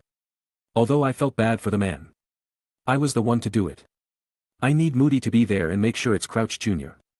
That's actually one of the main reasons I'm going to the World Cup even if I'm not a big fan. I want to see if after all those Death Eaters disappearing some will still attack, and I want to see if the man will still escape to his master. I thought as I read the report. But back on the papers, they had engaged in a back and forth over this. The Prophet fanning the fear in people and the Herald trying to be reasonable. The Herald lost that exchange. But they got back at the Prophet by getting two pieces of news before they were even aware of them happening. Sirius Black innocent, the true rat revealed. Attack on Minister Fudge. Escape of true culprit from 12 years ago. These pieces we causing a storm across Britain. The man they spat at for more than a decade was apparently innocent, with evidence and witnesses to support the facts. A trial was to be held to clear the man of all charges and figure out the reparation fees. Aside from that, Bones Works had its contracts figured out for our new branches in magical Europe. We made a deal with Ireland and England to provide them with a full set of brooms as a kind of rental. And to appear nationalistic I offered that if one of our two representing teams won they'd get to keep the brooms. Not only that, I would personally engrave it with their names, numbers, and year of victory to immortalize the achievement. And finally the vaccine was still going strong, but with everyone being tested to understand if any changes occurred after a second round. Nothing much happened. The only exciting and worrying thing happening at the moment was that one of our volunteers has gotten pregnant with her husband who is also undergoing the tests. This has caused her to be under intensive observations as we do not want the vaccine to cause any adverse effect on the fetus. This is both a tremendous opportunity and a precarious situation. Successful birth means it can be a viable long-term solution, harmful effects might scarp the entire thing. So it is a bit nerve-wracking. But with all my projects still under control, the only thing left for me to worry about this summer were Sirius, Harry, Lupin and my own ritual. The last of whom I am very happy that everything is ready and set. I was even able to get 4 samples of the strongest known dragon flames in existence, flames from an alpha Swedish shortsnout. These are so powerful they turned blue in color and were close to white due to the heat. Even my boxes had trouble containing them and more than a few people were injured to get me these. But with this I had a perfect setup. The day approaches. Soul is ready to face this with me and Dumbledore will protect me as it happens. Now I just have to survive. I thought to myself as my spirit rose to the challenge. I will live, and I will let the world see my rise, I said to myself with pure determination on my face as I finished everything needing to be done and leaving the office. Chapter 108. 6th of July 1994, my 17th birthday was just around the corner. My ritual would take place at the stroke of midnight, signifying the change to the day of my birth. The 17th year of life for a body that was born on the 7th day, of the 7th month, in the 77th year of a century. Everything was ready, but I had to do one thing before I left. I had to tell my aunt. She deserved to know what I would be doing at least in case the worst happens. Knock knock. Come in, I heard her say from her room. I come in and see her reading in her nightgown before really sleeping. Aiden. Why do you need to see me? Auntie, I'm going out and I might not be back for a few days depending on how things go, I say to her after I take a deep breath. Out. Aiden, it's already dark, why in the world do you need to go out now? Well, I need to fix a problem, I said a bit awkwardly. Aiden, what are you going to fix? She asked as her eyes narrowed in suspicion and her voice became more stern. I need to fix me auntie, I forced out nervously. What? Aiden, what's wrong? Why would you need to fix yourself? Well, this has to do with what happened when I was young, I answered her with some difficulty. Tell me what's wrong right now, young man, I will not let you go out and do Merlin knows what, and hope you are okay, she declared with a lot of worry in her voice. My beast parts are losing balance as I get older, auntie.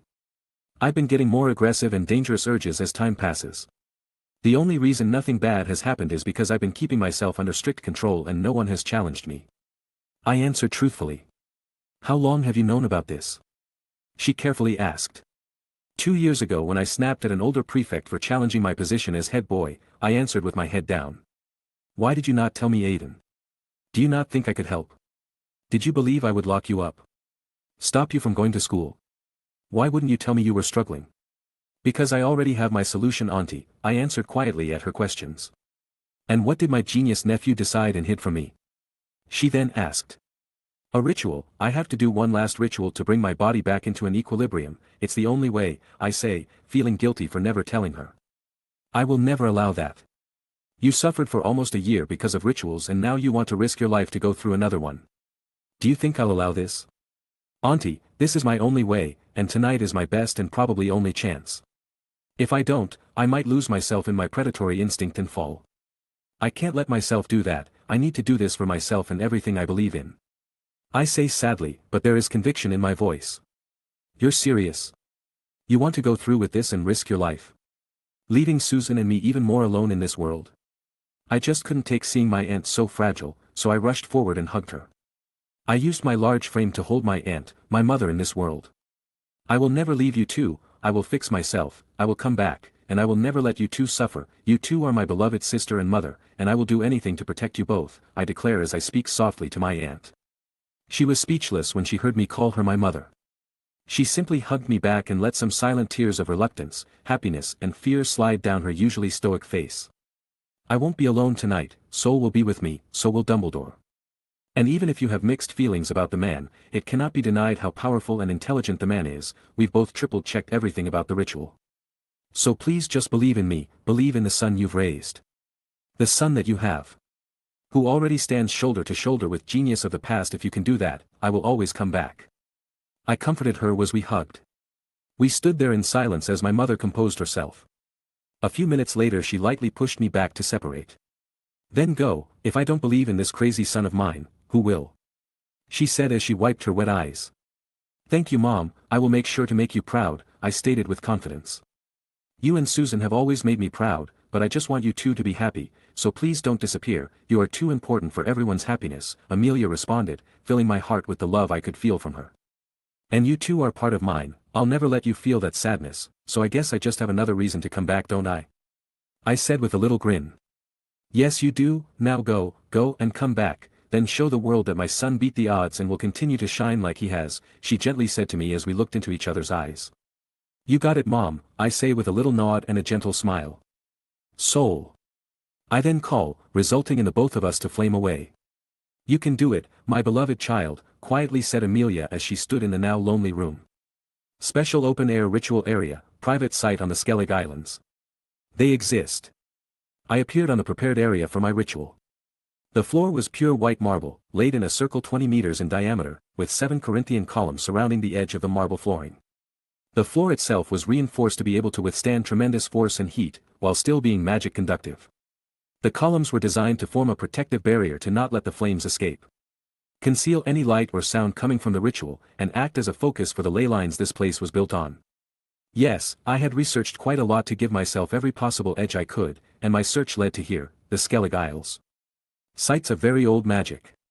Which I managed to purchase and set up as a World Heritage Site. It cost a lot, but I am not playing with my life. So I removed the ruins on this spot left by the ancient wizards of the time and created my own. I then incorporated the ley lines into my ritual and this site perfectly, letting me have the most ideal environment for tonight. I then began to set up my ritual. It mainly revolves around the concept of a pyramid to channel the flames into myself and soul. She will be the tip, I will be the base. The 4 flames will be the sides, and the marking and support items will be the foundations to reach the top. The drawing of the ritual was done in a mixture of my blood and souls. Slowly collected during the last year and a half, used to empower and link the magic. I started with a square shape on the inner layer, surrounding it with 2 circles within which I wrote in my own runic language to set this layer's purpose. The middle layer was diamond-shaped, following the same procedure, finishing with the outer layer being back to a standard square encompassing everything prior and that itself having a circle to dictate its purpose. On the 4 corners of the outer square, I placed the boxes contained the alpha Swedish shortsnout's flames. On the diamond's corners, I gently lay Soul's tail feathers. And on the inner square's corners, I place and suspend vials of her tears. With everything ready for the ritual, and only the stroke of midnight left to signal the beginning, I wait. During my wait I turn and look at the stars shining brightly above me, looking even more sparkling tonight because of the moon's absence. A beautiful sight to behold. The new moon makes this night even more perfect for me. But aside from that, I think I'll build mine and Tori's real house on an island like this. A place where we can just look up as we sit, and gaze at the heavens together. Just us. Away from trouble, stress, duties, and worries. Only the 2 of us and the stars. I thought with a gentle smile on my face.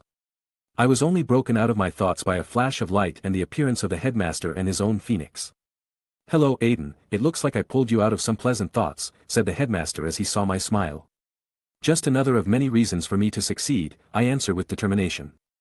"Indeed, it looks like everything is ready as well. Truly a meticulous setup you've made, more than perfect in every aspect. In fact, I have never seen, read, or heard of any ritual coming anywhere close to how you've made yours," said the impressed Dumbledore. "One tends to not take chances when one's life is on the line," I simply said as I stared at the stars. "Yes, that is a human instinct, isn't it?" agreed the man with a chuckle. With a bit of chatting to pass the time, and to not let each other get tense as we wait for the moment, until midnight was finally upon us. "We both know what should happen, and you know your role, headmaster, but thank you, for everything," I say sincerely. "Just make sure you succeed, my boy. I wish you fate's blessing on you tonight," gently said the old man as he readied himself. I nod and walk to the centermost position, where I am meant to stand. Soul flies up and sits on her suspended perch directly above me. "Are you ready, girl? This will be hard." I simply received a determined chirp in response. "Then let's do this," I declare as I draw my wand and ceremonial dagger. Time came and went, with it came a child of 7's advent. My magic-filled voice hummed in the air as I began. Bonded through flames, living as fire. I stand on this night, becoming a pyre. I rhythmically continue as I slice my wrists with the blade, letting my blood flow out. At the same time Soul nips her own body to let her blood flow. I ask the flames which bind me, love me, and freed me. Rise again at my word to cleanse me.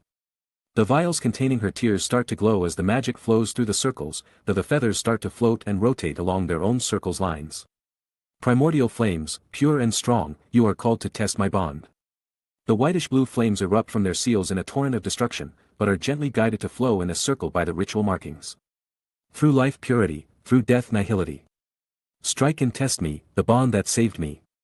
Soul starts to ignite her own flames, the blue fire picks up speed as the feathers rotate with it as well, and the tears float out of their vials. So let the cleansing flame rise again and try to burn me. I shout as the last verse on my chant is spoken, letting the flames rush towards me in Soul. The ritual lines act like the guide, the feathers are the filters and the tears are the pacifiers. Together they moderate the extreme violence of the flames to a tolerable degree. But that tolerable degree, well, it is only for people who have suffered to horrible levels of pain and come out of it stronger. Unfortunately, even for someone like me, the feeling of having such powerful flames come into me was unimaginable. I couldn't even scream as I focused every inch of my mind, magic and soul to properly guide the flames. The blue flames also flowed upward toward Soul, slowly but surely forming a pyramid of fire surrounding the both of us as we madly refined the flames. Soul herself was undergoing continuous rebirths as she experienced too much power and burst into flames, only for her strength to be filled to the brim and grow again. Starting a cycle of life and death. My experience was quite different, but it was also very similar to something I experienced a long time ago, Soul's forceful bonding to me. It was different since I wasn't being forced to absorb the soul of the beast which blew these flames, but something similar was happening in my mindscape. So I sat down and focused everything on what was going on within me, letting the energy flow freely in and out of me. I was even receiving so much energy that I started to float in my seated position. Without any conscious effort on my side, I was floating. In my mind and cores, however, chaos was ensuing. Blue fire filled my mind as it did with soul, but this time I didn't fight it, I slowly refined it. I used it to illuminate the deepest parts of my being as I searched within myself, looking for my target. Soon enough I could see it. A piece of a beast's soul. It was shaped like a great big cat, with 6 legs and burning eyes. But its body was dark like a shadow. It was hiding in the depths of my being, biding its time as it fed off of my strong energy, hoping to strike like the hunter it was. Instead of attacking it directly, I did something else. I looked for my bond with soul. This was the key to this whole thing. I didn't just need to get rid of the Wampus cat spirit, I needed to strengthen myself and soul in the process to end this once and for all. It only took a moment to find the constantly brightening and dimming bird within me. So what I did was strengthen her through me. Letting feed off of my refined energy to acclimatize herself to all this fire. Slowly but surely I nursed her spirit with the flame. As the process was ongoing, her spirit was changing from the gold and red, to white and blue like the dragon's fire. As the change happened, she grew stronger and stronger, capable of withstanding more every time, until I could see our bond stabilizing. With the first step done, it was now time to deal with the annoyance in my soul. Together, my spirit and souls began to attack the cats. It furiously tried to dodge our combined assault. While trying to swipe at soul whenever she dove towards it and bite at me when I was pinning it. But it was at a severe disadvantage. We kept getting stronger and had a constant supply of energy, whilst it was a fragment sneakily trying to gain strength based on its instincts. Its struggle was fierce like any beast, but in the end it could do nothing against such empowered foes. The result was the spirit being consumed by souls, causing her to undergo even further of an evolution as she strengthened herself through the dragon fire. I on the other hand cleansed my soul and body of anything undesirable. I vaporized the waste within my body, further perfected it by letting soak in the flames, bathed my own soul gently in it. Strengthening it as well as purifying it to a perfect degree. I even helped my mind in a very careful manner, improving my thinking speed, calculative abilities, memory and brain capacity. I would most likely have the best human body in existence as a result. That's even when I'm comparing to how I was before. With all of that done, it was time for the final objective, third maturation. I had already planned out how to achieve this theoretically after experiencing my second, and I'm sure this will be even harder. So I entered the depth of myself, the core of my magic, where a rotating orb divided into a silver and gold yin and yang was. I looked at it calmly one last time and began to let the refined flames envelop the orb. It began to rotate at crazy speed as it received the fire's stimulation, until it finally started absorbing some of the blue flame. Gradually both sides became fuller. And their colors were changing to match the overabundant amount of energy in the fire. At the exact moment both sides were filled with the same energy, I collapsed the last barrier between the two, finally letting them become one. The two sides still had a small percentage of their original energy, so instead of letting them clash, I forced everything to rotate once again. I mixed everything together and make them become one slowly but surely. Speeding up gradually as everything became more stable, until only a shining and shimmering blue liquid filled the large orb completely. Analyzing my core for a moment, I determined that this was as pure and strong as it was possible to have during one second maturation, hence it was time to start my third. Using the blue energy, I started condensing everything further. I pushed and pressured the orb into shrinking while keeping the exact same amount of liquid inside of it. And with the continued pressure, it started to solidify. I gradually shaped the formerly round core almost double the size of a basketball to an octahedron the size of a baseball. I slowly smoothened on all sides, polished it to leave no flaws, and let it absorb everything I had to give it. I could feel the density of the magic this much smaller core had. It weighs impossible to even compare the previous state to this one. It was also no wonder Dumbledore and Voldemort could be so far ahead of everyone, it's just ridiculous. I feel like my new core could cast magic at least twice the speed and ease. With between a 13 or 14 of the cost, whilst also having a big boost in any spell's power and opening up your options by letting to manipulate magic in a more direct manner. It just felt fantastic. I could now stand on the same level as those two monsters. With all my own goals done, I decide to use everything else to solidify my foundations even further, not wanting my efforts to go to waste. I also decided to assist Soul with her own transformation now that she had completely stopped her constant cycle of rebirth. Letting myself simply lose track of anything outside of the flow of energy, I decide to let it flow through me freely and relaxedly. It would follow the paths of least resistance and I would learn from it. Understanding how magic itself wanted to flow, losing myself in it until the constant stream of energy finally stopped. I focused on my body, feeling the forces keeping it afloat loosening, making me slowly descend upon the floor. And as I sat there, feeling all the changes within myself, I could hear the headmaster approach me in a hurry. Aiden. Are you alright? I need a response quickly or I will assume something went wrong.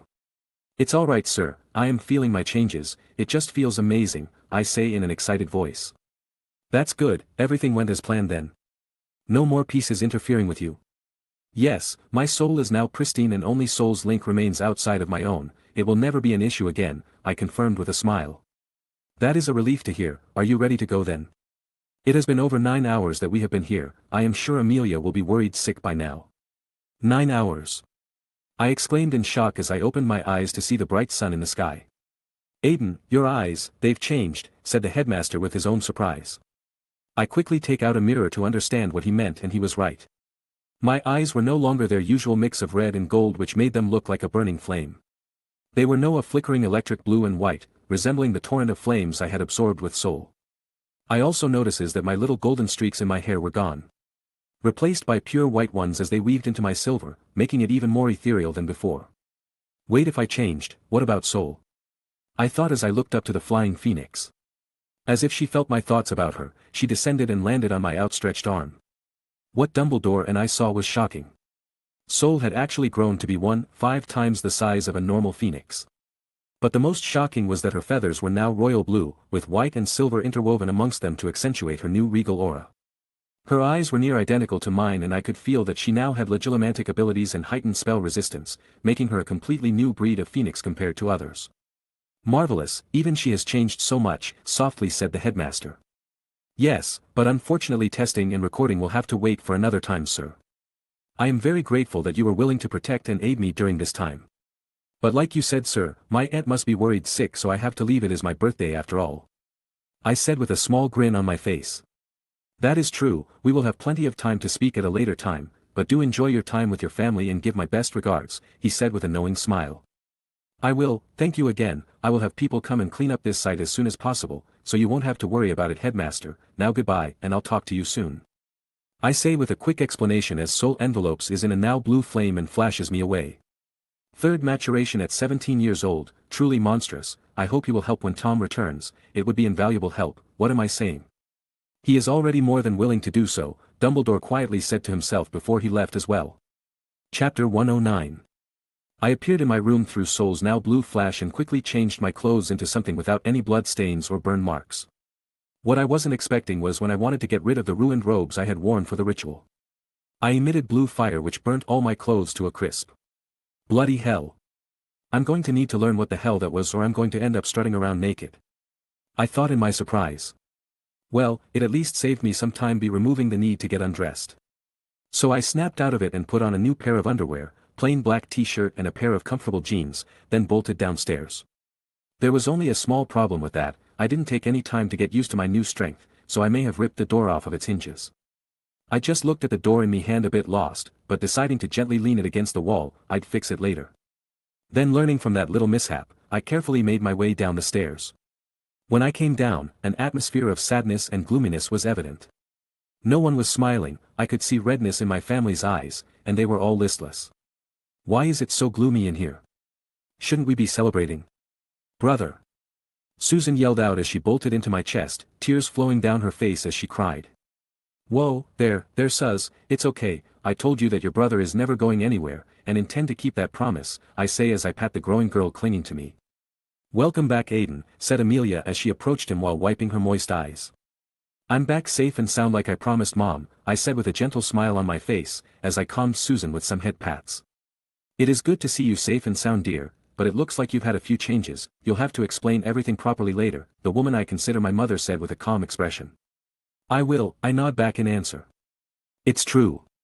Your eyes are blue now. And your hair's different. Alright, I'll tell you both while we eat, it is my birthday and I've had a long night so I'm starving, I said with a happy smile on my face. Yes, can't have the birthday boy go hungry now, Tilly prepare a brunch for everyone, Aiden's back, Amelia ordered as everyone headed towards the dining room. Oh. The young master is back. Tilly will make sure to make all his favorites for such a special day. So with the atmosphere in the house being relieved of its gloominess, a small celebration occurred as I explained what I did during the night. You're better now, right bro? Asked a hopeful Susan. Yes, I'm all better. Probably the best I've ever been in all honesty.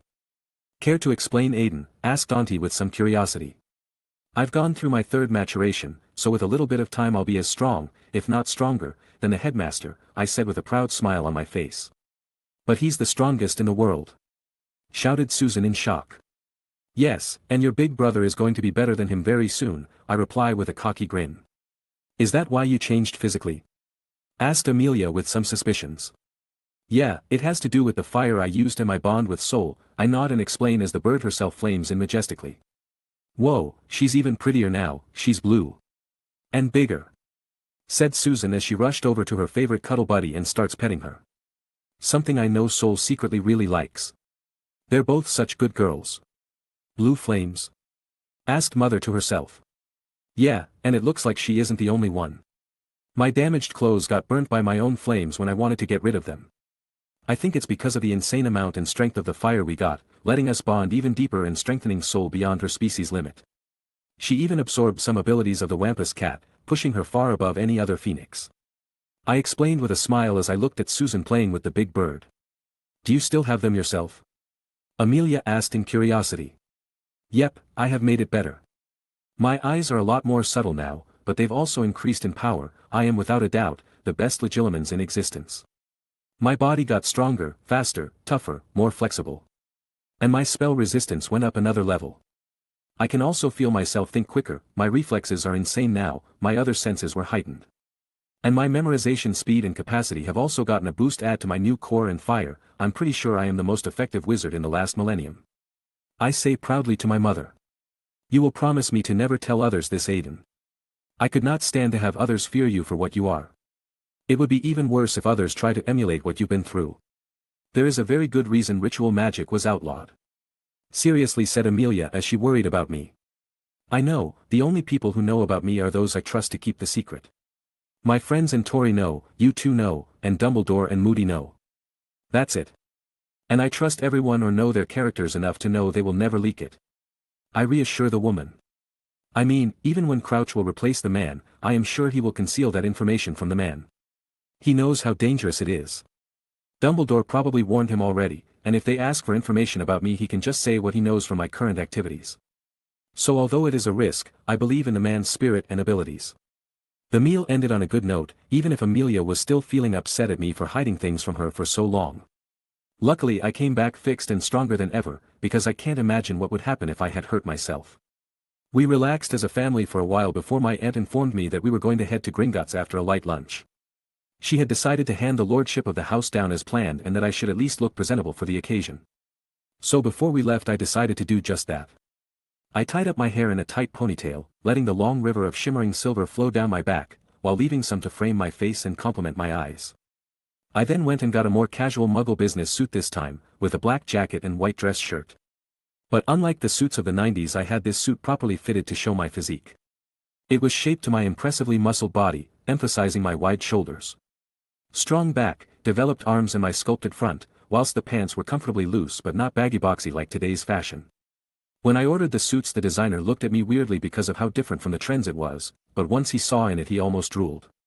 He's apparently been using the idea to help his career and has offered me a percentage of his profits.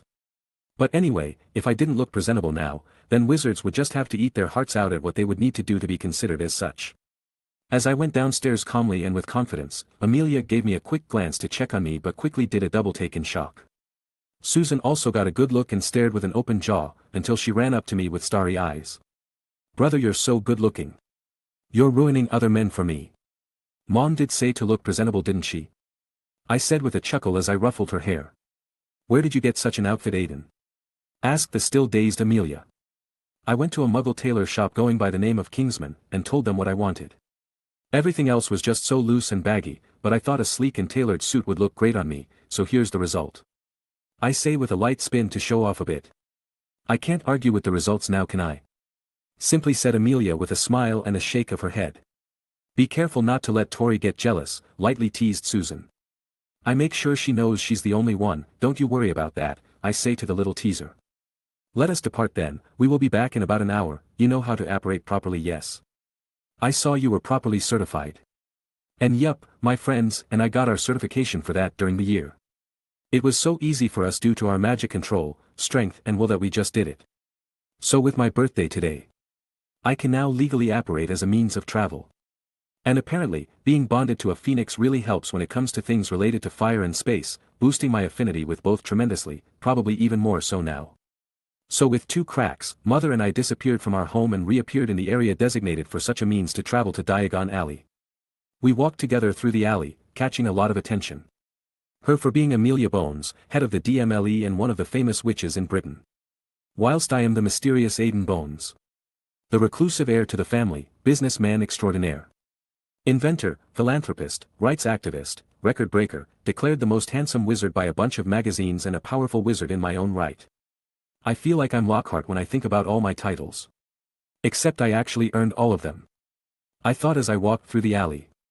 Most people were just unconsciously making a path for us, as they felt my presence and yielded instinctively. They knew the young man in front of them was a born ruler and they acknowledged it by stepping aside for him. We reached the Goblin Bank without any issues and entered the familiar halls. Everything was the same as usual except for a few members of Fortress added to the security of the place and some new goblins working in the open. We stride confidently as we approached the head teller Ragnarok. Amelia Bones here to pass the lordship of Noble House Bones down to Aiden Michael Bones, she declared as she stood in front of the goblin. Ah, Madam Bones, an honor it is for you to visit our bank, we have received your notice and the full paperwork has been filled already, Ragnarok said as his eyes shifted to me. Greetings to you Bones Crusher, may your fists sunder your enemies and the river of gold flow in your favor, he traditionally greeted me with respect. Greeting to you as well Ragnarok, let your armor defend each blow and gold protect your kin evermore, I responded calmly. Thank you. For your request Madam Bones, it can be easily done due to the proper handling of the succession, clear and legitimate heir, as well as your willingness to step down. But I have a few items requested by Heir Bones Crusher which our king commanded be given this day, and so I must ask you to come to my office. He explained quickly and with some excitement in his voice. Aiden? What is he talking about? I ordered 2 things to be made for me and it looks like they're done, a wonderful addition to celebrate my 17th and lordship no. I answered simply. You asked for something ridiculous again didn't you? She asked with a sigh. One is unique, but both are pretty reasonable, I answered simply. With another sigh and a shake of her head, we both follow Ragnarok to his office. We simply sit on the chairs in front of the desk as he bring out 2 beautifully crafted wooden chests. I will get to these in a bit, but let us first transfer the lordship. Do you, Amelia Bones, with sound mind, of your own will, and true desire, wish to pass the title of lord on to Aiden Michael Bones? He started with as mother raises her own wand. I do, she declared as her wand lit up. And do you, Aiden Michael Bones, with sound mind, readied heart, and true desire, wish to accept the burden and responsibilities becoming of the title of lord? He asked me as I raise my own wand. I do, I declare as my wand lights up as well. With both parties swearing in my witnessing of the acknowledgement, hand down the ring crowning one as lord, Ragnarok said with authority. Amelia slides off the ring from her finger, looks at it with some sadness and nostalgia, then passes it on to me. Ragnarok takes out the same box my heir ring came from and opened. Place the lord's ring above your own, if it accepts you, the heir ring shall be replaced and appear here, if not, the lord ring shall do so instead, he instructed calmly. I placed the lord ring above my own as instructed, and only a moment later a white light glows from the 2 rings as one disappears from my finger. The light disappeared. On my ring finger was now a more intricate golden ring, with the family crest and motto of, break, but never bow. My former ring now in the box once again. Congratulations Lord Bones, you are now the head of Noble House Bones, with all the rights, duties and privileges it entails, but from what we know, nothing much will change except you officially being Lord, said Ragnarok with a sharp-toothed grin. Thank you Ragnarok, and thank you for the trust you have placed in me, I will continue to uphold it, I said to the goblin, then my mother. I know you'll do brilliantly Aiden, she said with a warm smile, looking like a horrible burden was finally lifted from her shoulders. And now, the orders, announced the goblin as he opened the 2 boxes. On the left we have the bracers personally crafted by our king. As requested they are capable of shifting from the bracer form to a fitted bracelet around your wrists. They are capable of deflecting almost any spells and blocking many. Made of the purest goblin silver, the symbol of your house protected by a phoenix was engraved onto both bracers. A slot your friend can fill once you have decided on your own final touches, only requiring the fitting of a prepared jewel. On the right is the basilisk and dragon hide coat. Made according to your design and by our finest leather workers. The coat is made to be unassuming, but provides an impressive resistance to spells and physical attacks. Once again, the enchanting has been left to your own devices due to your prowess in the field. Both items are self-reparable, cleaning and adjusting. The gauntlets will be bonded to you, but the coat could not support such a function, so be cautious. Ragnock said as he finished his explanation of both orders. Amelia is just stunned at what she just heard. Aiden, are you preparing for a battle I don't know about? She asked with narrowing eyes. Not at all, I just believe that I am a very appealing target and want to be prepared in any way I can be, I hurriedly answered. Ha! Bones Crusher is still scared of his aunt, the king always gets a laugh at that one. Yes, I know, I've resigned to my fate at that one, but thank you for all these, I'll send a proper token in response and I'm sure he will be incredibly pleased with it, I answered with a wry smile. I then approach and pick up the gauntlets, putting them on one at a time. They then activated, perfectly fitting to my hand and forearm, letting my knife and wand sheaths meld with them perfectly. The design was beautiful. The bracers comfortable and I had no doubts about their strength. It would probably be heavy for a normal person, but to me it was barely noticeable. With but a thought the bracers quickly collapsed and transformed into two matching skin tights, but still flexible and comfortable, metal bands around my wrists. Both still weighted the same, but they were easy to conceal in this form. I then picked up the sleek black leather car coat as they would be known. The black leather adjusted to my body, fitting itself properly. The coat itself ended halfway to my knee. Was nicely made and felt like it was almost a part of me. Combined with my complementing suit, contrasting hair and new accessories, I looked like a boss. Thanking Ragnock for everything, Mother and I took our leave, but I stopped at the exit. I can sense a lot of people outside, I say to Amelia calmly. They wish to see my grown boy, not surprising considering your current achievements, I am sure they'll learn about me passing down the ring within the week, Mom replied with a little bit of pride in her voice. Was just warning you, shall we? I ask as I offer an arm to act like a proper escort. We shall, Lord Bones, teased Mother a bit, with some playfulness in her eyes. Chapter 110. They really like to make a big deal out of everything, don't they? Harry said aloud, putting the Prophet and Herald to the side. Yes, they do tend to do that, I chuckled a bit at his disbelief. But why? Shouldn't they have better things to write about? I mean, the World Cup is going to start soon, Sirius is recovering and is preparing for a trial to determine stuff. Pettigrew escaped and there was an attack on the Minister of Magic. So why in the world is the news about you? He asked, totally not getting it. 2 reasons mostly, I am fresh news, and there is almost nothing known about me. Doesn't help that I've experienced a few changes in my appearance as well.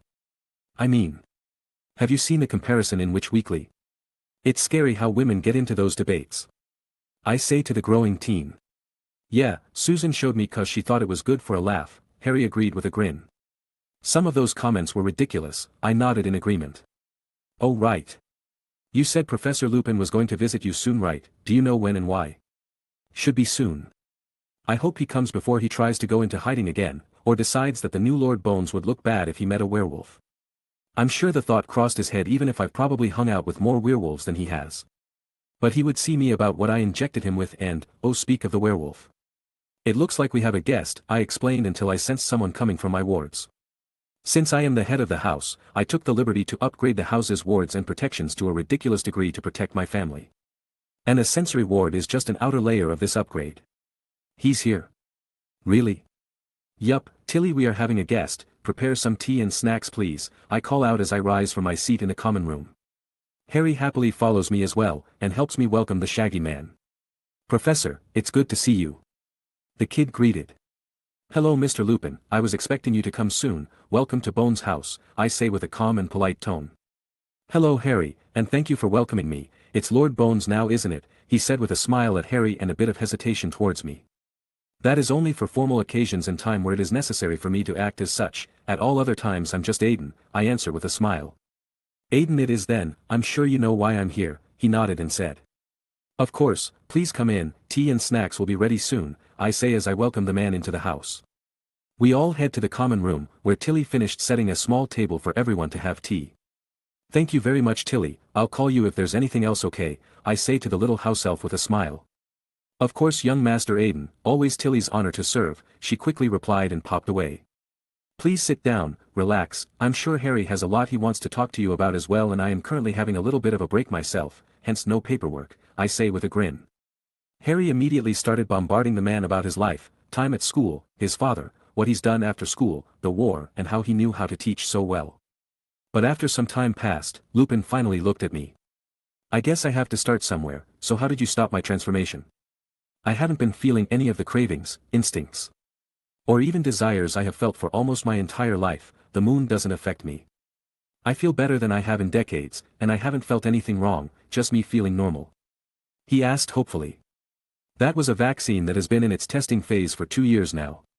It is a culmination of a lot of research and ingenuity.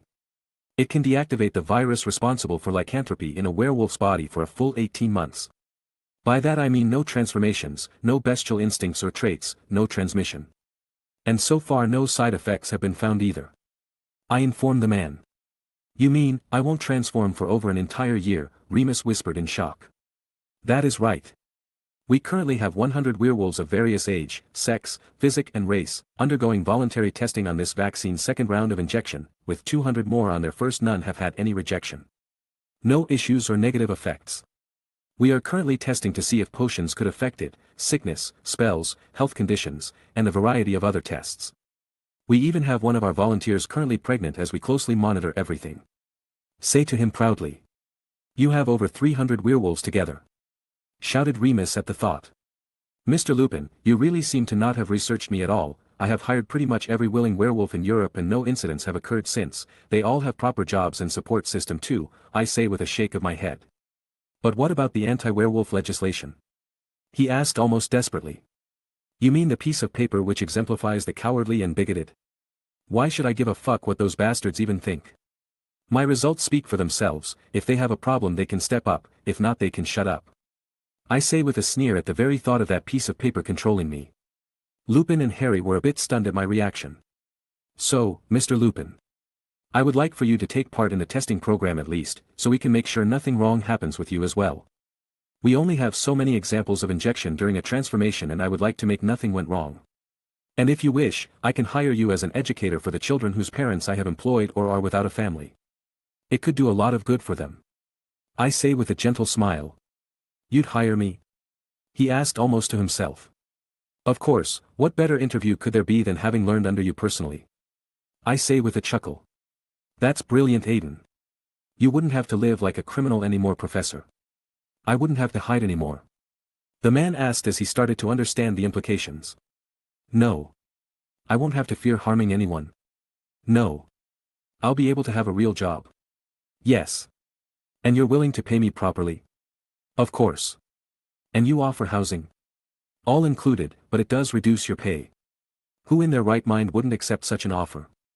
But what's in it for you? Why are you doing this? I saw a problem in this world I thought I could help with and I did. I won't stand back and watch as our world slowly kills itself out of bigotry and stupidity. I will help make the magical world a place of wonder for everyone. And that includes werewolves. I answered seriously as he looks at me. The man contemplates my answer for some time as I enjoy my tea and Harry fidgets under the suspense. You've convinced me, I guess you'll be my employer then. It feels odd to be such for a student though, Lupin finally said as he came to a decision. If it makes you feel better, the business is under house bones, so you can also consider yourself an employee of my aunt, I say with a little grin. No need, I am not ashamed, but I am thankful for all this, Aiden. Thank you, he sincerely said in response. Many have suffered for far too long like you, Mr. Lupin. They deserve to be happy. Thank you for trusting me and I hope I live up to that trust, I say as I offer him my hand. The man stands up and takes it with a bright smile on his face, sealing the deal. After that we talk for some time as I give him more information about the place and his future duties, but he leaves content. I also escorted Harry back to his place afterward, leaving me to continue my training. Ever since I went through the ritual I've been focusing on understanding myself. I went through every spell I knew a dozen times. I took my time to understand my new limits when it comes to transfiguration. I pushed my body beyond its limits to know it inside and out. I've tested my eyes continuously in tandem with my mind arts, and most importantly I have been understanding my own fire. At first I was only able to make my entire body burst into flames. It was interesting, but I was always distracted by my clothes getting burnt to a crisp. So my first goal was control. I started at lighting one finger on fire by channeling my energy to it, then 2, 3, 4, 5, then my entire hand. The next step was to quicken the process to make it near instant, then deciding exactly where and how strong the flame would appear. Only after that could I properly start studying it. I found that it was a mix of the destructive force of the dragon fire and the restorative abilities of phoenix flames. I could burn everything I willed with ease, but I could also gently nourish a small sprout. But it took a lot of time to get it up to this point. Destruction is such an easy thing to channel through a flame that it always needs to be properly restrained.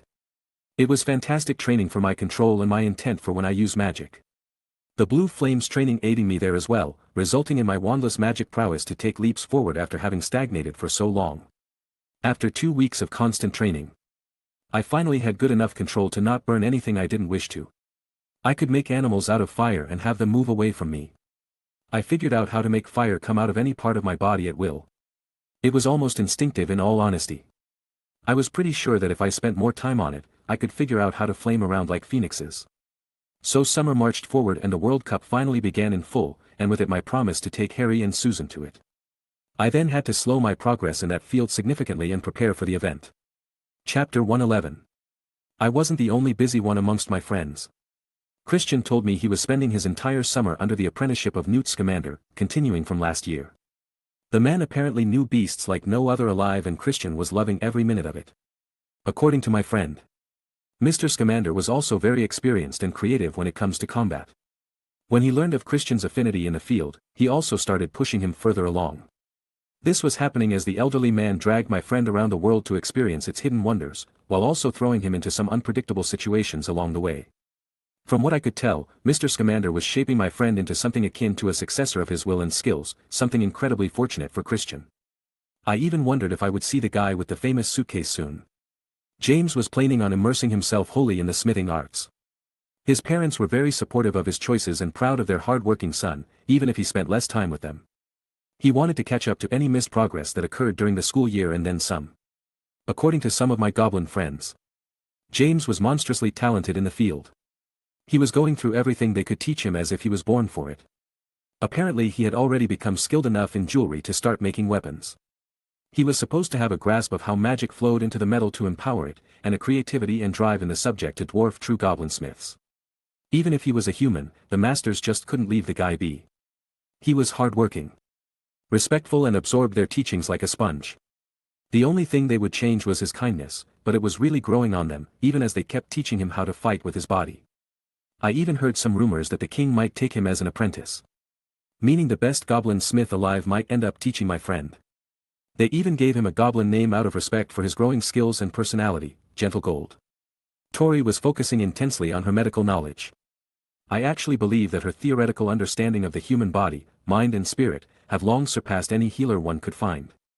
She was using a mixture of occlumency and custom spells to boost her abilities to learn massively, while sneaking into medical facilities and education centers to find everything she could. From there, she started theorizing an ever-increasing amount of possible treatments for diseases and illnesses, as well as injuries from the Muggle and magical worlds. She also did some slightly illegal things by questioning some noted professors and doctors of various expertise, after which she modified their memories to not remember their encounters with a brilliant and driven young woman. She was the best at the mind arts amongst my friends. Her understanding of how it works allowed her to gain true skill in the fields of occlumency and legilimency, as well as memory charms and injuries. As a result of all of this, she became extremely proficient in stealth operations, gained a staggering amount of medical knowledge and was becoming a master of the mind and all its aspects. The most unfortunate thing for her was that she has confirmed that it truly wasn't a curse which caused her mother to slip into her coma. From what she told me, it was the prolonged abuse through physical and magical means. Psychological torture akin to brainwashing, and most likely many potions and poisons forced on her for reasons she hasn't understood yet. The most likely suspects are her own father or his old friends. Both would have at least some degree of guilt for his actions or inactions, almost driving her to murder the bastard in cold blood. She only managed to restrain herself with some slight hopes that it wasn't the case. I even took some time to comfort her and sent Soul to let her feel like I was there when I couldn't be. She had some surprise at mine and Soul's changes, but after a proper explanation, a few punches, then some snogging, she was able to grow fond of my new look. She was also very excited about my third maturation, feeling very proud of her man as she put it.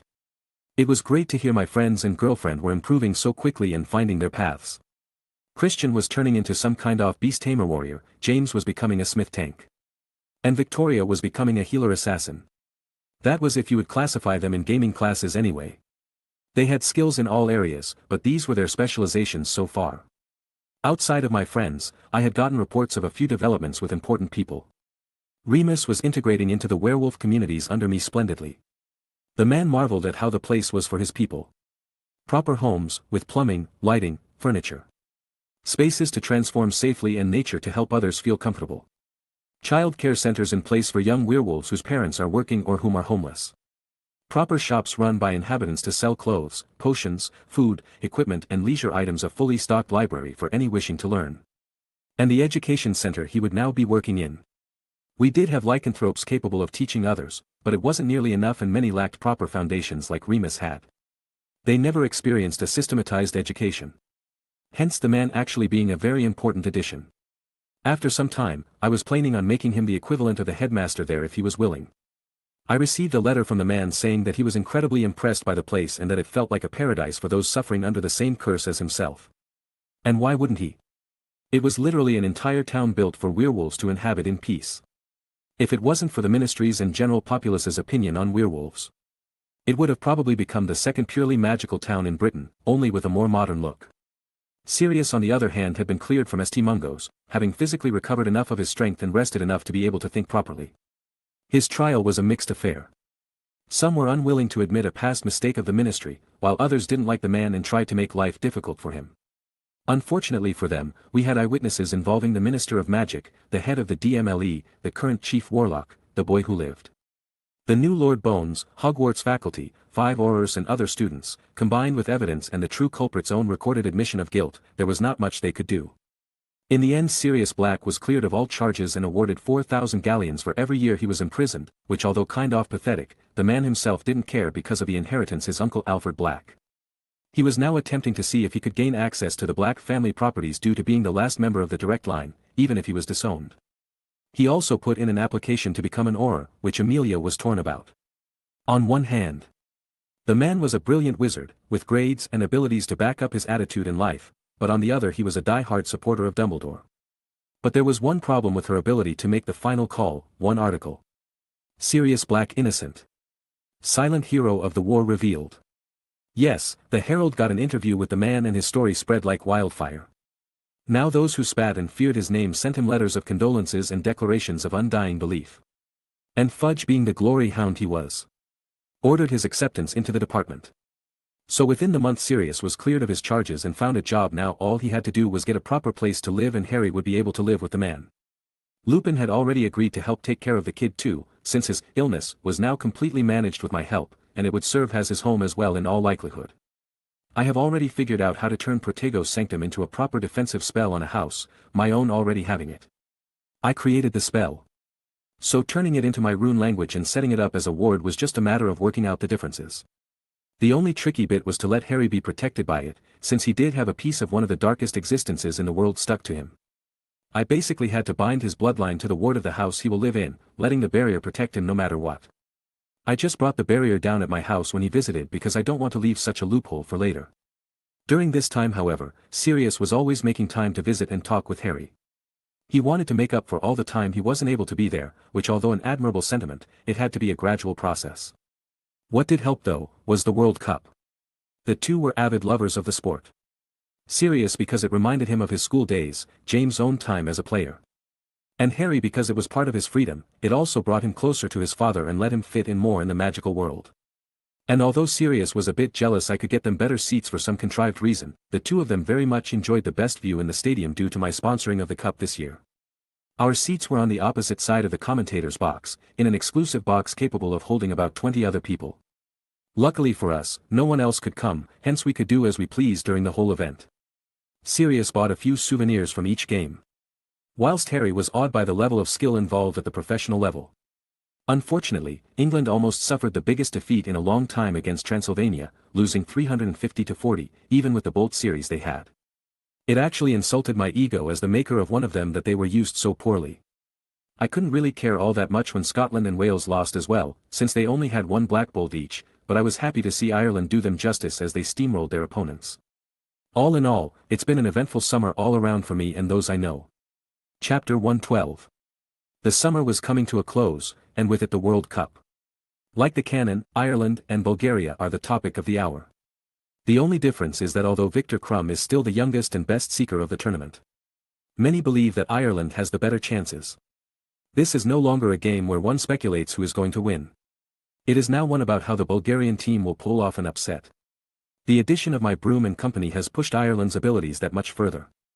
The firebolt was there in the cannon, but it's being sold through my company alongside its twin, and what better advertisement is there than those two wiping the floor with everyone? As I was readying myself for the finals, a letter came for me. Dear Aiden. This summer has been a blast. The World Cup was great and I can't wait to go to the finals with you and Sirius. The Dursleys have been treating me as usual, like I'm not there, thanks to you two as well. Aunt Petunia tried to get me on that horrid diet of Dudley's, but your name stopped her in her tracks. Thanks for sending Tilly to give me food. But, something weird happened this morning. My scar hurt again. Last time that happened it was because Voldemort was at Hogwarts.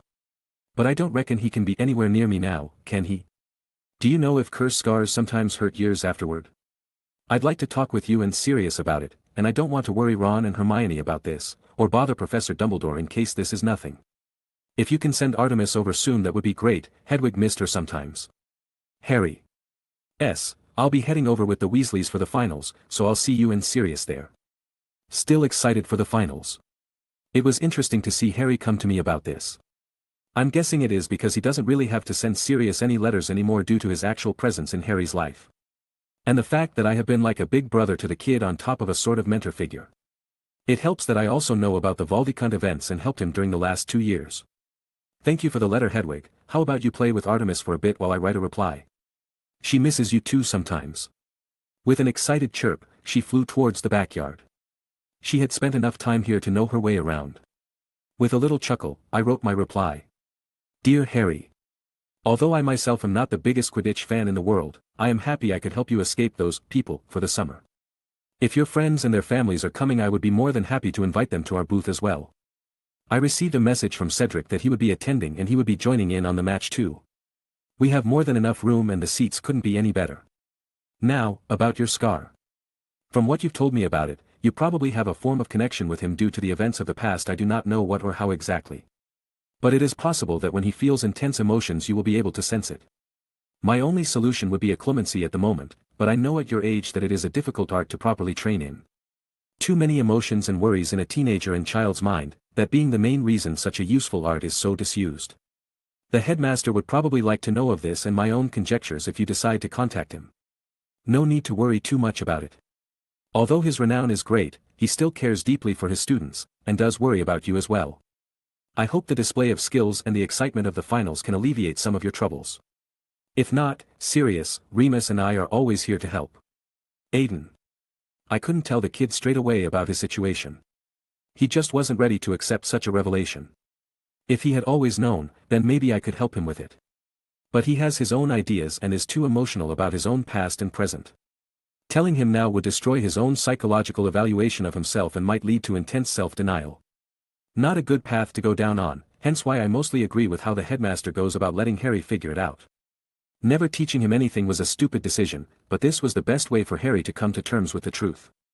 With my little interlude with the kid, I worked on inviting my friends. Christian would just go crazy for the cup and has been writing his intense jealousy at my being able to go. James would find it nice that a broom he worked on was being used at the highest level of the sport. And Tori would mostly be doing it to spend some more time together, and it also helped that I could show off a bit of my wealth and influence. No girl doesn't like being treated with the best from time to time. Speaking of girls, Susan and Amelia would also be coming along for the finals. Susan would be with me, as her older brother I will never let her go unpampered. And taking her to the cup is obviously going to happen.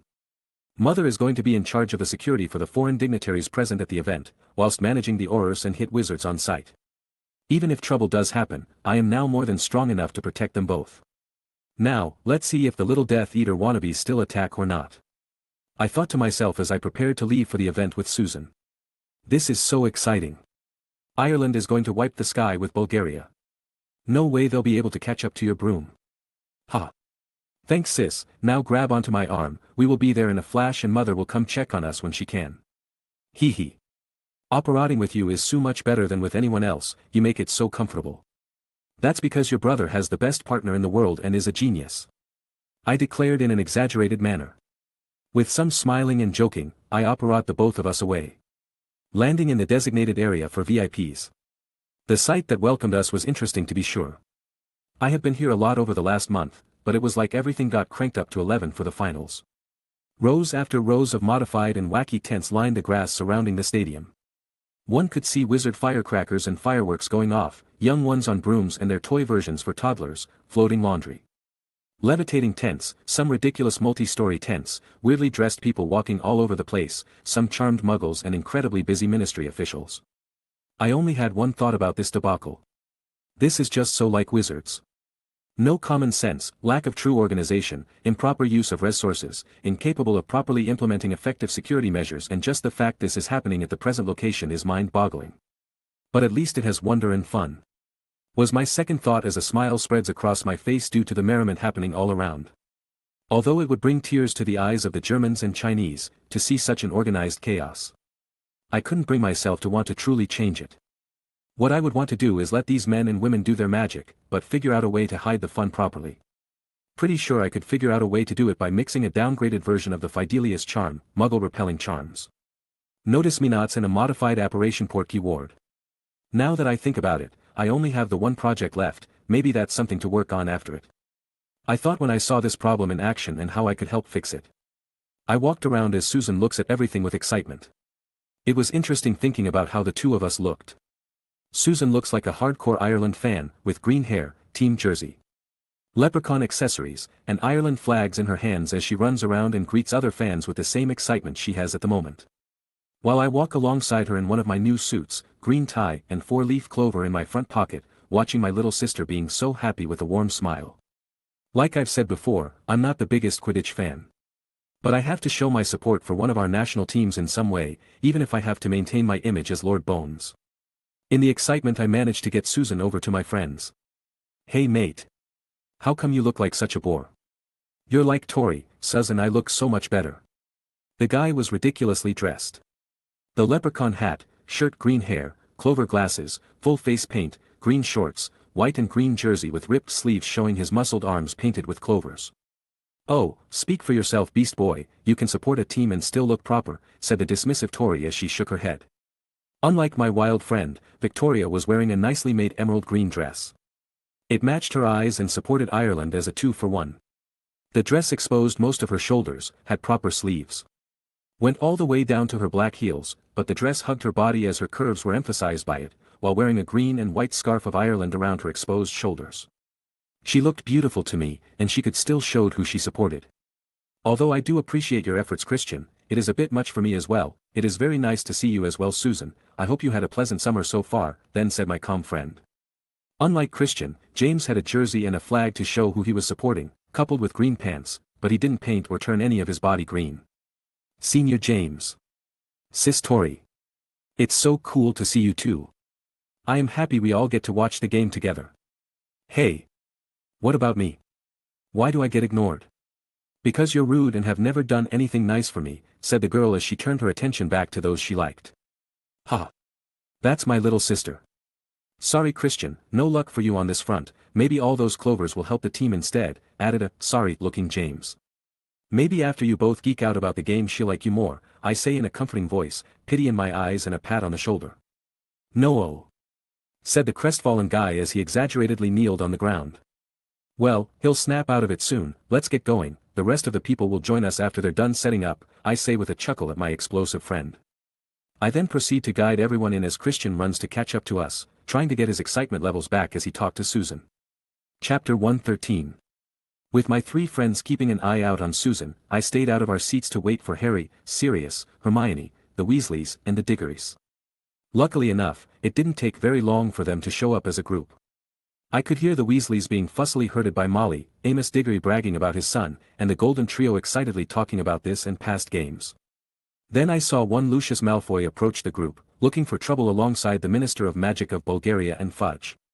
It's honestly funny watching himself feel like he's better than others. Good Lord Arthur, he said softly. What did you have to sell to get seats in the top box? Surely your house wouldn't have fetched so much.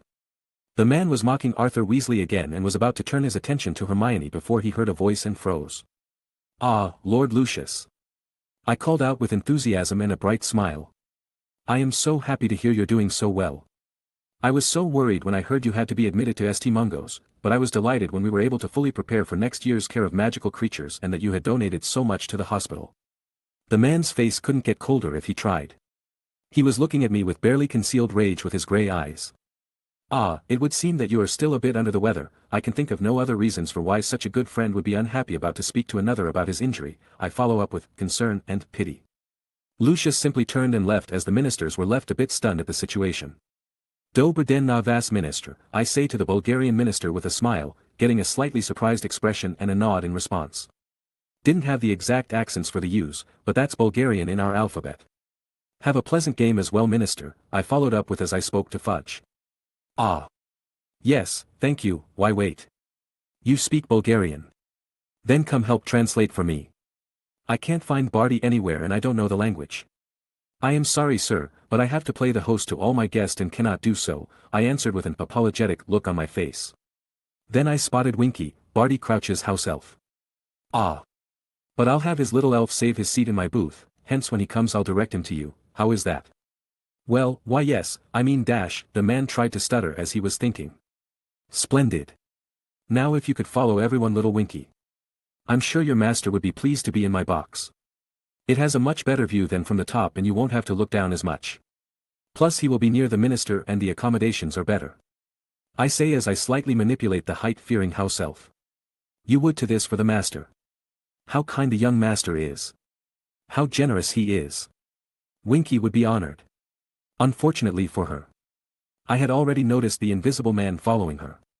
I simply needed to have Crouch Jr. steal Harry's wand like the original and it should go well. If the Death Eaters don't come I'll simply find him through a little tracking spell I have on him now and get it back, so no worries. I wish I could just end the man though. He was there when I was captured. He was there when my parents were murdered. But I must wait. Just one more year and then I will take my revenge slowly on the twitchy bastard. With everyone assembled in my VIP box, it was very lively. James was talking to Cedric and Bill Weasley about their own experiences in magic, Christian was having a blast talking to the twins and Charlie about dragons, pranks and Quidditch. Sirius has also joined us after a while and hopped into the conversation with the adults. Ginny was having a good chat with Susan and Victoria about girl stuff, while the Golden Trio and I were talking about some of their opinions on the upcoming match and school year. Percy was just being a twit in the corner as he tried to participate amongst the adults, but looked very uncomfortable. Soon enough the game started and the mascot creatures were introduced. The Irish team sent out their leprechauns, dancing amongst the rainbows produced and showering the entire stadium with their fake gold, making the audience roar in delight since they didn't know the stuff disappeared within a few hours. Ron tried to pay back Harry for the omnioculars he had bought for him, but I told the kid about how the gold worked and he got a bit disappointed. Bulgaria sent out the Velas. Now although they aren't unique to the country, one could not deny their appeal as mascots. When the targets are men anyway. The seductive beings are made to attract males as prey or mates, making it very hard to resist. They possess their own abilities with fire and illusions as weapons. And can live for very long times. Pretty much all male eyes were on them as they ogled the enchanting beings. Whilst women were either glaring at them or hitting their own partners for falling for their charms. Victoria on the other hand was surprised and very happy to see me staring at only her with a gentle gaze, getting her to blush a bit as she quickly turned away satisfied. With the mascots out of the way, the players could now join in. Ireland was cheered for with immense fervor as a home team and likely champions. Bulgaria on the other hand had a more subdued reaction, but the entire stadium erupted in cheers as Victor Crumb was introduced to the field. His cheers shook the air as people celebrated the guy's skill on a broom and his excellent performances so far in the tournament. The game began with great energy. Unfortunately it was immediately obvious that although Crumb was beyond top class as a seeker, the rest of the team just couldn't keep up at the peak of the sport. The Irish team was better in everything and the new brooms just made things a lot worse. The score kept climbing higher and higher until it was so bad that it was 160-00. That's right, they were completely crushing the competition and if they couldn't score even one goal they would lose no matter what. But at this level, the opposing team would not let you have it easy because they just kept scoring until it was now 210-10. It was only at this moment that Crumb caught sight of the snitch and went after it as fast as possible. He wanted to end this on his terms and save some manner of honor for his motherland. Such a crushing defeat was unacceptable after coming this far and this was the best option at this point due to the skill, equipment, and teamwork gap between the two teams. Even with his skills, by the time he caught the snitch Ireland had the chance to score once again, ending the match with 220-160 for Ireland. The match was short, but the skills on display were the real deal. It left many in an ecstatic mood. Some Bulgaria Crumb fans were down at the defeat, but the celebratory mood overpowered such reactions as almost the entire stadium started celebrating at their tents. The parties were in full swing, and in the black tent, where we had decided to congregate in, was no exception. The twins danced and sang to victory, the adults were drinking quite the considerable amount of beverages, the kids were mostly joining in on the twins' lead. Whilst the trio was enjoying themselves as they talked and snacked. My 3 friends and I were all legally adults in the magical world, allowing us to drink as well. But all of us weren't actually fans. Victoria had every reason to hate the stuff, I just didn't get the appeal. James was against drinking in general, whilst our most likely to drink Christian actually didn't like losing his sharp mind, body and instincts for the temporary buzz. It was drilled into him by his parents that such actions may lead to death while in the wild and was to be avoided as much as possible. But, something slightly surprised me all of a sudden. I felt attack magic being used, heard people screaming, sensed people fleeing, and fear was in the air. I was ready for it. But who could it be under those robes aside from Lucius? Everyone but Selwyn and Akero were now dead or imprisoned. The only option was younger potential members fed that garbage they believe in so much that they joined in. I thought with a slight frown. Tori, James, Christian. We've got company. You wanted some real combat and now's your chance. Everyone under 17 is not to leave this tent. If danger comes your way, I want you to head to the forest and hide. If forced, I will permit the use of force. All adults not hammered right now will protect the kids while we check things out. Is everything clear? I yelled out my command as I let my ruler's aura flow out of me and making everyone respond to me instinctively. Yes. They cried in unison. I saw Sirius wanting to argue, but I looked at him intensely. Sirius, I know your skills and abilities, but you have a responsibility towards Harry now and can't be so reckless. You are the most skilled here and trust you to look after them, I said sternly to the man. He only hesitated for a second before nodding and getting to it. All right, let's go. I yelled to my now excited friends.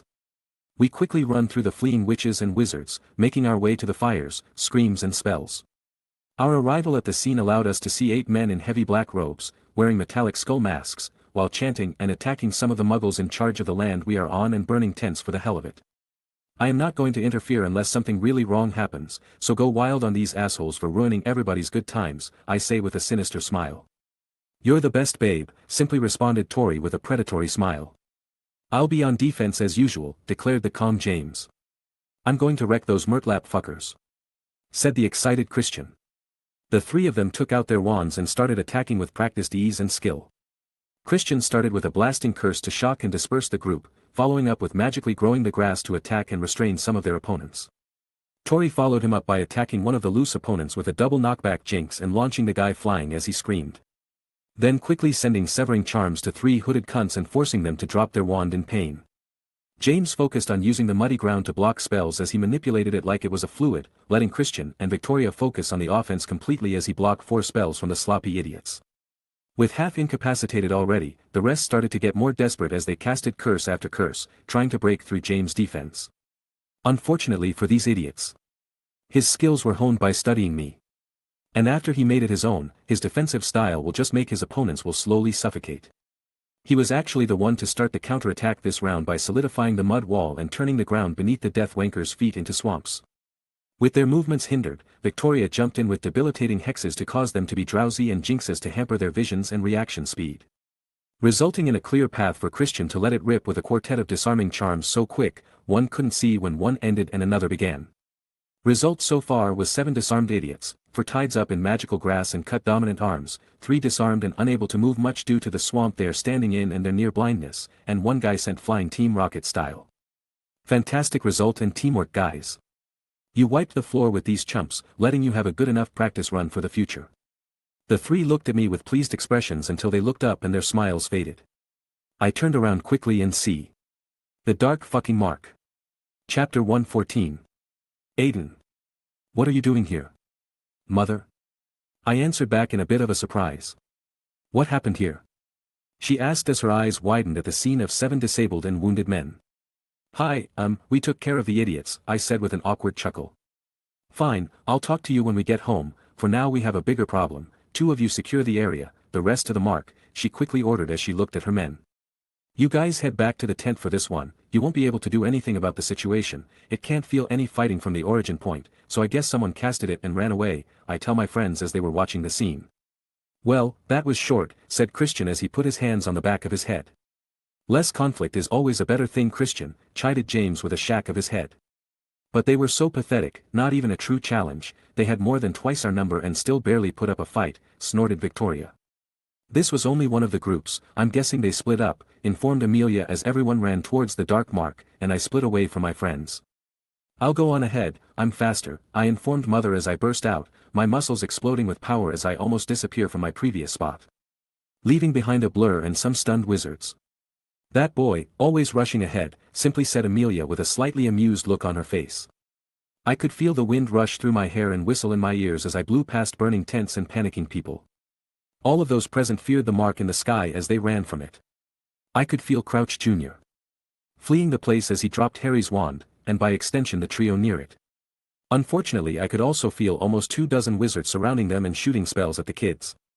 So with a great jump, I made the ground sink from under me as I flew through the air for a few moments, landing in front of the kids gracefully through the use of a wandless arresto momentum. With looks of shock and awe from those present, I let my passive aura leak out of me as I spoke. It seems the Ministry is incapable of confirming who exactly they are trying to take down, I said in a cold voice. Move out of the way, child. These are the culprits behind this damnable mark. Yelled out a man with unnaturally neat, short grey hair, with a narrow toothbrush mustache, wearing a black suit and highly polished shoes, making him look like a Muggle businessman. You will address me properly, Mr. Crouch. And you will do well to understand exactly who you are accusing. Fine then, Lord Bones, you will move out of the way and we will detain the culprits behind the dark mark as is our duty, he responded after taking a breath, but with an emotionless tone. So you want me to believe 3 soon-to-be 4th years, one being a Muggleborn. Another being the son of the head of the misuse of Muggle artifacts office in the Ministry of Magic, and the third being Harry freaking Potter. Shot the dark mark into the sky. I will once again ask for you to understand. Who exactly are you accusing here? I said as I let my eyes glow with power, making them look like blue flames. All those present felt my strength this time, as the pressure forced them to almost unconsciously submit. Then where is the culprit? Only they were here and no others were found. We saw someone over there cast a spell as they pointed a wand towards the sky right before that thing appeared, they fled right after though, interjected Harry as he was trying to prove his innocence and help out. Thank you, Harry. Now if anyone can check the area, I am thinking your reckless attacks may have done unintentional good, I said to the surrounding people. A witch quickly took the initiative to head over with a duo following right behind her as I stared down Bartemius Crouch Sr. A few moments of tension later, with the kids behind me and the rest in front of me, the group came back holding a little body and a wand. We found this house elf unconscious beside this wand, she was directly under the mark, informed the witch. My wand. I thought I forgot it in the tent. So you admit your wand was used to cast the mark, clearly you have some involvement in this, said Crouch as he rushed to accuse Harry. Mr. Crouch, my ice-cold voice resounded, making everyone freeze at the danger they now felt. You will remain quiet or I will incapacitate you while we have a proper investigation. You are lucky I am not killing you where you stand for what your son was responsible for putting me through and the murder of my parents. So you will shut up or I will no longer tolerate your presence. I was no longer presenting my ruler's aura, it was now pure bloodlust assaulting the man as he started shivering at my threat, making him unable to even try and respond. Harry, go and pick up your wand, we will cast Prior Incantato on it to see if the culprit used your wand to cast the mark, and with the only witness present, Winky here will then be reanimated. I said as everyone dared not disagree. Plus it was the logical thing to do instead of rashly pointing fingers before any facts were determined. The kid got his wand and came back under the gaze of everyone, whilst I motioned first him to pass it over for a second. I casted the reverse charm aloud. So that no one doubted it was what was casted, and with it came out the small image of the dark mark. At that moment Amelia finally came and saw what was happening. Aiden, what have you found? She asked in her head of the DMLE voice. Someone took Harry's wand to cast the mark, these men and women thought the trio were responsible, they fired stunners. Hit Mr. Crouch's house elf which was found fainted next to said wand. I may have lost a bit of control and let my emotions get the better of me, so I will turn everything over to you, mother. I explained calmly to the woman as I hand the wand back to Harry. Please do cooperate, Mr. Crouch, I am sure Madam Bones would love to hear your opinions while I take these kids back where they belong, I added with a polite smile which didn't reach my eyes. Without waiting for anyone's agreement, I guided the stunned kids away from the scene and head back for the black tent. I waited until we were far enough before asking them a question. Why are you 3 in the forest? I thought I told everyone to stay together in the tent. Well. Sirius and Mr. Weasley told us to go hide here when they found out more than one group was attacking muggles. So they told everyone who wasn't an adult yet to go and hide while they helped take care of things. Answered a slightly nervous Harry.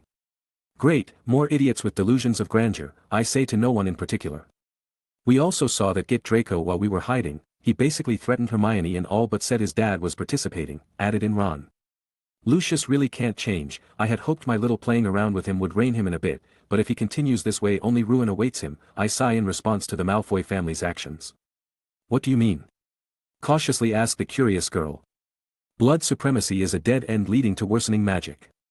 Loss of bloodline gifts, genetic abnormalities, decreasing number of members in each subsequent generation, dying traditions, loss of family lines and knowledge. And lowering of intelligence as time passes. The implementation of the ideal would kill the magical world within 4 generations at most, unless they involve half-bloods. I explain plainly as we walk. What? Really? Yeah, this is all based on evidence, doesn't remotely help their case that the most powerful and famous wizards of the modern age are all half-bloods, I answer the redhead. Wait. Is that really true? Then who are they? Albus Percival Wulfric Brian Dumbledore, Tom Marvolo Riddle, Harry James Potter and Aiden Michael Bones, I answered with a little smile. The headmasters, Harry's and my mother were all muggle-born witches, while Tom's father was a muggle. The 3 were slack-jawed at the revelation. They had never thought about that common factor between the 4 of us. But that can't be the reason why all of you are strong, said Hermione after thinking for a bit. No, it certainly isn't. We all had a drive to improve and gain more power, for various reasons and goals of course. But it is hard to dismiss the theory that introducing new magical blood into the old lines helps ignite latent potential hidden within. I explained to the curious girl. And why is that? She asked as the 2 guys listened. I believe it is because Muggle-born have purer magical blood in all honesty. To me they represent a new line, devoid of any advantages or disadvantages. They are blanks if you will. They can help ignite a dying bloodline, or if generations of Muggle-born marry into a new line exclusively as some purebloods try to do. I believe new magical gifts and affinities would rise up from that now pureblood wizard family. That is actually my theory on how Metamorph Magi and Parseltongues came to be in the first place, with the possibility of old rituals or spells, but still a solid possibility. I answered the young witch. Then doesn't that mean you are on the complete opposite side of Death Eaters? Asked Ron with a sudden realization. Of course I am, what kind of person do you take me for? I scoffed as I over-exaggeratedly responded, getting a few chuckles. We were getting closer to the tent field as we chatted when Harry suddenly spoke up about something that had been bugging him. Aiden, I know this isn't really a proper thing to ask, but why were you so mad at Mr. Crouch? Said the kid hesitantly. Harry. You shouldn't ask that. It's personal. Yeah mate, not sure this is the best time either, Ron surprisingly said as he agreed with the girl. It's alright you two, the answer is simple, I say to them with a calm look. His son was an extremely devoted follower of Voldemort. He, along with several of his stronger followers, attacked my family and wiped out pretty much everyone except for myself, my aunt and Susan. Although he was sent to Azkaban, I cannot stop my loathing for the man who raised the bastard who killed my parents. I answered to the now stunned trio. I'm sorry, I really shouldn't have asked that, I know how bad it feels when people ask those types of questions and I just did it to you, said a very guilty-looking Harry as he realized how bad it I must feel. It's alright Harry, I know what you went through, so it's only fair you get a bit of my past as well, I said with a small sigh as I look up to the stars. I hope I've at least made my presence in their son acceptable through my actions and accomplishments. I suddenly thought as I remembered whose body this should have truly been. I dropped the trio over to their guardians, then head over to my own friends as they questioned me about what had happened after they separated. After being grilled for answers, everyone finally went to bed as some of the parents were running around trying to help. Making it an interesting finale for the Quidditch World Cup. Chapter 115. The next morning came, and with it the rushing ministry officials and members running around like crazy. You 4 take care of Susan and go back home, I need to head directly to the ministry and take care of this mess, that damn Rita Skeeter had write that article, now we have people complaining about ineptitude, Amelia said in an annoyed manner. The article she's talking about has to do with the fact that aside from the 7 captured because of us, Skeeter basically slandered the ministry by saying they were so bad that children were more effective in the apprehension of the rioters. The prophet jumped on the opportunity to run her trash talk. They needed any kind of attention-grabbing news they could get with the domination the Herald had achieved in the news. I received a report that she wanted to publish her article through us. But we don't publish any pure slander without having a true understanding of the situation. She didn't want to not have her article published at all, since she knew if we looked into it and her arguments would fall apart. Thus she went to the prophet for a lower bar. "No worries, mother, go show those fools how it's done," I said with a small smile on my face. "Yeah, no worries, bro, and his friends can take down anyone," agreed Susan with certainty. "Of course, if anyone tries to harm my little sister they will have to bring an army," I declared with my chest puffed out. "That's not funny when you're the one saying it," said Christian with a little chuckle.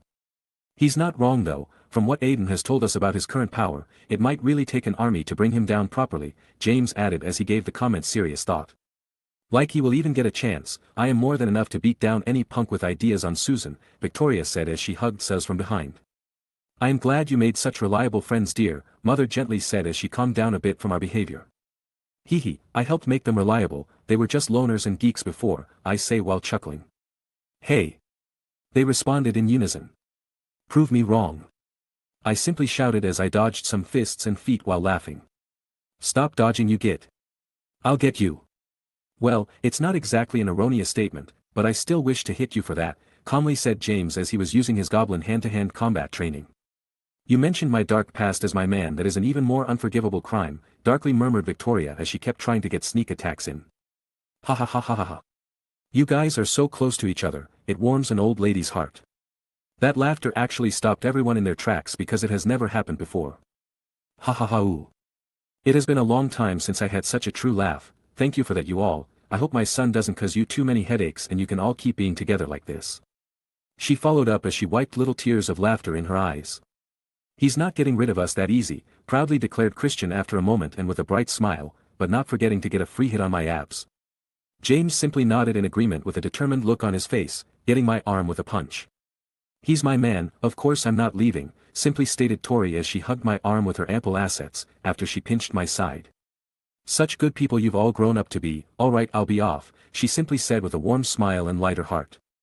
With a rowdy and energetic farewell, we also headed back to our homes in order for all of us to prepare for our final year at Hogwarts. During the time up to our departure, I heard two pieces of news which reassured me. Although I felt bad about this, Bertha Jorkins has disappeared and the ministry was taking fire for that one as well.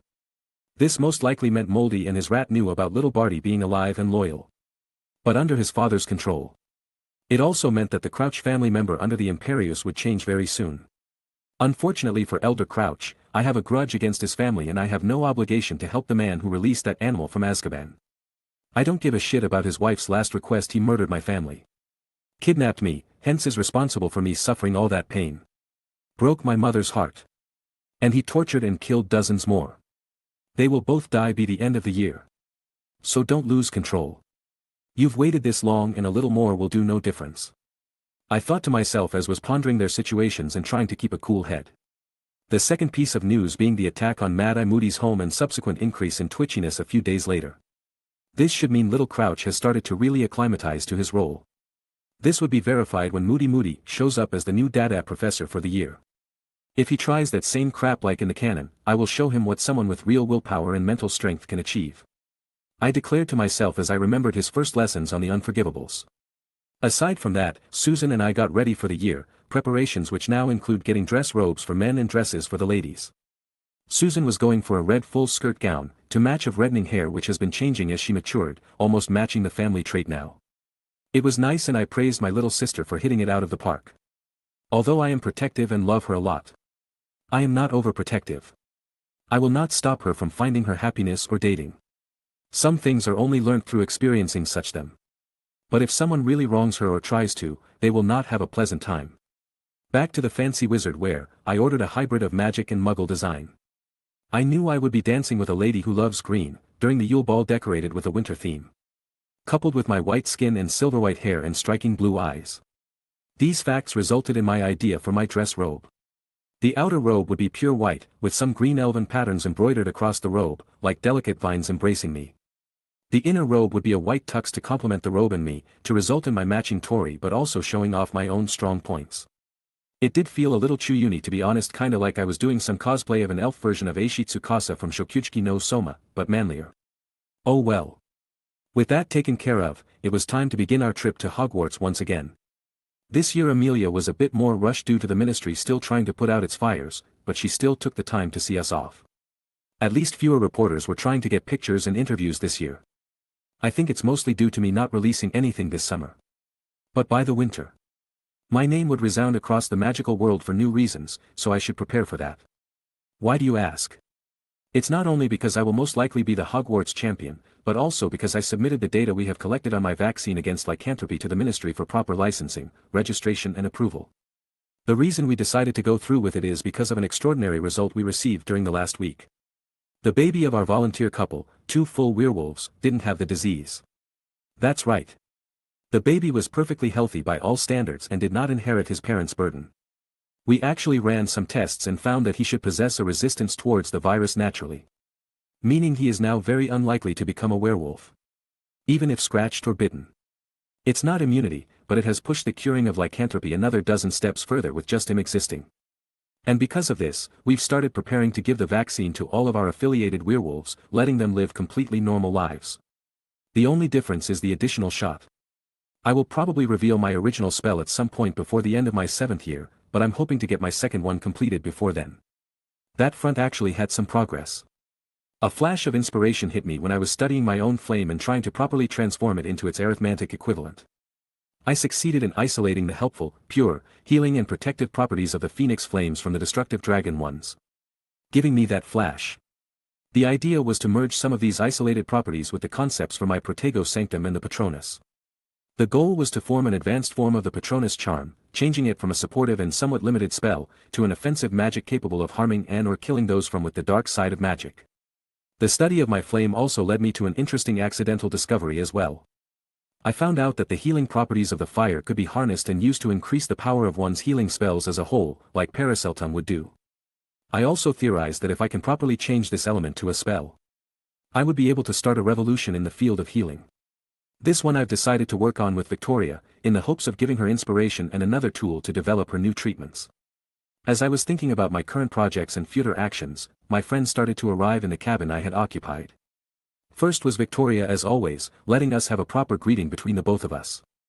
Meaning snogging of the highest order, with lots of roaming hands in our concealed cabin. Then my 2 other friends joined us one after the other. Quickly getting settled in as we talked about the odd addition to this year's list of required materials. Aside from that, nothing much was new since we saw each other less than a week ago and right between ourselves on our private boxes. But the time had come. So, I'll speak for the 3 of us and say that it's time for you to check our progress and hopefully keep your end of the deal from before the summer, said Tori seriously as she looked directly into my eyes with determination. I steal my own resolve and look at my 2 guy friends sporting similar expressions on their faces, letting me know they were all ready for this. Very well. But be warned that I will truly be encroaching into your minds this time. It will not be the gentle surface probes I usually use. I will pry open your minds and you might not even know, or it might be a near violent event. This will not be fun nor easy. It will be something which might even make you fear what I can do. I explained to the 3 of them with utmost seriousness. I trust and respect you too much, my raven, answered Tori with a gentle but unwavering voice. You're my friend, mentor and a rival, bring it, declared Christian with fire in his eyes as his passion roared. You showed me so much light in this world, I believe I can also handle some of its darkness, so test us and we shall overcome it, stated James with his will powering his words. All right, I will do it one at a time, I say in response to their wills. Prepare yourselves. I declare as my eyes glow with power. Chapter 116. My gaze first landed on Christian. My blazing blue eyes meeting his electric blue ones. In that instant I entered his mind, but it was surprising to find how he made his defenses. Unlike mine, which are set defenses with reactive counterattacks depending on the intruder's methods and abilities, Christian created a defensive world around his mind. What made me admire the setup was that it seemed to be made up of an untamed jungle made up of magical plants and trees. These were part of his defenses as every plant was aggressive, poisonous, venomous, lethal or constrictive. One would constantly be assaulted by them as you tried to push further into his mind. It was a completely hostile world, which unfortunately, was completely crushed by my flames as I copied the same principle I used during my ritual and what happened during my bonding with Soul, burning the place to the ground as I moved forward. Then the second part of Christian's defenses kicked in as hordes of magical creatures and beings started to charge through the forest. I could see dragons, griffins, hippogriffs, nundus, chimeras, trolls, giants, velas, acromantulas, lethifolds, dementors and even some basilisks. It was something any wizard would just give up in despair upon seeing.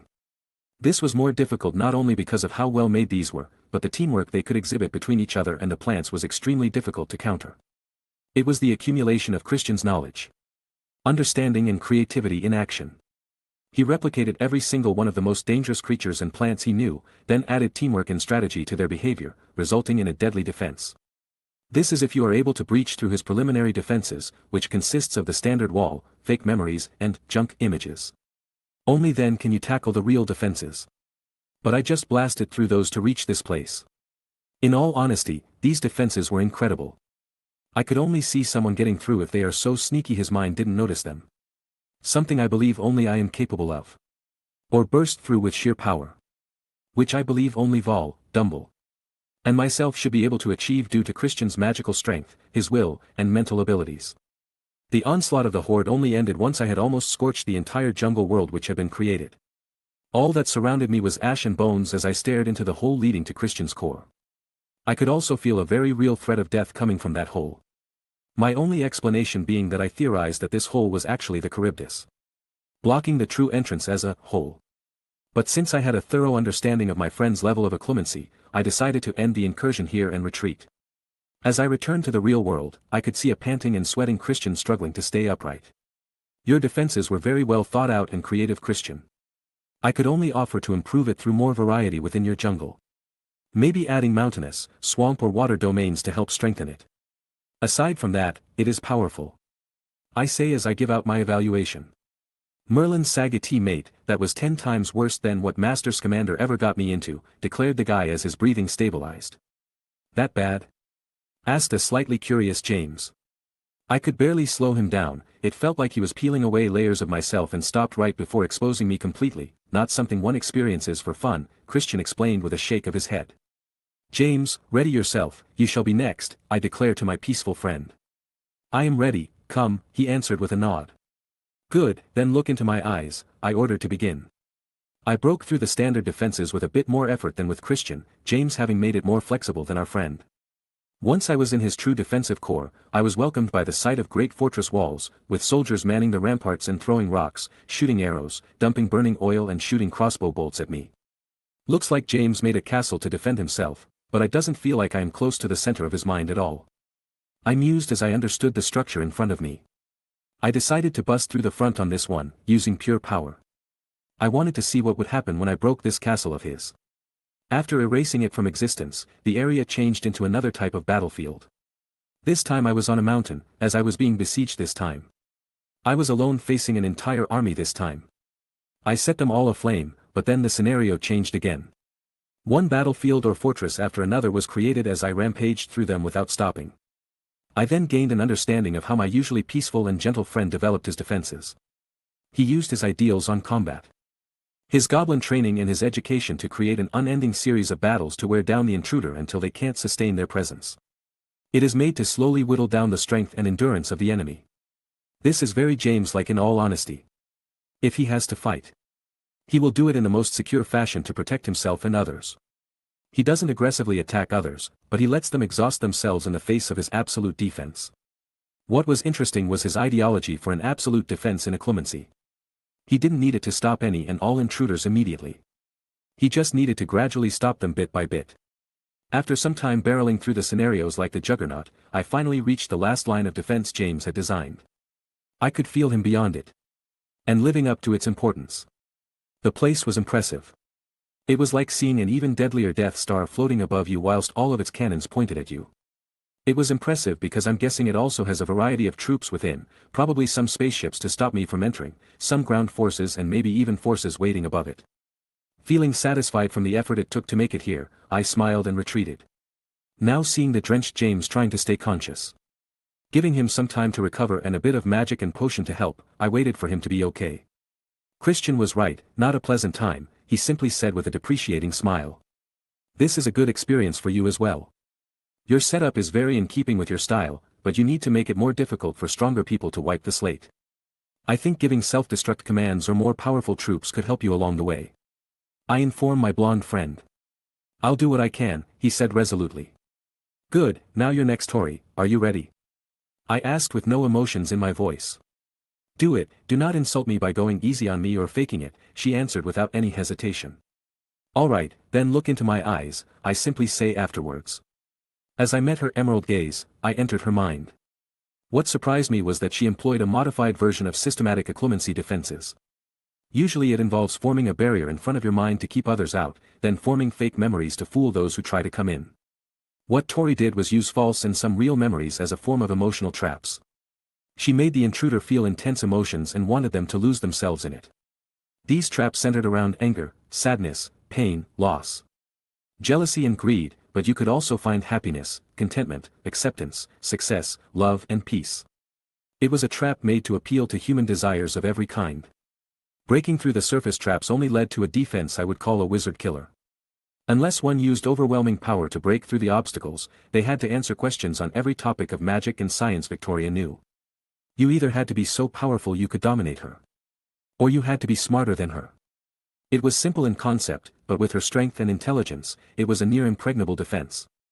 It followed the same logic Snape used to protect the Philosopher's Stone a few years ago: knowledge and common sense. That is what wizards lack the most and what I wish to help them get. She used that concept without knowing it, and pushed it to its limits as an occlumency defense. I had to admit that Tori's efforts in Muggle science and psychology have paid off phenomenally. She even had barriers which could stump me, leaving me impressed at my girl's progress in the field of medicine. It made me want to help her become the goddess of her field, simply because I believed she could revolutionize it. I had similar beliefs for Christian when it comes to helping nature thrive and towards James' potential to create things which will blow the minds of witches and wizards. Back in Tori's mind, I found an interesting pattern emerging from the questions and problems. There was an increase in the fields where more time was taken or the obstacle was overpowered. This meant her defenses had a pattern recognition ability and adjusted the questions to make things more and more difficult for the intruder. In my case, an increase in Muggle medicine from all over the world and human psychology questions. It was like her defenses were mocking people's lack of knowledge. Oh well, the door explodes. As I reached the core, the final question was revealed to me. It was surprising to see that it wasn't a straightforward question, but a riddle. I am a star guiding the lost. I am a child full of wonder. I am the bird who knows all. I am the key to your questions. I can shine the brightest light. I know the darkest shadows. I welcome those at my door. I heal the wounded before me. Who am I? With a warm smile, I ended my intrusion and returned to the cabin, finding a slightly sweating Victoria with signs of fatigue. But when she saw my warm gaze she responded with her own since she understood. Your defenses are brilliant Tori, difficult, clever and adaptive. The only improvement would be something similar to what I advised James earlier, I say to her with a smile. Told you boys mine were the best, she gloated to the guys with a cocky smile. Yeah, the Queen has proved her skills, said Christian with a teasing voice. I would love to workshop some improvements with you two after this as well. We've mostly worked alone on this homework of ours, added James with a calm smile. I do agree that everyone could improve through sharing their own experience, even I got a few inspirations from your executions, I agreed with a bright smile. Yes, always learning and improving, Victoria dismissively said. Now, you uphold your end of the deal, you said we all had great defenses, so talk. My three friends were looking at me intensely, hoping to finally know my secrets. A deal is a deal, I agree calmly as a small smile hangs on my lips. Chapter 117. Ask the questions you have about me, I simply said to my friends after securing the cabin to insane levels. What have you been doing that we don't know? Quickly asked Christian. You'll have to be more specific about that, I have been doing a lot of things no one knows about, I answered calmly. What do you mean? James asked in response. You will have to ask about what I do in school and out of it, I answered swiftly. Fine then, what have you been up to outside of school? Christian asked after correcting himself. Well, everything started when I bought some stocks in Muggle World. I gained massive profits from those since I was young, but my activities only really started when I released 2 books under a pseudonym. I answered by going back to the root of my activities. I'm going to skip over the stocks, but what books? I didn't know you publish more than your books from last summer. Well, that's pretty simple. I made a little guide and an information book about a particular affliction, making my pseudonym a little infamous, so I never took credit for them, I explained with a little smile on my lips. You can't be serious. You can't be him. What do you mean, girl? What did you figure out? Wait a second, no, it can't be you, you're really him. Carefully asked James as his eyes widened in disbelief. Not you too, James. Tell me what you two realized. If he's not lying, Aiden just admitted to being Michael Folster, the mysterious and infamous founder of Firm, author of the Muggleborn Guide and Blinded to Facts About Werewolves, explained James quietly as Christian's mouth opened. Well, I am also the founder and owner of Breaking Grounds Apothecary. Natural cultivation farms, the Herald, Fortress Protections, the Muggle Toy Box, a variety of creature preserves, some material farms. And probably the owner of the best information network in the country. I corrected plainly, looking at their reactions. Silence filled the cabin as they tried to process what I just told them. Even Victoria, who had been quietly listening, had her lips parted in utter shock. After a few minutes of computing, Tori finally started the questions again. Wouldn't this mean you are the richest and most influential person in the world right now? She asked seriously. I don't know about the world, but I sincerely doubt anyone could come close to me in the UK. But if people knew the depths of my influence, I doubt they'd feel safe. It is just too much power for any single person to wield. I answered after a bit of thought. I can sorta understand that. I've read about fortress and natural cultivation. They are leagues above everyone else. Not many people realize this, but Fortress probably has better forces, equipment and facilities than the ministry itself right now, just that is dangerous enough. But you also have a near monopoly in the herb market as well, I can see why now. If they'd had your ideas and training put into action, then no one stood a chance. Suddenly commented Christian this time. And with you also holding the field of potions in the palm of your hands, coupled with your contracts to multiple hospitals giving you immense pull. Then you add your self-proclaimed information network, which includes the Herald itself, probably spies in the ministry. Fortress and whatever other means you've concocted. Added Victoria thoughtfully. Not forgetting your relationship with goblins, centaurs, merepeople, velas, werewolves and muggleborns. Your obvious wealth, the control you have over materials from plants and animals. The innovations you have a complete monopoly over and personal strength also bring in other factors. Also added James this time. All, this makes us see why you would say that, concludes Tori with a sigh. Honestly makes me glad I am your friend mate. How did no one ever notice that you basically took control of everything? Asked the shaken Christian. It is because I am not directly involved in any of this. I selected the official creators of each of those businesses, gave them resources, information, ideas, training and opportunities, but the rest was their own results. They took what I offered them and built the giant standing today. And even if they had to contact me, it was all through my aides. I explain to my friends as I make them start thinking again. And that is who Scott Cross is, I assume. The only man known to be in direct contact with Michael Folster. The only man the wizarding world has seen when it comes to his affairs, but you mentioned aides, as in more than one. Who are the others? My calm friend asked this time. That would be Jerry. She is a werewolf who approached me to help her people. We had a rocky beginning, but I brought her in and trained her to be my left hand. She is the one responsible for the underworld of the wizarding community. And so, her duties are completely different from Scott's, making her unknown to anyone. I answered with a summarized explanation. It's a woman, is it? Suddenly asked Tori in a suspicious voice. Don't you worry, she and Scott like each other. I'm quite excited to see when those two will hook up for real. I'm guessing when she hears the effects of my vaccine, she'll jump for it, I said to the young woman with a chuckle, relaxing her. There was a breakthrough? Curiously asked Christian this time. Not a breakthrough, just a wonderful secondary result. I'll give you the report another time since that part is known to you guys, I say, satisfying his momentary curiosity. And how long have you been managing all of this? And why? Asked Victoria, trying to get to the heart of the matter. Because it is the path towards my dream and my true desire in life, I answer without any hesitation. You mentioned that when you confessed, you saw me beside you as you saw your desire come true, but what is it? She followed up to ask. I want to make magic something wonderful again. I want people to think, create, improve, innovate, revolutionize, preserve and be better. I started Firm to stop outdated thinking, breaking grounds to stimulate innovations and encourage the trading of knowledge, natural cultivation to give new options to the world. Fortress to protect those afraid of being oppressed by existing powers and combat evil. The Herald to develop critical thought and free people from chains called mob mentality, the Toy Box to make people understand the world they really live in, and Bones Works to push magic further in any way I could. Everything else is secondary. The money is useful to fund more projects and help others improve their conditions. The power is a byproduct obtained through the innovative ideas, products made by embracing new ideas properly and quality product services. And my influence is a necessary evil because I need something to have other follow these steps toward progress. It won't just happen, but I hope I can make it happen through all of these. I explain with a fervor this time, once again reducing the cabin to silence. How can I even be worthy of standing next to you at this point? Victoria asked with a tired look on her face this time. It's simple, because I can already see you revolutionize the way healing is done. I know you will be a queen amongst them. You will open the doors to new knowledge and ideas, forming the path forward to the future. You, Christian and James are the very manifestation of my dream. You three stand beyond the forefront of what our generation is capable of doing. You are the proof that my desire can become reality. People driven to improve and innovate, resulting in magic taking strides forward.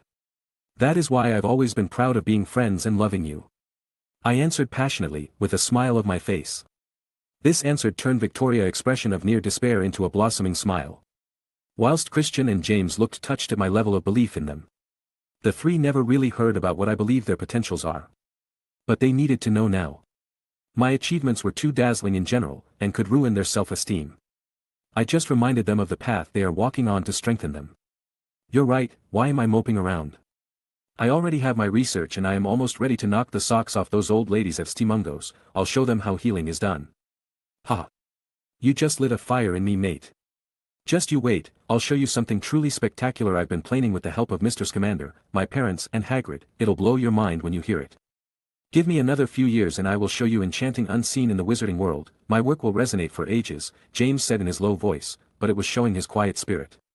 I know you three will do great. So what other questions do you have?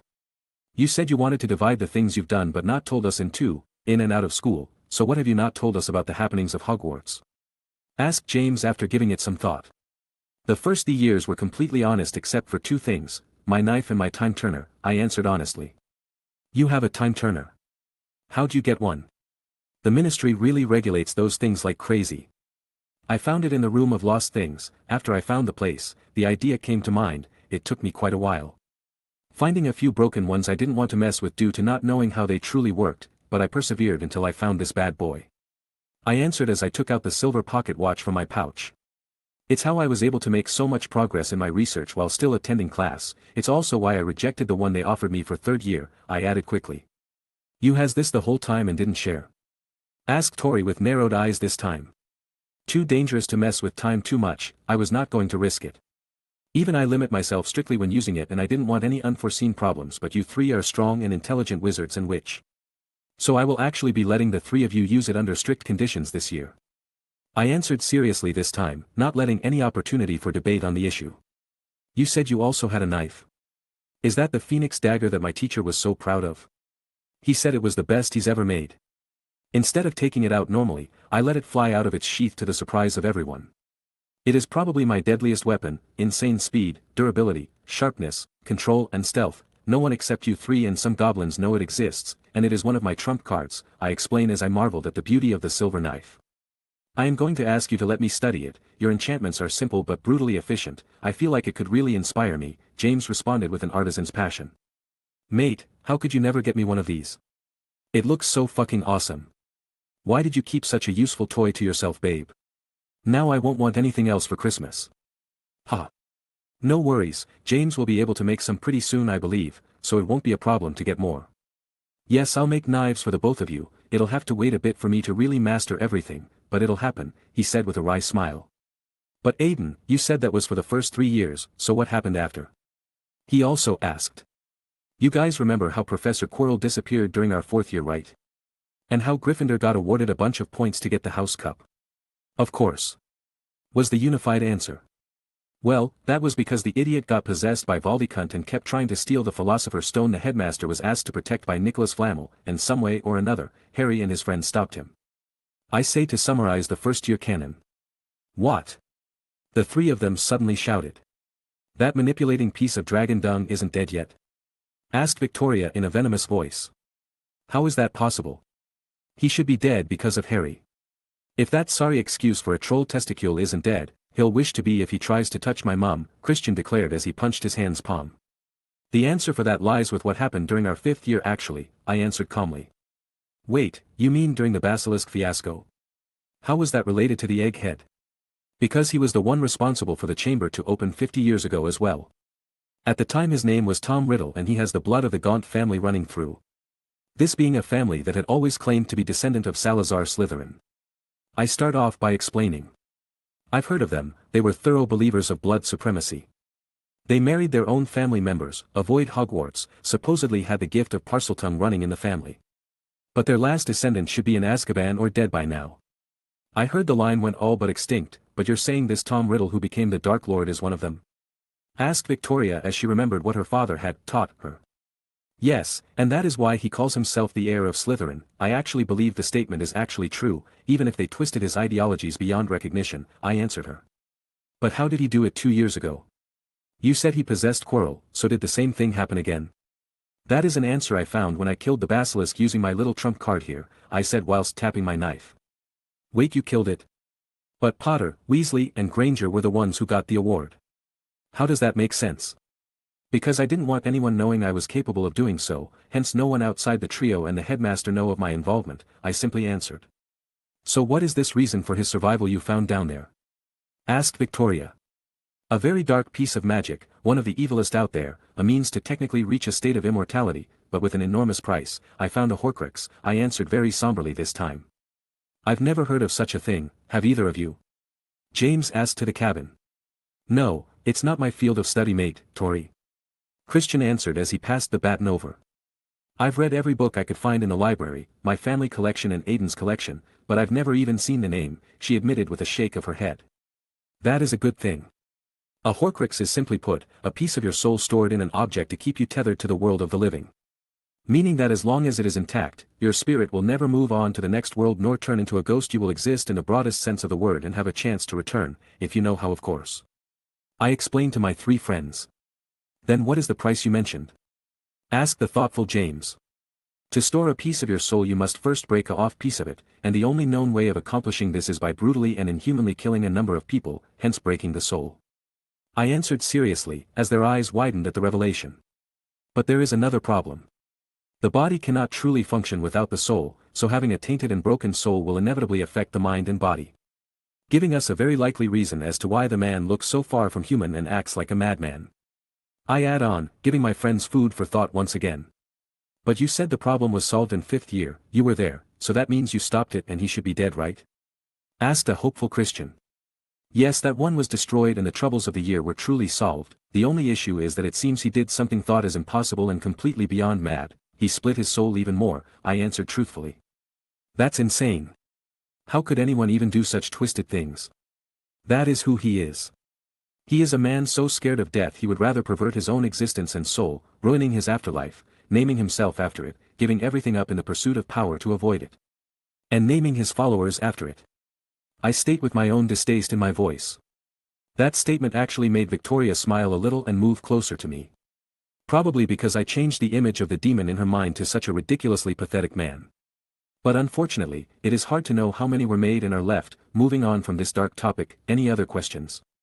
I asked to my friends. There was a pause at my query, as they thought of what could possibly be unknown to them, until Christian spoke up. Oh yeah, Mr. Scamander said that this year would be quite exciting, but wouldn't tell me why that is. Do you have any clues?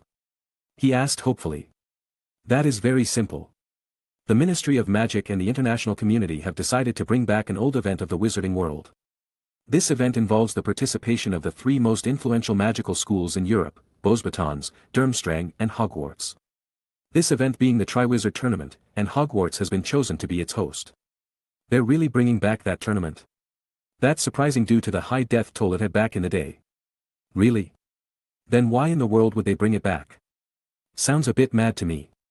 That sounds exciting. A real challenge of life and death. I am so participating. Yes, they said it was to promote international interactions and communication. They also guaranteed a safer event, but you never know with wizards lacking so much common sense, I explained to them to the best of my abilities. Not sure how I really feel about it, but I guess I'll wait to understand how it'll work before making my decision, said James with a slight nod to himself. It would be an interesting challenge, and even then I could challenge my medical skills due to the mortality and injury rate, Victoria said to herself in contemplation. Hee, I really want to see what they'll come up with, chuckled Christian excitedly. Well, if that's the end of the questioning, I think it's time for us to do our duties as prefects and head boy-girl. Any other details can be asked during the school year, so shall we go? I asked the 3 who nod in agreement. I didn't tell you guys that Victoria had become head girl this year, right? Well, that mostly because it literally couldn't have been anyone else. She is the most respected and responsible young woman in Hogwarts. Plus he grades and extracurricular activities make her perfect for it. And so with the QA over with, we head to the Prefect carriage and begin our last time overseeing the train ride to Hogwarts. Chapter 118. The train ride itself was very standard for my friends and I. We all headed to the Prefect compartment. Reconnected with returning members and introduced ourselves to the 8 new prefects joining us. I gave the same warning about not going too far and that favoritism was simply a natural product of Hogwarts, hence some was to be tolerated speech as usual. After that we patrolled the carriages and monitored students. I saw the twins messing with a new prefect until I gave them a shout. Students of every year were admiring us with different levels of obviousness, letting us know our popularity hadn't gotten any lower. I even checked in on the Golden Trio and found Draco with Crabbe and Goyle, taunting the kids with his knowledge on the cup. Now that I think about them, their dads should be released this winter. Wonder how they feel and what their parents will do. I thought to myself as I watched his petty act. Malfoy, stop being such a prat like your father and do something useful besides trying to make others jealous. You are giving real nobles a bad name, harshly said Victoria. The kid finally noticed us and paled at the sight of us before running away, only stopping dead on the spot when he heard my smooth voice resound the compartment. Draco, when will you stop these childish acts and try to actually prove you are better through some effort? You bought your way into a team out of jealousy instead of polishing the talent you actually have for the sport. You rely on Professor Snape's bias and private tutoring for classes instead of using the intelligence you could have easily cultivated. You simply believe yourself above others when in fact your grades are worse than Harry and Hermione, your dueling skills are worse than Ron and Harry. You aren't even the best in your year for your house, that goes to Daphne Greengrass, and you always try to take the easy way out of everything. If you idolize your father, then I suggest you stop. The only reason he is not in Azkaban is because I took mercy on him and to not ruin your own future. His methods are foolish and simple to break, letting me have the ability to send him to prison whenever I wish. So I implore you to smarten up and think for yourself before all your decisions are made for you. Because if not, there will come a day when you realize you are but a puppet, and that day will make you realize you never truly had anything. I say to the platinum blonde teen. He doesn't turn around, but I can see his internal struggle before he walks away in silence. Aiden, did you say Ron and I could beat Malfoy? Suddenly asked Harry, focusing on that bit. Yes. I know how good you two have become as duelers, even if you haven't been able to participate in the club I still teach you during the summer. Whilst Ron has shown fantastic improvement all around. His fitness has improved dramatically, his confidence in himself has stabilized. He has learned to respect his opponents and learn from defeat, his skills have become very good as well. If he continues to work like he has, I have no doubt he could become an expert dueler and you could become a good fighter. I answered Harry without even having to think about it much. You really believe that? That I can get that good? Of course, wouldn't have chosen you as one of the future club leaders if I didn't think you would improve even further. Just don't tell anyone until the first meet, I say to the kids with a grin, getting all of them to open their mouths in shock. You actually chose him, huh? Well, I do have to admit he's no longer a little prat like Malfoy, so good on you, Weasley. The rest of our time was uneventful, but our arrival showed us a heavy rainstorm with lightning flashing through the sky. I pity those first years this time, it's crazy weather to sail on those little boats, said Christian as he joined up with Tori and I. Yeah, do kind of feel bad, I agreed with a slight nod. It'll build some character, but anyway, shouldn't you be out protecting your little bunny from the rain, teased Victoria as she turned to Christian. I called her that one time. When are you going to let it go? When you man up and actually start making some progress, now go, she answered as she basically gave him a kick in the butt. Ha ha ha. You really are very direct. You're lucky you weren't AP when you asked me, or you would have gotten a lot worse, she harumphed at my laughter. Why should I hesitate when I know what I want? I asked with a bright smile, making her blush this time. Let's just do our check and head to the castle, I want to get indoors as soon as possible, she said as she abruptly changed the subject. Of course my queen, I say with a soft tone next to her ear, almost turning her tomato red as she tried to keep a straight face. With Tori trying to finish everything as quickly as possible to hide her embarrassment, we finished our last check and headed to the castle soon after. During the ride back, I used some magic to make a little bubble to repel the rain and used my fire to keep us warm, so with some hand-holding and meaningful gazes, we had a pleasant time. We separated before we got too close to the castle and found ourselves seeing an upset Professor McGonagall trying to get rid of all the water at the school's entrance. Do you wish for a little help, Professor? I'm sure 3 will have the job done faster than 1. Ah, Mr. Bones, that would be very appreciated, she said in response. So with a few waves of my wand I collect all the water from the area into one great globe of water, making the professor's eyes widen at the sight, and threw it outside with a splash. That takes care of that. Victoria and I will head on in now, Professor. Hope we have some promising first years, I say with a bright smile as I sheath my wand. That was wonderful spellwork, Mr. Bones. 10 points for Ravenclaw. I believe you just broke a record in that area as well now, McGonagall said with a small smile. My pleasure, Professor, I respond with a slight bow and take my leave. Tori and I separated as we entered the great hall to sit at our house tables, then the wait for the feast began. I honestly wasn't too invested in this batch at this point since only one of them was truly mentioned in the canon, and that was Colin Creevy's younger brother. He was basically a mini version of his elder brother and went to Gryffindor. So not really involved with him. All I could do is observe the kids and see which ones have potential in certain areas. So I just spent my time waiting for the new students, chatting with peers, some juniors and people I've mentored about their summers and whatnot. At this point the first years came into the great hall under the professor's lead, looking almost like drowned rats in all honesty. McGonagall did her best, but it wasn't nearly enough. Then the routine happened. The hat came and sang its yearly song, the sorting was done in a proper manner, the headmaster gave us our food with a 2-word welcome and everyone pigged our over the sumptuous food. I noticed that Hermione had a heavy frown on her face after some time passed and stopped eating. It would seem this was the year she learned about the house elves in Hogwarts. I hope she will take a more moderate stance when it comes to them. I believe that they are very much worth more than what they have. But the problem is their symbiotic nature and the generations of slavery ingraining the status into their very souls. The best they could be at this point in time would be servants.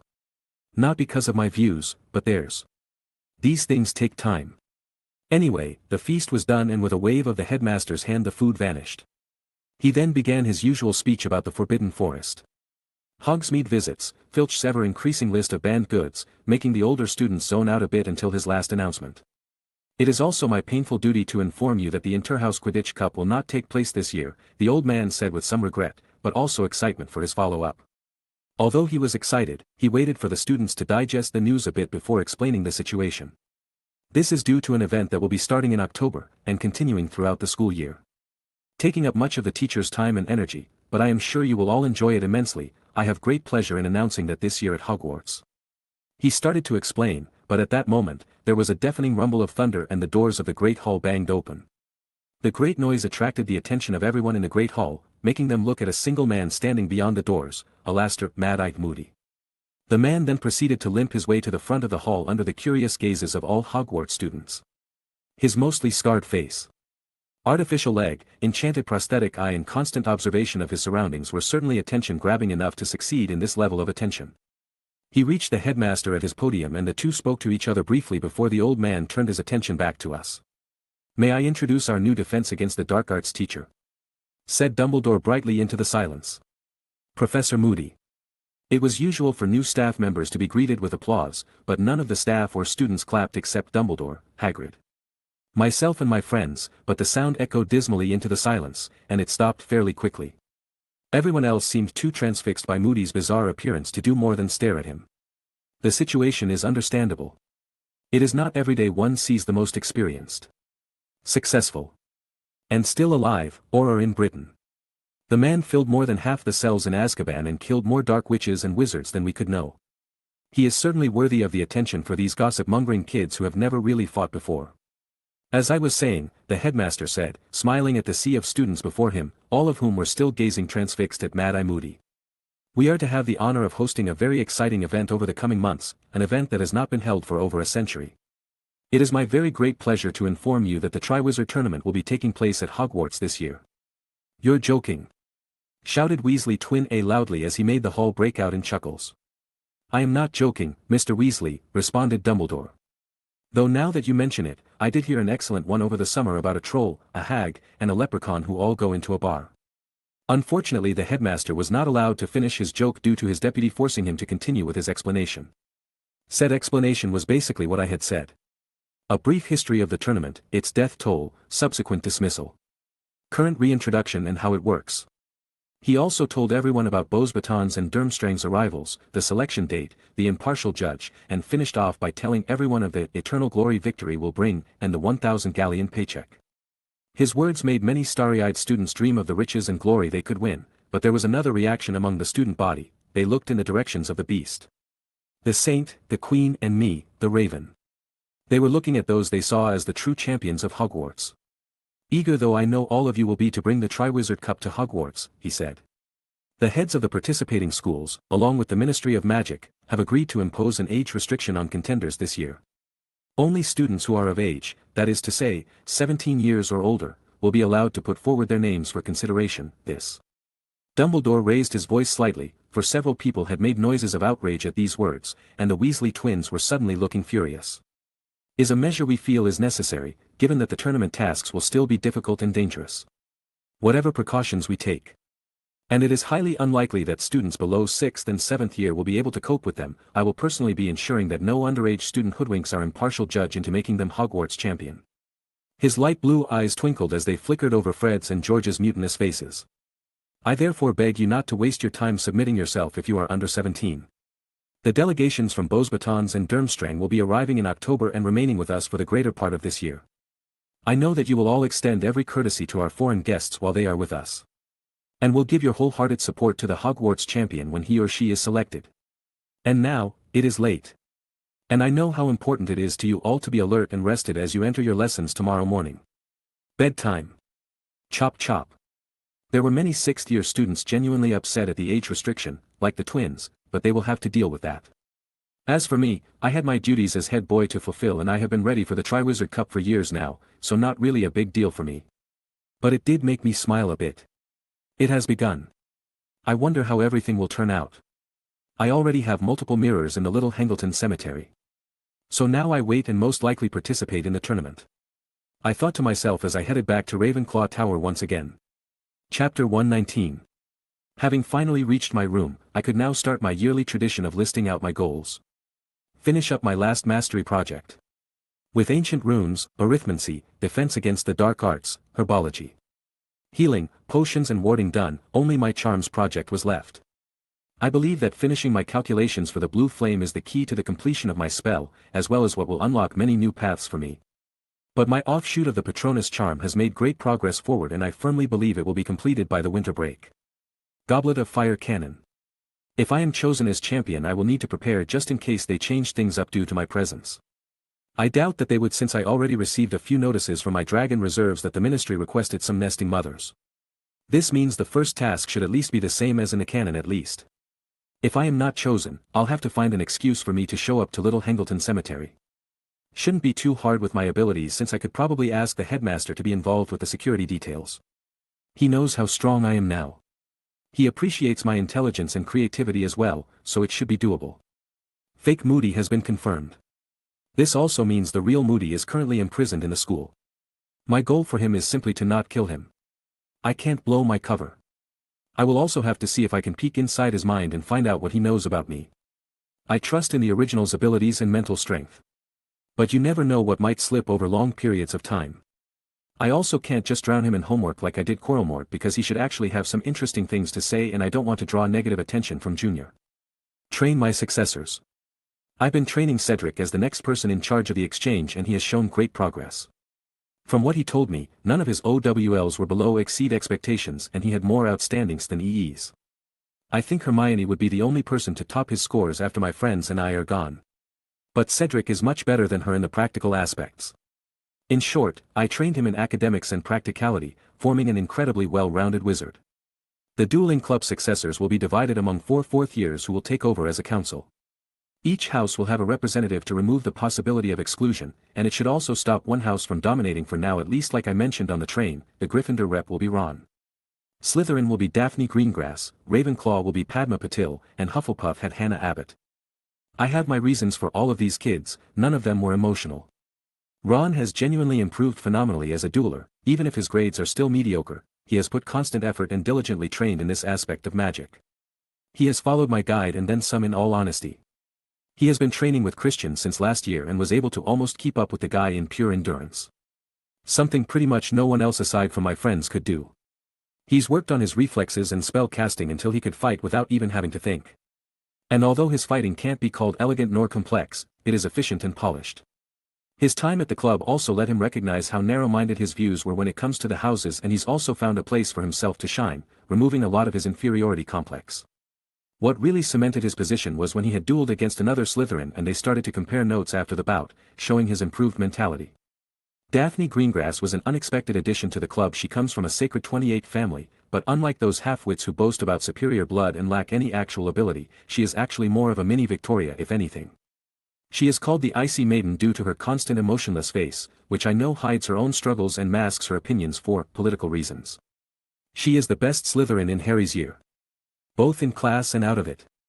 Even if her family has pride in their heritage, I've found zero evidence of them participating as Death Eaters or supporting the idiotic egg. She treats everyone impartially, meaning coldly. Her skills are very real and show constant improvement. And like I said, mini Tory, meaning she can properly crack the whip on some of those idiots. Padma Patil was an interesting case. It seems like she was expecting to be with her twin in Ravenclaw, but from what I could see, the hat made the right choice in separating them. Padma is a very focused and driven girl. She has an enthusiasm for learning and improving herself, whilst Pavarti is a more freedom-oriented girl hoping for love, mystery, and adventures instead of studying. Although the two girls are still very good sisters. Padma was the only one who wished to join the club and work hard to prove herself a great witch in all aspects. She has the desire many Ravenclaws lack, to put what she learns in action. Too many feel that theoretical knowledge makes them superior, but this means jack shit when you never learned how to use it. What's the point of knowing 4 different spells to do one job, when you can't use any of them properly? Padma though, is smart, disciplined and hardworking. I can see her being a leading figure in the house once Christian and I are gone. My final choice of Hannah Abbott was actually a bit of a surprise. I didn't choose the girl because she is Susan's friend or anything like that. It because she actually could wipe the floor with any other Hufflepuffs from 1st to 5th year. In the canon she was supposed to end with Neville and like herbology like he did, but it seems that my appearance changed her too. Being friends with Susan exposed her to magic and ideas she never thought possible before, and this led her to join the Dueling Club when I started it with the good Professor Flitwick. I honestly have not seen many people so hungry for new spells and have such drive to perfect them. Her attitude reminds me of a cross between James' love of charms, Christian's views on combat magic, and Tori's hunger for knowledge. She was hardworking and very loyal, like a true Hufflepuff, but she also avoided the dangerous mob mentality which came from the house. I think having examples of a few exceptional members such as James, Cedric and Susan, helped show her that you can still be brilliant even if you're a puff. So all I need to do is announce it on our first meet and start their specialized training. Thankfully the tournament hasn't cancelled anything other than the Quidditch Cup. We even received a notice that the professors wish for the clubs to include our guests as much as possible. Get registered as Animagi along with my friends. I did say I would do it in my final year and when they had all achieved their own transformations. It would serve as a demonstration of all of our skills in the subject. As well as serve for another point in my favor when I go for the Transfiguration Mastery. If I finish my last mastery project, I'll look into a few things I wanted to try ever since my ritual. Christian and I wanted to see if my flame could have a nurturing effect of plants and if it was possible to cause some kind of mutation. With James the first want to see how it interacts with metals during forging. And I want to test things with Victoria when it comes to the applicability of the flame as a healing spell booster. Whilst also testing its effects during the brewing of potions. I also want to look into that proper concealment barrier I thought of when I went to the World Cup. I believe that if I could make such a warding system, I would be helping magical communities everywhere thrive. It would help create more pure magical settlements. Cities and towns. We could hold more festivals, events and gatherings. We could even develop more institutes of learning in future. My study into transferring some of the holy attributes of my original spell into my new gauntlets is a fun path as well. I believe that if I achieve success in this area, I could create the first piece of defensive equipment capable of defending against the killing curse. It would become one of my most important defensive tools, and probably revolutionize the field of Dada even more than my spell will. That is when I decide to release either of them anyway. And I might look into Rowena Ravenclaw's diadem. I know most of the Horcruxes almost inside and out. From their enchantments to their protections. The locket, the cup, the ring, the diary. The diadem and Harry. Nagini will come later, but for now the diary is already taken care of. Dumbledore will find the ring in less than 2 years. I don't have a solution for Harry since he was unintentional and some studying would have to be done. And I can't just say a Horcrux is in the Black ancestral home without any evidence, that would give rise to too many questions. The cup would be tricky since it is in Gringotts. Fortunately I might be able to convince them due to my relation with them and the reason for why I would need to get into the Lestrange vault. But I should be able to play with the diadem. I would need to make extremely thorough preparations for it, but it should be very doable for me. A few points in my favor already are that I more than equal the bald freak in power, my knowledge far surpasses his in everything but the dark arts, my soul is far more powerful than any should be.